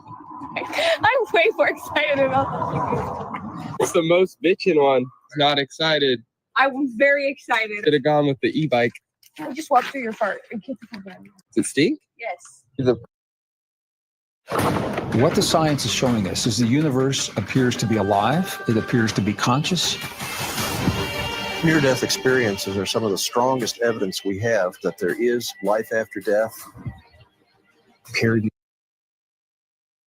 The price tag on there so she knows what she's got to do for Father's Day. Yeah, that's bad etiquette right there. Get to work. Build the fucker. I will. I could do fucking anything. Your breakfast. This is my Mother's Day breakfast? Yeah. Oh. I made it for you. You made this for me? That's so sweet. That's sweet. Why did you make me this? What was the reasoning? Thank you for everything. Because I'm so thankful that I have you. Oh, thank you. Because we're so thankful that we have our families. I love you. Thank you, honey.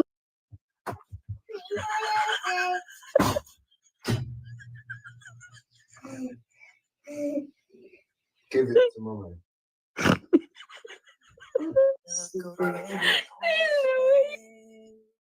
You are the sweetest. You gotta close your eyes. Here, take this. Don't close my eyes. Don't close my eyes. I'm serious. No. I'm just videoing whatever you're doing. Not to peek right now. Happy Mother's Day, baby. Here you go, baby.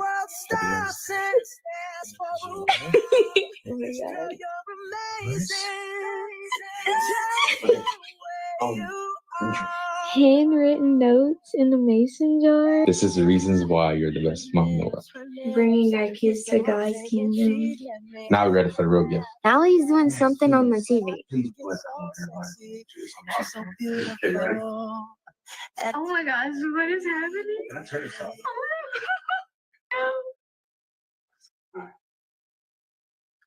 I'm not in front of the camera. There's no way you want me. I just want to say how grateful I am. I literally just did my makeup and everything. It's like 16 minutes long. My goal in this life is to give the love of Jesus to my family, especially to my wife. And I know some guys today together. Living your best.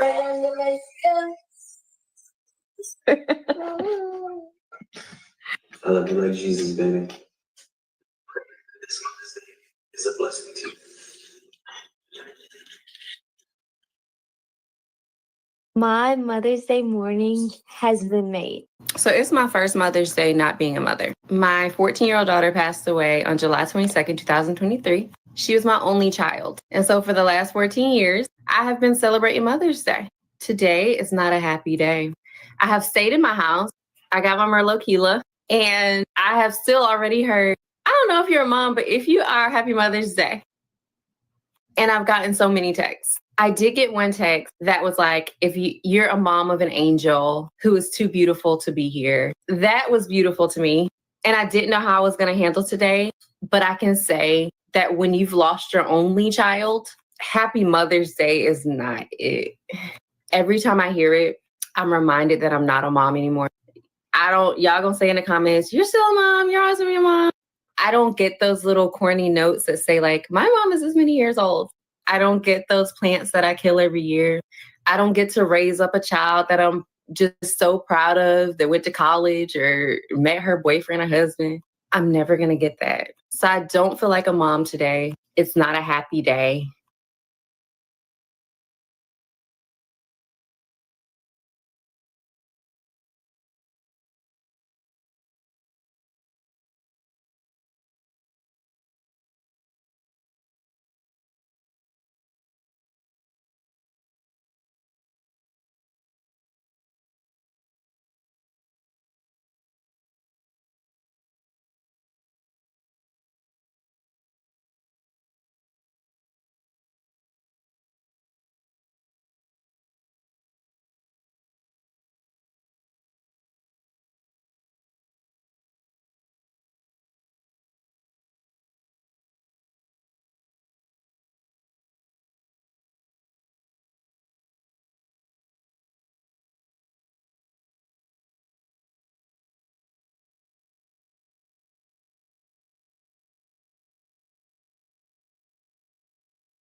So there has to be a better way for moms who've lost their only children.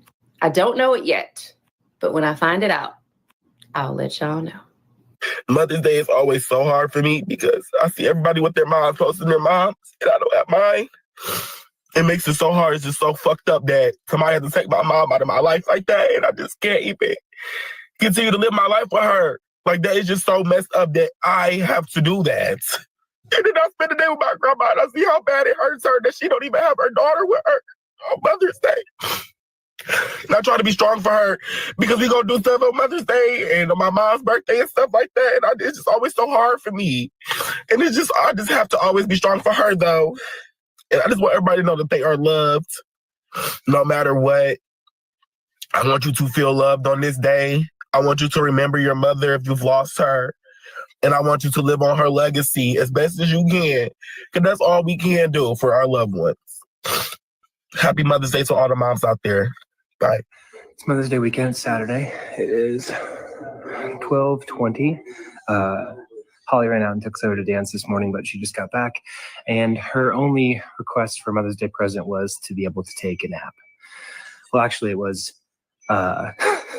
leave for a full day and take all 3 kids, which I was going to do. And then she said she'd miss them too much, so we're not doing that.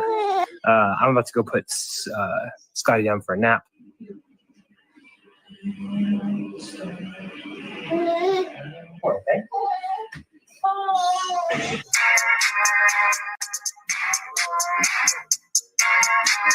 Scotty's asleep. You apply to this amazing job. You wait for a response and nothing. Enhansive can upgrade.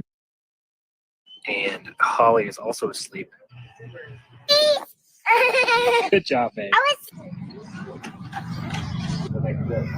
After all those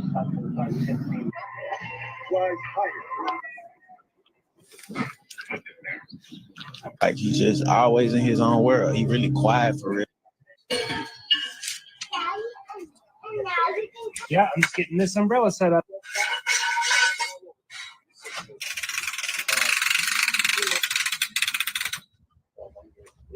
Oh, your boots are on the wrong feet, girl. It's okay. Feet back. Yep, and feet forward. Feet back. All right, it's 1:45. Let's see if our lucky lady is still sleeping. I'm using the baby monitor that we use for naps. I hope there's the bassinet. But today, checking on mommy. She's still sleeping. We're good. I got you some peanut butter. I got you some puffs. Look, I got these ones. Oh, wow. Are they going to swing? Be slow. They're going to fall off. Oh, that's okay.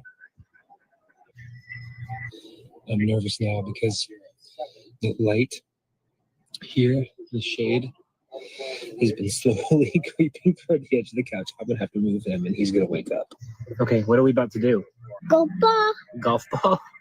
Yeah. Yeah, do you love watching golf with Daddy? Yeah. Okay, light's right here. But he woke up. Another status check here. We are good. That girl is snoozing. I'm going to put you on to the best snack. Is it healthy for you? No. But you want to do bubbles? Yeah.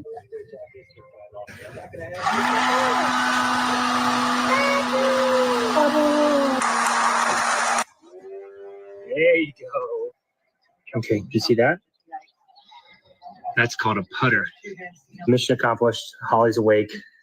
It is 3:24. 3.5 hours. I made him. I made her. I made her. She tired now. She tired. I made You see her fighting, man. She's sleeping. And I made him. And I made her. I made these people. Naomi really is. That's my oldest. Y'all know mama worked this baby harder than 25, 20, 4 months. Not no more. 23. She got to clock back in now. 17. She looks stressed out. I love when I get all my kids together. I was about to eat. That you want to go eat? I want to go there. Oh. I thought you about to say something. I'm about to go. Hey, you got that food up there. I got that food up there. But you had your On the chicken, Popeyes? they hot honey chicken. No. That's what I'm Chipotle, going oh my to god, that y'all so doggone good. Oh, well, then if you want to go out to eat. All the time. Here she goes. Mama, she's trying to get somebody. Are we going out to eat? She gonna be good with us. I ain't gonna Are we going out to eat? Oh, you see everybody ignoring you. Why you gonna follow me? Are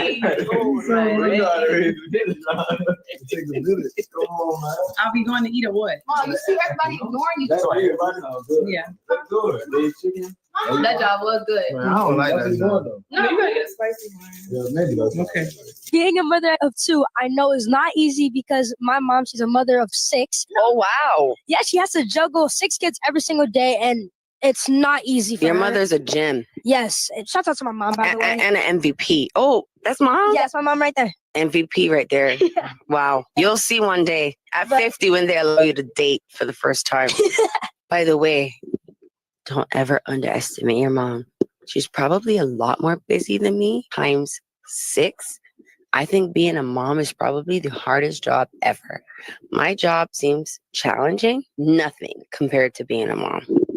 Trust me. Do you ever look back at your childhood and really just kind of look back at the sacrifices that your mom made? Oh, yeah, that's why I'm saying that. She made this look easy and just normal. I don't even remember a day that my mom was sick. You don't remember your mom ever not being available for you. She did this with less resources and she made it look so seamless. And I look up to her so much. And as a mom, I look up to her even more. Shout out to all the moms out there. You guys are amazing. Yes. Y'all can all make a round of applause for the mamas, girl. A round of applause. Everybody can make noise for the mamas. Here you are again at my job. That's your price. You got me a prize? Yeah, it's Mother's Day. You want it today or Sunday? I want it right now. See to this girl? Babe. This right here used to be my mama's, and it used to be my granny's. So my granddaddy did an upgrade. My daddy did an upgrade, and then I made an upgrade. I put the diamonds around the side. Happy Mother's Day. LaShondra, what if I can't fit it? You can fit it. You'll be all right. Let me see. See, I know your ring size. LaShondra, how am I supposed to top this? You always do this. Gucci slides. Bro, Mother's Day is not what y'all think it is, man. You hear me? And I understand how easily we can be fooled, man, because I was there at one point too. Fooled. But when you get the true knowledge, man, look forward and never turn back. But just like any other holiday, everything has a story to it. Mother's Day did not come from celebrating mothers, man. It did not come from celebrating mothers. It's a lot of stuff that they hide in these history books, man. A lot of stuff that we don't know that we should. Mother's Day came from the executed mothers that gave up their first sons, man. It was a day where they executed about 300 to 400 moms because they knew they couldn't bear the pain of being without that first son, that first child. Mother's Day is not about celebrating mothers, man. We celebrate our moms every day. That's every day. So stop believing these people, man. Nowadays, it's all about money. It's all about greed. That's what it's about now. But before, it was a bloodbath, man. I don't give a fuck who want to fight after this or who want to tussle. But happy Mother's Day to all the single fathers out there. The daddies that got to be moms and have to, that got daughters, the girl dads and shit like that. I want y'all to happy fucking Mother's Day to every last one of you. Because if a motherfucker don't understand that you are the mother and the father, bitch, that's on them. But me, you know, I'm here. I'm all for you. I'm on your side. Happy Mother's Day. And I wish you nothing but the best. And continue to be the best mother and father that you can be. Because Riverside's going to help you edit your podcast in record time. Let's have a play. Your podcast transcript is here, and you just have to... It's not a lot of us out here at all. So I hope today goes very wonderful for you. And also to all my single mothers, happy Mother's Day. We are the real MVPs. We doing this shit by ourselves, doing it alone, okay? Happy Mother's Day. If don't nobody tell y'all, happy Mother's Day. I told you. I hope the day is beautiful. If you a daddy and you ain't got your baby, and your mom and your baby mama always got your baby, then you ain't the daddy. Your baby mama's the daddy. If someone tells you that they're estranged from their mother, let me explain why saying, but that's your mom, you have to forgive her, is not a good response. From the time that we are little embryos to the moment that we're born, we are literally designed to need our mothers.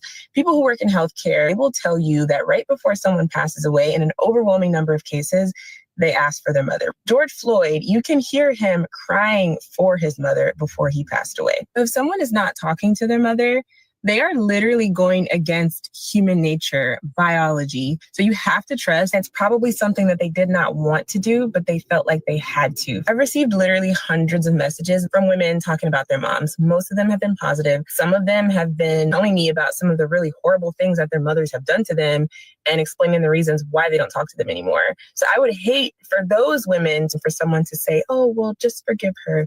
You need to call her, without having any idea what this woman has gone through with her mother. Let's just please stop saying that. A better response would be, that sounds really hard. I'm very sorry to hear that. I hope it works out at the very most. Auntie here, listen, Mother's Day coming up. I'm gonna get right to the point. It's certain things moms over 40 won't, but they don't want to tell you because they don't want to hurt your feelings. Me, I don't care. I'll hurt your feelings because I'm auntie. Mom wants a nap so deep, she forgets what year it is. She don't want nobody saying, Mom, for 24 hours. She wants a vacation without the people that made her a mom. She wants a clean house without having to clean it. I know, it's a wild concept, ain't it? She wants to drink her coffee while it's still hot, like a boss. She wants somebody else to remember the damn dentist appointment. Yeah. She wants to pee alone, without knocking, alone. She wants a wine glass that refills itself without judgment. I second that. She doesn't want her husband to ask for 24 hours, have you seen my... She wants to return all the stuff that she bought off a late night TikTok. You know what? No, scratch that one. Never mind. Don't worry about that. She wants a massage therapist that does not talk. No talking. She wants someone to load the dishwasher right so she doesn't have to redo it. Finally, I think mom just wants a metabolism that's as fast as a toddler running with scissors. That's all, y'all. Pick 2, 3, 8, doesn't matter. Give mom what she wants, or I'm gonna bring my belt out. To know me is to know the love of my mom. She's my best friend. We talk all the time. We talk every day, actually. You can imagine how hard it was for me to keep this secret from her. I am visiting her for Mother's Day this year. And so instead of sending flowers this year, I was like, let me just go ahead and send myself. So let's go surprise my mom. I made it to the vlog. Hey, man. Can you just come out and help me?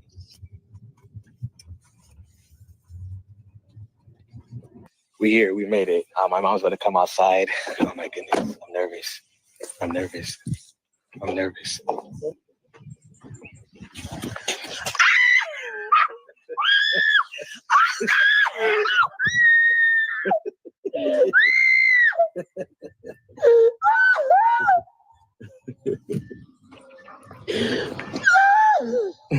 Don't cry. You're going to make me cry.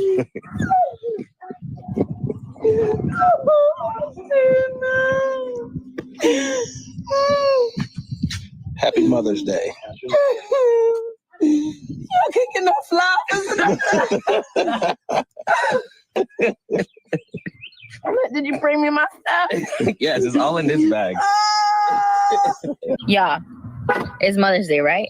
Eddie made me drive him all the way to the mall, and he wouldn't tell me why. Look what he picked up. Let me see. Showed him. Yeah. Happy Mother's Day. Love, your favorite son. Bro. You think she'll like it? Babe, she gonna love that. You guys are so obsessed with each other. I cannot, bro. The picture. Mom, appreciate that. All right, now, yes. It's a blouse.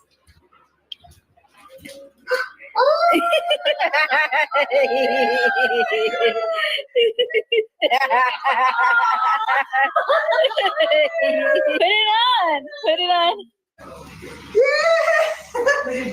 Oh. Do you like it?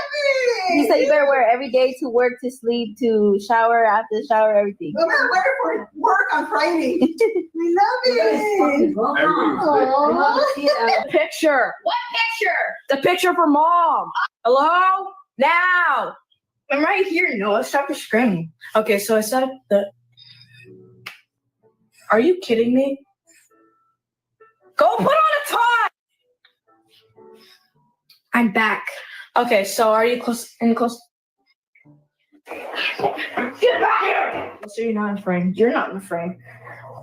You're literally not halfway in the frame. Why, Noah? Why do you want me so close to you anyway? Happy Mother's Day, Mom! Noah wants me riding his shoulder. Yeah.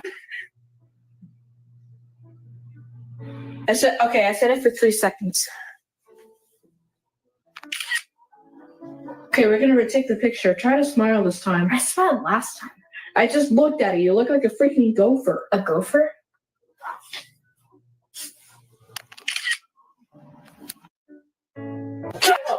Ready? Here it comes. What? I said it for 10 seconds. I was just trying to make sure you're smiling. Get out of the bathroom! Get down to your stick! I'm doing the picture myself! Please come out of the bathroom. One smile. If I smile for you this time, you don't bug me for the rest of the day. As if I want to? Good. Go. Hey, hold up. What? Alright, y'all, that's it for this one. In my opinion, I would say Mother's Day is always every day because our moms are needed every day, every time. I don't care even how old you get. You will always need your mama. I don't care how old you get. You will always need your mama. You will always want her advice. You will always want to vent to her, at least if you have a good relationship with her. So happy Mother's Day to all the moms out there, to those who actually take a role of being a mother, because like I said, being a mother is very wide, because there are those who don't have mothers, and there's some people who have taken over their role of being, adopting them. We have spiritual mothers in, in the Lord, that there are mothers who, so many mothers, people who just take the role of nurturing, being there. It could be your neighbor, a neighbor who has just been there for you, has been there like a figure, and you don't have nobody around. That could be your mother. That could be, someone just to just be grateful for. But like I said in all my other videos, for even the angel trees, the Christmas videos, the Easter videos, all these holidays that happen, don't just stick your mindset on that day, because sometimes it can bring a stigma, especially in so many different perspectives. As you see, it's all one day, people rushing to the store, getting flowers, other people, and you don't know, other people are taking the flowers to the graves, to the mothers who are not there. Others are taking them, to people who barely even like them, who barely even wish them.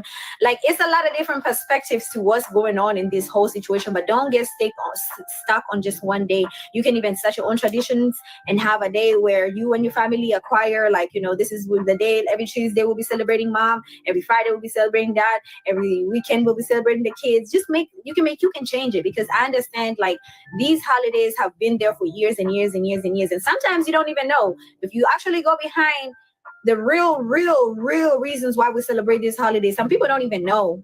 Some of these holidays come from evil backgrounds that people don't know, but they're usually altered to make money in this new world, to commercialize them, to make you go to the store and have everybody rushing to get flowers. Yesterday was $12, today is $60, but they don't care, because what? It's a day that has been put there for, to celebrate. But just don't stick on that, because it can be a whole stigma. A lot of people can be looking around and just seeing that, oh my God, this is not happening for me. This one has their mom. I don't have a relationship with my mom. It's so many different perspectives, but I just pray that everyone just enjoy their day. Every mom out there, like, even if you were not celebrated, I hope you celebrated yourself. You still feel like you're strong, because you are the MVP for real. Like, those who step in that role, real MVP for real. Celebrate your day every day. Celebrate yourself every day. Take yourself on dates, because I feel like these holidays, these days, and especially with social media, is bringing so much drama. We're taking a glimpse into people's houses and people's, restaurants, dinners, meetings. We're taking into your backyards, your bedrooms. We're taking a glimpse into it ever since social media came, and it's making it only worse because now it's like you see celebrities spoiling the wives and mistresses and everybody coming out with, oh, I got a Lambo, I got this, and you got the females comparing and there's those who didn't have, they're like, oh my God, I'm not loved. It's too much, y'all.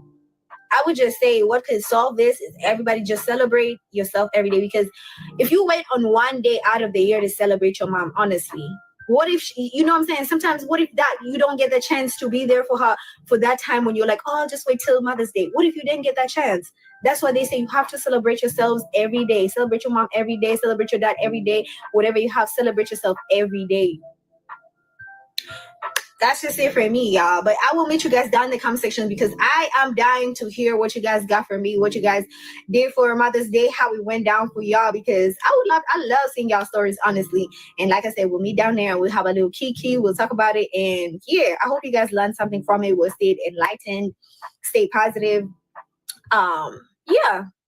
And yeah, if you came all the way to the end, thank you so much. I appreciate you here as a subscriber. If you're new and you haven't subscribed, make sure you do that. Hit that thumbnail.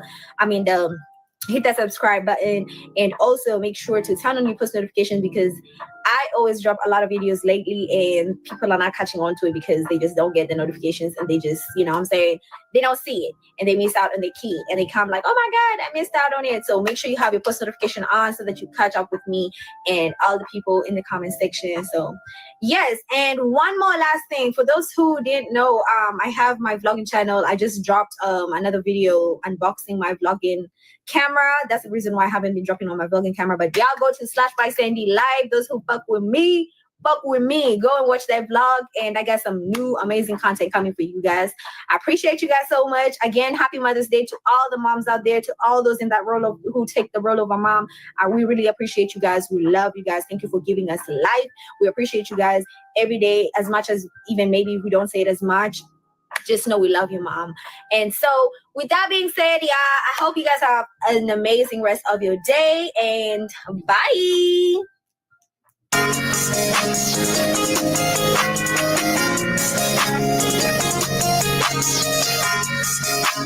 Hey, so you taking out?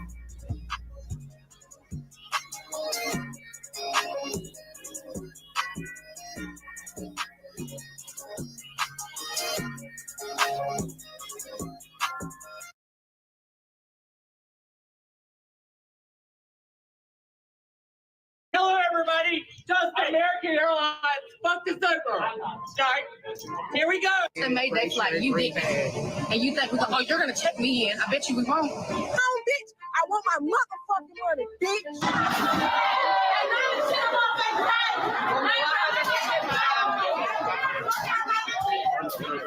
I will never fly Delta again. Fuck you. You totally fucked us all over all day. What the fuck? You think you were not here? Not when we got here. We asked you nicely, and you just stood there like this. And if you go on a trip with me and we get to the airport, I don't care if she slaps you in your face. Sit down right now, because I am not going on that list with you. Sit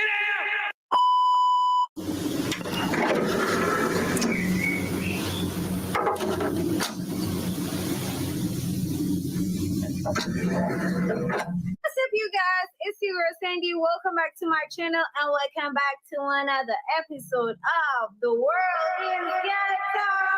Yes, y'all, welcome back to another episode. Happy Saturday. Welcome back to another one. And in this episode, you guys, y'all, when I tell you it's getting ghetto out here, y'all done took it to the air. Y'all done took it to the airports. Y'all done took it to TSA. Y'all done taken y'all BBLs that through the goddamn metal bars. It is wild outside, y'all.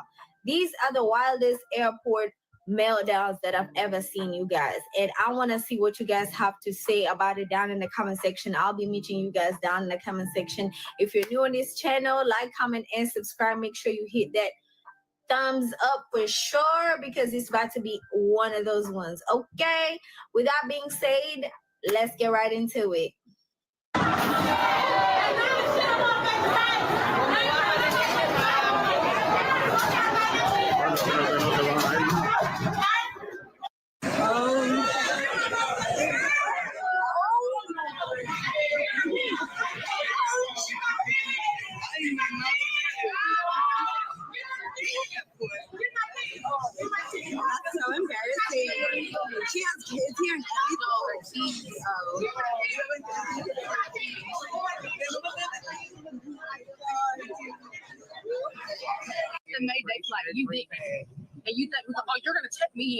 we won't. Okay. I paid for a ticket. And you Yeah, paid I paid for a $25 ticket. for agent assistant, and you checked it 3 hours later. Hello. I just said that I. Get on your flight. Yeah, I just said that I would pay the And you thought you were gonna $25. get on your flight. And you thought you were gonna get on your flight. And you thought you were gonna get on your flight. And you thought you were gonna get on your flight. I literally paid for a ticket. I'm here 30 minutes. I'm here 30 minutes before my flight, letting me check in. And you're not getting on your flight. It's a policy. We don't control that. And you will never. You were about to let me check in. You were about to let me check in, and you decided that you ain't gonna let me check in. Make me check you in. You literally work for a company that I bought a plane ticket for. I'm here 30 minutes before the Can you flight. please leave, sir? No. Can you please leave my personal space? I'm not in your personal space. You're This in is my space. not your I work personal here. This is space. my stationery. This is not I'm at your work here. personal space. You work for a company. This is not your personal space. We ain't gotta worry about it. We ain't gotta worry about it. You don't have to worry about it. You're literally not doing your job for a customer that has paid for a plane ticket to get home. I told you to stop putting the camera on me, sir.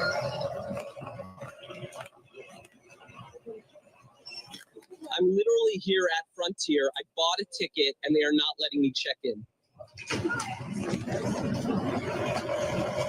For no reason whatsoever. Well, you said you're never flying the airline again, so we might as well help you out and have you not fly the airline. I've already bought a ticket. I've literally already bought a ticket, and this is your reaction. Tell me I'm fucking hot. Tell me I'm fucking sexy. Tell me. Not control hold. Oh, animal control. Because I look like a mad woman, and you're gonna break my bones. You're gonna break my bones, security. Security's gonna break my bones to get me to fucking shut up. What are you doing to me? What are you doing to that? What are you doing to me? What are you doing to that? You're not going to make the fight and see your girls. I'm just saying. Remember your girls. You don't care about the girls? You don't care about the girls. You don't care about the girls. Just hush. You don't care about the girls. Hello, everybody. Dustin, American Airlines. Fuck this over. Start. Here we go. Dustin, here. I'm not kidding. You don't care about the girls? So I want to tell you about Shelby and Dolly. Shelby and Dolly. Shelby and Dolly. Remember them. I'm gonna do it for you. Shelby and Dolly. That's it. Shelby and Dolly. Remember them. Shelby and Dolly. Remember them.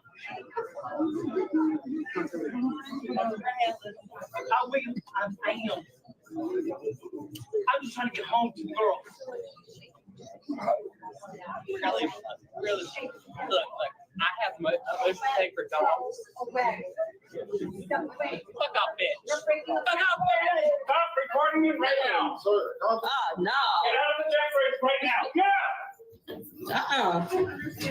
Stand back. Grab my phone first. Delete that picture right now. Delete the picture right now. Get out. No. Get out. No. Get out. Step back. Call somebody over here. Excuse me. Thank you. Excuse me. Don't put your hands on me. I got cameras. They can see it. And I was recording. And I was recording. On my face. You're not getting on my plane. Are you calling someone? I did call somebody. If you guys could just step out. No, I'm not moving nowhere until somebody get over here because y'all should have been did that.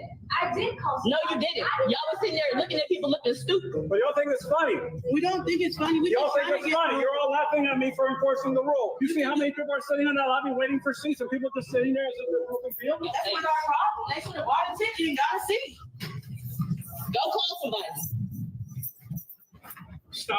You're not getting on my plane. You're not getting on my plane. We'll call somebody over here. Guys, Okay, so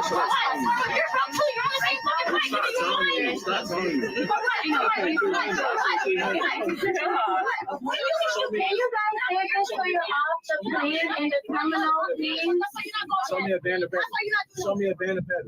Show me a band of better. Show me a band of better. Show me a band of better. Show me a band of better. Show me a bad bitch. Bitch, you a prostitute. You just came from Miami, seven places. Yes.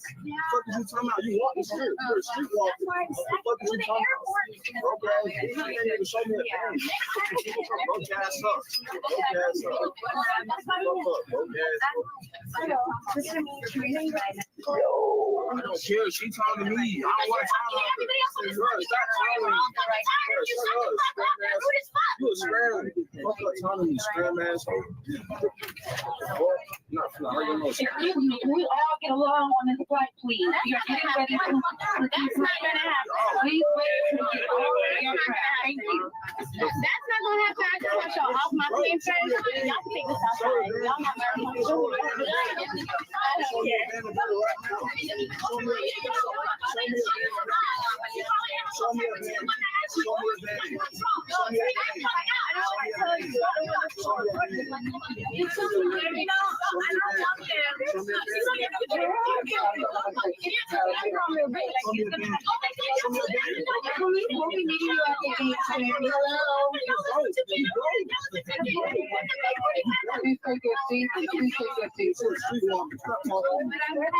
We're having Steve come on. Can you guys take your seats, please, really quickly?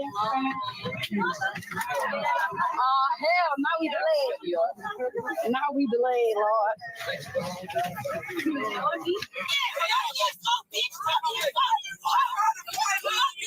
You told your mind.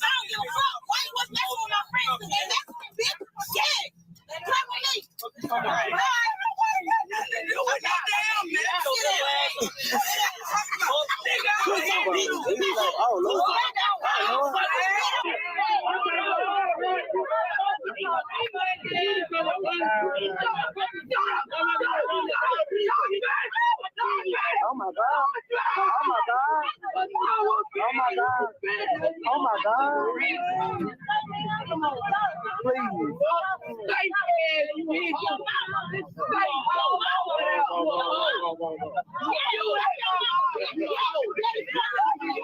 Oh my goodness. Oh, Lord, please forgive us, Lord. Please, Lord, Lord, Lord, Lord.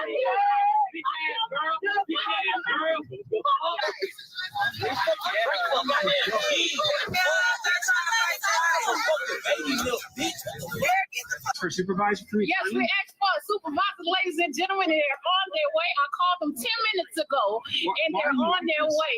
So they'll be here shortly. Why you like the gentleman is in 29, row 29, all the way across with his kids, and he had one seat in 38. And I told him I wasn't able to accommodate his seat because the flight is completely booked, ladies and gentlemen. It's completely booked. And Very sarcastic. all his kids are in row 29, and there's only one person in 38.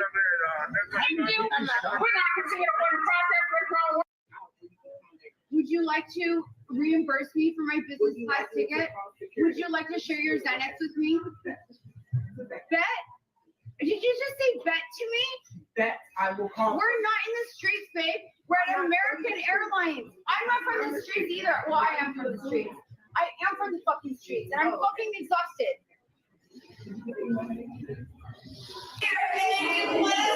No, this is 450 on our flight. 450. Hi, do you want to Xanax? That's what I need. Yeah. I want to go home. I just want to go home. I've been here so long. I want to go home.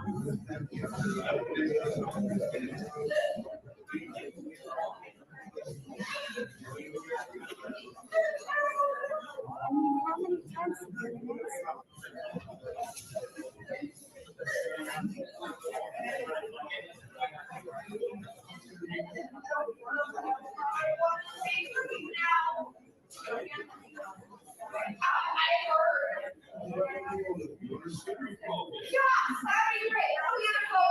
Perfect. I don't want to be here anymore. I've been trying to make a we didn't know it. Our job. I'm gonna get fucking fired.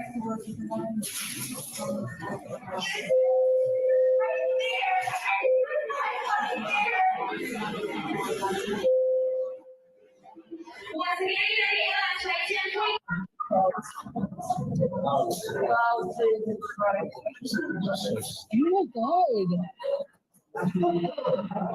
What is psycho? This is what happening after that.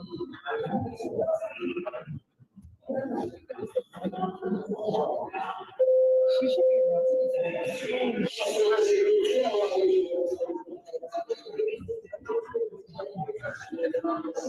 Oh my God, now you're gonna get arrested, dude. What the hell?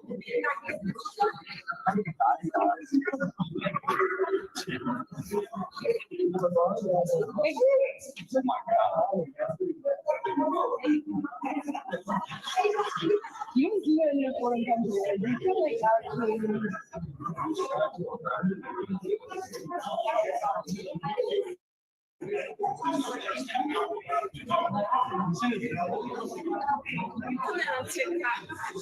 You make videotape here, but I should. Well, you should have that. Right?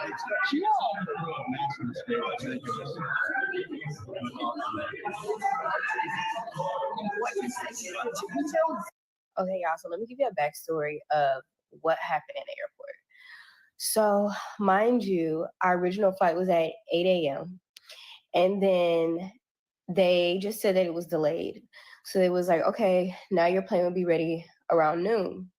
So we all sit in the airport until around noon. And then they're like, oh, it's pushed back to 4:50. And at that point, they said something was wrong with the plane. And now they're trying to find a new plane, a new pilot, new flight attendants, so we'll be able to leave. So at that point, we get in line to go just talk to the assistant just to see like, okay, is it a chance that our flight gonna get canceled? Get in line, and I let my sister go first while I sit down because I'm so sleepy and so tired because we had to wake up at like 5 a.m. for the flight. So my sister's in line with the lady. Get in line, and I let my sister go first while I sit down because I'm so sleepy and so tired. I see this lady start talking to my sister, and I'm just like, I can see like she's on the phone and she's kind of getting annoyed. So I was like, you know what? Let me go save my sister. So I go up there, and at first I'm not listening to the conversation. I'm just seeing them talking, and my sister keep looking back at me. And so I get up there, and I kind of have my headphones on. I end up taking them off. And the lady starts talking to me, and she was like, you know what? This is so crazy. I can't believe they keep doing this. Like, they didn't give me a credit. I paid for a business class flight. And then she was like, why aren't you upset? Why are you so calm? And I'm like, because I'm tired. And I'm not trying to get kicked out that airport. Like, what? It doesn't make sense to cause a scene when there's nothing you could do. Like, you either go home, cancel your flight, or you sit here and wait. So she was like, no, you're too calm for me. You're too calm for me. And I'm just like, girl, I'm not going to get kicked out with you. So then that's when the situation with the lady happened. And y'all, the funny thing is, after that, the lady went to go get security. She was like, I don't have time to deal with this. I'm going to go get security.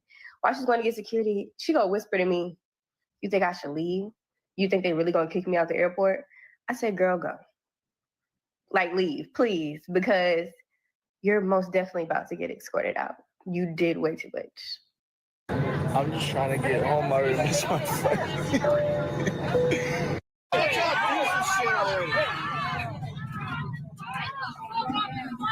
off the plane, bitch!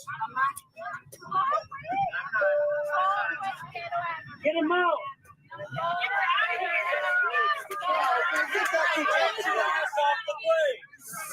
Everybody, please take your seats in the captain. Please remain calm. Please keep your seats. The Metro Police Department is on the way. She's not going flying with us. Don't worry.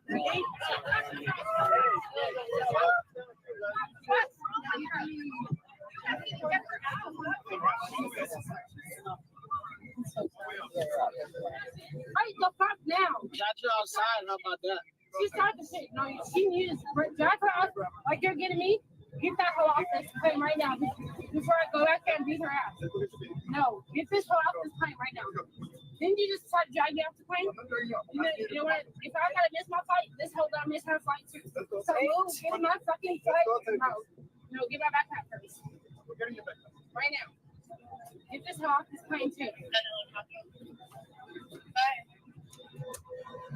get no fuck. I get it all. Not at all. You steady talk too much. You still talking ugly ass hoe, and I ain't gonna shut up, bitch, because I pay for my flight too. And that's how you get your teeth over down your mouth. I'm like, look at your ass, bitch. I'm back up, bitch. You crying, bitch. You get busting your shit for real. Jay, real talk, ugly ass hoe. You see what been quiet the whole time. And she stayed to run her mother thing, my beat with the man right there, ain't moved late. She still talking, because she ugly, so that was home, right? She was steady talking, right? All fucking Katie. But the bitch not violent, though. I'm not. Get on here and be like, I wasn't expecting this to come up, but I really wasn't. So, couple things. Number one, y'all telling me, oh, I want to see them. I hate when y'all do that. Turn the camera around. First of all, no ma'am. Number one, I'm medium messy, not full blown messy. So sorry. Number two, anybody that was engaging with her, like you was getting put off the plane. I was trying to go home. Okay, so not doing it. She went finna turn around and cuss my ass out, and now I'm put off too. No, thank you. So basically, what happened was, on Frontier, or maybe y'all don't know, and I honestly don't, because I'm a Delta girly, South Terminal only. Anyways, but when you pay for a flight, that's your seat. Whatever. When you pay for your ticket, that's your seat. So the lady with the locks was like, "That's my seat." Basically, on some "come get her out my seat" type shit. I don't do ghetto. And I'm like, first of all, you didn't have to call her ghetto. Like, you could have just simply went to the flight attendant and been like, "Hey, this is my seat. Can you clear this up?" And everything would have been fine. Everybody would have been able to go back to Atlanta. But you want to call that girl ghetto, and like, she wasn't even like, she was just chilling. Or maybe, I don't know, something could have happened back there that I didn't see, whatever. But the girl with the 613 hair, she got put off the plane. The girl with the locks who called her ghetto got put off the plane. And the other girl, I don't even know where the hell she came from, but she also got put off. So that's what happened. I was just trying to get home, baby. I was just trying to get home. Yeah, just let us know, baby. Yeah, that's right. You're on the same road. Y'all know them, y'all can separate them. I'm just saying, y'all know y'all can separate. We don't have to do this when we're not these type of people. We let them do that. Home, bitch. I want my motherfucking money, bitch. She gonna fucking walk off. So fucking unprofessional. What's her name? That bitch gonna be fired. What's her name? Don't worry about it. I'm gonna get it. Don't fucking worry about it. I'm gonna get it. That bitch good and fired, bitch. What's the supervisor name? You don't know? You don't work with Frontier? Okay, he don't know neither, CEO. He don't know neither. Because that's who it's going to. Excuse me, what is y'all manager's name? Oh, bitch, I'll look it up. Fuck y'all. You're so fucking helpless. Stupid as fuck. This trip in fucking, man. Fucking hate everything about these stupid assholes. What American at? I'm about to go pay for my ticket. This way. No, that's not. Started here in Philadelphia, they don't give you a hotel because you live here. Like, you know, time out. I'm the messenger. It's not my rules. I'm just telling you what they're telling us to tell you.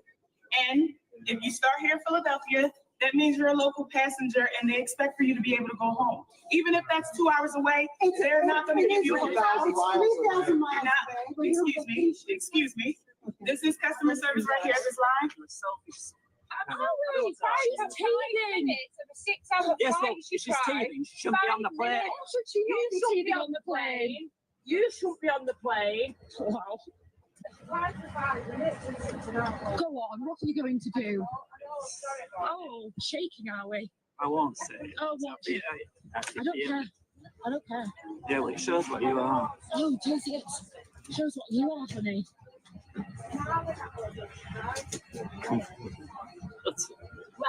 Well, everyone else seems all right, so it seems like you're the problem. Yeah. They want to just sit with them with you all the way. Do you think I'm not going to take my daughter on holiday? Everybody. You know, everybody. You. Why should I get arrested? She's actually been going on. Now, somebody get on the square box. Yes, you do. Yeah, everyone's going to shut up.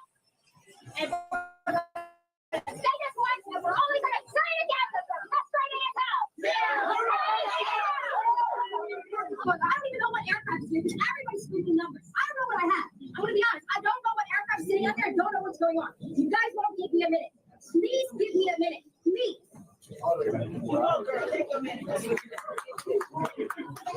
So this woman at the airport's going viral because she waits until the line moves all the way forward to move. People confronted her about it, and she said, it's the same if I move now or later. And all I got to say about this is hold up, let her cook, because I kind of love this. Like, I just look at her. She's just standing there. She's like, no, I don't really care what you guys think about me. I'm not going to have any anxiety about you being mad at me. I'm just going to stand here. And I'm going to scroll on TikTok, on Instagram, Twitter, whatnot, until it's my time to go to the front. And it's going to make no difference. It's going to make no difference. And outside of if the airport's really, really busy, you need everybody to be in a line. She's kind of cooking. It's so funny just by this photo. I just know exactly who she is as a person. And low key, the ignorance that she has is bliss. And I want to be her. I'm at the airport, went through TSA. I'm in a wheelchair. The TSA agent sees me in the wheelchair, says, can you walk? I say, no. She said, can you stand? I said, no. She, after deliberation and repeated questions of the same thing, are you sure you can't walk? No. She takes me through the part with the wheelchair and says to her colleague, she looks fine to me. I tore in June 2023, I tore 3 tendons, 1 ligament, had surgery September 2023, had 9 months of physical therapy without relief. I had a steroid injection, I had a nerve block. In November 2024, I had to go back for more surgery because I hadn't walked in a year and a half. I had no recovery, 0 recovery. I'm an ICU nurse. I had to step down from my career because of this injury. I had not been able to. I haven't been able to walk in almost 2 years. It'll be 2 years in June. I haven't been able to walk in almost 2 years. And all I want to do is have insurance that I can be able to jump again.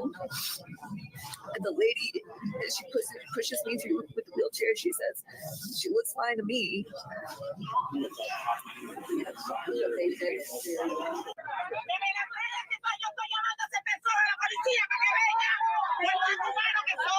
Story time. No surprises here. The airline mentioned is Frontier Airlines. So what started this chaos was actually the 2 dogs as pictured above. One of them was disguised as a service animal, and when we were ready to kind of take off, one of them bit the flight attendant, and the flight attendant started crying, and then we had to get the paramedics to come. And this entire time we were left in the dark with no communication, with the aircraft off, so there were no AC, no water, no working bathroom, no food. And periodically we would receive these emails with bullshit excuse just having delays, but no further. It is absolutely so inhumane. We were not given the opportunity to deplane. People were so hot. People were complaining about passing out. And then we just had to fan ourselves. There's no water. Everyone is sweaty and angry. I made sure to keep a running record of everything that's happening. So I use the Snapchat filter to show the degrees outside. It's so hot in Miami. And after about 2 hours, a replacement flight attendant came. But now there's an issue with the aircraft. I can't even imagine being trapped in a car, not to mention a flight with so many people. According to the transportation laws, we're allowed to have water and comfortable temperature within the aircraft or even to plane, but none of that was provided. Anyways, on my rant, all in all to say, after 4 hours, we're ready to take off. At that point, it was storming, so it was kind of turbulent. We did get there in one piece, but at what cost, though? And then we tried to talk to the Frontier airline, or at least everyone on the flight, and to read this email, they said we will not be communicating further on this topic. So where is the respect? Anyways, don't fly Frontier airline if you want to be treated like a human being.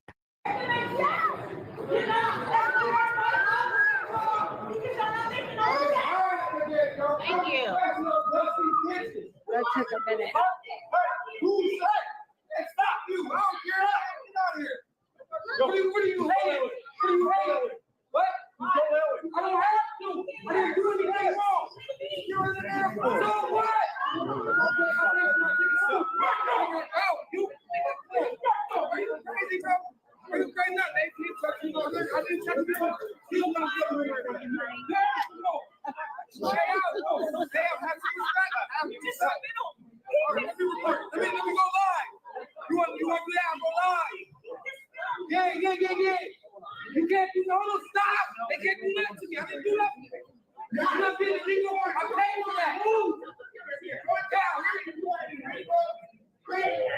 control him. Don't stop. The way he pulled up.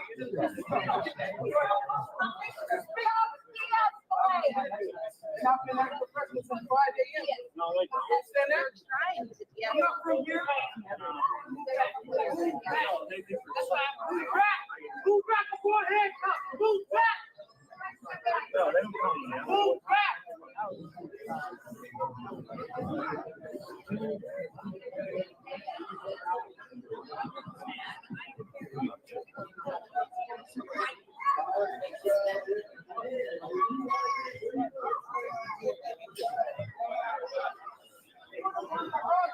Not next to me. Not next to me. I don't have nothing to do with you. Why are you touching me?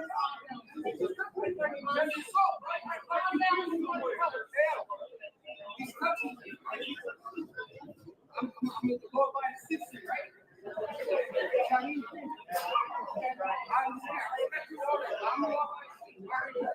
Is that legal? Illegal?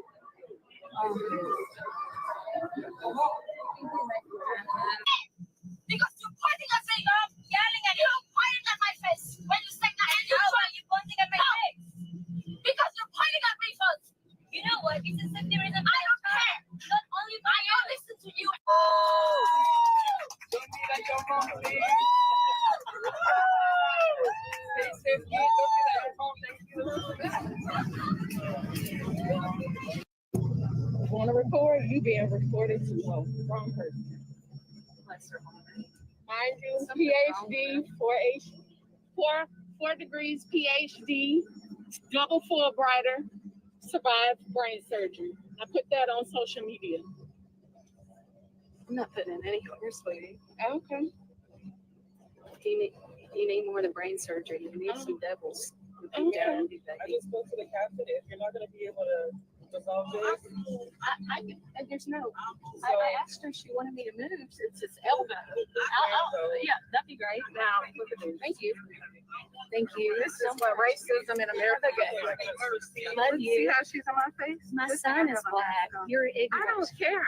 Is it going to be an issue because, she She seems to have a problem with black people. Her elbow is in the seat, so Well, sometimes elbows touch when you're sitting next to someone. Elbow nowhere. She racist. That's not it. Parents. Never imagined this happening to me. thank you for that. You know, I normally don't talk about my credentials, but I already had in my head when I come in contact with a racist, I'm gonna let them know. And especially when she pulled out that phone and said she was gonna record, and she was saying all kind of nasty stuff, even on her recording before I even started recording. I said, if I'm gonna be on the internet, honey, if I'm gonna be on the internet, I want them to know. I want them to know who I am, even though they can't see my face, because me reading my credentials and her saying stupid stuff like you need more than brain surgery, you need devils, that made her look dumb. Real dumb. And it wasn't actually over an armrest. She made it about the armrest. When I first got on when she first came to sit down in her seat, she threw all her body on me because the armrest wasn't even down, okay? And hair all, and I didn't say nothing. Then she was acting like she was trying to help somebody put something up in the overhead bin. She's all in my space, no situational awareness. It was then that I peeped, she trying to bait me. So I waited a long time before I even put the armrest down, because I was like, if she put the armrest down, then that means she wanted it. Even though I need it, I can make accommodations. She never put it down. I put it down. As soon as I put it down, she rolled my elbow. I said nothing. She leans on, I guess I'll just lean on that. Bitch, I don't care where you lean. But what you're not about to do, I am not your Negro. So I assessed the situation. I recognize I'm at a disadvantage because, like, I'm missing a piece of skull. I got a weak arm. So she was very ignorant. Her video actually picked up more of her being ignorant than me. And I hope she posted. I hope, but she probably gonna post it on like at Twitter or like a racist group. But I hope she posted there too, because I'm pretty sure I've come across a couple of Trumpites that actually like me. I probably don't know them, but we would probably be like, "Oh, she said Fulbright is a rap." Because I met with some Trumpies this week, some legislative fellows and staffers in Republican offices this week, and even they were impressed by me being a double Fulbrighter. So I hope she don't cut that part out. She should keep it. Figure it out. Okay. I'm going home. You're stuck here. Yeah, that's right. You're on video saying that. I bet you that's not nice. Motherfuckers up and y'all playing. Y'all playing with the right ones on everything. On Vice Lord. On Vice Lord. The fuck? 2212. 915. Vice Lord.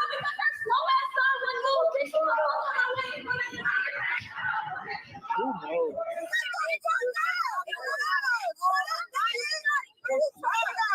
I'm not gonna go nowhere. Arguing with you. Turn around, shut up. You're so fucking stupid.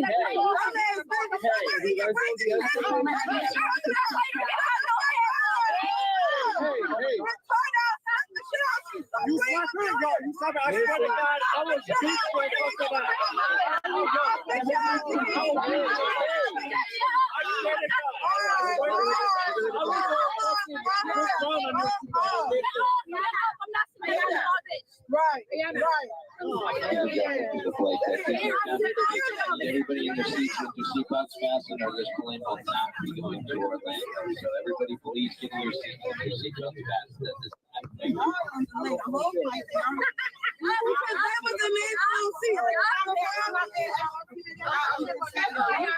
Everybody's about to be delayed for some bullshit. You know, gotta be the big person. 47 rolls. Damn, everybody wanna get home. Y'all wanna get home?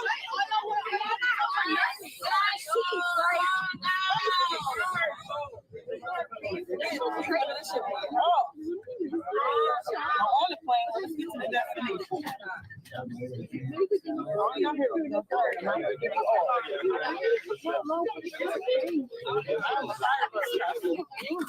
Excuse me, did you take my charger?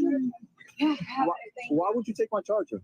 Because we got off the flight. Yeah, but my charger, that's my charger. Why would you take You're it? gonna get it back. Give me 1 Well, why would you second. take it though, without permission? Because nobody was on the flight, bro. Yeah, but that's my charger. And you're getting it back. Okay, can I have it back? Give me 1 Yeah, second. but don't steal things. You can't take things without asking. When nobody is on the flight, it's Oh, you just take things? Like we're not coming back? Why don't you take people's luggage then? it's okay. It's literally gonna give it. No, you can't take things without asking. It doesn't make any sense. Okay. Yeah, you're gonna be famous. You're gonna be on TikTok. Is it stealing? Yes, that is stealing. Absolutely. Is it stealing? Absolutely. Yes, it's stealing. You're giving it back because I caught you and everybody else saw you. That's why. Okay, so you gotta open the door and you gotta let me know if you're vaping. Oh. And I have to confiscate it. Stop recording. Don't touch me. I want that. You have your ID and I'm sorry about me on this plane. Did we just not assault me?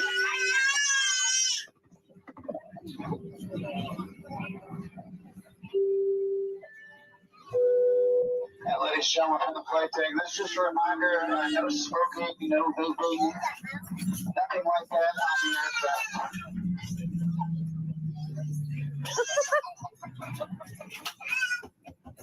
You cannot smoke on board, but don't worry. If y'all need to smoke, step out on the wing. If you can light it, we'll let you smoke it. We're very accommodating here at Spirit. Very accommodating. Just step right outside. The rest of you are going to get something for free, so you didn't think this was going to happen. The minute they step out, in-flight movie, Gone with the Wind. Just watch them. Step on out there. Okay, flight attendant call button, this little blue button right here. You push it, it goes ding, and normally one of us would show up. Yeah, no. Look at the time. Don't touch that button. You do not need me at this time. Y'all need to just go night-night termite, and when we land in Vegas, I will let you know. If you push this button, y'all don't get confused. You're on Spirit. Whatever hand you use to push that button, you better have a credit card in the other hand. Don't get confused. All right, now you can't break anything on this plane, okay? They told you don't break anything. Don't disable anything. Let's face it. If you could pay for something you broke on this baby, y'all be flying Delta first class. You wouldn't be here. So don't break anything. All right, no, seriously, folks, we will serve you up until we are on final descent into Vegas. So party up, have a great time, do whatever you need to do. I will leave the lights off for those of you who don't want to party and want to try to go to sleep. If you're on a Vegas flight, good luck with that. Hey, this is one flight you don't want to be on.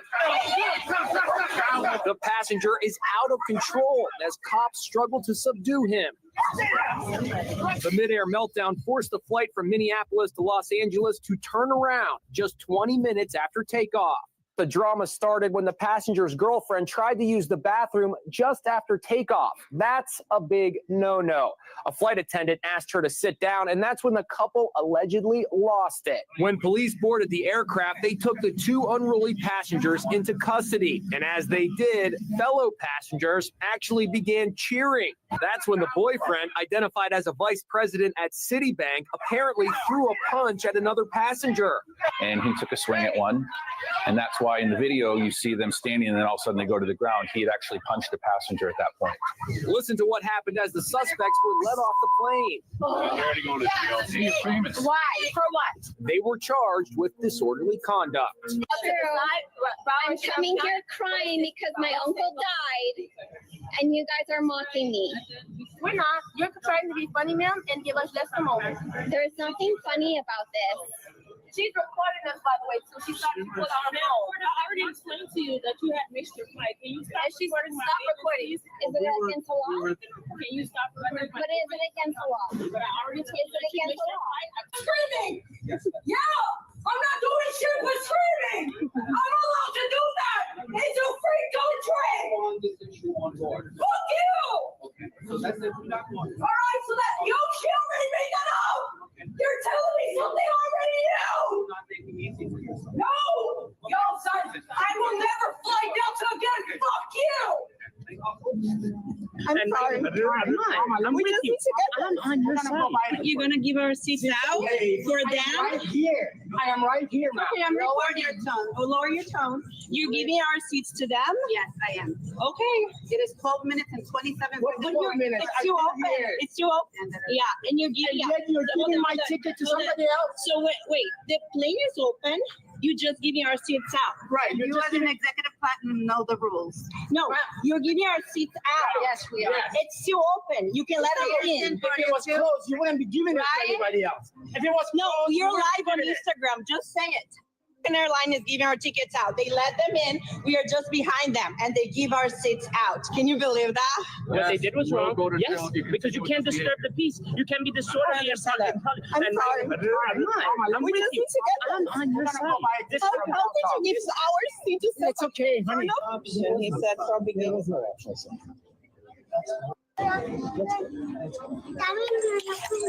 The flight number. Here is my bag that fits inside here, and I'm not being let on this flight. I don't understand what's going on. No, you're not. Once again, here's my bag that fits inside here, and I'm not being denied on this flight. No, you have two bags. Ma'am, she got two bags. What in the world? We got supervisors and managers here that it's just not making any sense at all.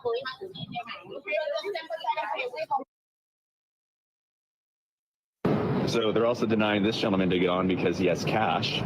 I'm willing to pay with a card to help him out. We're not getting any service here at Frontier. He only has cash. I have a card. Hold on to your cash, man. Hold on to your cash. I'm willing to pay for your bag. Bro, don't worry about it.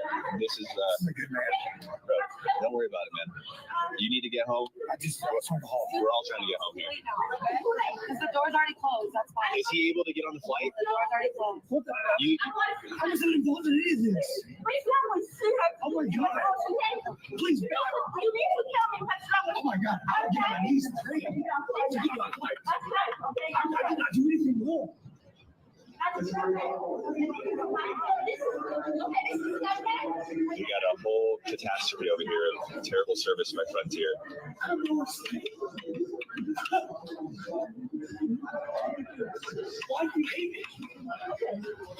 Got a guy begging over here to get on the flight. He did nothing wrong.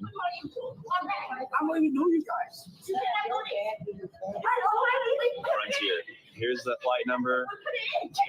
terrible customer service. These people over here need to be reprimanded for their actions. Now they're hiding behind here. Totally hiding. It's absolutely ridiculous. These people here have no idea what they're doing.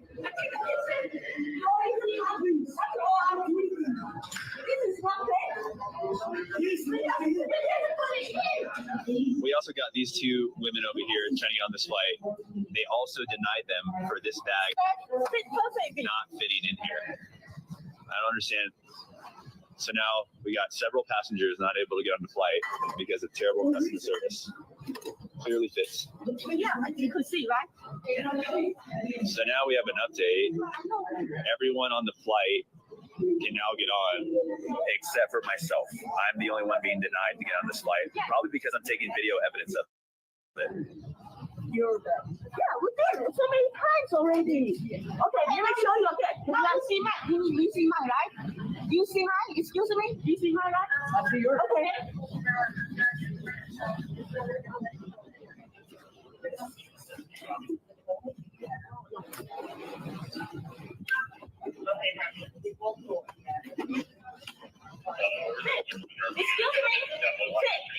There's another bag that clearly fits. Okay, so now you guys say, okay. Well, you made a mistake. You made a mistake. How much do you want us to do? Shopify Point of Sale makes it easy to start and grow your retail business. All backed by the world's most powerful commerce platform. Whether you're Still got a whole ruckus going over here. Bad customer service. I think so many times showing you guys the same thing. Well, she's taking a video or photo of me. Obviously, she's been on video this whole time. Right, Totally saw it. That we're on the same page. So, I need sir, your ID, and then we'll get operated. what crime did I commit, sir? Disturbance of the peace, and it's going to be trespassing here in just a minute. Trespassing for what? Is it trespassing if I have a ticket for a flight? A different airline. You have one for a different I'm booking one. They asked me to book one. You can do that in the public area. You have no legitimate business to be here. For a crime what crime did I commit Right again? now, it's interfering with an investigation. I've asked you for your ID. You're not giving it to me. Disturbance of the peace, and we're working on trespassing. So, Hi, I'm Victoria Oliver, 9605. you didn't do anything wrong. You're just asking me questions. I'm just, want to make sure that we're all on the same page. So this guy was harassing the That was not me. supervisor and was following her and No, sir. the bag issue. So that was not me. They don't want your business, and they've revoked your ticket. You have no longer. Oh, I already missed my flight. You don't have any sort of boarding pass or business here. So I went to customer service. I asked, what are my options? The lady was very nice. She said, here's a refund, seeking a refund. She said, scan the QR code. She said, at this point, your only option is to book another flight with another airline. I said, great. Well, I would like to. I was looking at flights. He asked for his ID. So here are the ladies that were in line with me. Then he reads it perfectly. Yes, sir. David. Yeah. That's how you do. Yeah. Just go on the public side and get a new ticket. Okay. Sure. So we just call it. My confusion is someone is making a claim about me, but I also have witnesses. It doesn't matter if I have witnesses. You're not getting arrested. He's asking you to go to the public area or the ops people that run the airport. For what reason? What did I do to? Because you cannot fly this airport. I'm not going to. Yeah, I'm not going to. What is It's your been last very name? clear. What is your last name? Because I'd rather call you Mr. My name is David. David's fine. Yeah. So I'm just going to let you know. We're not charging you with a crime. The Sure. Frontier obviously has an issue with you being here. They're saying, let me finish speaking. Sure. Don't interrupt. Absolutely. They said you were disturbing the peace. Now, we've all dealt with Frontier before. We know how that can be. But they're saying you can't be in this area. This This is Frontier's area. So may What I- other airline are you looking at? I'm trying to find the cheapest one because now they're very expensive. Okay, so what they're saying is you need to go outside of Concourse A, which is mostly Frontier. Is it? Okay. And then rebook there. We're not gonna. Am I allowed to go to a different section of an airline? No, I don't need to see that. Maybe you can go down to Delta. Delta's on Concourse C. They're just asking me not to be here specifically. They don't want you to be. Oh, because I'm videoing that. I'm not I don't know why. They're just saying we're just trying to alleviate everything. You're sure. I understand you're frustrated, but you're kind of making this difficult. When you came over here, I was peaceful, right? Just sitting down, not doing anything. Peaceful now. Yeah. But if we ask for your name, we take that because we put it on the log sheet. We contacted this individual without their name too. If he would have asked me for my name, I would have gave it. He asked for my ID. Well, that has your name on it. But he all he says, "What is your name, sir?" And I gave you my name when you asked we'll for take it. a picture. Here's the ID. Sure. We contacted this person. We send it to our sergeants for the end of watch letter. It's not an arrest, and that's Sure. it. That's Well, the only reason. I don't want to give my ID And because I that's don't feel fine. like I committed a crime. And that's Yeah. fine. We're not asking for your I'm ID. headed to Nashville. Well, let's do it. Come on, let's get another ticket. Well, they're expensive, my man. But I'm happy to leave this area and go where I need to go to. Sure. Thank you. I hope I'm not being a pain. Is this yours too? It is not. That was there when I got hit. The other guy's getting denied as well, so. Were you with somebody else? I was not. No, what happened was there was a gentleman they asked him to pay for his bag. Do you have any video of that? I took video of their bag fitting in the personal item section. Okay, this is just a nightmare. So It get your new ticket. And we'll go Yeah. get it. So absolutely. Where do you guys want to walk me to? I don't have time to deal with that. They told you can't fly, you can't fly. Put the bag. That's all. They run the show. I don't. Okay. Yeah, you guys have been very nice. Like I don't have an issue. It's right here. Yeah. So where do you guys want to walk me to? So if you want to just come down here, Sure. I'm gonna walk them down here. Yeah, you've been friendly and nice. I don't have an issue with you guys. Arrested. This is a customer service issue. Sure. And we get these all the time. It is what it is, but Is it? it's just let's make it easier for everybody, Sure, not just sure. us, but for Frontier and for you. So Yeah. you're not sitting up here being accosted by 3 cops. You got it. Well, thank you for your help. I wasn't trying to video you to I want to make sure that things are being dealt with the way they should be. And I feel like sometimes when they're on video, you get a little bit more cooperation with everybody. You hear this beeping? Yeah. I'm on video. Yeah. So all Yeah, of this is being recorded. Right. But we don't often, it's just hard. Sir, I apologize, but you didn't hear her making remarks to us the whole time. Like, relax. You guys do. Yeah. For real. Stop cussing around. There's the other kids. They are children. Little kids. Otherwise, you can get off too with them. What? I ain't said him to get along.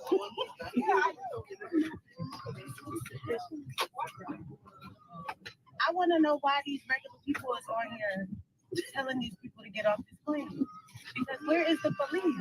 Well, you're at Trenton Mercer Airport. Yeah, it was 15 of them at the door. Everybody just shut up. Shut up. Everybody just shut the hell up, please. Oh, shut the hell up. You getting frustrated? You're not gonna tell me to shut up, bro. I've been quiet the whole time, bro. You start telling everybody to shut up. Everybody gonna get an attitude, bro. You got magic fingers back there, bro. Stop telling me to shut up. Transferable energy, It's the retrograde. It's the air. Turn the air on. We have it. It's not even that. Please. I want to go home. No, this is literally American culture concocted into one airplane. If everybody really was about everybody as a collective whole, everybody would work together, but everybody's against everybody. It's American culture. That's the problem. The last thing we need is a white shut up, be quiet, and wait your turn to get on the plane and get off the plane. I don't care. Be nice to everybody. Jeez. Because not a white man want to preach. The lessons to be quiet. That's another day. Thank you. Isn't that ironic as fuck, though? He just told us to shut up, too. Like, really? Like, I'm being real, though. We all work together to solve proper problems. One more out. Again, it's the same thing. My border pass is not loaded. My border pass is not loaded. Remember all the people border pass is not loaded. They want to charge me $99. That's not my fault. I'm here. You see this? Listen. Show me how that lane 1 with a possible signal 0. So what I'm gonna do? You gonna pay $99? I'm not talking to you. I'm not talking to you. I'm not talking to you. You ain't tell me shit. And no, I didn't. No, I didn't. I was in line. That's the f*** I was.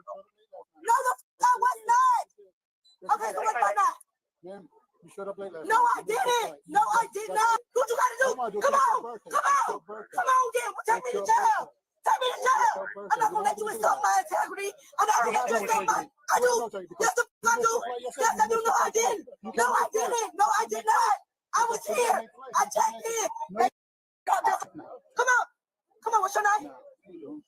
Francisco. Come on. All right, come on. Because I'm not the only person that's going through this. He been rude. He's been a punk. Get your supervisor. Get your OPD. It is what it is. Shit, it is what it is. Ain't no law against that. Y'all gonna take me to jail? Come on. Take me to jail. Exactly. People is here for their fight. I'm here. I was here yesterday. I know you were here yesterday, but you missed your flight. I did not. Yes, you did. You showed up 33 minutes. No, I did not. I came here at 8:19 last night. You want to see my book? You want to see my check-in? I was there yesterday. No, you wasn't. You was there when I got last year. My boarding pass was not loaded. Okay, so what's why my boarding pass not loaded? Why my boarding pass not loaded? I keep paying for this ticket. No, it's a different ticket because I keep paying for it, though. I keep paying for it. And my boarding pass not loaded. I got email saying he's on your boarding pass. I go through Clear. I pay $200 a year for Clear. Okay? I did hear my boarding pass not loaded. I'm here, standing in the line. Yeah.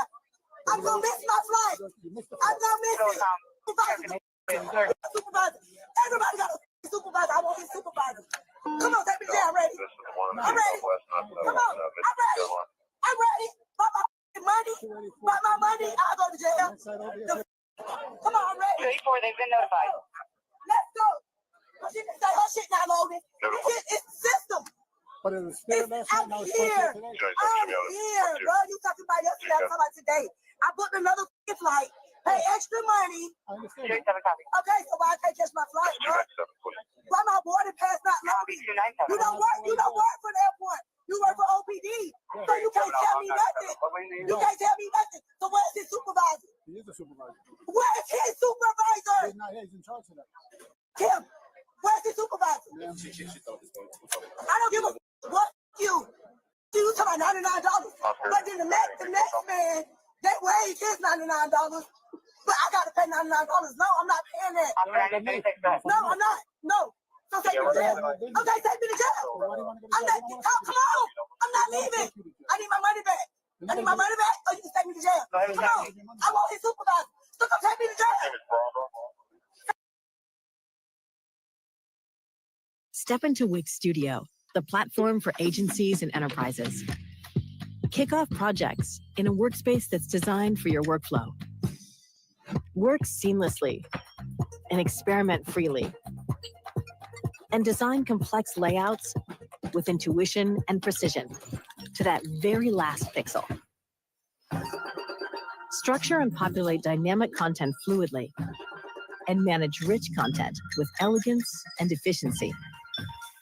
Accelerate responsive design with AI, optimized for every screen.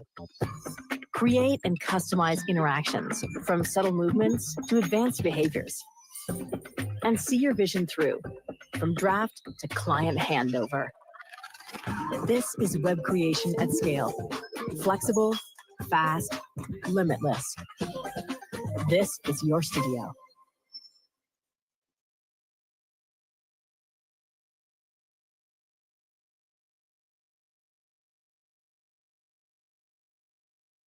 Take me to jail. I'm not leaving here. Either they're gonna give me my money back, they're gonna put me on another site. My birthday been up. My birthday been up. We're not looking to lock you up. I don't give a because it's my birthday. If I'm doing something wrong, yes, I did. No, I did not. My flight did not leave to no. Now you're resisting. Now you're resisting. Yeah. Now is disorderly. No, I'm not relaxing because I keep spending my money. I'm not fighting. Come on, let's go. Y'all ready? Let's go. Yeah, come on. You ain't gotta grip me like that. Ma'am, we're not. Yeah, don't hurt me. Ma'am, I Man, you were talking earlier. I know I don't care. Hold on. I will continue to be loud. I will continue to be me, but you're not gonna hurt me. There's no need for that, man. No, I don't give a. I'm loud. I'm gonna continue to be loud. I'm mad. But you're not gonna hurt me. You're not gonna hurt me aggressively. I'm not that. Man, we're not doing that. I'm telling you though, don't. You started to do now. Grip my arm and okay, I was talking to you. Yeah, let's go. Yep, let's go. Let's go. Yeah, I don't say did nothing. I didn't what I did. Oh, this only coming. I'm mad. So how does the left part of the brain work? Give me that. The right side, yeah. So how does the left work? How does the left part of your brain work? You got your logical side. Exactly. Yes, sir. Yes, sir. Mm-hmm. And I'm mad. I understand. I'm mad. But there's no need for all this. I keep spending my money on this same flight. I keep spending my money on this same flight. But ma'am, you don't have to go to Frontier. You can go earlier. I got this Spirit first. And our Frontier is the same thing. Hold on, before we get you in there, okay, look, I'm not. I don't got nothing. You can search me. I don't care. All right. Come on, I'm not going to search that part, ma'am. What I'm I going to don't do. care what you search. I didn't do nothing wrong. I understand. I just wanted to book my flight. Now I got to run out of jail. I understand, man. Yeah, that's cool. I'm going to sue the out of y'all. Another video going viral right now of the guy in the airport, the talk to me like you talk to them guy. I tried to put a clip on here, but for some reason it wasn't working. I'll try to add at the end. Talk to me the way you talk to them. Talk to me the way you talk to them. See what happens. That reminds me of a great story, and it's the power that you have. So if you're not familiar with the clip, the guy is in the airport and a man is screaming at like little girls, and another man steps in and says, talk to me like you talk to them. I'm a grown man. Talk to me the way you talk to those little girls. I'm going to tell you about a time that a guy did this to me at work. I used to get screamed at all the time at work, and it was generally by men. And one time this guy was screaming at me, and I was like 20 something, a little girl. This man screaming at me about something stupid, something I have no control over. And another man from behind him said, hey, you're going to talk to her like that? Talk to me like that. You want to talk to someone like that? You talk to someone your own size. Talk to me like you're going to talk to her. And he didn't say it like in those exact words, talk to me like you talk to her. But all I can think about is the power that gave him. And I have used it twice in my life. And I wish at this point I've used it more, but I tend to say something like that anytime I see any kind of customer service associate being abused or like waitress or anything like that. Like one time there was this little girl cashier and this woman was like berating her, yell at her. And I was like, hey, if you want to yell at someone, yell at me. Why are you yelling at her? And she's like, my problem isn't with you. I said, your problem isn't with her either. Your problem is with the company, nothing with her. Your problem is not with hers. It's not with me. It's going to be with me. And so then like the power that you have in those situations to redirect someone's anger. And even if you can't get them to stop doing it, like generally 9 times out of 10, they will shut down, they will walk away, they will do something. But that man, when he did it with me, and watching this video gives me chills every single time, because I remember the power that took away from the person that was screaming and yelling in my face. And kudos to you, man. I applaud you for sticking up for those little girls. Grown man, talk to me the way you talk to them. Talk to me the way you talk to them. See what happens. I'm a man. Talk to me the way you talk to these little girls. I don't give a if you're tired. You're a grown man. Deal with it. You're tired. You're teenagers. Let them breathe. It's their first time traveling. You're giving them a hard time. You're making it go from a good experience to a... After TSA tells my husband he can't assist with our baby. That's good, man. I'm telling her to do it. I'm telling my child. Let's finish that. We're talking now.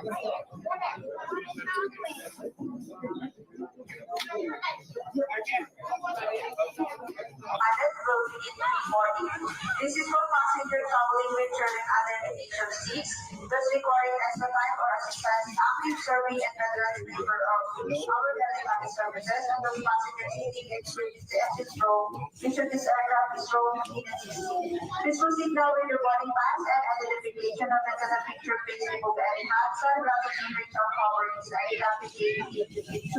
Total line number ME2800 to Is that you're not going to talk over me, and you're not going to talk over me. I'm looking at this gentleman directly, and I'm speaking to him. You don't overspeak me, and you don't get an attitude with me. Because what we're going to do is call more police and have you removed. Talk So to do me a the favor, gentleman. step back. Talk to the gentleman. Step back. I'm standing right here. Talk to the Step back. Talk to the gentleman. Thank you. Like I said, it's a box the size of that. Look, man, I'll do something crazy. You can arrest me. I don't want to go back up in there. Yeah, but do me a favor. How long can we sit on this crap? The flight has canceled. Unfortunately, we can't rebook or refund anything. What you mean? At this time, we can't rebook or refund anything at this time because the systems are still down. Okay, now that's all cool and all. That's all cool and all, but good y'all have told me this shit like maybe 3 fucking hours ago when we was at the restaurant. I wish you could have. But let me ask you now.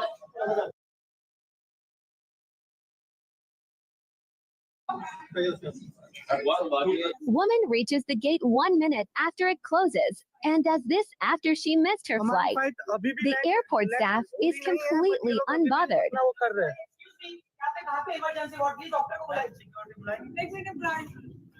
Mummy पानी निकाल पीयूष पानी का है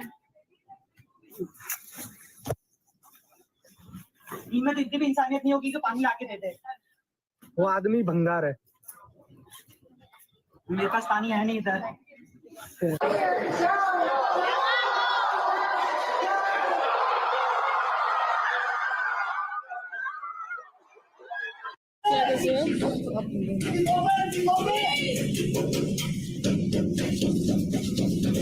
joking.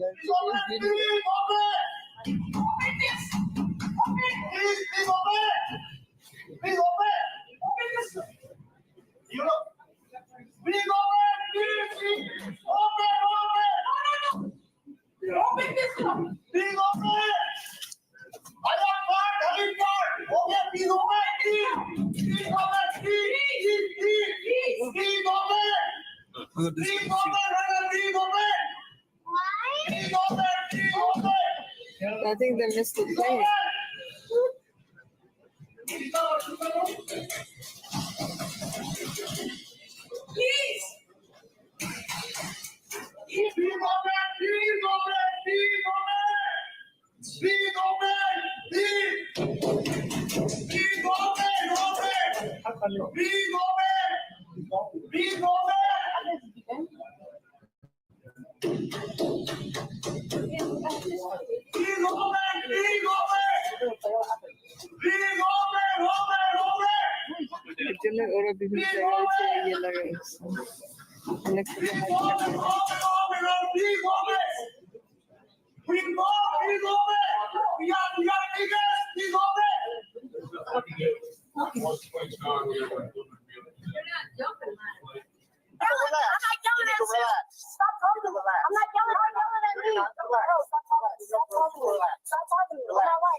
I'm cool. Y'all coming up at me, guarding me. I'm cool. Relax. Relax. I'm cool. Exactly. Relax. Relax.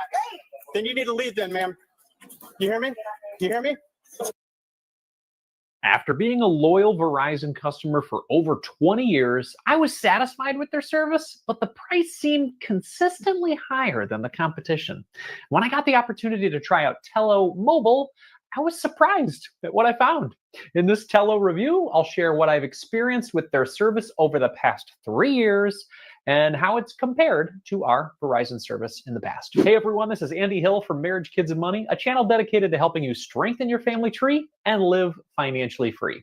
If you decide to try out Tello after watching this review today, please do so using the affiliate links below or by clicking the link in our video description. Using those links supports this channel, so thank you so much for considering it. Okay, first things first, who is Tello Mobile? Well, Tello Mobile is an MVNO cell phone provider that runs on the T-Mobile network. They want to make customers happy with their wireless carrier again. That's their mission. Their pillars for that happiness mission are as follows. No contract. Yes, with their prepaid model, you're able to go no contract and have the flexibility to stay with them if you'd like and leave them if you'd like. I think they'd prefer you stay, but the choice obviously is yours. Then no fees, which is awesome. One typical complaint from cell phone customers is excessive fees. Tello evidently listened. They have no activation fee, no early termination fee, no overage fee, and so on. They also have online friendly and clean service. For me, The more I can do online, the better. Tello seems to know that about busy parents like me. They communicate effectively through your phone, your computer, or your tablet. They're also flexible and economical. Tello has multiple plans to choose from. Some of them start at just $6 per month. All right, let's go over our specific experience with Tello Mobile. When we originally got started with Tello, my daughter had been using an iPhone at our house for watching videos and playing games and taking pictures. We decided to try out a month of Tello Mobile for her specific phone as a test. That way we could see how the service works for her, compare it to our Verizon service, and if it would be something that maybe we'd want to pursue in the future. I'm going to go over 5 areas of our experience: phone compatibility, activation, data coverage, calls and texts, and online experience. First up, phone compatibility. Before leaping over to a new carrier, we wanted to make sure our daughter's phone even worked with Tello. They had a convenient section on their site called Bring Your Own Phone. This area let us insert some quick information and see if her phone was compatible. Lucky for us, it was. From there, it was time to sign up for a plan. Activation. Given that one of Tello's happiness pillars was online friendly and clean service, the sign up and activation process occurred all online. And yes, the process was smooth and easy. I created an account and signed up for the unlimited plan, which at the time of this recording is currently priced at just $25 per month. That plan included unlimited data, unlimited talk, and text. Given that we were paying a higher price for less than unlimited data with Verizon, I thought I'd give this plan a shot. As part of the activation, Tello had an eSIM process that made the process super easy and super simple. There was no need to switch a SIM card or anything like that. Let's talk about data coverage. One major area that I was excited about trying out was the wireless coverage. How would Tello compare to Verizon service? Surprisingly, it was equal, if not better. I'm sure this depends on where you live, but we have a weird pocket near our home that feels like kind of a dead zone for Verizon service. When I pull out of my driveway and then I leave my Wi-Fi connection out of my house, that's usually the time I experience very low data speeds on my phone. That's right about the time I need to access my Google Maps and my Spotify songs, right? So it's very, very frustrating. The Tello service, which runs on the T-Mobile network, didn't seem to experience as much of a drop in data speed as Verizon. Is it a ton better? No, but slightly better, and then a lot cheaper overall works better for me. As a wild example that demonstrated this data speed difference, our power went out one summer after some major rain and wind hit our area. We relied on our phone's data for our access to the internet. Unfortunately, our Verizon coverage was super slow and we could barely even check our email. And that wasn't the case for my daughter's Tello phone at the time. She was happily watching her fidget YouTube videos and we were cursing our phones for a whole day. Let's talk about calls and texts. Outside of the data coverage, my daughter tested her Tello phone through calls and texts as well. We made calls in our home, outside of our home, and even at Grandma's house 20 miles away. Everything seemed very comparable to Verizon service and worked just fine. Let's talk about the online experience. One of my favorite features of Tello's service is its online experience. When I visited Verizon's website, I often got confused about where to go and how to access my plan information. Tello's interface is clean and easy to navigate. There's a lot less going on there.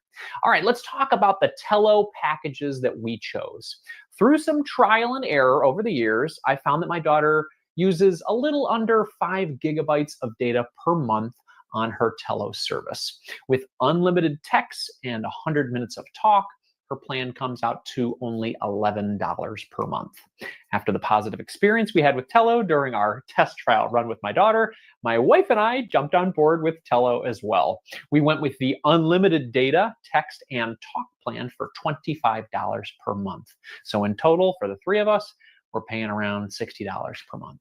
With Verizon, we'd be looking at least double that price based on what we've looked at recently.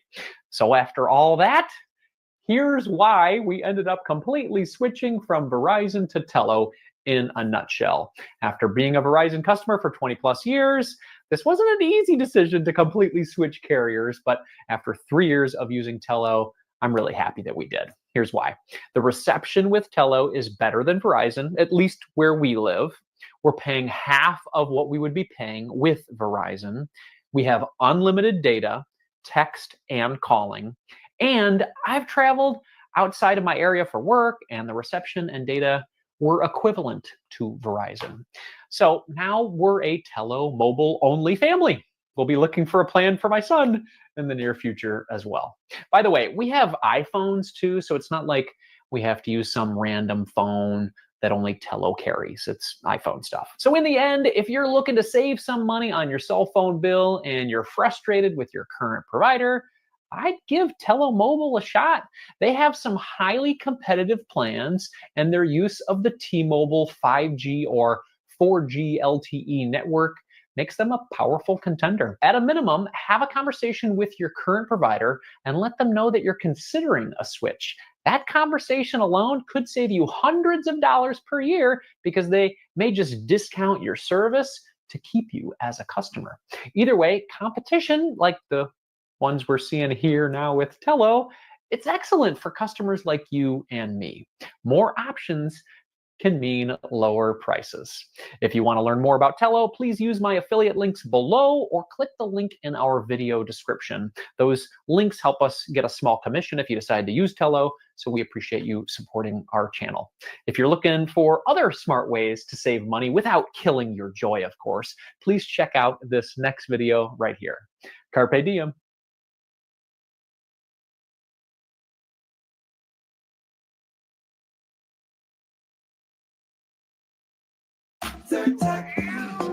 Allergies got you trying every trick?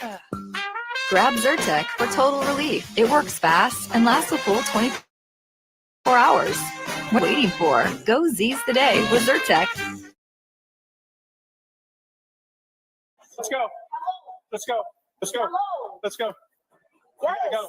You can't act like this. You gotta go. You gotta go. Absolutely not. Absolutely. Absolutely. You want to go for a ride? I got a ride for you. Absolutely. We're going to take care of it. 3 hots and a cot. Make our flight. I'm sorry. This my sister. I'm sorry. Right. We trying to make it to Chicago. I'm sorry. We're gonna go. My bad. I'm sorry, y'all. We just emotionally frustrated. We're just trying to make our flight and we missed it. We've been here all day, y'all. I'm sorry. I'm sorry. Emotional. We from Chicago. We not from here. And we trying to make it home. We've been here since 8 o'clock in the morning. I'm not trying to scream at you. I'm sorry. But we've been, yes, I'm sorry. We've been here since 8 o'clock in the morning. We just trying to make it the. It's at 9:55. We bought at 10. We bought at 10, but they still we can't make it. And I feel like we can. You can. Like it's just too much. I told my sister, let's leave at 8:30 so that we can make it every time. And she didn't listen to me. And now we're late and she's screaming at me. But I've been saying this because I knew this would happen. I know our airports go. And I'm just frustrated. We got work. We got all type of stuff to do. We can't afford another day. Let's come down there. Where's your? Too late. I'm not from Too late. I don't care. Too late. Too late. I'm not disrespectful. You just don't listen. Sandell. Don't spell it wrong. Let's go. But that's not disrespectful. Absolutely not. You're screaming at the top of your lungs, cussing. Well, I feel like I'm gonna pass out. So if I pass out on the county y'all, this death shit is going on y'all right. What are you doing? Oh, you're hurting my arms. You're doing it to yourself. Damn, let me go. That's my county y'all. Damn, let me. Bro, my arm is about to pop. I don't. Because you're overly aggressing me. That's why I'm telling you. No, I'm not. I'm calm. Be down. Relax. Relax. Oh, please, if we can make it. I don't want y'all to arrest my sister. What you mean it's too late? Because she act like a fool. She act like a fool, Mom. Guys, pick her up and get her out of here. I'm trying to calm down, Mama. I know. Just. Where's your confirmation at? My confirmation right here, sir. It's 6. What time was that? All right, what time? It's at 9:55. It's 10 now, and we're not even on that side to get through screening. So We would have made it though. They're not going to make it because they closed the boarding doors for vans. Is it a way y'all can bring her back? I don't have no way to get her. Do you want to check with Southwest to see if you can get rebooked? Yes. Let's calm down. Let's go over here. Is there any way you want to rebook them? No, everything's been canceled. Perfect. Thank you very much. What? No. She want to act like a fool when I told her. She always do this, and I told her, let's leave at 8:30. I told her, let's leave at 8:30 because it was 10 minutes away. We would have made it at 8:40. I don't have Uber. I don't have Uber on my phone. I'm dependent on everything, and she acting like a fool. I can't control her. She's showing out. She calling me names in front of all these. I can't. Like, this too much for me. I'm trying to get home. I have to do hair. I can't do this. Hurting me. Bro, can y'all please put my arms in the front? Nope. This shit hurts. Not gonna happen. Oh my God. Y'all are hurting me. You're doing it to yourself. Bro, You were walking fine and you dropped to the floor. Because it hurts. Come on, let's go. Stand up. Come on. Clean up. He try to slide on us, that's epic fail. Why did he try?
Real quick way to get set to that sky. Real deal, but it's got 40s. Nah, real bad with when I'm tryna get high. And I just took a stroll by last night. So damn beautiful, it made me cry. That ass nigga, why you tryna be I? Can I believe that lie? I got some bad ass hoes in the telly. She want me come and deliver that pipe. Took a few bars and filled out of my belly. Now I've been geeking her all damn night. I get so fly, just like a heli. I guess I wanna be just like mine. That bitch, she bougie, said she want Chanel. No, I would not buy. I buy Balenci, get that for myself.